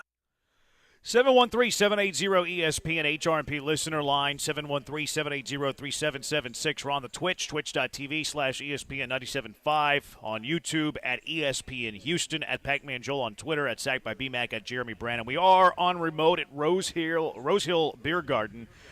Family friendly. There's 8 local food trucks, so you can get a lot of really good food along with your a really good drink. Live music every Thursday through Saturday. Craft vendors. Fantastic spot. It's safe. Chill place for families. Get on out here to Rose Hill Beer Garden today. If you can't, see you here this weekend. 713-780-3776. So I have some optimism from Framber Valdez. And look, let's be very, very clear. I'm not happy with the line. I'm not happy with 3 runs, 5 hits, 6 walks, 5 strikeouts. Anytime you give up 3 runs and 4 2/3, it is not a good start. Anytime you walk 6 hitters, it is not a good start. Here's the optimism that I have, though, from Framber. The sinker was working. He was getting ground balls. We think Framber's a better pitcher when he's getting those ground balls. And he did not give up hard contact at all. So it's not like the Yankees were sitting there teeing off on him. In fact, the Yankees as a team had 2 extra base hits yesterday, the Judge double against Ryan Presley, and then the home run off of Rafael Montero. Framber, even the 5 hits he was giving up, soft contact. He was getting the ground balls. He got swing and miss, 5 strikeouts and 4 2/3. There were some things that I liked from Framber's start yesterday. It's just the 6 walks is way too many. Yeah, absolutely, Jeremy. And if this is a start in the middle of June, we've got a lot more to talk about. This is first start of the year. I liked, for the most part, his location. I still think, obviously, there's going to be a lot of guys that are a tick off. They're not completely stretched out, or you're not going to, feel strongly about them going into, like, even, the mid-70s, or higher pitch count-wise. I know he was dabbling around the 70s when things started to go wrong. It's just that when you look at it, it's opening day, it's the Yankees, people put a lot more weight on it. But I'm kind of with you. I thought the location was down where it needed to be more times than not. I thought that he was just a tick off in terms of his location overall, in terms of the walks and the control. But he was dodging too many bullets to where I didn't think he was going to go too much longer. But I'm not losing any sleep over the fact that Framber Valdez, didn't get a win on the opener and didn't get out of the 5th inning. I believe that he's going to continue to progress, and I liked at least where a lot of the location was. I thought he got squeezed a little bit on some pitches, too. There was a Rizzo at bat where he painted the bottom of the zone a couple of times, didn't get a call. But you also saw that when he didn't get a call, he didn't hide his feelings on a majority. And there were several calls that he was displeased with, and he showed it, and that's what worries you more than anything, because he's got to keep his psyche in order. It's difficult for me to say location when you walk 6 guys, though. Like, when you're walking 6 guys, your location's not very good. I thought he had trouble with the location. I thought he had trouble with the command, but I think his stuff was good. That was a lot of soft contact and bunch of ground balls. Like, that's when Framber is good. Framber is good when he's getting ground balls. The walks is just way too many. Any other silver linings from the game that you saw yesterday? 713-780-3776. What about you, Blankers? I liked a couple. I liked Pena at the plate. I thought Pena looked like a guy that obviously, again, it's just a small sample size, but it looked like he was in control at the plate. He looked like he was putting good barrel to the ball. Obviously, you got to be happy with Chaz and Yiner. And the bottom of the lineup, to me, when you throw in the home run by Myers too, bottom of the lineup was very impressive. It was good to see. The top half, I'm not going to worry about. They weren't, obviously they weren't at their best. But for the most part, I would say for the positives, Pena and Yiner for me for sure. And, of course, I have to mention the positive of a Jake Myers home run when I didn't expect that. Myers was the tell of 2 tells. The first at-bat hits a 400-something-foot home run with like an exit velo of 110 or whatever it was. And then the second one he struck out. And then he got pinch hit for. What about you, Brian? Any silver linings? It's only 1 of 162. You don't love losing game 1. You don't love blowing a 4-0 lead. But what silver linings did you see from yesterday's game? I think there were several linings. I mean, we've mentioned some of them, but Chaz McCormick and Yonder Diaz both picked up right where they left off. Yonder Diaz had 3 hits. You mentioned Jeremy Pena with the multi-hit game. In the first one, he smoked and looked like it was going to be a single, but he legged it into a double, so that was very encouraging. And then the guy we mentioned in the first segment, Josh Hader, come in as advertised, worth every penny, 3 up, 3 down, 3 strikeouts, see you later. It just absolutely looks like he could be as dominant as advertised. Yeah, he looked really good. Little strikeout, 3 guys and 13 pitches, whatever it was. He looked fantastic. That Pena double boy, that ball was stung. I thought Pena looked good at the plate. Smashed that ball. Barreled it up, looked really good. And then Yiner with a 3-hit game. And Yiner didn't have a great spring training either. Like Yiner's spring training numbers, not that we should ever react to spring training numbers, to have 3 hits on opening day kind of alleviates any sort of concern if you were overreacting to spring training numbers, which you should never be. 713-780-3776, 6941, Valdez, way too many uncompetitive pitches. And I think that kind of goes to what you were saying, Blankers, that sometimes the mental game isn't there, which is a major concern for Framber Valdez. Like, you got to be – his stuff is so freaking good. You got to be dialed in. Like, if you're dialed in with that sort of stuff, it eliminates the uncompetitive pitches. Yes, his control is not like a 10. His control is not fantastic. But sometimes he just kind of gets a little bit lazy, kind of relies on his stuff, and then all of a sudden it's a 3-1 count. Now you're in danger. Here's where I stir up Astros fans. Uh-oh. Let's hear it. You need a guy like Maldi right there to come out and make sure that when he looks like he's getting a little shaky between the ears, Maldi comes out and settles him down and calms everything down and sets the situation. Yiner maybe isn't there yet. Maybe by midseason we see him doing those kind of things. Someone's got to – to me, you can read his body language and his facial expressions that he still has, no matter who he's working with and what he's doing, he still lets little things like one pitch and one at-bat really get to him. And that's something that's gonna haunt him until he finally figures a way to be able to be good with just moving forward. Yeah, I think you're overreacting to that. Like, where was Maldi in the second half of last season when he was atrocious? Kidding, obviously. Oh, I couldn't tell. I couldn't. Oh no, I'm learning from you. Okay. There's a lot of people out there on Twitter that already started playing that Maldi card again about, is Yiner going to be able to do this? I mean, this, and I'm like, come on, man. It's one game, and it's the most volatile pitcher mentally that you have on your staff. Yeah, he is mentally volatile. That is 100% true. 713-780-ESPN, the HRMP listener line, 713-780-3776. Your optimism, your silver linings, what'd you think of those spotted decisions? Also, we're going to will-a-bit something whenever we come back. You never know what you're going to get. Which will-a-bit are you getting today? 713-780-3776. It's the Killer Bees on ESPN 97.5 and ESPN 92.5.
What an enormous spin. We're going to need a rant here from Blankers soon. I've been I know it. I love me a good Blankers rant. We need you to brew one up here soon.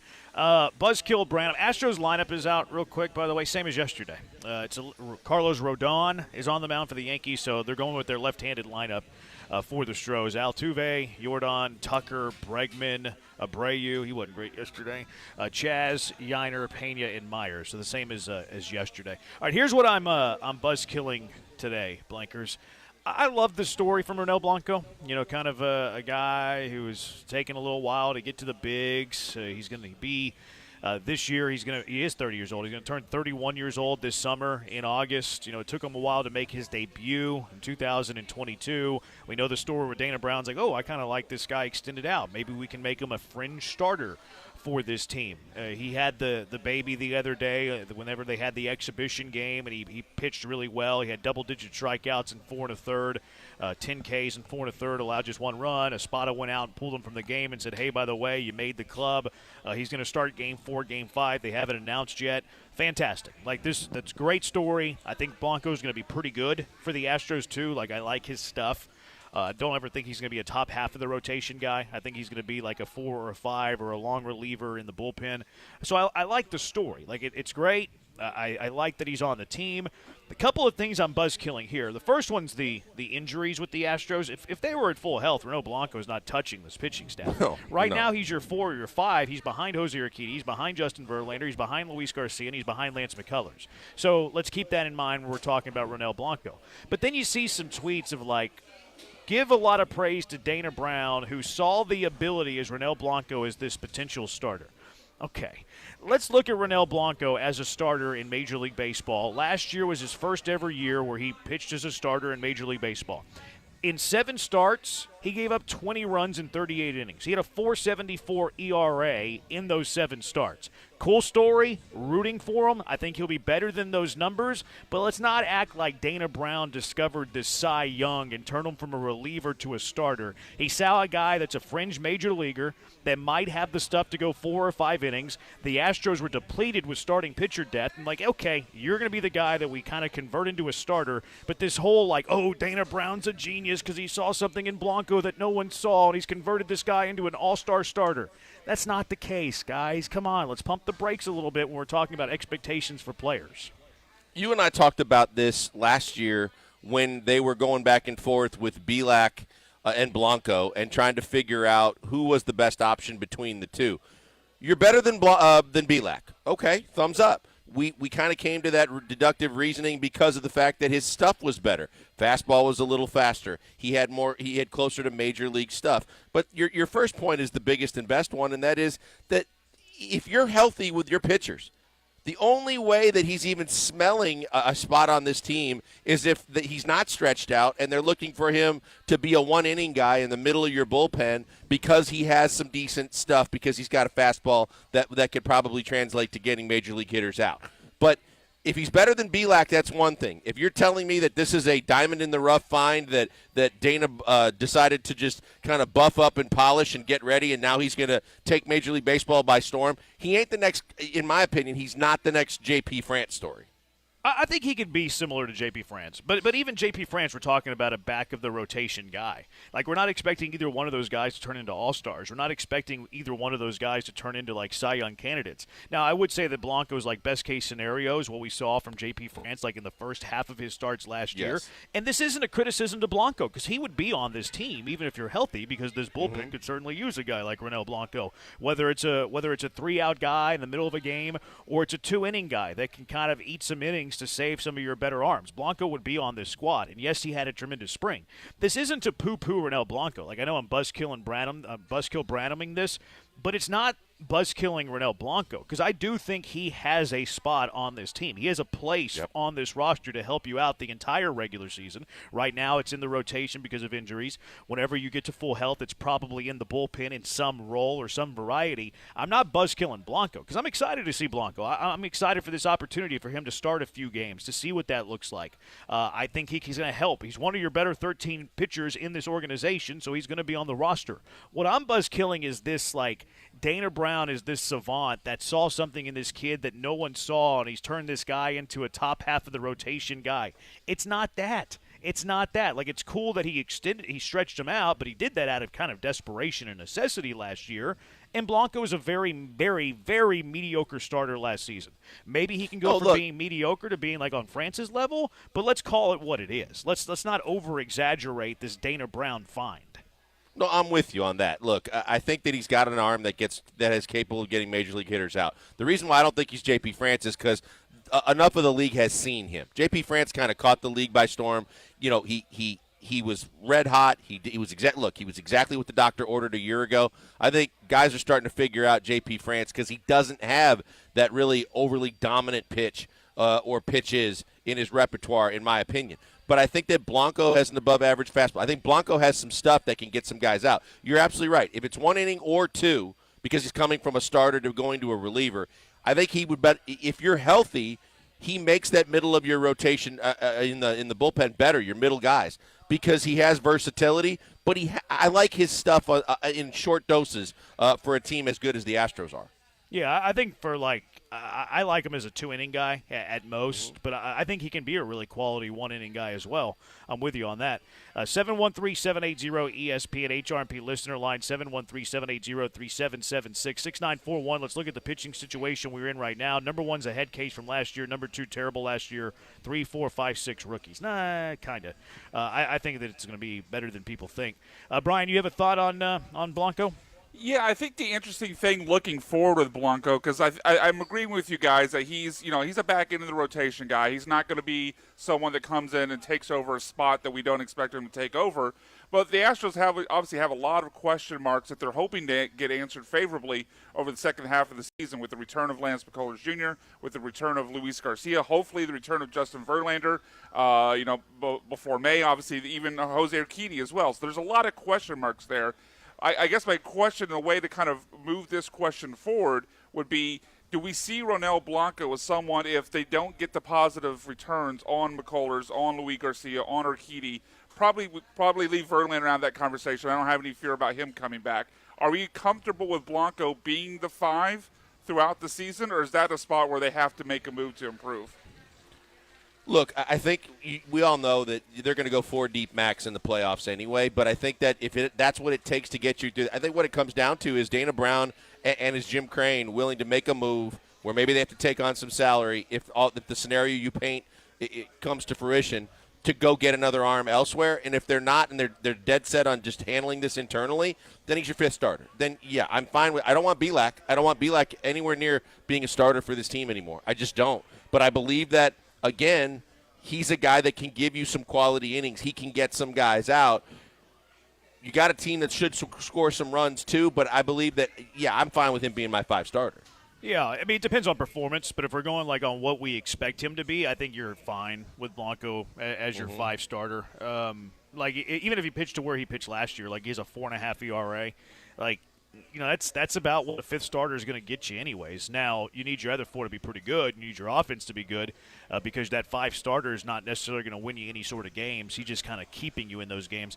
I think you can survive with Blanco as your number 5. Yeah, I think that that would be okay.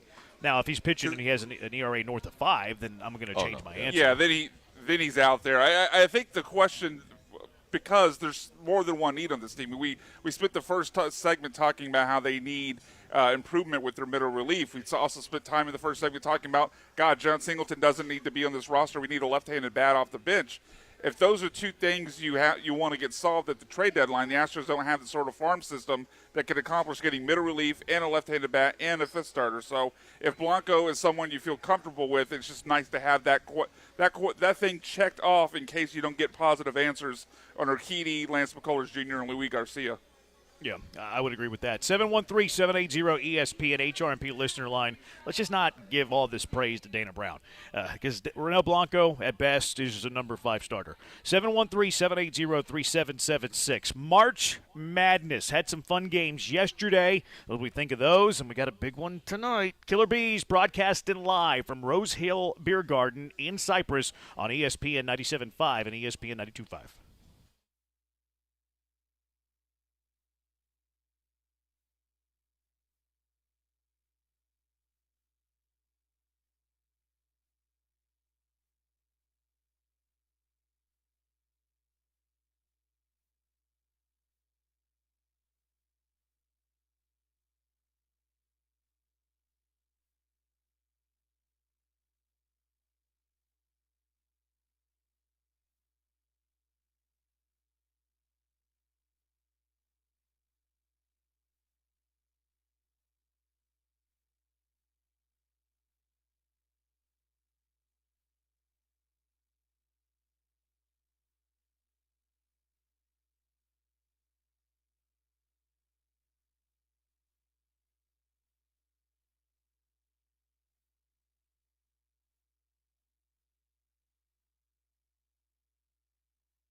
You're listening to the Killer Bees broadcasting from the Mobile Veritex Community Bank Studios located at Rose Hill Beer Garden in Cypress. Here's Joel Blank and Jeremy Branham.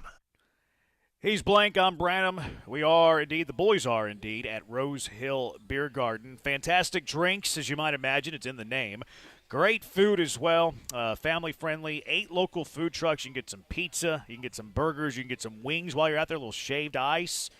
Crawfish, love me some crawfish. Number 1 music venue in Cypress as well. Local craft vendors out there. It's just a great time. It's a great spot, awesome spot. Get out to Rose Hill Beer Garden. Boys will be there until 6. Can't make it today. Get out there as soon as you can.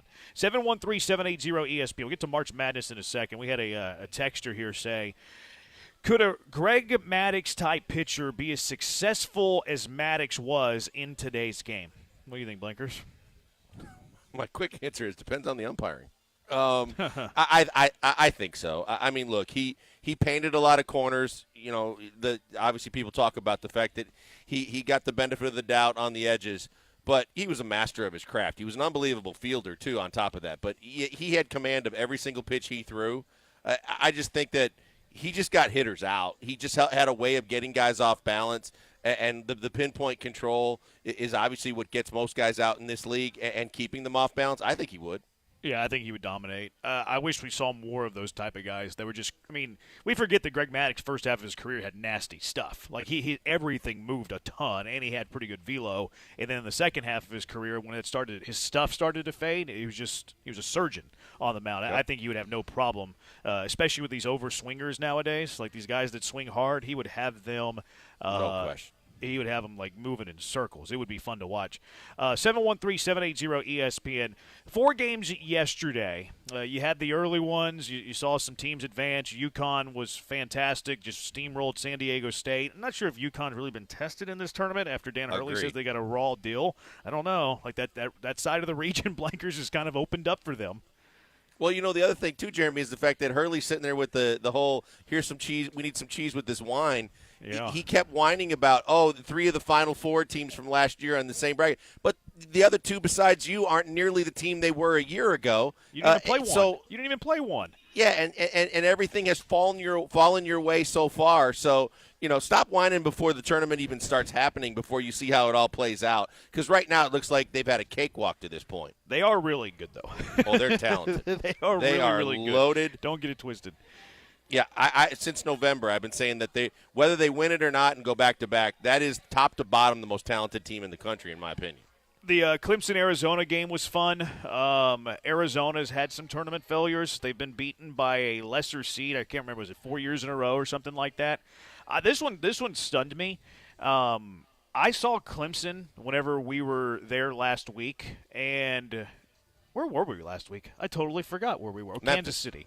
No, Memphis. We were in Kansas City for the Big 12 tournament. They all run together. We were in Memphis. Good call. They were the other games there, and I saw Clemson versus Baylor. And Clemson, you know what makes Clemson good?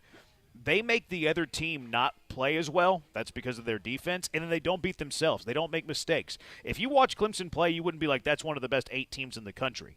But they're so disciplined. They're well coached. They don't make mistakes, and that's how you're able to pull off a big win against a team that's seeded better than you in Arizona. Their front line looks like the rotation of front line guys look like they'd be a better grunge band than they would be guys that are going to go clean the glass and put baskets in down on the low post. Hold on, what does that mean?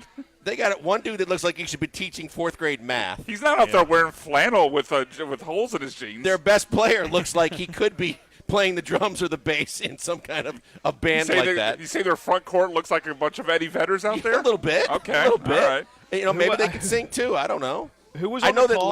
Lance got them mixed up. What's their best player? The best player is or whatever. Their best player is that guard, I think, but their post player is the one that gets a lot of the love. Where he's the one that like gets the most out of his medium jersey. They said on the broadcast. Yeah, with the initial, they kept showing his parents in the stands all the time. But then the guy the fan favorite is the guy that comes off the bench. It looks like, yeah. And Lance like, yeah, their best player looked like he had, long curly hair. I go, that's the guy coming off the bench. That's why they all look interchangeable. Looks like Chris Cornell. Yeah, but they're very, very good. I mean, I think you said it, Jim. They don't shoot themselves in the foot. They don't hurt themselves. They're well coached. They did what they had to do. I thought Arizona was as talented as anybody in the country too. I had them going a long way in my bracket because I felt like that they had what everybody needed. If you needed athleticism, size, I thought that they had a really good squad, and I was shocked that Clemson came out with that win. I mean, they beat Arizona. They beat Baylor, who's got 2 first-rounders. Like, they just don't make mistakes. That chef guy looks like, to me, he looks like that character on Animal House. Kind of like a little pudgy, little curly hair. Bluto? That's the no. Was I don't remember his Belushi's name. nickname was Bluto or whatever? I think so. Something I think like- that is the guy I'm talking about. You talking about John Belushi's character, Yeah. though? I Look at believe me, so. I'm a I zit. don't remember his name. Yeah, they look similar to me. Like, he's a taller version of that, of course. Alabama outlasting North Carolina. Fun game. Really fun game. Both of these teams played a really high tempo. Kind of got slowed down a bit in the second half. I think Alabama wanted to make it a little bit more defensive-minded. Grant Nelson was terrific. Missed those 2 free throws, but then was able to get his finger on that heave that would have won it. Little 75-foot shot heave after he missed those 2 free throws. But the Crimson Tide rolling on to the Elite Eight. I think their first time in 20 years, if I read that stat right. Well, it's only their second Elite Eight ever, and the last one they said on the broadcast was 2004. Yeah, so 20 years. Yeah. Yeah, I look, I was watching that game, and I literally turned it off thinking Carolina was taking control in the second half. I think they went up like 6 or 7 at one point, and I thought, oh, here's where Carolina puts the pedal down, and they'll put them away. And then going back and watching some of it this morning, I'm like, man, Alabama may be a better overall team than they were when they had Miller. Like, they just, you know what, they seem like that they've got athletes all over the floor, but they've got some bigs that are active, and they're dangerous, I mean, as they get deeper, I think, we had an Alabama fan that's a pretty loyal listener, steady listener to us that was sitting there going, yeah, Alabama's got no chance. I don't think their coach is that good, and I just don't think they got talent. You watched that team last night. They've got players, man. Estrada and Sears, and obviously you mentioned Grant Nelson, man. They like you said, they have great athletes. They're pushing the ball constantly, tons of shooters. They have a lot of options for as far as bigs. With size to just throw bodies at you constantly. I think this might be a team that we look back when the tournament's over that was vastly underrated. Yeah, I don't think they're as talented as they were last year, Blankers, to your point. Right. I think what really hurt them last year was the distraction, though. And they were able to kind of kick that can down the road as far as it would go. But to me, they were just a team that was exhausted by the end of it because of the distraction. You're right, and I think that I was curious your thoughts on Nate Oates, because I've always thought Nate Oates was a good coach. I think he's a great coach. I always thought he was a really good coach, and this is exactly what proves it. Like, you lose your best player, you lose a lottery pick, top 5 player in the NBA, and you may be a better team. The way you play, the way you get things done, the way you kind of dig in when you need to. I've always been a fan of Nate Oates, and I thought he did a hell of a job. Iowa State, Illinois was the other game in that second session. You had the best offense in the country going up against the best defense in the country. It was a tight game. I didn't love that they got Castle as one of the officials who officiated the A&M Houston game. I don't think he really knows some Big 12 basketball. But the best offense prevailing over the best defense. In what was a tight game after Iowa State, I didn't think played a good first half. Got back into it. They're always right there at the end, but couldn't quite get over the hump. And Illinois advancing to take on UConn. That was a fun game with 2 very contrasting styles. It just felt like, because you knew, like you set up, you knew the strength of each team, and you were going to see which team's strength prevailed. But Iowa State just never felt like they ever were comfortable, like they were ever in They had no their rhythm element. on offense. Yeah, they just never felt like they could get going. And guys that have kind of stepped up for them all season long just didn't seem like that they had the same comfortable level of offensive play that you were used to. Maybe that's credit to Illinois. But on the other side of the basketball, Illinois can score, and they did just that. They got a lottery pick or a high Shannon. That played his tail off. A little controversy surrounding him. Yeah, for sure. I didn't think Iowa State played nearly as good as they're capable of in the first half and built too big of a hole. I thought they played a lot more Iowa State basketball in the second half. Because I thought they were the better team in the second half, but Illinois built up that lead, and they made some bigger plays down the stretch and able to come away with a victory. What do you guys want to know about Houston Duke? I want to know a lot. I want to know your feelings on your keys, but just to me it just seems like Filipowski's got that kind of skill set that you don't want to get in foul trouble with him, because we know that, that with the injuries, you don't want foul trouble with your front line because of the depth. Is there concern because he can also face the basket because he likes to shoot the three, and that that he could be the problem if U of H struggles with Duke's offense? Yeah, if you're looking at Filipowski from like his offensive point of view, he's unique. I've heard some comparisons with Dickinson a little bit. I think Filipowski's far more athletic and is a better shooter. He might not be as large, but I think he's a better shooter, and I think he's better. Like he's capable of facing up and beating you off the dribble a little bit too. So he's a very unique 7-footer to where he can shoot the three, beat you off the dribble. Houston's probably going to double team him. I imagine they'll do their monster double. But because he can play on the perimeter and face up on you, you kind of have to time it just right because you're not going to double team him if he's camped out outside the three-point line. So that's going to be interesting. The communication's going to have to be good on when they send that big man to double him because they'll double him if he gets it in the post. But then the other key is whenever they do double him, does he pressure? Does he feel the pressure? Does he turn it over? Does he panic? Or is he cool, calm, collected, make a good pass, lead to an open shot? And then Duke's such a good three-point shooting team. 38% as a team. They're three guard. They don't have a very deep bench, which is kind of interesting because neither does Houston. I don't expect a ton of points in this game because they're both not very high-paced teams. They both have very slow tempos. But you look at their point guard, Roach, 44% three-point shooter. Tyrese Proctor, 37%. Jared McCain, who had those 8 3-pointers in the win against James Madison, which was a Duke record, he's a 42% three-point shooter. So defending Filipowski, especially in the post, putting pressure on him, trying to make it to where he doesn't make those clean passes, and then defending the three-pointers, maybe chasing him off the three-point line because they're an elite shooting basketball team, especially with those three guards. Off the bench, maybe not as good, but Roach, Proctor, McCain are deadly. I want you to talk a little bit, too, about the Cougs offense and what are the keys there. But the big thing for me, the question I had for you on that is, if you're dealing with doubling Filipowski, but you obviously have to be very concerned with their outside shooting. If you had to pick one over the other, do you just trust like Roberts and others to try and go one-on-one guarding Filipowski just so that you don't get beat consistently by the three? I think if they get burned early, they might adjust to that, but they won't start off that way, in my opinion. Just because they're gonna play their philosophy, and their philosophy is to double the big. Now, one area that you can really have success with that is if you pressure the passer, and it doesn't necessarily have to lead to turnovers. Like it leads to a pass being a little bit behind a shooter where it's not catch and shoot. He's got to take a step to his left just to make the clean catch to prevent a turnover, which is a split second away from a closeout defender. So trying to get Filipowski to be a little errant with his throws or his passes, I think, will be key. Offensively, I'm kind of curious because I think Houston and Duke are very similar but different, in which I think Duke is one of the best offensive teams in the country, and I think they're underrated defensively. Houston's one of the best defensive teams in the country, and I think they're underrated offensively. So I think they're very similar on that front. I wonder how much they try to get Jamal Shed in space, allow Duke to try to guard him just one-on-one, and then let Shed either try to blow by and then make the right play. I think that's something that we could see pretty soon because I think that Shed has an advantage with his speed, but I also expect them to go into Jawan Roberts early and try to see if you can get Filipowski. Not that Filipowski's going to be guarding him, but to see if you can get one of their bigs into foul trouble and make them go to their short bench. So I expect to see some of that.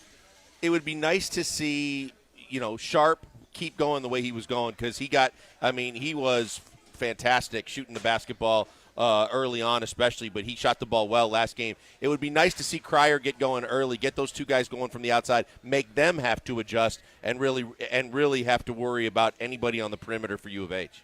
Yeah, that would be that would be really nice. You get one of those guys to just catch fire to where they have a 6-7 3-pointer game.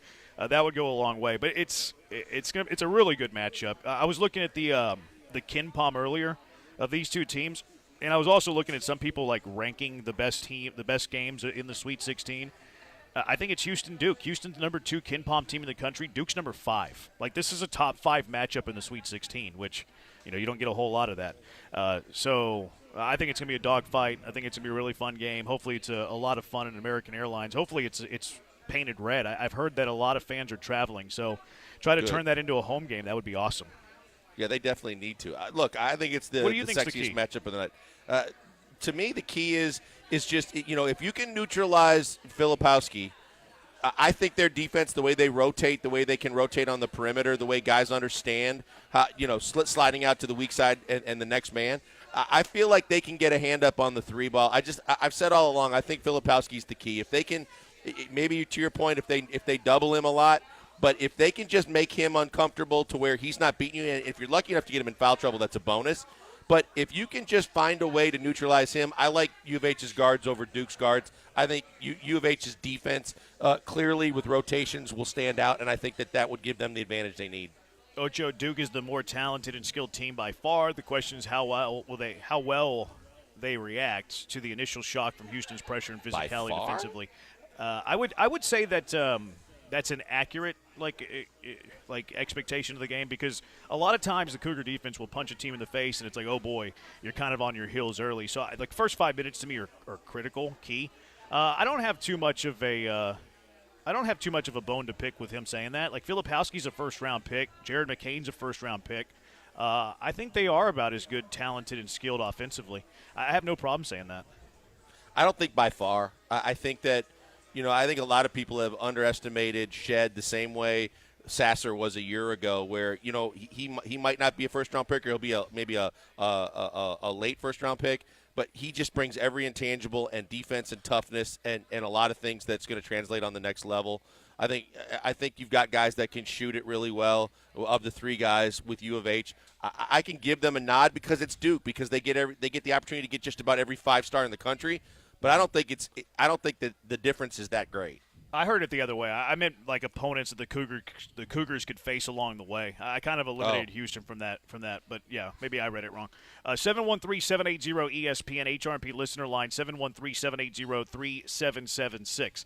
It's not the only Sweet 16 in college basketball. It's also the Sweet 16 in the Killer Bees bracket, Killer Bees tournament. We had a couple advance to the Elite Eight yesterday, and we have a couple more Sweet 16 matchups today as two more fighters tried to advance to the Elite Eight. Who won yesterday? Who's going to win today? 713-780-3776. Killer Bees live from Rose Hill Beer Garden in Cypress on ESPN 97.5 and ESPN 92.5.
Matchups yesterday in the Killer Bees Fight Club tournament. The first of which was the final first-round matchup featuring The Show, the co-host of the Baytown Batty, and Brad Gilmore, co-host of Hall of Fame with Booker T. The Show won this pretty convincingly over Brad Gilmore. I think the voters got it wrong again, guys. The Show beat Brad Gilmore 60% to 40%. I think if you get a real fight between those two, I don't think it goes the same way. They definitely got it wrong. Yeah, no. Brad Gilmore, fan of the sweet science, obviously training through osmosis, I think, as Joel pointed out yesterday with Booker T. I think Brad Gilmore, real situation, would take this fight easily. I also think that a lot, they sound alike. Maybe they thought that it was the Baytown Batty doing the fight too. Wait, you think Clint and Ron sound alike? If you listen to them at all, I think they sound a lot alike. See, I haven't listened to him since I left for mental health reasons, but maybe he's adapted his voice to sound like Clint, but I didn't hear it when I was there. Osmosis. Yeah, osmosis. There you go. The second round matchup, the first second round matchup in the Palillo region featured our friend Joe George going toe-to-toe with Adam Clanton, and Clanton blew Joe out. Clanton beating Joe George 71% to 29%. Ouch. Absolute blowout. Joe didn't stand a chance. It was over before they showed up. It was over before he stepped into the ring. Man, Joe George got this one right, though. You think so? I think so. Yeah, I think so. I don't know. I think so. I mean, who's Joe beating in a fight? Let's be honest. Yeah, I think they got this one right. If Joe gets stocky and takes a guy to the ground, I think Joe can win. No, Joe is working out now. He's got a sponsorship at a gym, so maybe that doesn't mean he's working out, by the way. Oh, okay. That means he shows up. That is the opinion of Joe Blank. But I think he got a favorable first-round matchup against Figgy Fig, the only guy that was the same size of him. But, most scenarios, Joe's not winning that fight. Yeah, you and Joe got favorable matchups in the first round. The final fight yesterday was in the Palillo region facing the Baytown Batty, Clint Sterner, against Sports MT Matt Thomas. This one was closer than Joe George Adam Clanton. That's where I feel the audience went wrong. But Clint advances over Matt 65% to 35%. So the Baytown Batty is elite as he's on to the Elite 8. Two matchups today. Go ahead, Blinkers. Well, they got it right. I just never underestimate what begging can do to make a very unfair fight look fair. Okay. The first matchup we have today in the Cooper region, both matchups come in the Cooper region, try to get elite. First one featuring Booker T against John Lopez, the everyman man, the outdoor man, John Lopez. Who's arguing for who here, Brian? Jeremy, since you got ousted by John Lopez this last round, I'm going to have you argue for the everyman, the man's man, John Lopez, whereas Joel will argue for Booker T. Five-time world heavyweight champion. That's not what I expected. It's very funny, though. Is there something wrong with this connection? Jeremy, are you you're fighting up. for Joe? You're going first. Oh, I thought you were going first. No, you've been going first every time. Age before beauty. Oh, I actually thought your response for fighting for Lopez with silence would have been fantastic, because I think that's the only way that Booker T is in any kind of fight at all. That could have worked. Yeah, too. I think the five-time is going to even if he took this fight for granted, he could probably win with his eyes closed. I mean, Booker T is not even going to have to dig that far into his bag to understand that there's beauty before age. There's ring experience versus sauce. There's just literal sauce. Yeah, seriously. This is black and white, and I don't think Lopez is still writing newspapers. I think racist. It's a newspaper comment. It's a newspaper comment. Black and white like newspaper. Easy. But it is going to be easy. Booker T, the five-time, is going to literally drop the hammer. It's not going to last long. It's not going to be it's going to be a quick fight. I think Booker T in a landslide. Lopez has two opportunities to win this fight. There's two different strategies that he can employ, and maybe it's going to take both for him to pull off the upset. The first one's the rope-a-dope. To just get along the ropes, let Booker T go to town, try to survive it the best he can, and then when Booker T's gassed out, that's where Lopez can really make his mark in this fight and hope for a surprise victory in the later rounds after the rope-a-dope. The second one is Lopez is an avid fisherman, as we all know. I think he has a fishing podcast, in fact. He could do the whole bait and lure with Booker T. I just invented that technique, but if anybody can come up with it, it's a fisherman. The bait and lure? He baits Booker T right into his sweet spot, clocks him across the face, and the everyman, the outdoors man, pulls off the upset of the Killer Bee tournament. Jeremy, I like your argument. It was it was well put together, and I do think John Lopez, of any man his age, would have the best chance against Booker T.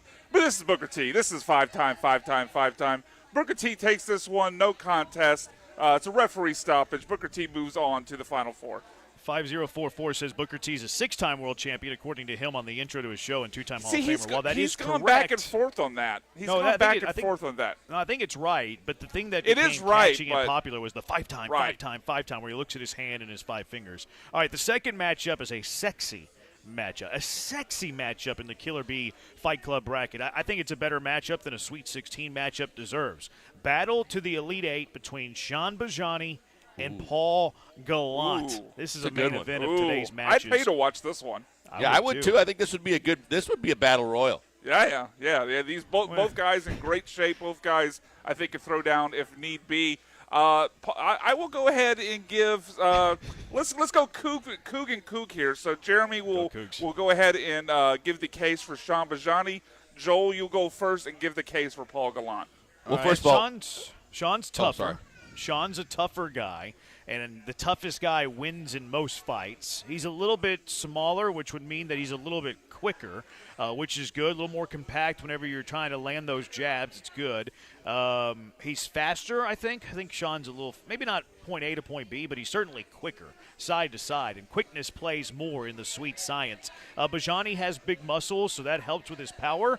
I think Sean Bajani has the endurance because I don't think he parties as much as Paul, so his conditioning's a little bit better than Gallant is these days. I think Sean Bajani wins a tight one between these two.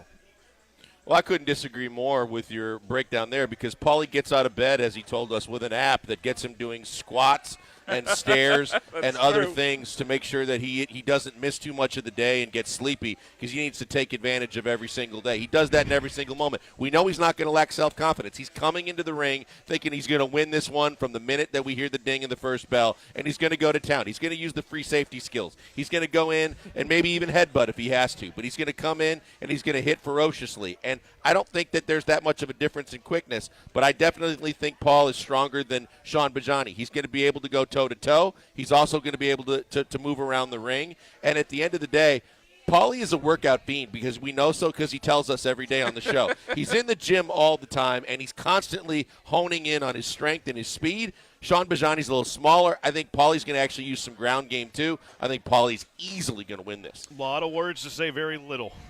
Not true. This is very tough. I think it's a very even matchup, probably the most even matchup we've had so far in this bracket. So I don't think there's a clear runaway winner. I do have one concern about Paul. It's will Paul pregame? Paul likes to have fun. We know he had a little bit at the Nickelback concert at the rodeo a little bit. So if he comes into this maybe not the right state of mind, Bajani I think might have a chance. But Bajani's too nice, and Paul has the rage. He has the fire. Do you think Paul Gallant will win this concert, fight? Paul's not trying to lose the Nickelback concert, but if his ego would never let him lose a fight, so he wouldn't pregame. I know I'm picking. Well, I still have a little doubt about that. I don't think he would pregame. I think there's a shot here for Bajani. Again, very close matchup. If Paul maybe pregames too much, comes in, has partied a little bit, maybe that affects his performance. But Sean Bajani overall, I think his niceness plays against him. Paul's got the rage. I'll go Paul Gallant 10-9 in a very close fight. Did y'all say that Paul Gallant went to a Nickelback concert? He did at the rodeo. He loves Nickelback. Yeah, at the rodeo. Yeah. Then I rest my case. Yeah, that's honestly a good argument. Stronger against than Paul. heavy metal? It's a good argument against Paul. How many wins do the Rockets need to pass the Warriors? Looking at the Warriors' remaining schedule, looking at the Rockets' remaining schedule, what do the Rockets need to get to, and is that number attainable? 713-780-3776. Killer Bees, ESPN 97.5 and ESPN 92.5.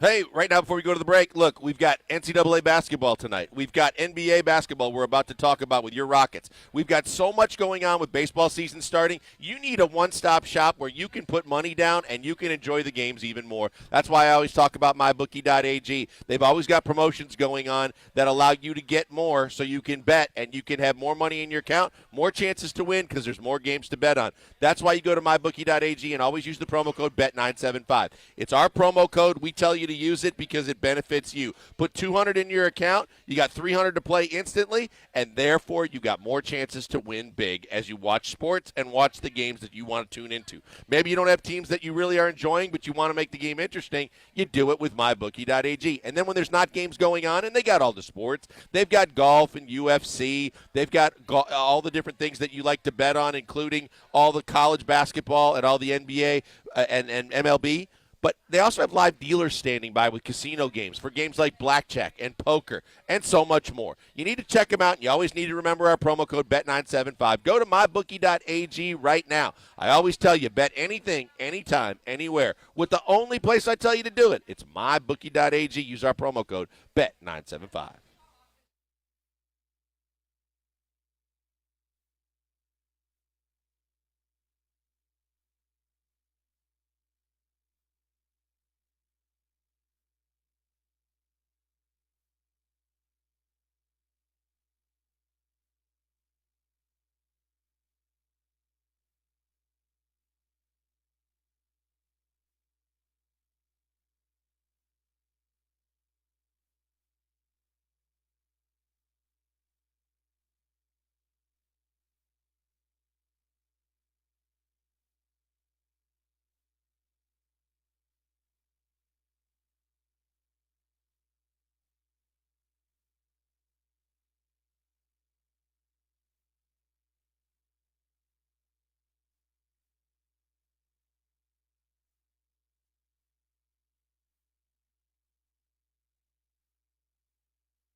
You're back with the Killer Bees, on ESPN 97.5 and 92.5. broadcasting live from the Mobile Veritex Community Bank Studios located at Rose Hill Beer Garden in Cypress.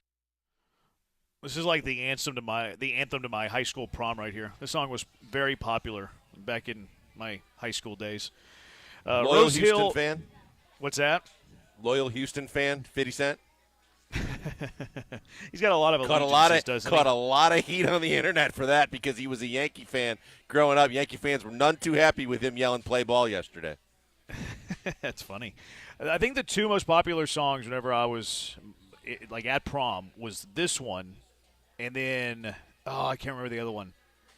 Whatever, not important. 713-780-3776. Killer Bees, the boys at Rose Hill Beer Garden in Cypress. Fantastic beer. Also voted the #1 music venue in Cypress with live music every Thursday through Saturday. Get there for great drinks, great music. They have 8 local food trucks. That's it. That's fantastic. That's outstanding. Get there. It's a lot of fun. It's also family friendly, so keep that in mind too. 713-780-ESPN, HRP listener line. Rockets are trying to chase the Golden State Warriors. They're a game back, 10 games left to play. How many wins do the Rockets need to pass the Warriors in order to make the playoffs? What do you think, Blankers? Man, I'm looking at their final schedule, and it's not easy. I mean, the game tonight is one that's winnable for them, but depending on seeds and how important games are as teams go down the stretch, that last game against the Clippers is why I say that, because there may be a chance LA rests everybody. They don't need that game. But other than that, I mean, there's a lot of teams fighting for playoff position to where, I mean, I think Golden State obviously is they're veteran, they're savvy, they've been there, they've done that. They're going to do everything in their power to hang on to the lead. I think that you got to win 6 of your final 10 games, and I don't know. I don't know if they can do that. I think it's more than that. I think the Rockets need to win 8. I have Golden State, and I feel like I'm being a little bit. Maybe it's a bit of like a little bit with a homer slant on this too.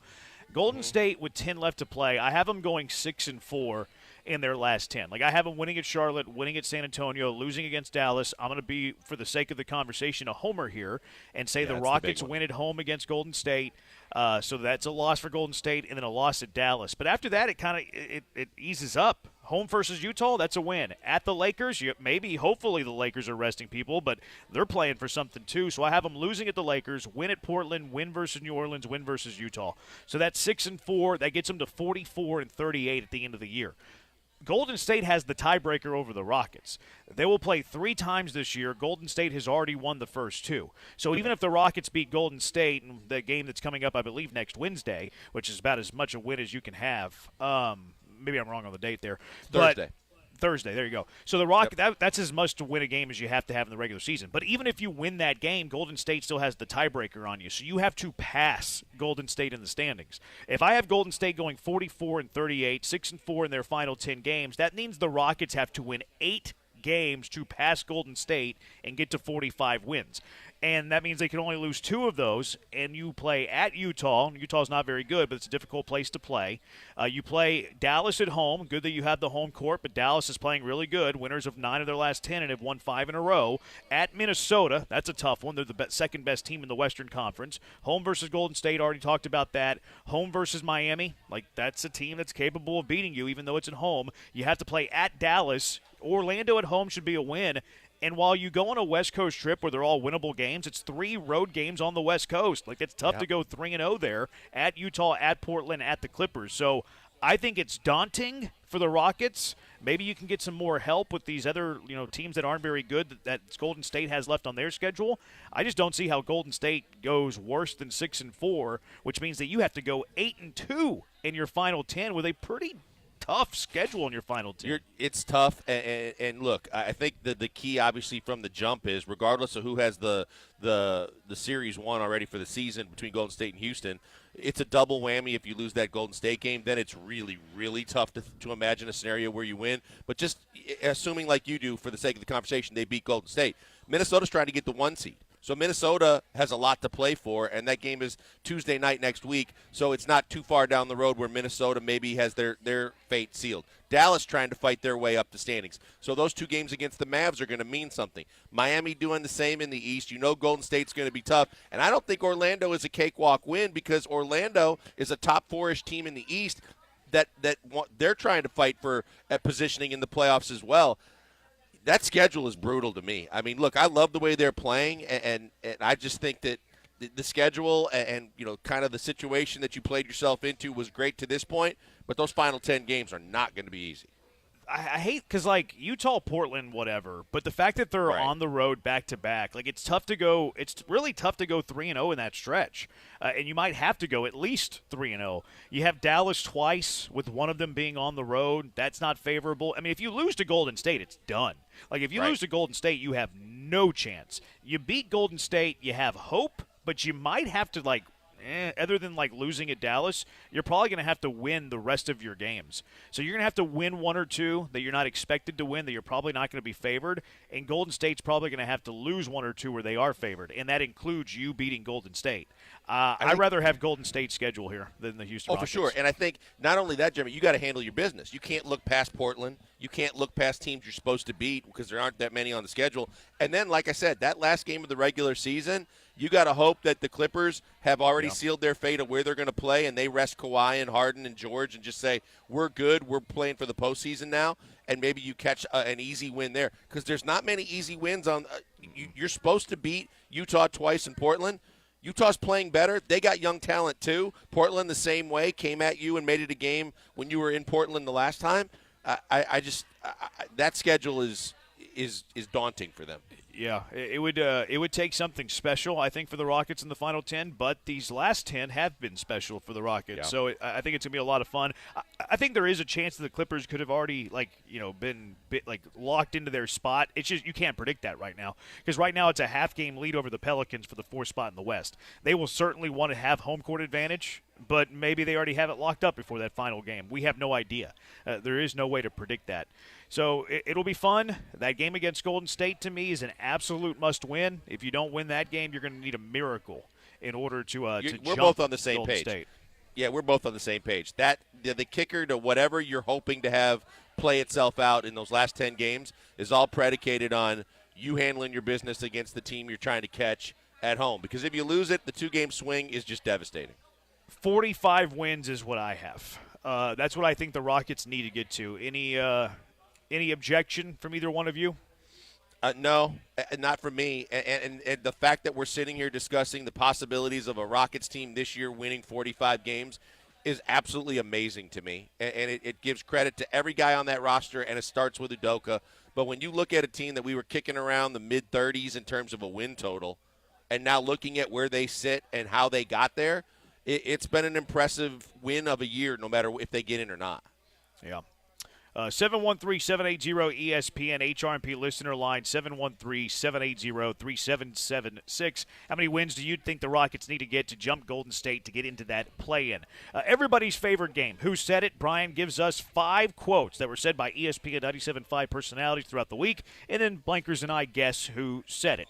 Killer Bees live from Rose Hill Beer Garden in Cyprus on ESPN 97.5 and ESPN 92.5. Hey, before we get to who said it, I'm going to tell you who said it. It's me that tells you, if you're a golf fan, to get to X Golf and Katie. X Golf and Katie, best golf simulators I've ever seen. And they are exclusive to X Golf. They are absolutely fantastic. They're the only ones in the area. If you're a golfer, you got to check them out. Because even the putting, I kid you not, the putting is accurate. You can work on your game. You can use your own golf balls that you use on the course, put them in the simulator, take them out when you're done, so you have the absolute right feel of every shot, from your putts to your chips to all your different irons and woods. You can play 50 different courses around the world, but you can also work on your game like it's a driving range. If the weather's bad, you guys lose a tee time, call over to X Golf and reserve one of the bays. Your tee time is not only going to be a fun experience for you with real golf simulation, but the bottom line is you're going to play in a quarter of the time. Yeah, you could finish a full 18 holes because you're not driving or walking to your ball and taking all that extra time. You can play a full 18 holes in about 90 minutes or less. It's absolutely fantastic. And, oh, by the way, did I mention it's also a great sports bar? Tons of TVs to watch the games, lots of great food and beverage, and the combo platter makes it even more of a must-go-to entertainment experience. You go there once, you're going to go there a lot, especially if you're a golf fan. But now they've got promotions coming up where you can rent one of the bays for the Masters. It's phenomenal. You get the Masters food included. You get it for the entire day on the Sunday of Masters Sunday, and you can experience the Masters in a different way that's going to be totally off the charts. Check them out today. Check out X Golf Katie online.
That is right. It is everybody's favorite segment.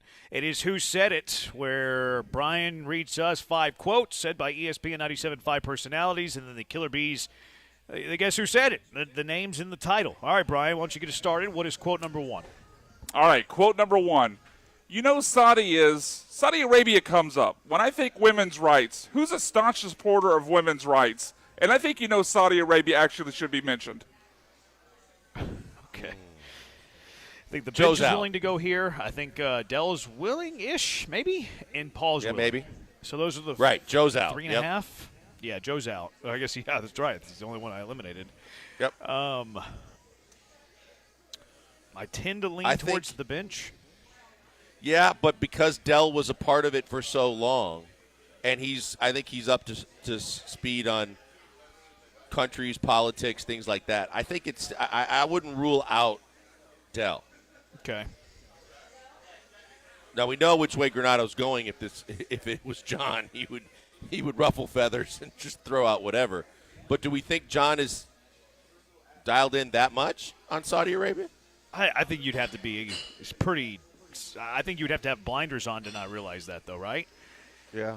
Now, Probably. are John and Lance on their best behavior over what happened a couple of weeks ago? No, because they still were pushing Okay. the envelope a little bit this morning and trying to push it off on other people. But yeah, I don't think it's deterred them in any way, shape, or form. Okay, I don't know. I'm not. I will eliminate Joe, and that's about as far as I'm willing to go. This one's on Joel's you, trying to read me. I am like He's glaring at glaring Brian at right me. now with every name that you throw out, just seeing if even his pupils move a little bit, like if he's thinking about it. Do you have a lean? I have a lean that it's not Joe. Well, I Can do you read too. it again, Brian? Immediately when I heard it. You want it again? Yeah, please. Saudi Arabia comes up. When I think women's rights, who's a staunch supporter of women's rights? And I think, Saudi Arabia actually should probably be mentioned. I feel like Paul might go like a little bit more vernacularly, like go with a little bit more of his vernacular. Like this one's kind of tame in terms of like big words, Yeah. So I kind So of you're- lean John or Lance. John or Lance. I would say of the two, because of the way I heard Brian read it. Now, obviously, that's probably a mistake on my part because you can't hear tone.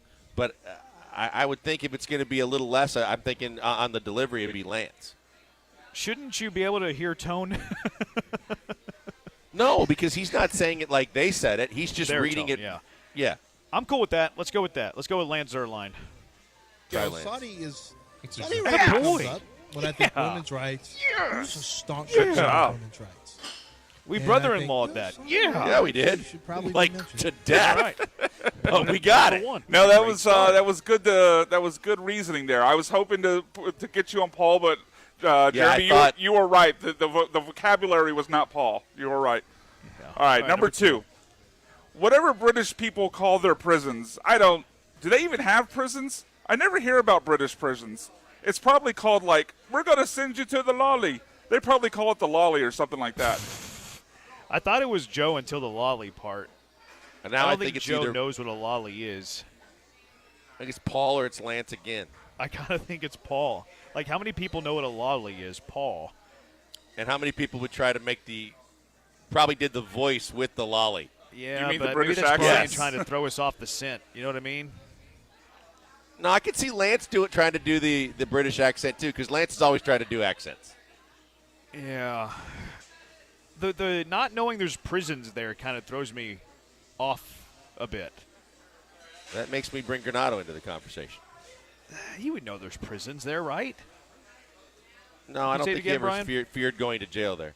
You want it again? Yeah. Whatever British people call their prisons, do they even have prisons? I never hear about British prisons. It's probably called we're going to send you to the lolly. They probably call it the lolly or something like that. Now, that's tone you can hear. I wonder why he did the tone, though. That's interesting to me. Yeah, that's a good question. Because he didn't do it for the first one. I'm feeling. What, the British accent? Yeah. I No, the I first tried quote. to do it on both. It was probably you very didn't- bad. No, you didn't do the read like the announcer, like the talent would have in the first read. I'm feeling Paul on this one, Jeremy. I don't know what you're feeling. The something like that kind of made me want to go Granado. But I would feel bad if we – because Paul was my initial guess. Like, this feels Pauly to me. But Do you does think Paul he's know trying there to are prisons? steer us? Do you think Paul knows there's prisons there? Because, like, he's been there, hasn't he? Oh, wait a minute. When I walked in today and when I sat down, Paul and George were having a conversation where it finished, and Joe said to Paul, "How many countries have you been to?" Yeah, I think that Paul's been to, like, Europe a lot. Oh, he's been to, like, I think he rattled off like 11 countries. So does that make you want to say Paul? To me, yes. Okay, let's just do it. But maybe Paul, it's between those two. I don't know. But No, I don't he's think probably George not- is the guy. but Believe he's me, not I think turning Joe's around the guy audio that today. doesn't know if they have prison. He's not turning around audio today that was used earlier today, Okay. though. Okay. We still go He's Paul, done it but wouldn't before. be from today. I don't think while he's on remote running the Good board, point. but like it could still be Paul. I think it could be John. Call it. Which one you want? Let's go Paul Gallant. Whatever British people call their prisons. So was Lance back I to don't. back. Do they Okay. even have Dang it. prisons? I never hear about British prisons. Yeah, that was your first gut. It's probably called Yep. like. Yes, it was. Dang. Okay, went Lance Because he back to loves back. doing Sneaky. accents. He loves doing accents. He just always loves doing When accents. you guys got on the accent thing, I was like, oh, crap, I gave it away because you're right. Lance loves to do Yes. accents. Doggone it. Dang. You're almost We were right there. there. You're almost there. Ugh, okay, 3. All right, quote number 3. This one a little bit shorter. It's true. It's on TikTok. It's real. That's why the government is trying to ban it, because it's the truth. This one sounds like a Joe one. Yeah, I was either Joe or Paul on this. And Joe's got to be the guy that's all over TikTok. Why is that? Sorry, I'm just laughing. Joel's we're trying to read my face again. Because he's just so I mean, look, he's all over social media all the time, monitoring things, reposting things. I think Joe's really dialed into all that. I think Paul's probably more of a TikTok guy than Joe, but I think this is Joe's quote. Like, Joe knows the existence of TikTok. He's also Could be Dell. Brian has to struggle to try and find a way to use him. Yeah, I think. Wow. I think you're right. Say it one more time, B-Mac, because I think Dell might be in this. That was actually quite mean there for Joe. All right. It's true. It's on TikTok. It's real. That's why the government is trying to ban it, because it's the truth. Ooh, I think that could be Dell. Yeah, those are the two. It's Dell or Joe, I think. Yeah, I really, the way he read it, I felt that it was Dell over Joe. Now, Joe's quick to go to, like, conspiracies and act like they're 100% facts. Okay. The government angle, I don't know, man. Joe's a little bit I more think- conspiracy like that. I think the still, government angle throws Joe out. Really? Why? I don't know that he's dialed into that. To know that he's not. The country's trying to ban. Oh, everybody knows the country's trying to ban TikTok. I say think everybody. he's more dialed in than you think. All right. What do you call it, Joe or Dell? No, I don't know, man. I'm gonna say Dell. All right, let's do it, Dell. It's true. It's on TikTok. It's real. You gotta get off TikTok. That's why the government's trying to ban it, because it's true. Yeah, I had a pretty good feel on that one. Oh, Jeremy had me worried. Joe loves conspiracies. Yeah, he loves conspiracies. He loves I read that one. conspiracies. I read that one well. Oh well. Oh, Let's get to the man. next two. All right, two more. Quote number 4. Hannah McNair, we've got more Cougars to talk about. Well, that's phrasing. I meant the Houston Cougars. I should have paused. I'm not calling Hannah McNair a Cougar. Paulie would. It's either Paul or Dell. Like, that's a little bit more hip lingo. Yep. So I think it's Paul or Dell. I think Cougars Paul pretty talks standard, about isn't it? the Cougars. Yeah, but he said pause and what? Read it again. He said pause. Sure. You want it again? Yeah. Hannah McNair, we've got more Cougars to talk about. Well, that's phrasing. I meant the Houston Cougars. I should have paused. I'm not calling Hannah McNair a Cougar. Yeah. The phrasing and the pause are like, that's why it's Paul or Dell. They're think you're right. A little bit younger lingo. I was wrong on the last one. It sounds like Dell to me. Yeah, I think it's the I wish I could know the speed that they said this, because I could see both of them saying it in their cadences, where like Dell's a little bit more relaxed and slower, and Paul's like hyperactive and says it very fast. I could see both of them saying this. Can you read it one more time, please? Sure. Hannah McNair, we've got more Cougars to talk about. Well, that's phrasing. I meant the Houston Cougars. I should have paused. I'm not calling Hannah McNair a Cougar. Now, Paul talks about the Cougars more than Dell. Yeah, but they're pretty relevant. They're that's true. one of the top stories in the city. Everybody's You want talking. to go Dell? I feel like it's Dell. Okay, Dell Olaleye. Hannah McNair. We've Attaboy. got more Cougars Attaboy. to talk about. Yes. That's phrasing. Attaboy. I meant Bounce the back. Cougars. I was going to kick myself all weekend if I led us down the wrong road. Yeah, that would have been a tough back-to-back where you're 50-50 went the wrong way had you gone with Paul. Yeah, we got one. So it's one of the 2-2. two But I coin had flips Lance is all we back need. to back. One of the 2 coin flips, all we need. Let's get this one right. Call it a 2-2. dub. Yep, this is the rubber match. Here we go. Quote number 5. I found that out this morning because zesty is just another way to call someone something without getting canceled. We're just going to call them zesty. Okay. So I know this is okay. I know it's the bench. It is the bench, so it's between John and Lance. So you got your 50-50 shot because. How do you know it's the bench? They said this morning. Oh, because I heard it. I heard it, and I heard the explanation and the three guys chiming in on how zesty is a term and why it's a term and how it's used and everything about it. So Dell is out if he's in his producer role, correct? Right. So this is Yes. just No producers can be used. Yeah. So I believe wholeheartedly this is between the two of them. Well, he's used Lance twice. I don't think he would use Lance the third time, but he's capable. But I would factor that into the equation. I'm glad that you heard it because I would have eliminated every single morning host because it says I learned this morning. Now, of course, they can learn early in the morning. But you sure you heard this? Now, I heard them definitely dissecting the term zesty. All right, one more time, And Brian.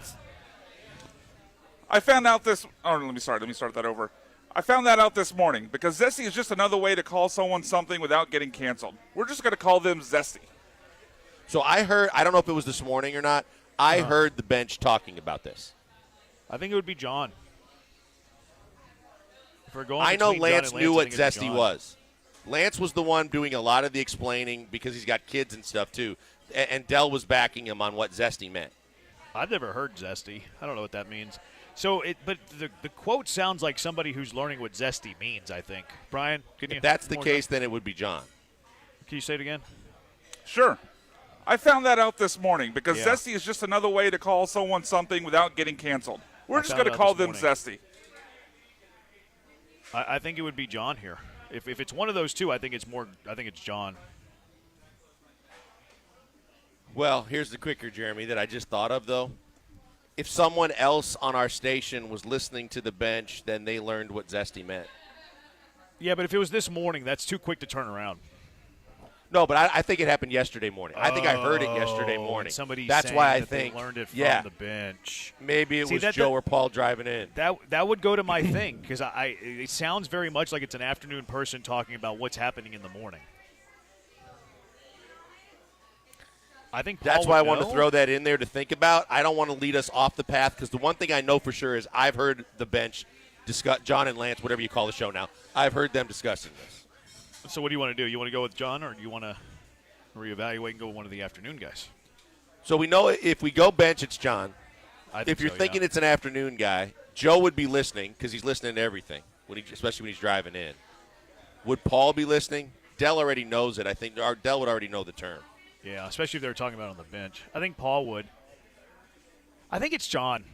Let's go with the you heard it there. So since we know you heard it there, let's just stick there because we don't know that. And they we talked know about that it of later. the two, the one who knew what it was Lance, and the Yeah. one who learned about it Yeah. was John. I think we go with John here. I think the Let's one go. that we would be least upset with if we got it wrong here is Granado. So let's go. You want Okay. to go with Granado? Yep. Yeah, let's go with John Granado. I found that out this morning because zesty was is just Dell? another way to call someone something without getting canceled. We're just going to call him zesty. I hate you, Brian He McDonald. said earlier I in the hate show. I can't believe Dell didn't know it. Dell It was by far the coolest very of us. it was the very start of Dell's show talking about what he'd heard that morning on the bench. Oh my God, I hate you.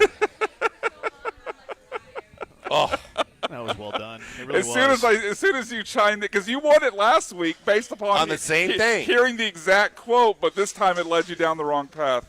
Oh, I hate That you was for well that. done. I have to actually applaud that. Yeah, it was. Yeah, it was. It was well played, and that's why I hate him. We lost. Because I We knew lost. I wasn't going to celebrate because I wanted to throw the scenarios out there. I knew the three guys involved. You were on the right path, but yeah, Tremax roots just getting stronger and stronger as we go. Yeah. Is Nick Caserio being short-sighted in this hard cap on player offers, this Titus Howard restructure? What does it mean? 713-780-ESPN, HRP listener line, 713-780-3776. Killer Bees live from Rose Hill Beer Garden in Cypress. It's Friday. You ain't got no job. Well, it's because it's a holiday. You're not working because it's a holiday. Certainly you have a job. And you might have spent today getting your yard ready for the weekend. Of course, Easter coming up on Sunday. You probably didn't want to do that. You're like, it's my one day off. I just want to go out and play some golf, or I want to sleep in, or I want to be lazy today. Well, you could do that if you had a lawn from Sin Lawn. You don't have to worry about wasting your time dealing with your yard, mowing the grass, pulling the weeds, all these things you just don't want to do. Well, stop doing them and get Sin Lawn in your life and get weekends back in your life. Sin Lawn, the evolution story of the AstroTurf that was made popular by the Dome, and now Sin Lawn, S-Y-N Lawn. Well, they want to improve your lifestyle. They want you to play more golf. They want you to rest and relax more. They want you to spend less time doing the stuff you don't want to do. Stop mowing. Stop pulling weeds. Stop throwing money into an ugly yard that you're embarrassed of people seeing. You probably thought, let's host Easter this year. Let's invite the parents. Let's invite the in-laws. Let's invite the family over this season. We'll host Easter, and we'll be the good host. Well, then you looked outside, you saw your lawn, you said, hey, maybe not, because you're embarrassed of people seeing your lawn. Don't let that happen anymore with Sin Lawn. It's Sin Lawn artificial grass, the best on the market. They offer a lifetime warranty, so you'll have that guaranteed to last forever. You'll have that assurance in mind. Products that are made in the USA, the quality is top shelf too, so you never have to worry about that. The people you'll be working with along the way are fantastic, elite. You'll love them. Sin Lawn's fully insured. It's fully bonded. They have their own in-house crews. They don't contract anything out. We've all had projects done where they contract people out. We know how big of a nightmare that can be. Well, not with Sin Lawn. Sin Lawn's number one priority is making their customers happy all along the process. Sin Lawn's the perfect yard for your patio. They're the perfect yard for your kids' playground. They're the perfect yard for your pets, so they stop bringing mud inside the house, which is a huge headache. Or if you're looking to work on your short game, how about a putting green in the backyard? Head to 975sinlawn.com to learn more. That's 975sinlawn.com to get started on the yard of your dreams, get your weekend back, and stop doing the things you don't want to do. Sin Lawn, control the process from yarn to yard.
You're listening to the Killer Bees broadcasting from the Mobile Veritex Community Bank Studios located at Rose Hill Beer Garden in Cypress. Here's Joel Blank and Jeremy Branham.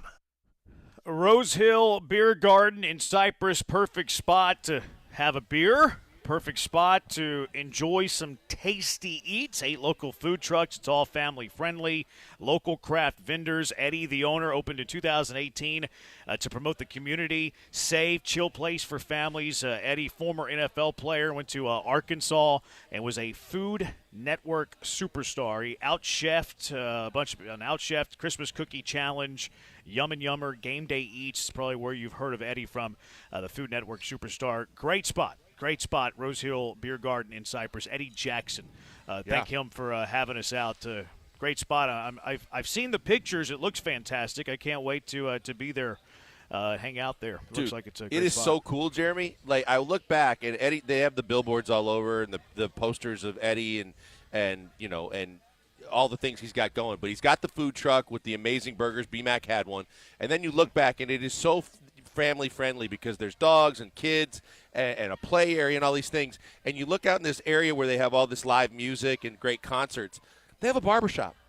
You can go get your hair cut here, then listen to music, then grab great food at all these different food trucks. He's got a taco truck that's his and a burger truck that's his. There's other food trucks. And, like, it literally is a family experience that everybody can enjoy, including bringing the dogs. And you can get your hair cut and you can get some good music in. It's awesome. One-stop shop. You can't beat that. Can't beat a one-stop shop. Have I told you that I go to the same barber as Robert Griffin III? Have I mentioned that? I think you might have mentioned it once, but does Robert Griffin III still use that barber? Yeah, why wouldn't he use that barber? Because I thought he moved. I didn't think he lived in Last Texas I heard, anymore. he lives in Houston. I think he Really? lives in Houston. Yeah, I think he lives up my way. 713-780-ESPN, HRP listener line, 713-780-3776. So the Texans today restructured the contract of Titus Howard. I sent out a tweet thanking Titus Howard for being a selfless player, which I do think he is selfless. You know, he's somebody who he's been willing to play wherever he's been asked to play on the offensive line, even when it's to his detriment. So I give credit for Titus Howard to say yes, to be a team guy, because a lot of guys wouldn't do that. Hey, I'm not left guard. I'm only playing right tackle, which is actually what his Twitter bio says now. But he's always been willing to do what the team has asked, which I credit him for that. Today I did learn, though, I didn't realize that a team could restructure a contract if you don't add years or take years away without players' consent. I had no idea about that whatsoever. I learned that today. I'm not sure if that was the case with Titus Howard, but a team can restructure a deal without the players' consent because they get the money up front. So you just blew my mind with that. Yeah. So you're saying my mind was blown earlier. Because the one thing that I thought was unique was when I found out that Aaron Jones' clause in his contract with the Packers was the team could restructure his deal and they could change it without his consent. But I thought that was a clause in the contract that was very, very specific. Well, I think it's just like it's one that's always put into deals now. Like it's just standard operating procedure. Like the teams just put that in the contract no matter what. So like, yeah, you're right, but that stuff is happening on all of these contracts. We just don't really know it. Yeah, but so I mean, essentially it's the player friendly benefits for the player though. Yeah, because he gets he gets the money up front. It turns it into a signing bonus. So it's better on the cap. The player gets it up front. Who's going to say no to the upfront money? So that's why it's like that. Because, yeah, we can restructure whenever we want, but you're actually benefiting from this, so it doesn't really matter. This is like the Mark Cuban rule that had to be in play in the NBA where when he was looking for every advantage to get guys to play for the Mavs, he had all the money in the world. He made sure when he was going to sign a free agent, the difference maker was, I'll give you all the guaranteed money up front so you can invest it the next day and make money on that money on a bigger dollar figure, and therefore by the end of the contract you make more. Yeah. So this I guess if you're the player, it benefits you for sure. Well, it's always better to have the money up front, right? Sure. You know, like give me the money now as opposed to having it deferred for the next 3 years, unless you're Shohei Ohtani, but you're betting on that money anyways. Right. I think that he had that money deferred so he couldn't gamble it. I'm kidding. Don't sue me. Yeah. So anyways, the restructure of Titus Howard's contract, it creates $10.3 million in cap space, according to Phil Yates. We were talking a little bit about, well, you could have come up with $3.5 million more and got Saquon Barkley, blah, blah, blah, blah, blah. But with this 10.3, they redid Shaq's. They still have cap space. Do you have any guesses on what could be brewing for the Houston Texans? To me, it's. I guess I would say 3. I was going to say 2, but it's one of 3 positions, not players. It's wide receiver. It's a like you've been a one technique defensive lineman, or it's a corner. And I think that they've already spent a lot on corner to where the only thing that I can see is I think they feel like there's value with corners and the depth of the corners in the draft, where maybe I eliminate corner, and I would say that this is either a receiver or this is a defensive tackle. Yeah, I think it's actually a total guess here because we're totally guessing. We have no idea what they're going to do with his money. I think it's going to be the Nico Collins extension. So technically you'd be right, correct, it's a receiver, but it's not really an addition to this team. I think he's kind of opening up some finances to redo the Nico Collins deal.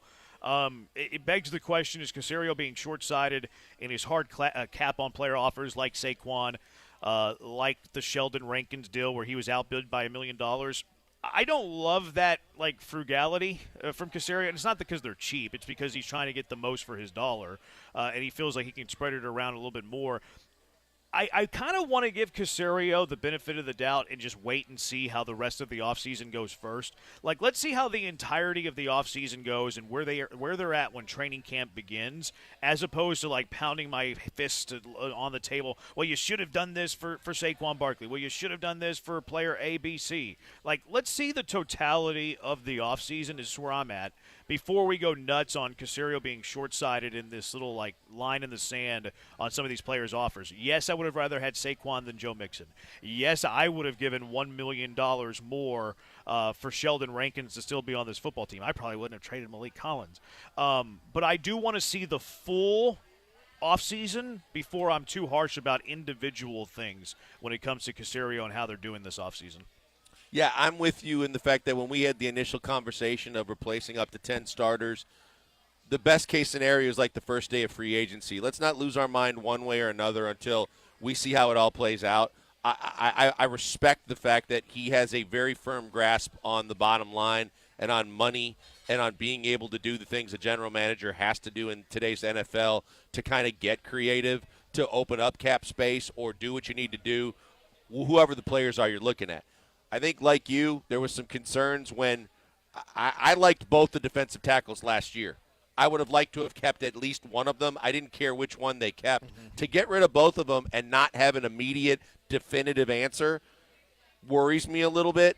But now I've gained enough respect back with Nick Caserio and liked what he's done so far to say, after the draft and when they get into training camp, when we look at things, if those 10 spots I feel have been filled and I'm comfortable with them, then that's when I'll say yay or nay. And if I'm not, then definitely there's things you can point to go, what were you thinking there? And are we going back to knowing your left guard is going to go down at some point and not having an insurance policy that drove me nuts last year?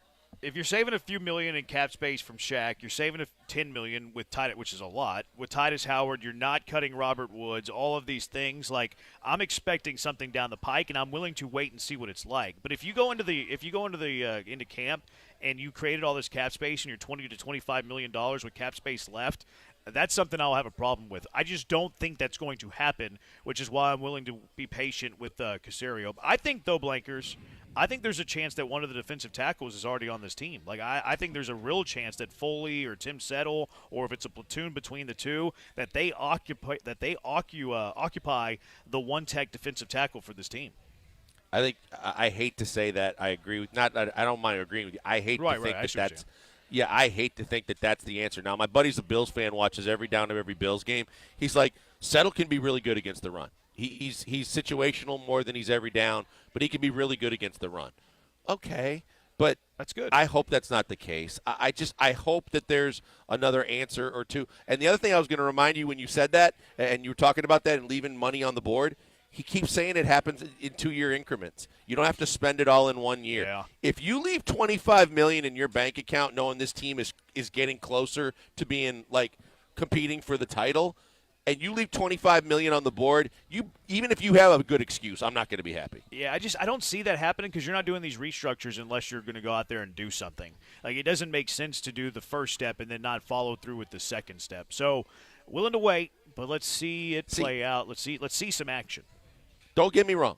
The minute I saw the moves today, I'm like, oh, they're going to do something else. He's got someone he's going to go get. Now you bring up Nico Collins. That's not the move that I'm thinking of. That's not the move that I would be excited about, that I'm thinking, that's great. Correct. You know the number thing more than me. But even if you extend Nico Collins, his contract for this year is what it is, right? Yeah, I think you can kind of structure it in certain ways, but I really don't want them to tear up this year's deal. Like, this year's deal is really I don't either. affordable. So, yeah, it's that's what I was getting at. So then I want that money targeted towards bringing in someone else that takes another one of those starting jobs off the board and says we're better than we were a year ago. King Brown on YouTube, he says Derek Brown from the Panthers. That would be a defensive lineman that would move the needle. That guy's a stud. Now, it would require a lot in trade capital, and then it would also require some financial capital. And I'm not sure that Nick Caserio is that guy, but Derek Brown would be a pipe dream for this team. 713-780-ESPN HRP listener line.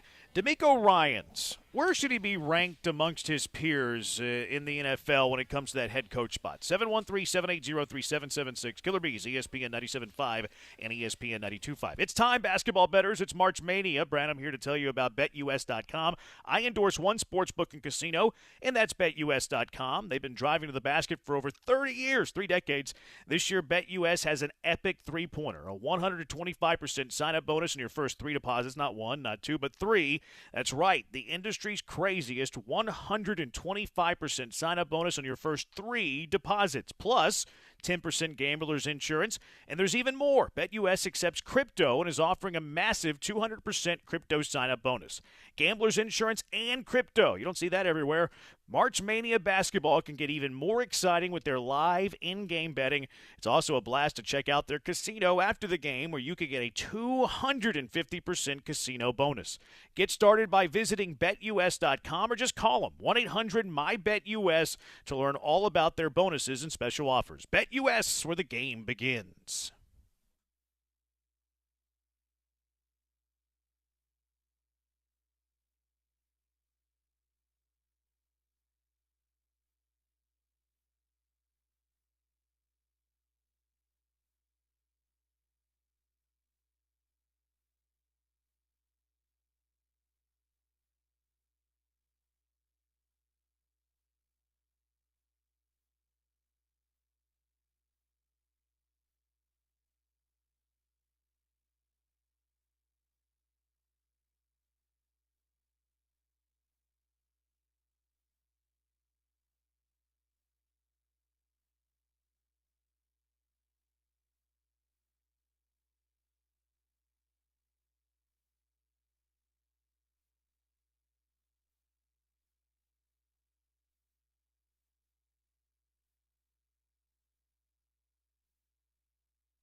You're back with the Killer Bees, on ESPN 97.5 and 92.5. broadcasting live from the Mobile Veritex Community Bank Studios located at Rose Hill Beer Garden in Cypress. Here's Joel Blank and Jeremy Branham. Boys will be out at Rose Hill Beer Garden in Cypress for another hour. I'm going to dip out here in about 15 minutes. Head over to the American Airlines Center. Houston Duke coming up a little bit later. I've seen some pictures of some of the fans that have made the trip. Looks really cool. Hope we have a home court advantage over there. How high are you willing to go with D'Amico Ryans relative to other coaches in the NFL? Pro Football Network, PFN. I think Aaron Wilson worked there for a couple of days, had a cup of coffee or two there. No, I'm being serious. I think he did. No, I'm just waiting for the follow-up. I think Aaron Wilson's a fantastic reporter. Keep going. I do. I think he's a fantastic reporter. I know, now, but keep going. He's had one big how often is he right? 95% of the time. I think he's right a lot. I think he's right What a about lot. head coaches? He had a big swing and miss when it came to D'Amico. He got some bad information when it came to D'Amico. Maybe an agent told him the wrong thing. But Aaron Wilson's a fantastic reporter. But he did swing and miss on the D'Amico thing, saying that D'Amico didn't have any interest in Houston and then became the Houston Texans head coach. Speaking of D'Amico, how high are you willing to go with D'Amico in terms of rankings amongst NFL head coaches? Pro Football Network has D'Amico Ryans not in the top 3, not that he should be, not in the top 5. I think that's maybe where the debate starts. Not in the top 7, not in the top 10. Now we're getting to Bad Take Boulevard territory, in my opinion. They have him as the 13th ranked head coach in the NFL. Do you feel like that's too low? I think I could tell by your sigh. I think it's you too do low. think it's a little too low. Absolutely, it's too low. I'm How thinking high are of you some willing of to the go? schleps that probably are in front of him that are going to be having me scratching my temple and probably mumbling cuss words. I think he's in the top 10 for sure. I think you can make a case for him probably in the top 8, 7 or 8. I'm willing to go, and of course I'm the I'm the guy that's very reactionary. I'm willing to go with D'Amico Ryans in the top 5. I was really impressed with how he handled more the culture and establishing his foundation for that team, because I thought he had some game management mistakes throughout last season, but I also expect that in the first year of a head coach, and I imagine that's going to be an area where he gets better, and I think it's the easiest area to get better. I feel like if you're not a leader that can establish a culture, you're never going to be a leader that can establish a culture, and he's been able to do that, and night and day from where they were. Like, they were the laughingstock of the NFL. He comes into town, and it's night and day, completely different. So I think his best attribute is his leadership, quite frankly. And I think that sometimes we overlook leadership when it comes to head coaches and try to find like these offense and defensive wizards, and they're a flash in the pan and they're fired in 3 years. So I think that's where D'Amico's best strength is. And I do think D'Amico's a really good defensive coach on top of that, as the cherry on top. So their top 10. At the very top, they have Andy Reid. Like, I'm not putting D'Amico ahead of Andy Reid. I think Andy Reid is the greatest offensive head coach in NFL history. He's won multiple titles now. Like, Andy Reid to me is the top in the game. They have Sean McVay second, which some people think Sean McVay's overrated. I don't think Sean McVay's overrated. I think Sean McVay definitely should be in the top 5. You know, is there an argument for him being 2? Absolutely, there's an argument for him being 2. But I do think Sean McVay is a top 5 coach in the NFL. Yeah, I wouldn't have put him second. Maybe the hardware means something more to them because he's actually won one. But I realistically believe he's one of the 5 best coaches in the league. So who do you have second? Kyle Shanahan. Okay. He's third on this list. So, like, splitting hairs there a little bit. Could you have Shanahan 2, McVay 3? Could you have McVay 2, Shanahan 3? Like, I'm okay with either side of that.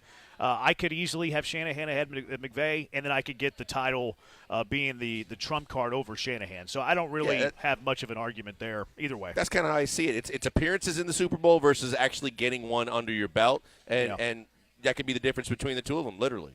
I don't have any problem with either one in the top 5. Now, this is where I think the conversation begins in terms of D'Amico Ryans. At number 4, they have John Harbaugh. At number 5, they have Mike Tomlin. And Tomlin, has never had a losing record. Is Tomlin, a little bit past his heyday as a head coach? I think it's more roster than Mike Tomlin as a head coach.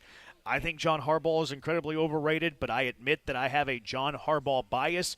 And then they have Jim Harbaugh at number 6, which, That's okay, you've been out of the game for a little while. I understand you had a really good record before you left the NFL, but you've been out of the game for a little bit. I think that D'Amico Ryans belongs in this tier. I think that, if you're going reputation and you're going resume, you're not putting D'Amico ahead of John Harbaugh. You're not putting D'Amico ahead of Mike Tomlin.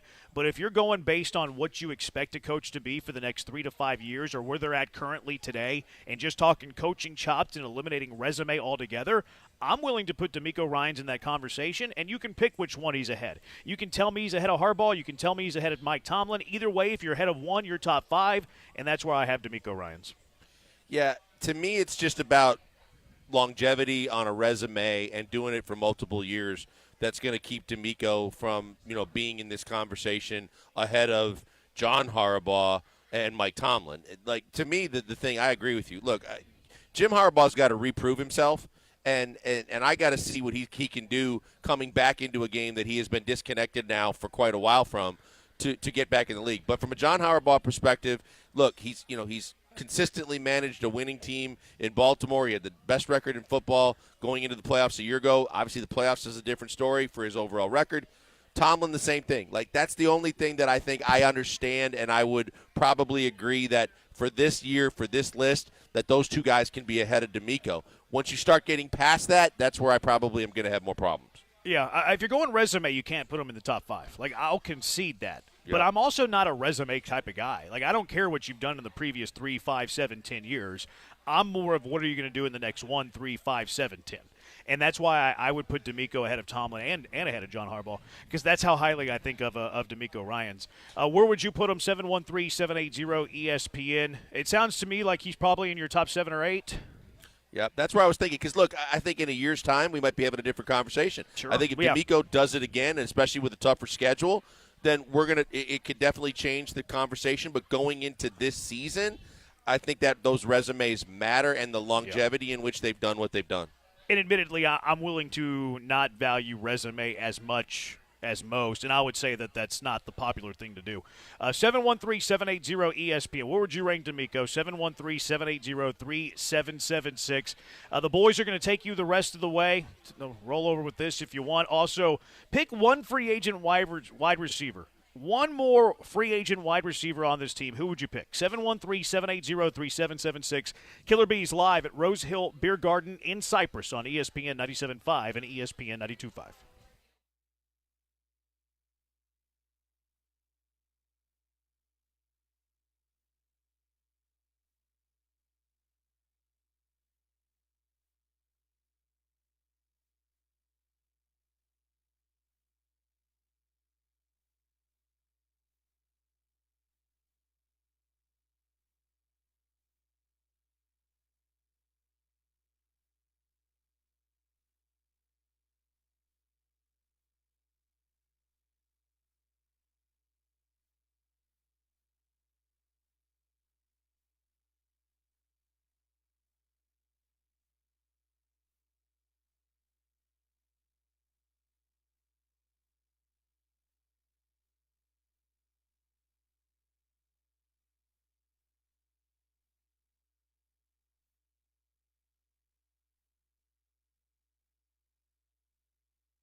Broadcasting live from the Mobile Veritex Community Bank Studios, located at Rose Hill Beer Garden in Cypress. Here are the Killer Bees, Joel Blank and Jeremy Branham. Welcome back into the Killer Bees, ESPN 97.5 and 92.5. It's Brian McDonald, found on Twitter at SackByBMac, filling in for Jeremy Branham, who's getting ready to call the Cougars and Duke basketball game coming up here in a little bit. Of course, Pac-Man Joel on Twitter. Joel Blank is here with me as well, and we continue the Texans conversation. Getting into some names at wide receiver that are still available. It feels like the market's kind of hit the pause button recently on the wide receiver market. There's still some pretty interesting names out there. And I guess we'll start with this. I don't know where you feel the need is for wide receiver.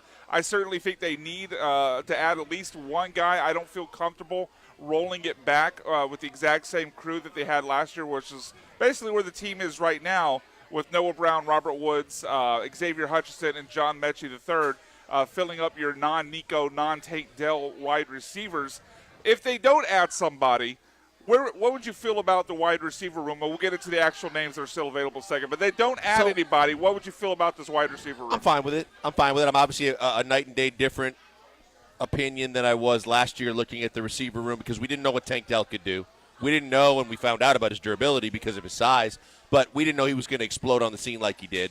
We didn't know that Nico with a real quarterback was going to be a totally different receiver. And then there was a lot to unpack and uncover about Mechie and the young guys they brought in. I think that you have the option of two guys that could be ones depending on the team that they're on. Because Tank, with the way he's dynamic, obviously the biggest question mark is his size.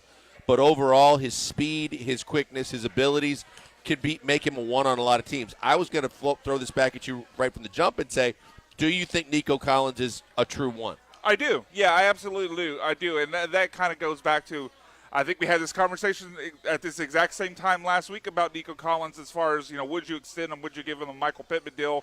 Would you consider giving him the deal that Calvin Ridley got from the Titans? I do. I believe Nico Collins is a one. He's got the size. He's got the speed. We saw him work as a down the field threat. He was able to work in the intermediate game. And I do think he's a one. So I think they've got, like you said, Tank Dell, I think, could develop. And I don't know if I would quite call him like a 1-1. Like Kansas City, he's a one. Okay, that's true. A lot of people were not a one on Kansas City, though. But I do think he's at least a one. Like, Tank Dell could definitely develop into a 1B or a very top-end, number 2 wide receiver. So I think you're great there. The question then becomes, Noah Brown can't stay healthy. No. So that's how I'm answering the question. Okay. Because for another year, I believe that Nico is going to fill the role of wide receiver one. Right. Tank's a great complementary receiver that's also going to be extremely explosive and demand a lot of respect from the defense. So when I'm looking at what's left out there in free agency, and also because of the fact that we take a couple things into consideration, we know that they've said they want quick receivers. They want guys that get off the ball quickly, that run their routes precisely and quickly, create separation. So I take Odell Beckham Jr. out for that, for age, for wear and tear, for injuries. I take him out of the list. I have, Michael Thomas to me is so far off my radar because we're so far removed from him being one of the better receivers in the NFL that I'm not willing to take a risk financially and otherwise on a guy that's probably going to break down again, that might not be near the player he once was. So I take him off the list as well. I think the guys that make more sense to me, a guy that I'm really looking at and I'm very intrigued by because used by a guy like Slowick the right way, I felt like he was grossly misused in Las Vegas. I would love to see Hunter Renfrow in a Texans uniform, moved around in the slot, keep Tank out of the slot a little bit more, and have a guy that could absolutely go nuts with the quarterback with the capabilities of C.J. Stroud. With the respect the other two receivers are going to demand, Hunter Renfrow, to me, would be exciting in this offense. Yeah, you mentioned Michael Thomas, and I'll go over the entire list of names we're considering right now as potential adds to the Texans, who've obviously freed up a lot of salary cap space with the restructures of Titus Howard and earlier in the season with Shaq Mason as well. But, yeah, Michael Thomas, you mentioned it's been a while. It was 2019 he had that, 150-catch season. 2019, we didn't know what COVID was the last time he was a dominant wide receiver. So the rest of that list, Hunter Renfrow, you mentioned, Odell Beckham Jr., Allen Robinson, Michael Gallup, Tyler Boyd, Michael Thomas, as we mentioned, Marquez Valdez-Scantling, someone you know well from his time in Green Bay, Kendrick Bourne, and DJ Chark. I'm with you. There's two names on here that I really like, and going along the lines of what you mentioned with the separation, something the Texans really value in the wide receiver. We've seen that from Hunter Renfrow. We saw that from him in college in Clemson. He was a slot wide receiver. He caught the game-winning touchdown pass against Alabama when he was able to separate and then catch the ball from Deshaun Watson. And we've seen that in his time with Vegas. But he's had some injury problems, and he also, the Raiders signed Jacoby Myers, who kind of came in and took over some of those snaps. Plus, you had Carr throwing you the football. I mean, that too. That's going to hurt you. And Devontae Adams is going to soak up, obviously, I don't know what percentage. He's probably around a 30% target share, so he's going to be one of the more target-heavy wide receivers in the league when you get Devontae Adams. So I don't think the numbers, what we've seen from the last couple seasons of Hunter Renfrow, are necessarily a good indication of what he has left. I think he has a lot left. And, as you said, if Nico's a strong 1, Tank's a strong 2, Hunter Renfrow in that slot would benefiting from the fact that the defense is focusing on Nico, Tank, and probably even Dalton Schultz ahead of Hunter Renfrow. Hunter Renfrow could absolutely eat in the slot. Love it. Yeah, I'm with you. There's two guys on the list that intrigued me too. But I'm glad you're on the same page as me with Renfrow. If healthy, Renfrow's got to answer the health question. But also because of the fact that he was misused grossly in the last year or so, to where I just feel like if he gets into an environment where he's got a better quarterback and he's got the ability to just be one-on-one with a lot of guys, I have no doubt in my mind that he's still got plenty left in the tank.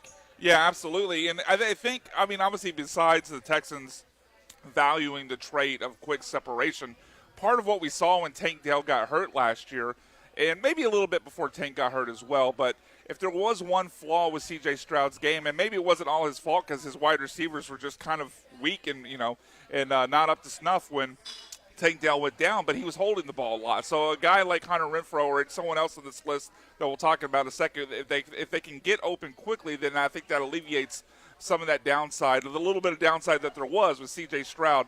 The other name on my list, I'll be interested to see if you agree with me, but it's Tyler Boyd from the Bengals. That was the other name that interests me.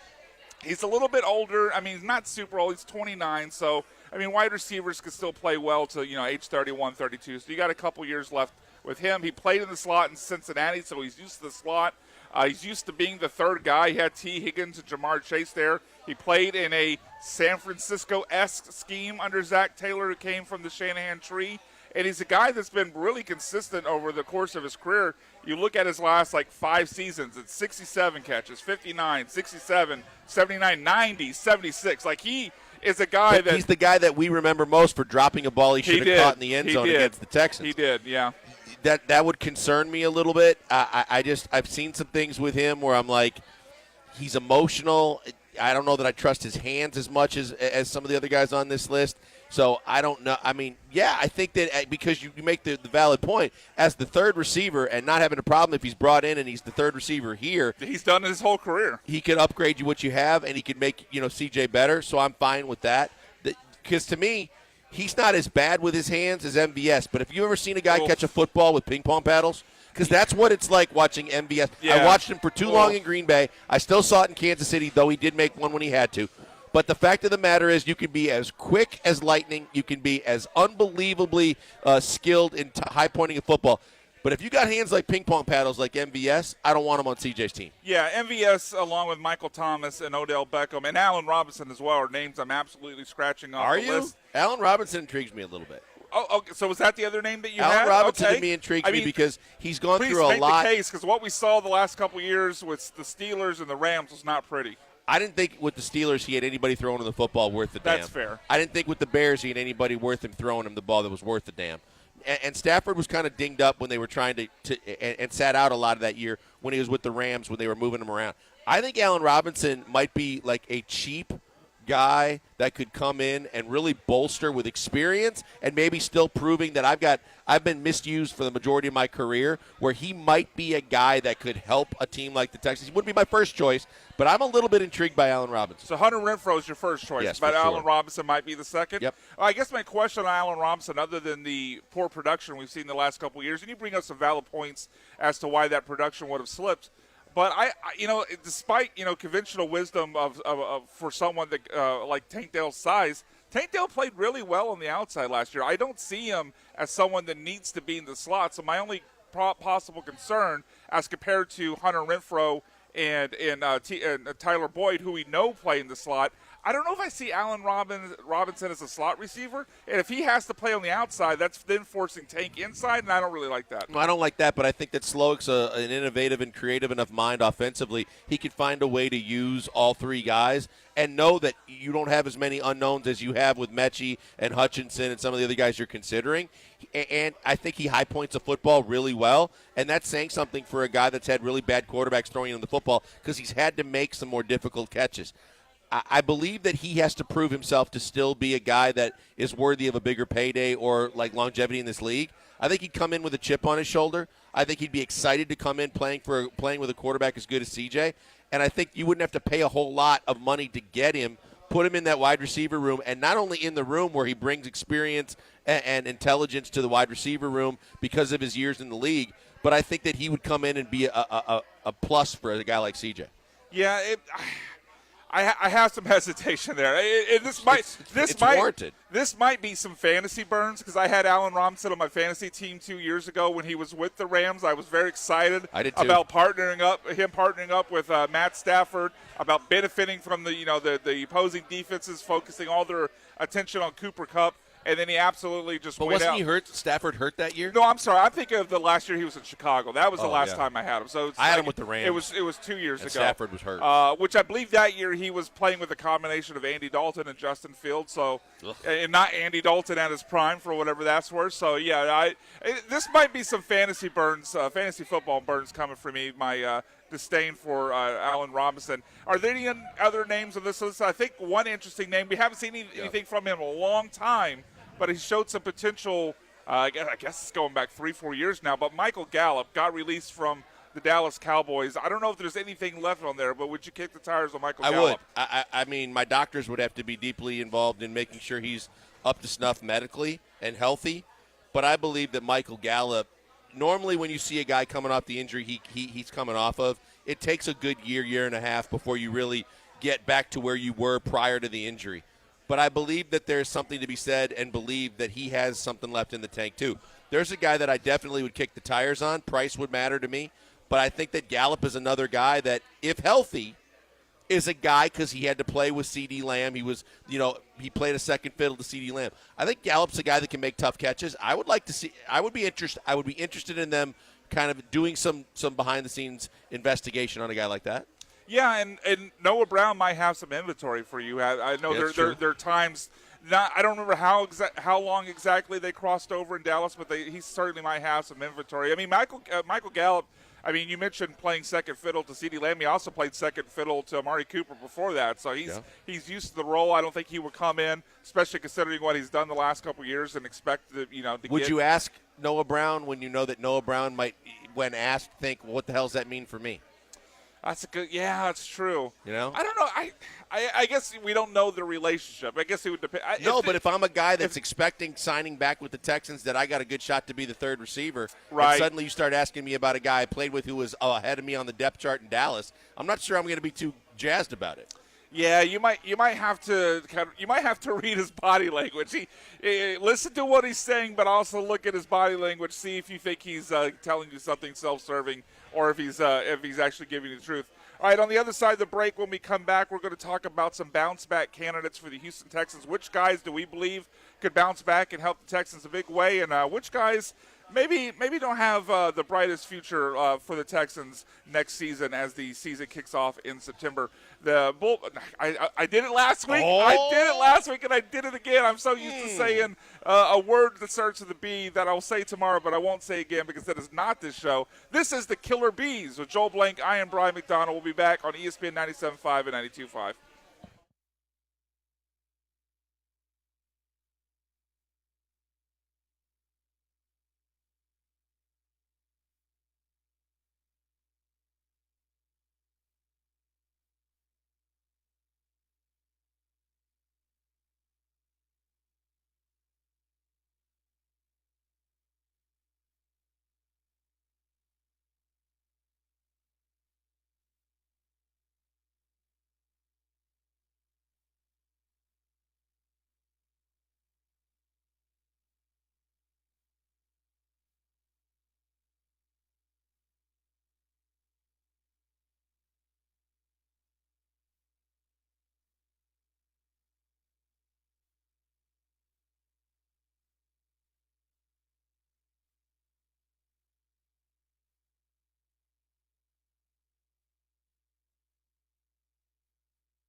You're back with the Killer Bees, on ESPN 97.5 and 92.5. broadcasting live from the mobile Veritex Community Bank Studios located at Rose Hill Beer Garden in Cypress. Here's Joel Blank and Jeremy Branham.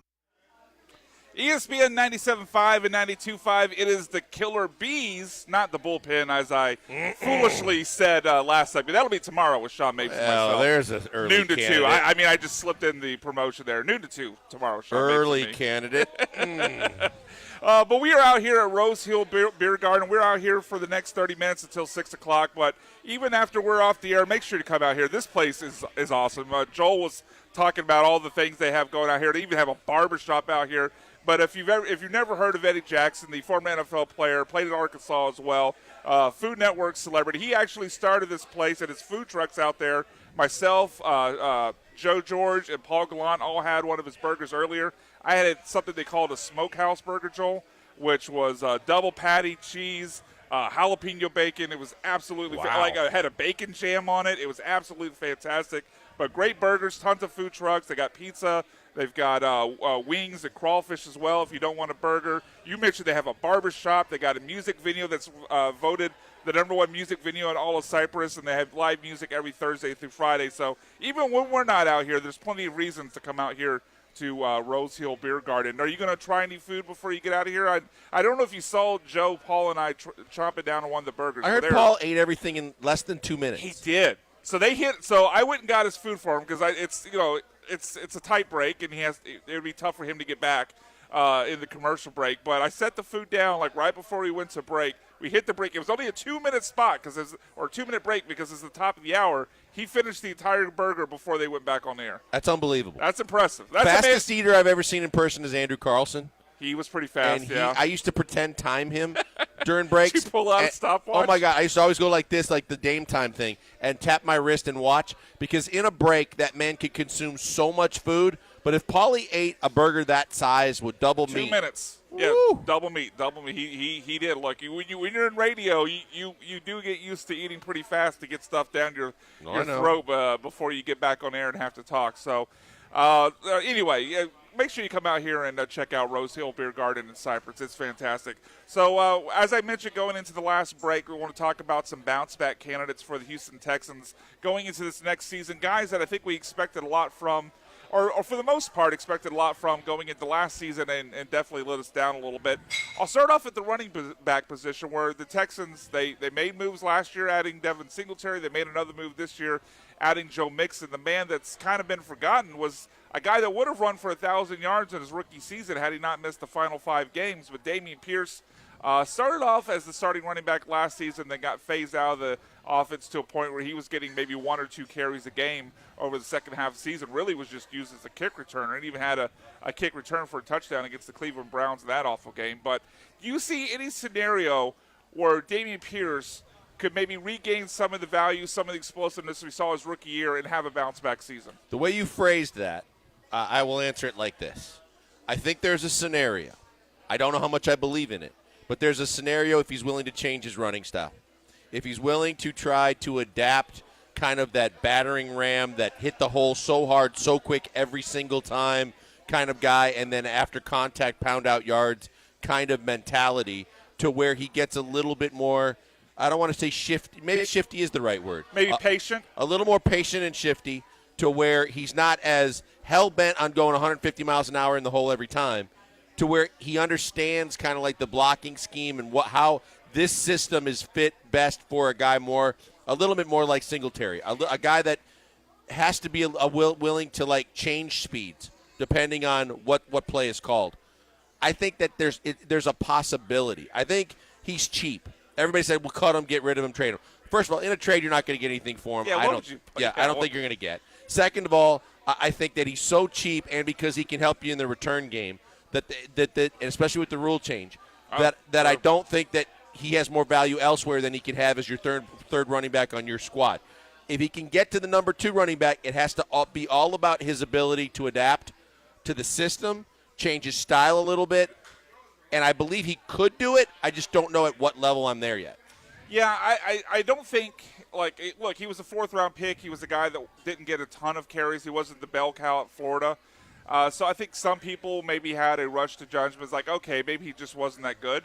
But I don't think he lost anything. I just don't think he knew how to read this blocking scheme. This system. He was, like, as you mentioned, he was a straight-ahead battering ram, run as fast as you can, get to the hole, and plow your way through it. Whereas this system is more to go back to previous Bounce Texans a little time, bit, yep. like kind of what Arian Foster did. He would press the hole, wait to see what opened up backside, and then cut it back, and then turn on the speed. Now, Singletary had a little advantage, too, because he wasn't as tall as most running backs, so he could hide a little bit behind the line. But you saw him multiple times where he would grab the ball and almost come to a standstill or do almost like a slow jog up. Kind of like Le'Veon Bell used to do. Then read the hole, read the situation, bounce it out, or pause and then cut and get into that hole when the defense isn't expecting it anymore and really take advantage of it. I think Pierce has the athletic ability and the running style to do it. It wasn't a fluke what he did in the first year, but it's totally about when the system and the coordinator and the blocking scheme changed, you got to adapt. Yeah, I have faith that he can at least be. I don't. This is going to be a random question out of left field, but like maybe the best number 2 running back the Texans ever had was probably Ben Tate when he had that year that he ran for like 900 something yards as the running back 2 behind Arian Foster. I don't see that as for Dameon Pierce, but I could see him be a backup the caliber to run for maybe 400 or 500 yards if he does what you're saying. If he gets the coaching finally gets through to him, maybe adding a guy like Joe Mixon who's been around the block 1,000 times in this league, maybe having that guy and that coaching or that guy 1,000 yards at a time, 1,000 yards at a time, but maybe having that guy in the locker room with him, helping him work through everything, can finally be what breaks through. And I think he has the athleticism to do something special if he starts to figure out the blocking scheme. We mentioned the wide receivers in this last segment, but let's specifically talk with Noah Brown. I don't think he didn't disappoint last year. Had 2 huge games. Had 2 games where I believe he went north of 150. But do you think Noah Brown is capable of being, okay, that is our wide receiver 3. We don't need to talk about it because he's doing everything we need. He's 700 yards, and he is our no doubt wide receiver 3. Is that capable for Noah Brown? Yes. Capable, yes, because we saw it in a small dose. But the problem that I have is that the 2 best games of his career, back-to-back, which got everybody immensely excited and had every right to have that much excitement, was immediately followed by an injury that hampered him the rest of the year, that basically ruled him as someone you couldn't count on and consider to be a part of the stretch run, trying to get to the playoffs and do what they did. And for those reasons, the biggest reason why I'm hesitant to put him in that category of capable is because of injuries and health and the fact that you need him for 17 games or as many games as you can possibly get out of him. He has the ability. But so far in Dallas, it wasn't tapped into, and he never was able to live up to it. Now in Houston, you get a glimpse, which is a tease, but when you need him the most, he wasn't around. So that's why they're still looking at wide receivers. That's why I think they're still considering receivers to add to the room.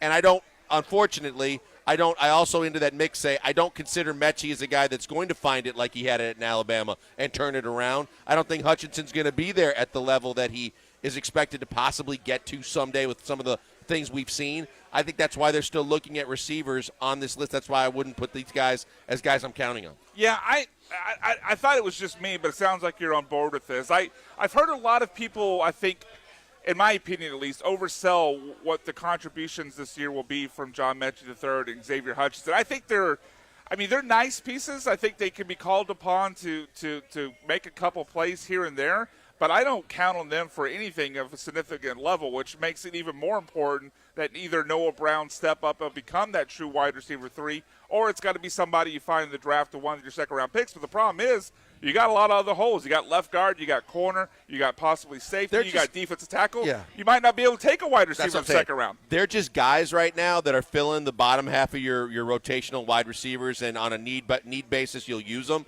But I'm not counting on those 2 guys specifically, and as it relates to Noah Brown, if I can upgrade him before the season starts and I get a younger, probably more durable body at this point in their career, then that's what I got to do, because I can't leave CJ without weapons. We saw that he had to really ratchet his play up even more if it was possible, and he found ways. You don't want to put him through that 2 years in a row. No, it was certainly a struggle for CJ at times after Tank Dell went down.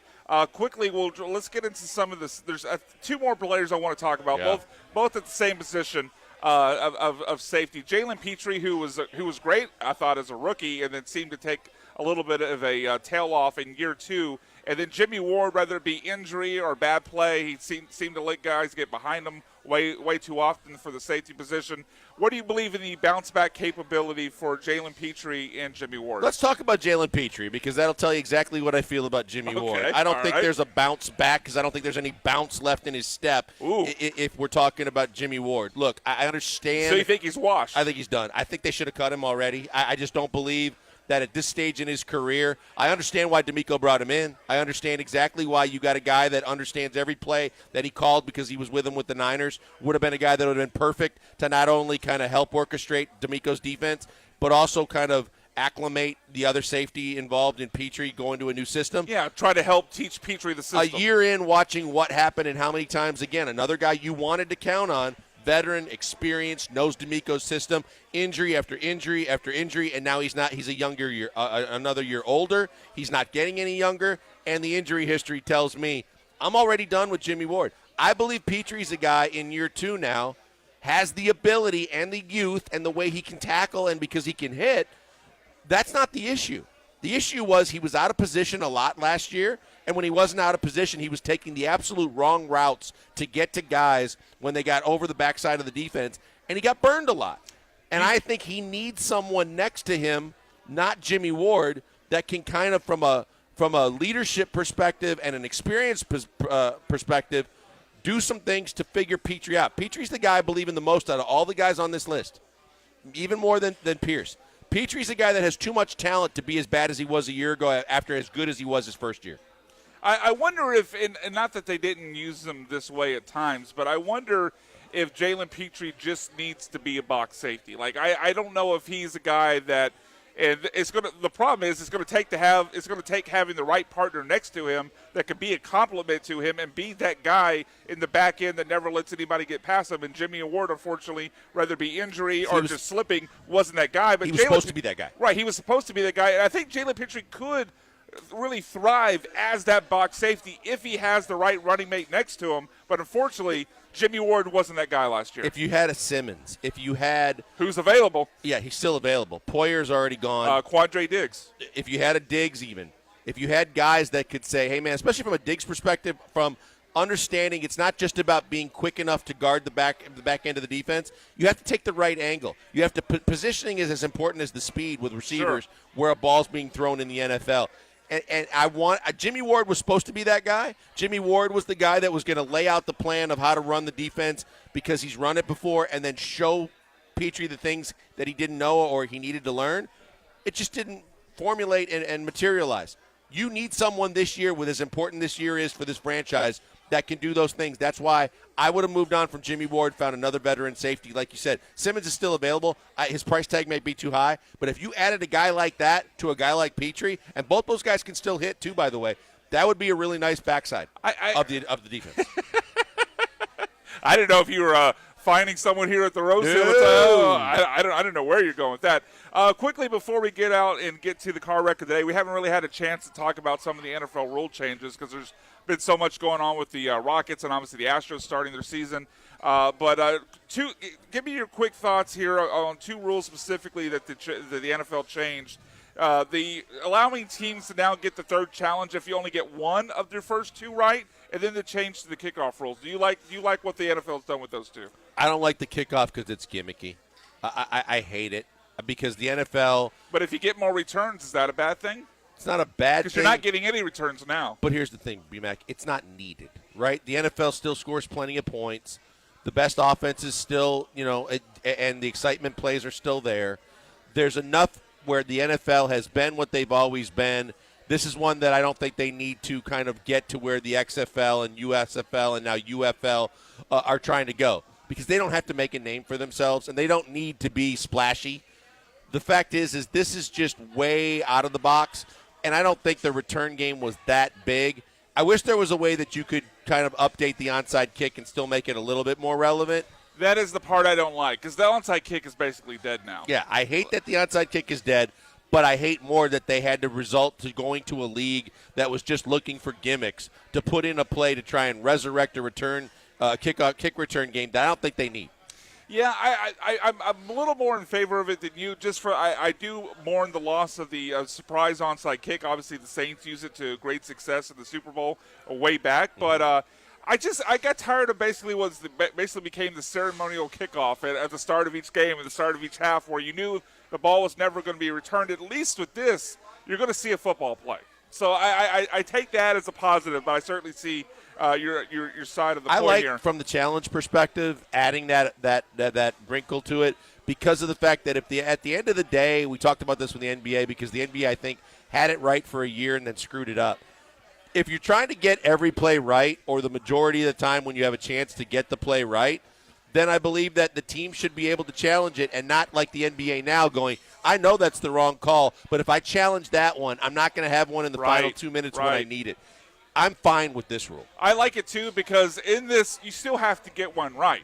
So if you get one right, then why would you be penalized from a point of not being able to challenge a bad call later? So yeah, I believe the NFL absolutely got this one right. All right, we got to get out. We got one more segment here at the Rose Hill Beer Garden in Cypress. Make sure you come out after the show or this weekend. Check out all the food trucks. Check out the live music, all created by Chef Eddie Jackson of the Food Network, former NFL player as well. One segment left on the Killer Bees. I got the show right that time. Of course, starts with a B, Brian. It starts with the B, Brian. And, of course, it'll be time for our car wreck of the day when we return on ESPN 97.5 and 92.5.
Welcome back in to the Killer Bees, ESPN Radio 97.5 and 92.5. Joel Blank, Brian McDonald here with you at the Rose Hill Beer Garden. Make sure you come out this weekend or any week to the Rose Hill Beer Garden. Tons of food trucks, lots of great drinks, family-friendly atmosphere, and live music every Thursday through Saturday. So, Joel, a team, maybe, I don't know if this would be a team from your youth or just a team from the state you grew up in.